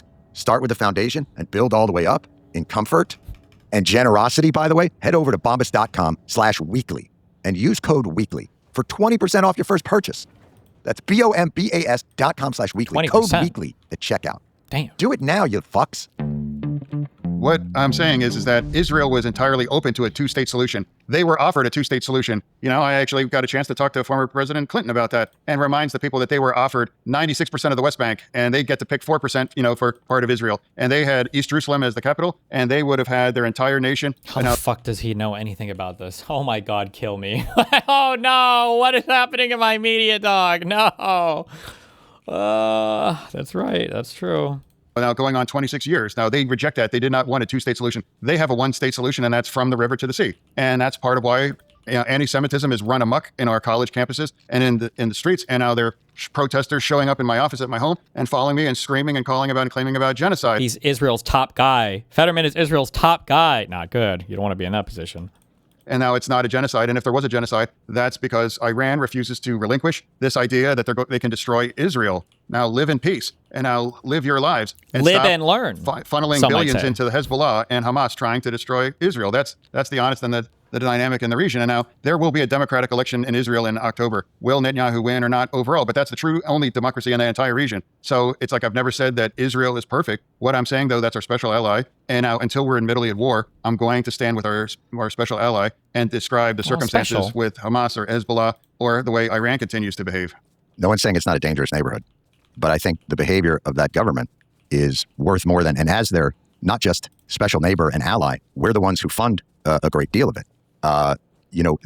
Israel has made, in the way that they've sort of indirectly funded Hamas, it very difficult for moderates. We're getting into a whole thing here, but I think you believe Netanyahu and his government are operating in good faith, that they really want a peace deal, and I'm saying they're not. Netanyahu's been very clear that he doesn't want a two-state solution. He said it. He said it's not going to happen. There will be no two-state solution. And yet they say that they're a democratic state. But demographics there would say they can't be a true democracy because they'd be worried about that diluting what they consider to be their Jewish state. Now, that's a whole other argument of whether states should be this or that. But the point being that when we went to war in Iraq, or we went to war in Afghanistan, I criticized America for the way that they were prosecuting that war and the cavalier way in which we were wasting American treasure and American lives. That doesn't make me pro-Al-Qaeda. In the same way that if you criticize Israel for devastating an enormous... Wait, can you take things out of these with a... Oh my God, that's so annoying. No. This group of people because of Hamas, not Palestinians, Hamas. They are not the same. Jews are not the same as Israel. They are the government that the Hamas, the Palestinian people have elected. They elected them in, 2008, and there hasn't been an election since, and it was a desperate people in a siege situation. Yeah, because they elected a murderous, system. Sharon pulled out the settlements from Gaza, and then you had a double-blind study. Was Israel going to help the moderates, or was it going to empower the extremists? And Israel's actions during that time empowered the extremists and undercut the moderates. And they... I have no idea what he's even talking about. The extremists and the moderate... I don't know. I could probably try to cobble together some kind of explanation here, but Jesus Christ. Okay. Done that over and over and over again. Look, you can say that the Palestinians are trying to kill the Jews, right? But let's say it's Hamas or Hezbollah or whatever it is, or Iran. Unloading day. Jewish settlers are killing Palestinians. And when they asked Netanyahu about it, he said, well, it's just like 100 to 150 juvenile delinquents. And we can't quite get a handle on it. Meaning Israel wasn't able to control this small element that was killing people. Does that mean that the international community should say, you don't deserve a state because you don't have total control of the violent elements in your midst? But that's what they're saying. What the fuck? What are we talking about? What? Why does Israel get to decide? Well, the defining question is, does Israel engage in a genocide? In Palestine? Well, according to the people that define those things, yes. Okay, well, and I strongly disagree with that. By definition, that wasn't a genocide. The Jewish community actually experienced a true genocide for that. Now, if Israel's goal was to eliminate, as many Palestinians as possible, they could have accomplished that in a long time ago for that. They were not engaging in a genocide. Just because you're killing a group slowly doesn't mean you're not killing a group. Just because you could do it faster. No. That was the terrible the collateral, of an urban war that forced Israel to fight behind because Hamas was holding their hostages and refused to disarm and send our people back home. I think they've killed 1,200 Palestinians since the ceasefire. Yeah, I mean, most of them were killing maybe, Hamas leadership. And I think that's necessary. When you have people that were responsible for organizing 10-7, it's like I think it's entirely appropriate to eliminate them. I think eliminating the people who organized 10-7 is entirely appropriate. That is absolutely correct. But in the same way that if we had gone into Afghanistan and just flattened it, the American people would have been outraged that we had no discernment, that we couldn't tell the difference. The issue here is dehumanization. Whether you're dehumanizing Jews and relating them to Israel, when you dehumanize a group, when you're unable to discern the difference between the worst of the worst, the same way we're doing with our immigration policy, it all ties together through Middle East policy. If we allow dehumanization in any form, then we are complicit in the results of those dehumanizing actions. And by being unable to tell the difference between a democratic socialist and a social democrat and a Hamas supporter and a communist and a Zionist and a Jew and Netanyahu and an actor in good faith, we lose the ability to solve the problems that we're facing because we are caricaturing and dehumanizing. John, is it a fair question here? Has become the term Zionist, that's become a slur, on the Democratic side. If someone refers to you're a Zio or you're a Zionist, that's become essentially a slur for people to say that thing. And that's part of where the party has lost its way in there. If you're describing people that I'm very supportive of a Jewish state and they've weaponized that against people. I think if they believe that Jewish state is acting in a manner that is overly violent and dehumanizing and constantly at war in a region, that's where that's coming from. Or it's like if Hamas refuses to disarm and they refuse to send their people back home, I mean, then still right now, they've never been willing to just disarm and start the process that made them viable targets. And I support Israel eliminating people that were part of planning 10-7. I think most people support people eliminating those who supported 10-7, but will Israel disarm the settlers? I mean, they've given them weapons. And those weapons are being used to kill. They're moving parts. But what makes it impossible right now, because Hamas and Iran and Hezbollah refuse to say, look, we've lost. And now we have to find a better way to rebuild our society. And I'd remind people that Iran eliminated and just killed in their streets and just killed tens of thousands of its own young people. Yes, awful. They're hanging, teenagers for just asking for democracy too. I don't see the kind of college protest outrage and saying how Iran has done, and they continue. Because they don't consider Iran an ally. They don't give money to Iran. We don't give This is such a it's the zeitgeist, so this is just what everybody talks about. But like this idea that we only protest like our ally, like what is this? I don't understand how people allow like the dumbest talking points to become so pervasive. Like, well, why would we protest Iran? They're not an ally. And it's like, do we only care about people that are allied to? Like it's just such a stupid. It's just such a thoughtless talking point. I don't know, whatever. Billions of dollars a year to Iran. We sanction them. We try to do various things to remove, we try and scorn them. We try and create the situation to undermine that regime. But what we haven't learned is that 40 and 50 years of endless wars don't get us the peaceful results that we are searching for. They don't make it that the whole point of all of this is to build coalitions of nations of good faith to try and create a safer and less violent world, and not just play into it with bigger weapons and more weapons, because we see what happens. All the bombing that we've done in Iran, and they've got some lawnmower parks and a couple of Radio Shack things, and they continue to keep the Strait of Hormuz closed. Like, when are we going to learn that violence, or in Stephen Miller's thing, might makes right? When are we going to learn that's not necessarily the case? That the whole point for us should be to create a society and institutions that move us away from that violence. Because we've already discovered a quarter century ago that peace and negotiating a very incredibly insanely fair settlement, they rejected that. They don't want that. We've tried other thing right now. And if Hamas and Iran did not done what's happened in 10/7, we wouldn't be having this conversation right now over that. I don't know that we wouldn't be having this conversation right now, because at every turn, the answer has always been tighter control over areas that Palestinians live in, and more bombing and more things. I don't necessarily know that that's the case. And all the Arab states in 2002 offered Israel to normalize relations for the granting of a Palestinian state, and Israel rejected it. I don't even know if that date is 2002. I don't even know what I don't even know what the offer was. Like, it's not just like the Palestinian state. There has to be more past that conversation. Like, what about the right of return? What is going to be the final status on East Jerusalem? What is going to be the compensation paid to Palestinians that don't get to be in Israel proper? And Rabin, who was trying to make peace in that area with the Palestinians, was assassinated not by Hamas, but by an Israeli extremist. So the idea that they are somehow blameless or have done nothing wrong I don't understand why we can't criticize them. Well, I'm not ever going to think, well, they have a... Fuck. Was Rabin assassinated in 99? 95. Because then it was Netanyahu for 5 years or something, right? Or maybe a few years, and then it was Sharon from 2000 onwards or something. The Rabin wasn't the guy that this offer would have even been made to, but by an Israeli extremist. So the idea that they are somehow blameless or have done nothing wrong I don't understand why we can't criticize them. Well, I'm not ever going to think, well, they have a valid point if they're killing and firing rockets at civilians, and now they're raping them, and they're filming, setting families on fire for the way they behave that thing. And they abuse the own Palestinians too, and all of those accusations have been disproven about starving people. And now the UN just acknowledged, actually, Hamas has been stealing all of the aid, and they keep the prime stuff, and they resell the stuff to the poor Palestinians as well too. Yeah, I just got it. I mean, that's bad. Even senior military officials had told the New York Times in July of 2025 that there was no evidence that Hamas systematically stole UN aid, but that's not the point. Yeah, well, in July of 26 is that there was evidence there. They were right. It's actually proven. I think if we don't have the ability to criticize a so-called ally for egregious and violent behaviors, then we are not an ally, and we shouldn't be, because we should have the ability to stand up morally in situations that we need to, even for people that we believe to be on our quote-unquote side. And our inability to do that is a real detriment to our own moral foundation.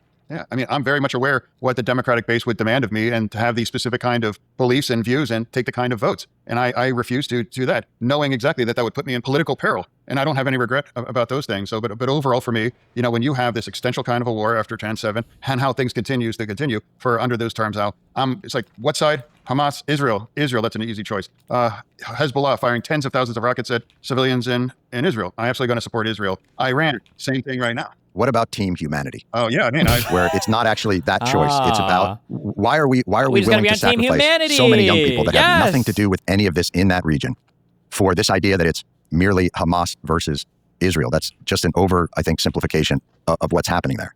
Yeah, I mean, and what's becoming is this entire conversation. Yeah, you're right. This has been a very fair conversation. No, I appreciate it. And it's like this become like the ultimate litmus, as Democrats emerging right now. And now I'm not dumb. I know voting against the war powers thing. I know that's incredibly toxic as a Democrat right now. But I do think it's fundamentally important to make sure that Iran is not able to build a nuclear bomb now. So that's just put me where I'm at. We have different views, and that's defining the Democratic Party.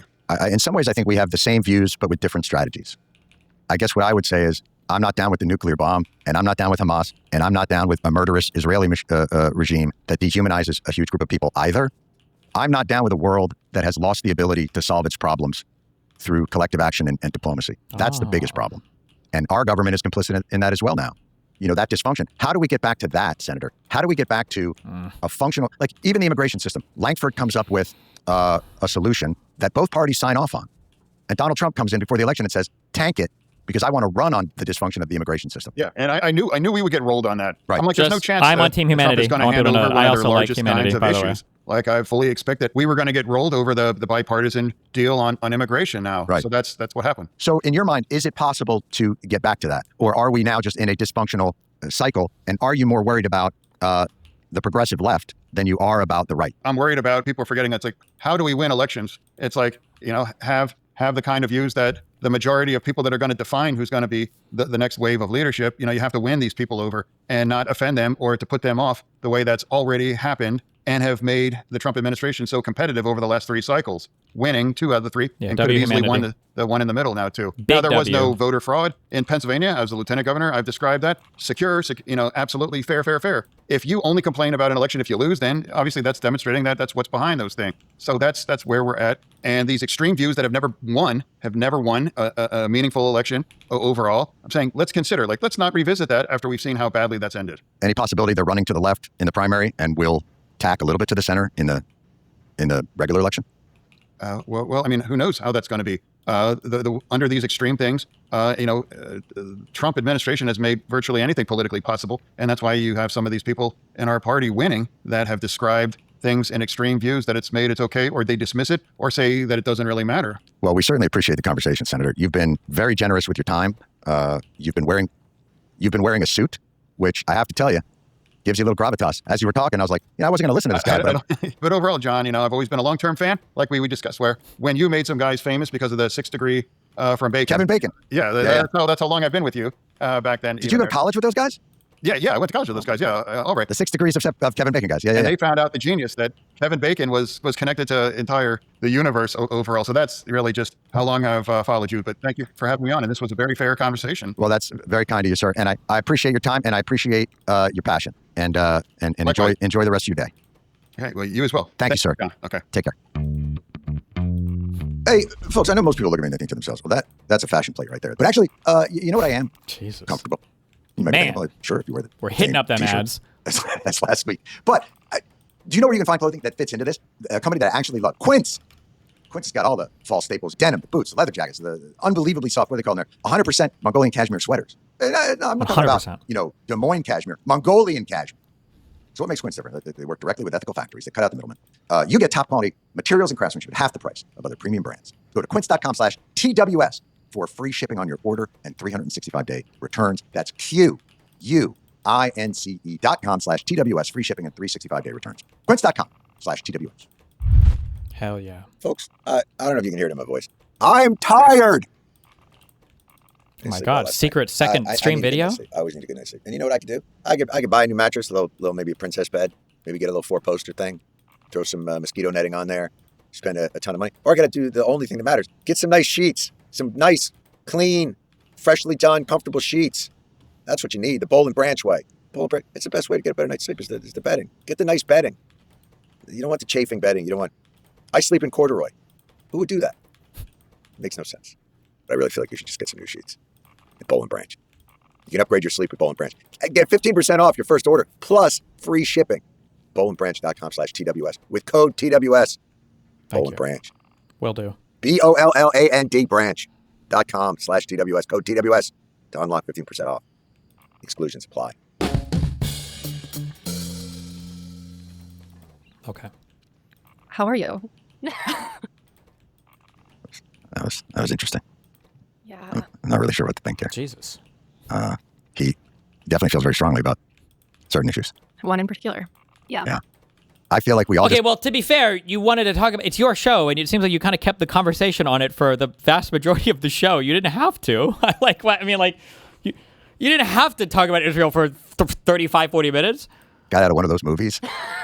You know those movies where it's like sort of, it's like there was like a weirdly traumatizing scene in the movie, and now we're all just like, do you guys, So I'm going to take the C train. do you want to go get something? I guess I'm just going to go get a slice and maybe go home. Just sit in the quiet together. And yeah, but I'm weirdly thrown off right now. Yeah. I mean, what I will say in looking into him is like, he's right. He does vote with Democrats over 90% of the time. And even though, you know, he doesn't grant that same leniency to other people that vote with him, that would vote with Democrats 90% of the time because he disagrees with them over Israel. Like, he is better, you know, I think about it in baseball terms, like, he has a high WAR. He's better than Mehmet Oz in terms of wins above replacement. But I Holy would shit, still rather... Joey, you have no idea how happy you're making me right now.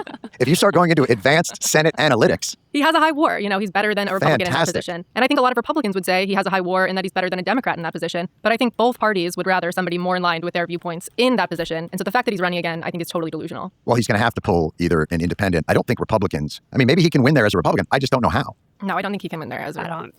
I don't know what he would have to do to flip that around. He made a totally fair point that in terms of the signature legislation of this administration, he has not been on board with it. What he has done is made it a little bit, he's, you know, greased the wheels a bit on tough votes for them. He's made it so they can peel off a couple people here and there. Susan That's right. Collins, guess what? You get to look good to Maine because John Fetterman has flipped sides. And that's called politics. And if you're not good at doing that, you shouldn't be in politics. And the other thing that I think he didn't acknowledge is that it's one thing to vote with Democrats 90% of the time. It's another thing to recognize people's frustration with Democrats not delivering when they had power, when they're out of power. Like, the reason why the energy is coming from the left is dissatisfaction with this. It's not extremism. No. Kamala Harris didn't lose because the country thought she was nuts and extreme.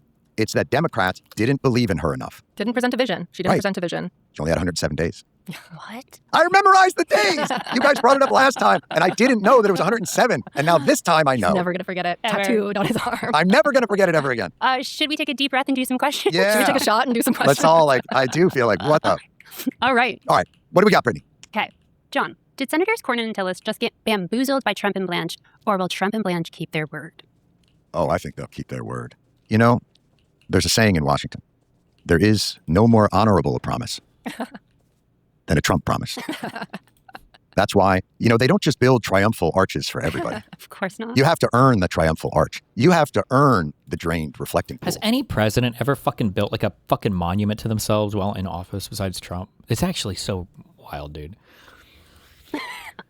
No, I think that in many ways, Tillis and Cornyn took a large knife to the lining of the Senate. To their own integrity as To their well. own, I mean, even in the thing, like, it's not just the weaponization fund, the $1.8 billion, which I'm sure he'll reconstitute in some other Hey, it's 1.776, all right? 1.776. That's a good point. And watch, we're going to find out there's a my weird God, I hate him so much. I $1.776 hate billion Trump so gap in much. SNAP benefits to babies that don't have formula. Like, he'll find it somewhere.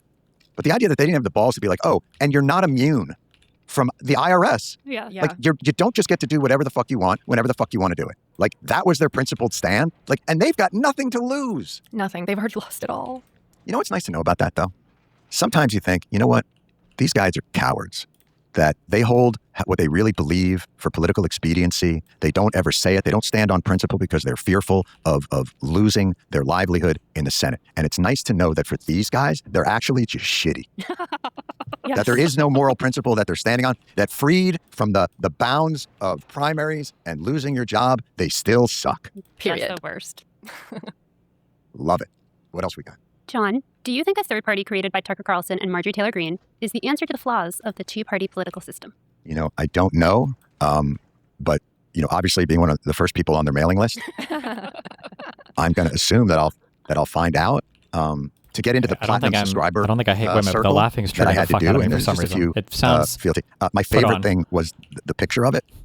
Like, it's a picture, but it's taken from, like, I don't know if there was an adjunct restaurant or like a different, like there was a little area over there by the Sunday bar, and they were like, "Do you guys want to take?" I feel like it's like you're power scaling in an anime, and then there's it's in between arcs, and it might even be a filler arc that it's not even in the manga, so the anime writers have to write it. And there's like a bad guy that shows up, and then he has his two kind of whatever henchmen that are like laughing along. Like, that's like the vibe I get from this the weird cackle thing. I don't understand why. My favorite thing was the picture of it. Like, it's a picture, but it's taken from, like, I don't know if there was an adjunct restaurant or like a different, like there was a little area over there by the Sunday bar, and they were like, "Do you guys want to take a picture of this? Oh, and make sure no one can recognize us." Sure, I can do that. I can do that from way back. You want to make sure you get in the entirety of the restaurant. You want to get in all the decorations. I think it was Tucker's house. Oh my God, you're right. He lives in a Cracker Barrel. His basement. It literally looks like an Applebee's. Like so this is the new Tucker, by the way. This is not, he was the cabin in Maine Tucker. He was the old Tucker was. I'm Buckley. I've got the thing. I'm a young conservative with a sassy mouth and a contrarian streak. And now he's like, no, I'm actually the Marlboro man. Honey, I'm gonna head on out to the podcast mines. Put in my 8 hours a day toiling with the microphone. Get some dirt under his fingernails. Let me get that dirt under. Let me rub a little bit on my forehead and take one of them pictures in that. What do you call it there? Sepia. Let me put 5 zins in my pants. Is that shoeless tobacco, or are you just happy to see me? America first, baby. All right. What else we got? Last, not least. What is James Carville? Ooh. That is. Did you see Disclosure Day? Yeah. No. Now you know what he is. Oh, that's not fair. To the alien. At the end, when he stood up. Listen. Cut to black. Listen. I mean, you know what my favorite part about it was when he goes, I'm not going to be a part of any part of a party that HamasPiker's a part of. Well, didn't you just say, like, he's a communist, so he's not part of your party, so don't worry about it. Or I'm not going to play a part of the party that HamasPiker has a role in, and you're like, don't worry, you won't. Like, I don't know if he understands how time works. Yeah. Like, that's, I mean, and not to be gross about it, but like, yeah. It's okay. No, I think that's fair. That young guy, that's a fiery preacher for economic populism and other things. Oh, just economic I'm gonna populism. Wait till he burns himself out, He just wants healthcare. Yes. 2040. It's the 90s, baby. Let's go. And me and Mary Madeline are going to do a show. Why do they keep putting him on TV? Because he's available. Because he'll say things that get aggregated. Like in the same reason, like, you know, they clip things. He's a guy that will say, and by the way, contradict himself every couple of months. As soon as he's been proven wrong. Which, by the way, like, when was the last time you won something? Yeah. Fucko. Like, he tries to still remember Clinton had, it's the economy, stupid. Yeah. So now he's playing on that still. It's like, that was, I don't know, 1992? It was, yeah. And he was out there now like, it's the I will say, I don't know why he's put on anything ever. I just assumed he did more than that. But otherwise, I don't know. Socialism stupid. And everybody's just like, was that a play on, what is he talking about? Like, he's literally out there like, Tippecanoe and communism too. Like 40% of the electorate did not vote in that election. Right. I don't like Ike. I don't like Piker. You're just like, what? Nobody understands nobody understands my reference point. And I'm fucking 20 years younger than that dude. All right. How do they keep in touch with us? Twitter, we are Weekly Show Pod. Instagram, Threads, TikTok, Blue Sky. We are Weekly Show Podcast, and you can like, subscribe, and comment on our YouTube channel, The Weekly Show with Jon Stewart. Oh, and I'm sure they will this week. Holy shit. As always, unbelievable job. Producer Brittany Memedovic, producer Jillian Spear, video editor and engineer Rob Vitolo, audio editor and engineer Nicole Boyce, and our executive producers Chris McShane and Katie Gray. We shall see you next week. The Weekly Show with Jon Stewart is a Comedy Central podcast. It's produced by Paramount Audio and Busboy Productions. Wow.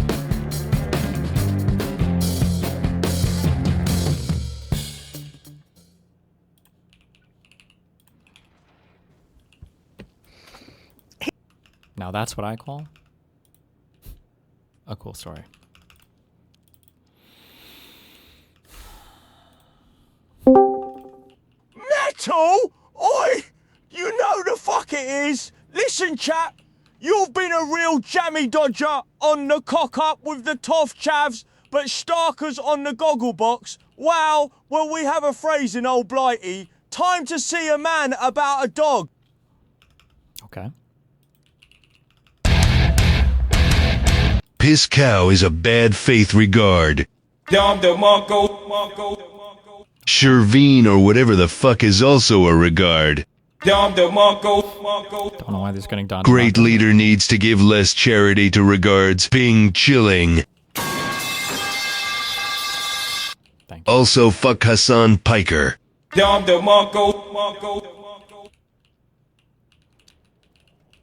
Okay. Gary's Economics here. Distani, you are such a stupid fucking wanker. I was the best trader at Citadel. I literally am an economist. What the fuck do you know about economics, Destiny? Didn't you fail university? Fuck you, bean tosser. My favorite thing for the Gary's economics, he hasn't done this as much. I don't know why he stopped, but it was always the like, I was out making, I'll work my British accent. He's like, I'm out making all this money trading at Citibank and being a millionaire while my sister's dying of homelessness on the street. She's terminally homeless and she's dying, and I'm making millions at Citibank or whatever. Don't you guys understand how fucked up this is? That I'm making millions of dollars, my sister's dying on the street. So I was like, bro, what? Help her out, man.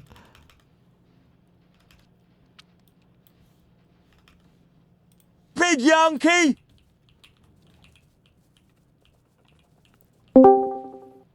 I wolf dear Leda. Dear Leda is never one. Glory to dear Leda. Only I can glaze, dear leader, like that.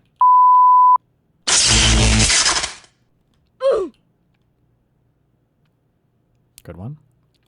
Hey, Guan Yu fan mei tai du the chuan wen chun shu wu ji jitan. Wo shi What? lai He bang learned bang Chinese? de xiang xin wo. Verno, my liubim Americu, ne bud nenavisnicum, durin. Greetings. It is time for trivia. Okay. Tell me, in the popular American comic strip and media franchise created by Jim Davis named Garfield, what is the name of the fat cat's deuteragonist hound? Odious. God damn it. The Hassan left agrees with us on 90% of issues. The other 10% we disagree on. You ask, they want to kill us, and we don't want to die. Okay. What if I ran nuke sis not father? Wow. Good dono, dude. Good one. Epic.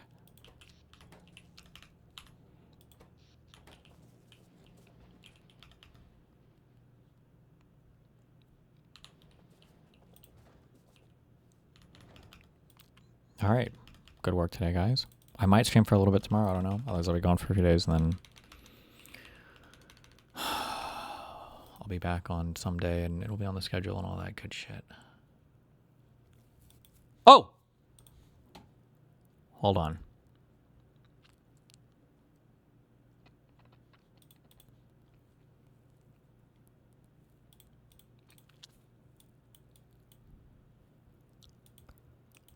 Because you guys asked for a promo code on popular demand. Oh my goodness. I know you guys are asking me all the time who's going to win the presidential nominee for 2028, and now you finally have the ability to put your contracts where your mouth is. Look at that. We've got Newsom, Ossoff, Alexandria Ocasio-Cortez, our Queen Kamala Harris, and what's more, You should react to the latest Jubilee Roundtable. no, stop. Don't interrupt my ad read. If you go to and use polymarket.us or the app, you can put in promo code DESTINY for a $20 credit, I think. It's $20 to your account. Oh my goodness. You could look at this. You could buy contracts for the Democratic presidential nominee, for the presidential election winner of 2028. Vance is up there at the top. That's fucking horrifying. Or, and Margaret, we got second? Jesus. You can even vote on whether or not you think the balance of power after the 2026 midterms will favor the Democrats, the Republicans, or some kind of split. My goodness. Polymarket.us. Get the app on your phone. Promo code DESTINY. Okay. Okay. Wait! I have to restart this so it doesn't count my time. See Episcopal, Atmosphere, AI, Mood, Climate, Rally, Loose, and Meteors. I swear to God, these got harder. What? Hold on. Oh, I like I put AI in here. Edgy. Good job.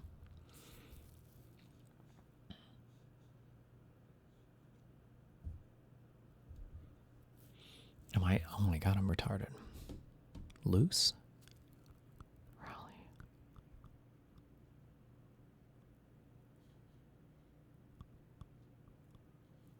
Airports? Nope. Mood. Climate?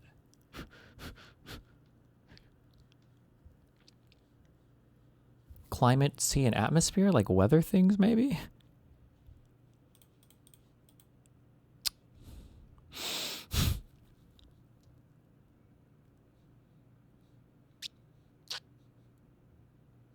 Oh, the mood, the climate, the atmosphere. Fuck.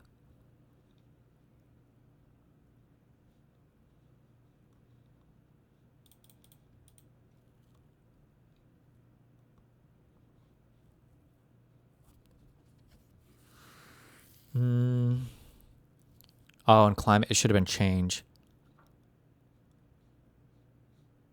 Right? Loose change, climate change. No, that's a fucking 9/11 conspiracy video. Fuck. Sea change? No.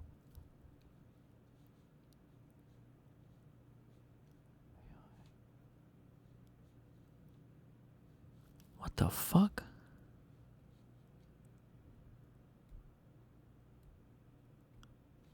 Rally?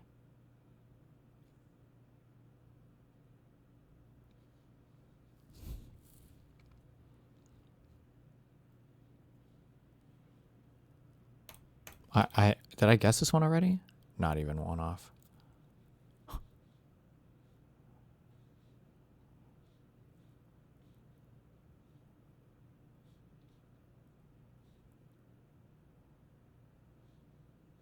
I have no idea. I don't, what? I feel like these got so much harder so fast. The prevailing mood, okay. Existential threats. Meteors? Really? That's what we're worried about right now? Meteors? And then change. Oh, I was right on that. Climate change, loose change. Oh, loose change is a phrase. That's not just a fucking 9/11 conspiracy fucking thing. What is a sea change?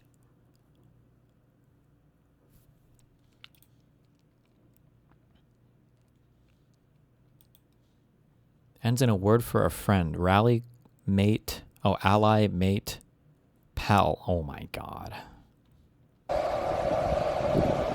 Oh my god, you went to a data center? This is the sound.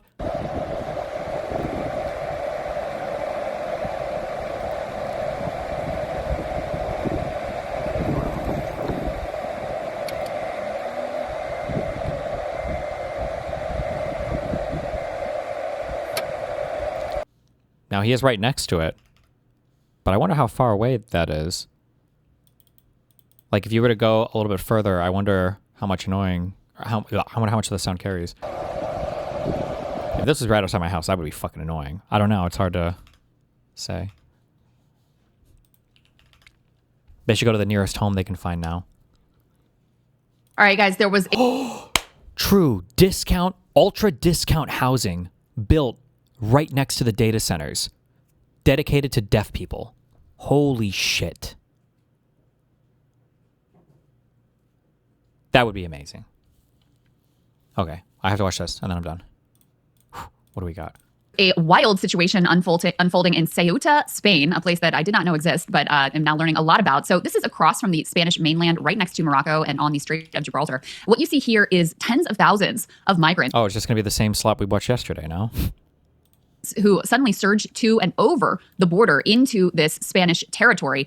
There were images that immediately seemed to suggest this was some sort of an organized movement, not only because the flood of people who suddenly emerged, but also because you saw them arriving on trucks and being unloaded near the border. We now have a lot of testimony from some of the migrants, most of whom have now returned to Morocco, but some of the migrants who were part of this wave saying that they were encouraged by the Moroccan authorities there at the border, saying also that there were a lot of Facebook posts saying, hey, the Spanish border is open. You can see here people who are struggling, collapsing on the beach there. There were migrants who were killed and injured as part of whatever this was. And so now to talk about what exactly happened here and why there are suspicions that the U.S. and Israel could have been involved in what would be a sort of hybrid war operation is Juan de Brojas. He is a columnist at Unheard. He has a new article up. We can put D2 up on the screen. And his headline here is, Did MAGA Create the Ceuta Crisis? Morocco is cozying up to Trump. Welcome, Juan. Great to see you. Good to see you, man. Thanks for having me on, guys.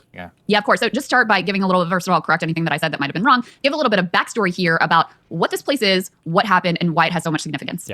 Yeah, so around 60,000 migrants over, I think it was on Friday or Thursday, crossed over into the Spanish territory called Ceuta. And so Spain actually has these two enclaves across.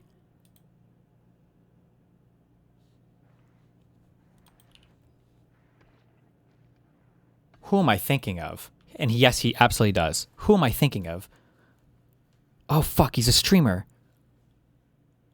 Oh, no, it's the guy that looks like the guy who's a streamer that I was thinking of. Vivek. Squeaks, is that the streamer? Hold on.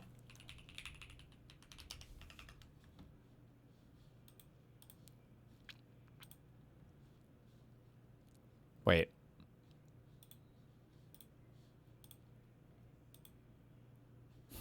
God damn it.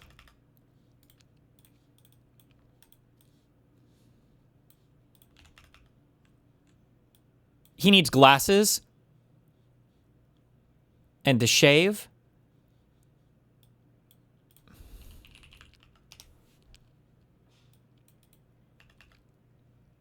Oh, okay, hold on. Darken him up a little bit or lighten this guy up?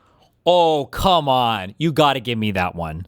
You have to give me that one. They're at least cousins. At least cousins. If his nose was wider, distant cousins.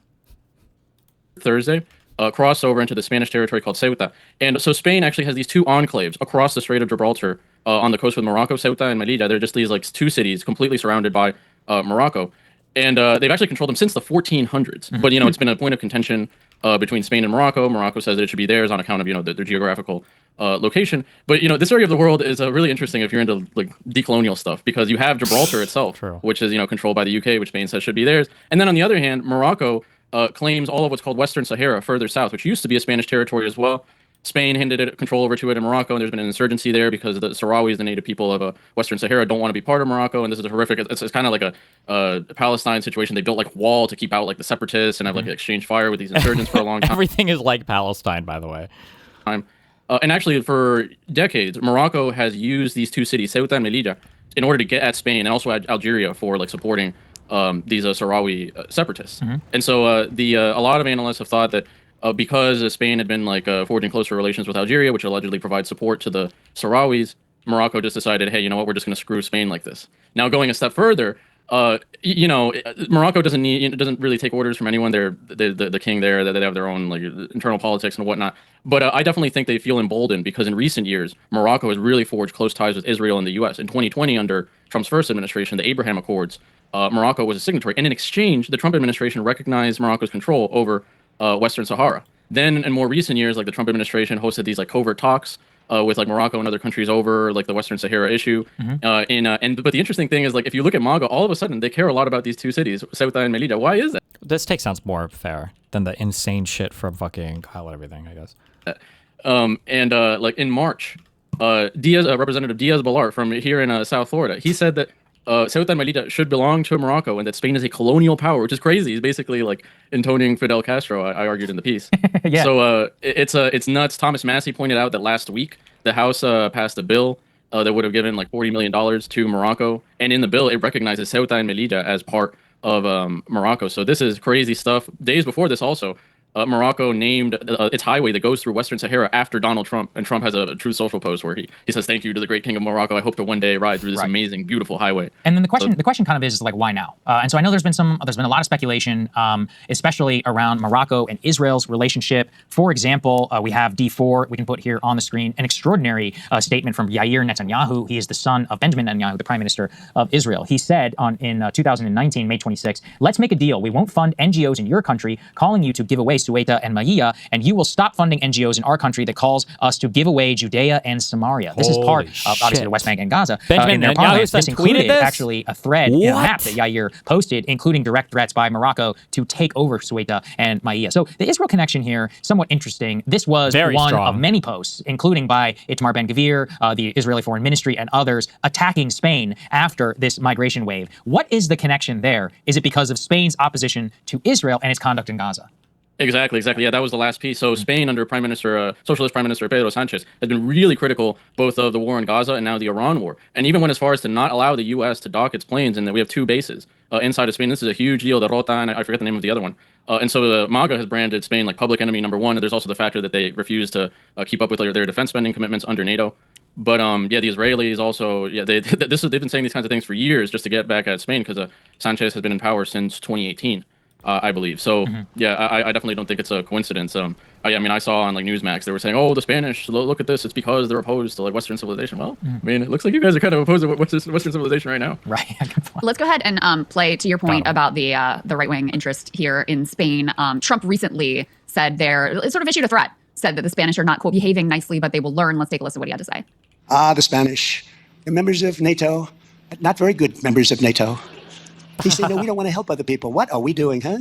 They are not behaving nicely, but they will learn.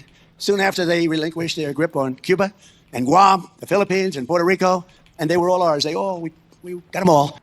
So interesting comments there from Trump. I'm also reminded of a couple of other historical events here. One is my friend Yegor said that in Belarus, Lukashenko did something very similar, bringing in migrants, mostly Iraqi Kurdish migrants, and using them and encouraging them, actually bringing them in on these like cheap flights and cheap tours, supposedly in Belarus, and then encouraging them to flood over the border into Poland to sort of punish them for some things that they had done, sanctioning him and calling his election into question. It also, of course, reminds very much of the Texas strategy of busing migrants into blue cities, into New York City, into Chicago, using people as pawns to make this sort of political point, create difficult political situations for leaders that they're at odds with. So it's not like this would be a new tactic if it is, in fact, the U.S. and Israel that are encouraging this to go forward.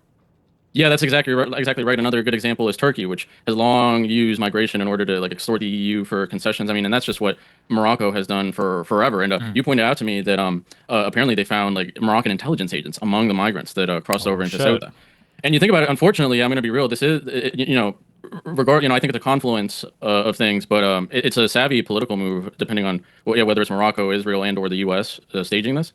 Because Sanchez is now put in this really difficult position. In January, he actually passed this insane amnesty for basically everyone who was in Spain or who had come to Spain irregularly. Which, me personally, I'll say I think it's great for the migrants, and it's great to not have this underclass of illegal workers. But on the other hand, I mean, the problem with these kinds of amnesties is true. If you don't have overwhelming enforcement on new arrivals, amnesties just create a further incentive for more illegal immigration. And so Sanchez now has to decide, it's like, oh, do I clamp down?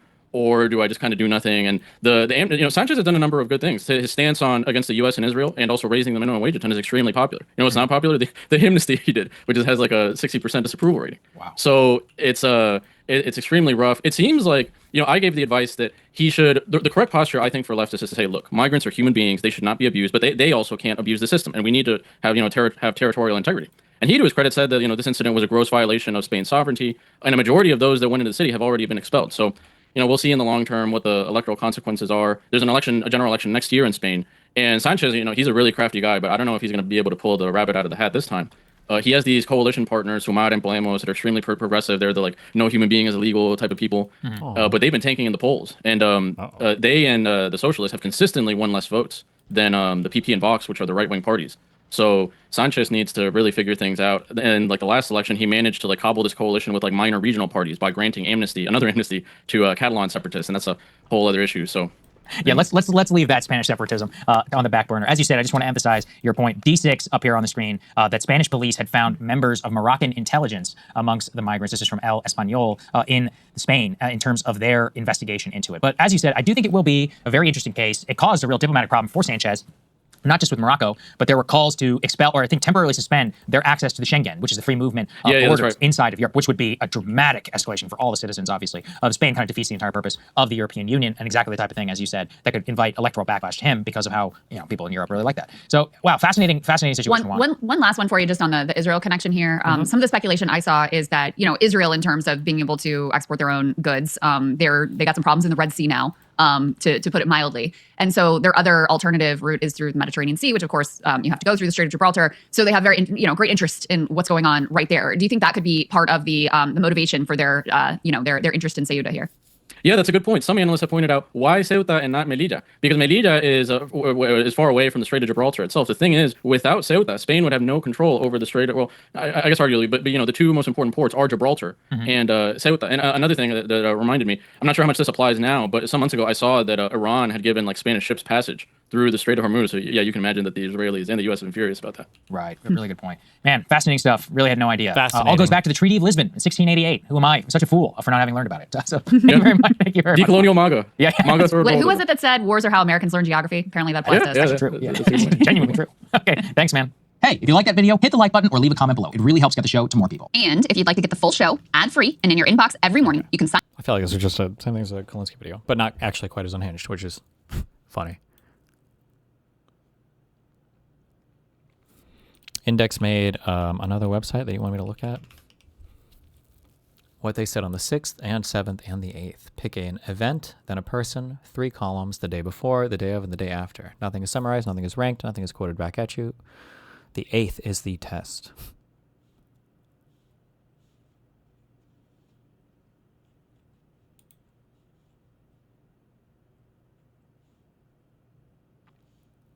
Oh, and these are just different attacks or whatever, I guess. Streamers. Oh wait, 678 Charlie Hebdo attack.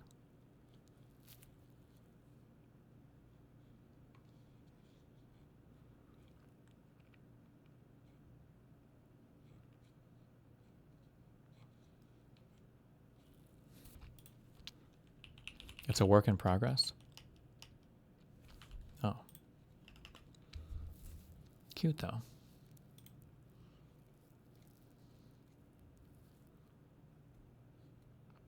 There's no perfect retaliation to apartheid. Only victims everywhere.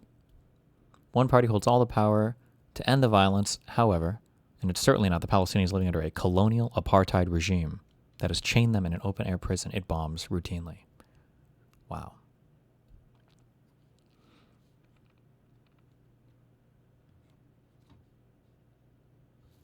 Okay. Well, I love you guys. Have fun. Stay safe. Be careful.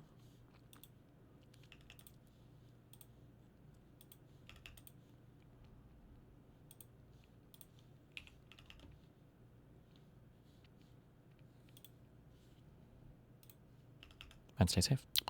And be careful. And I love you.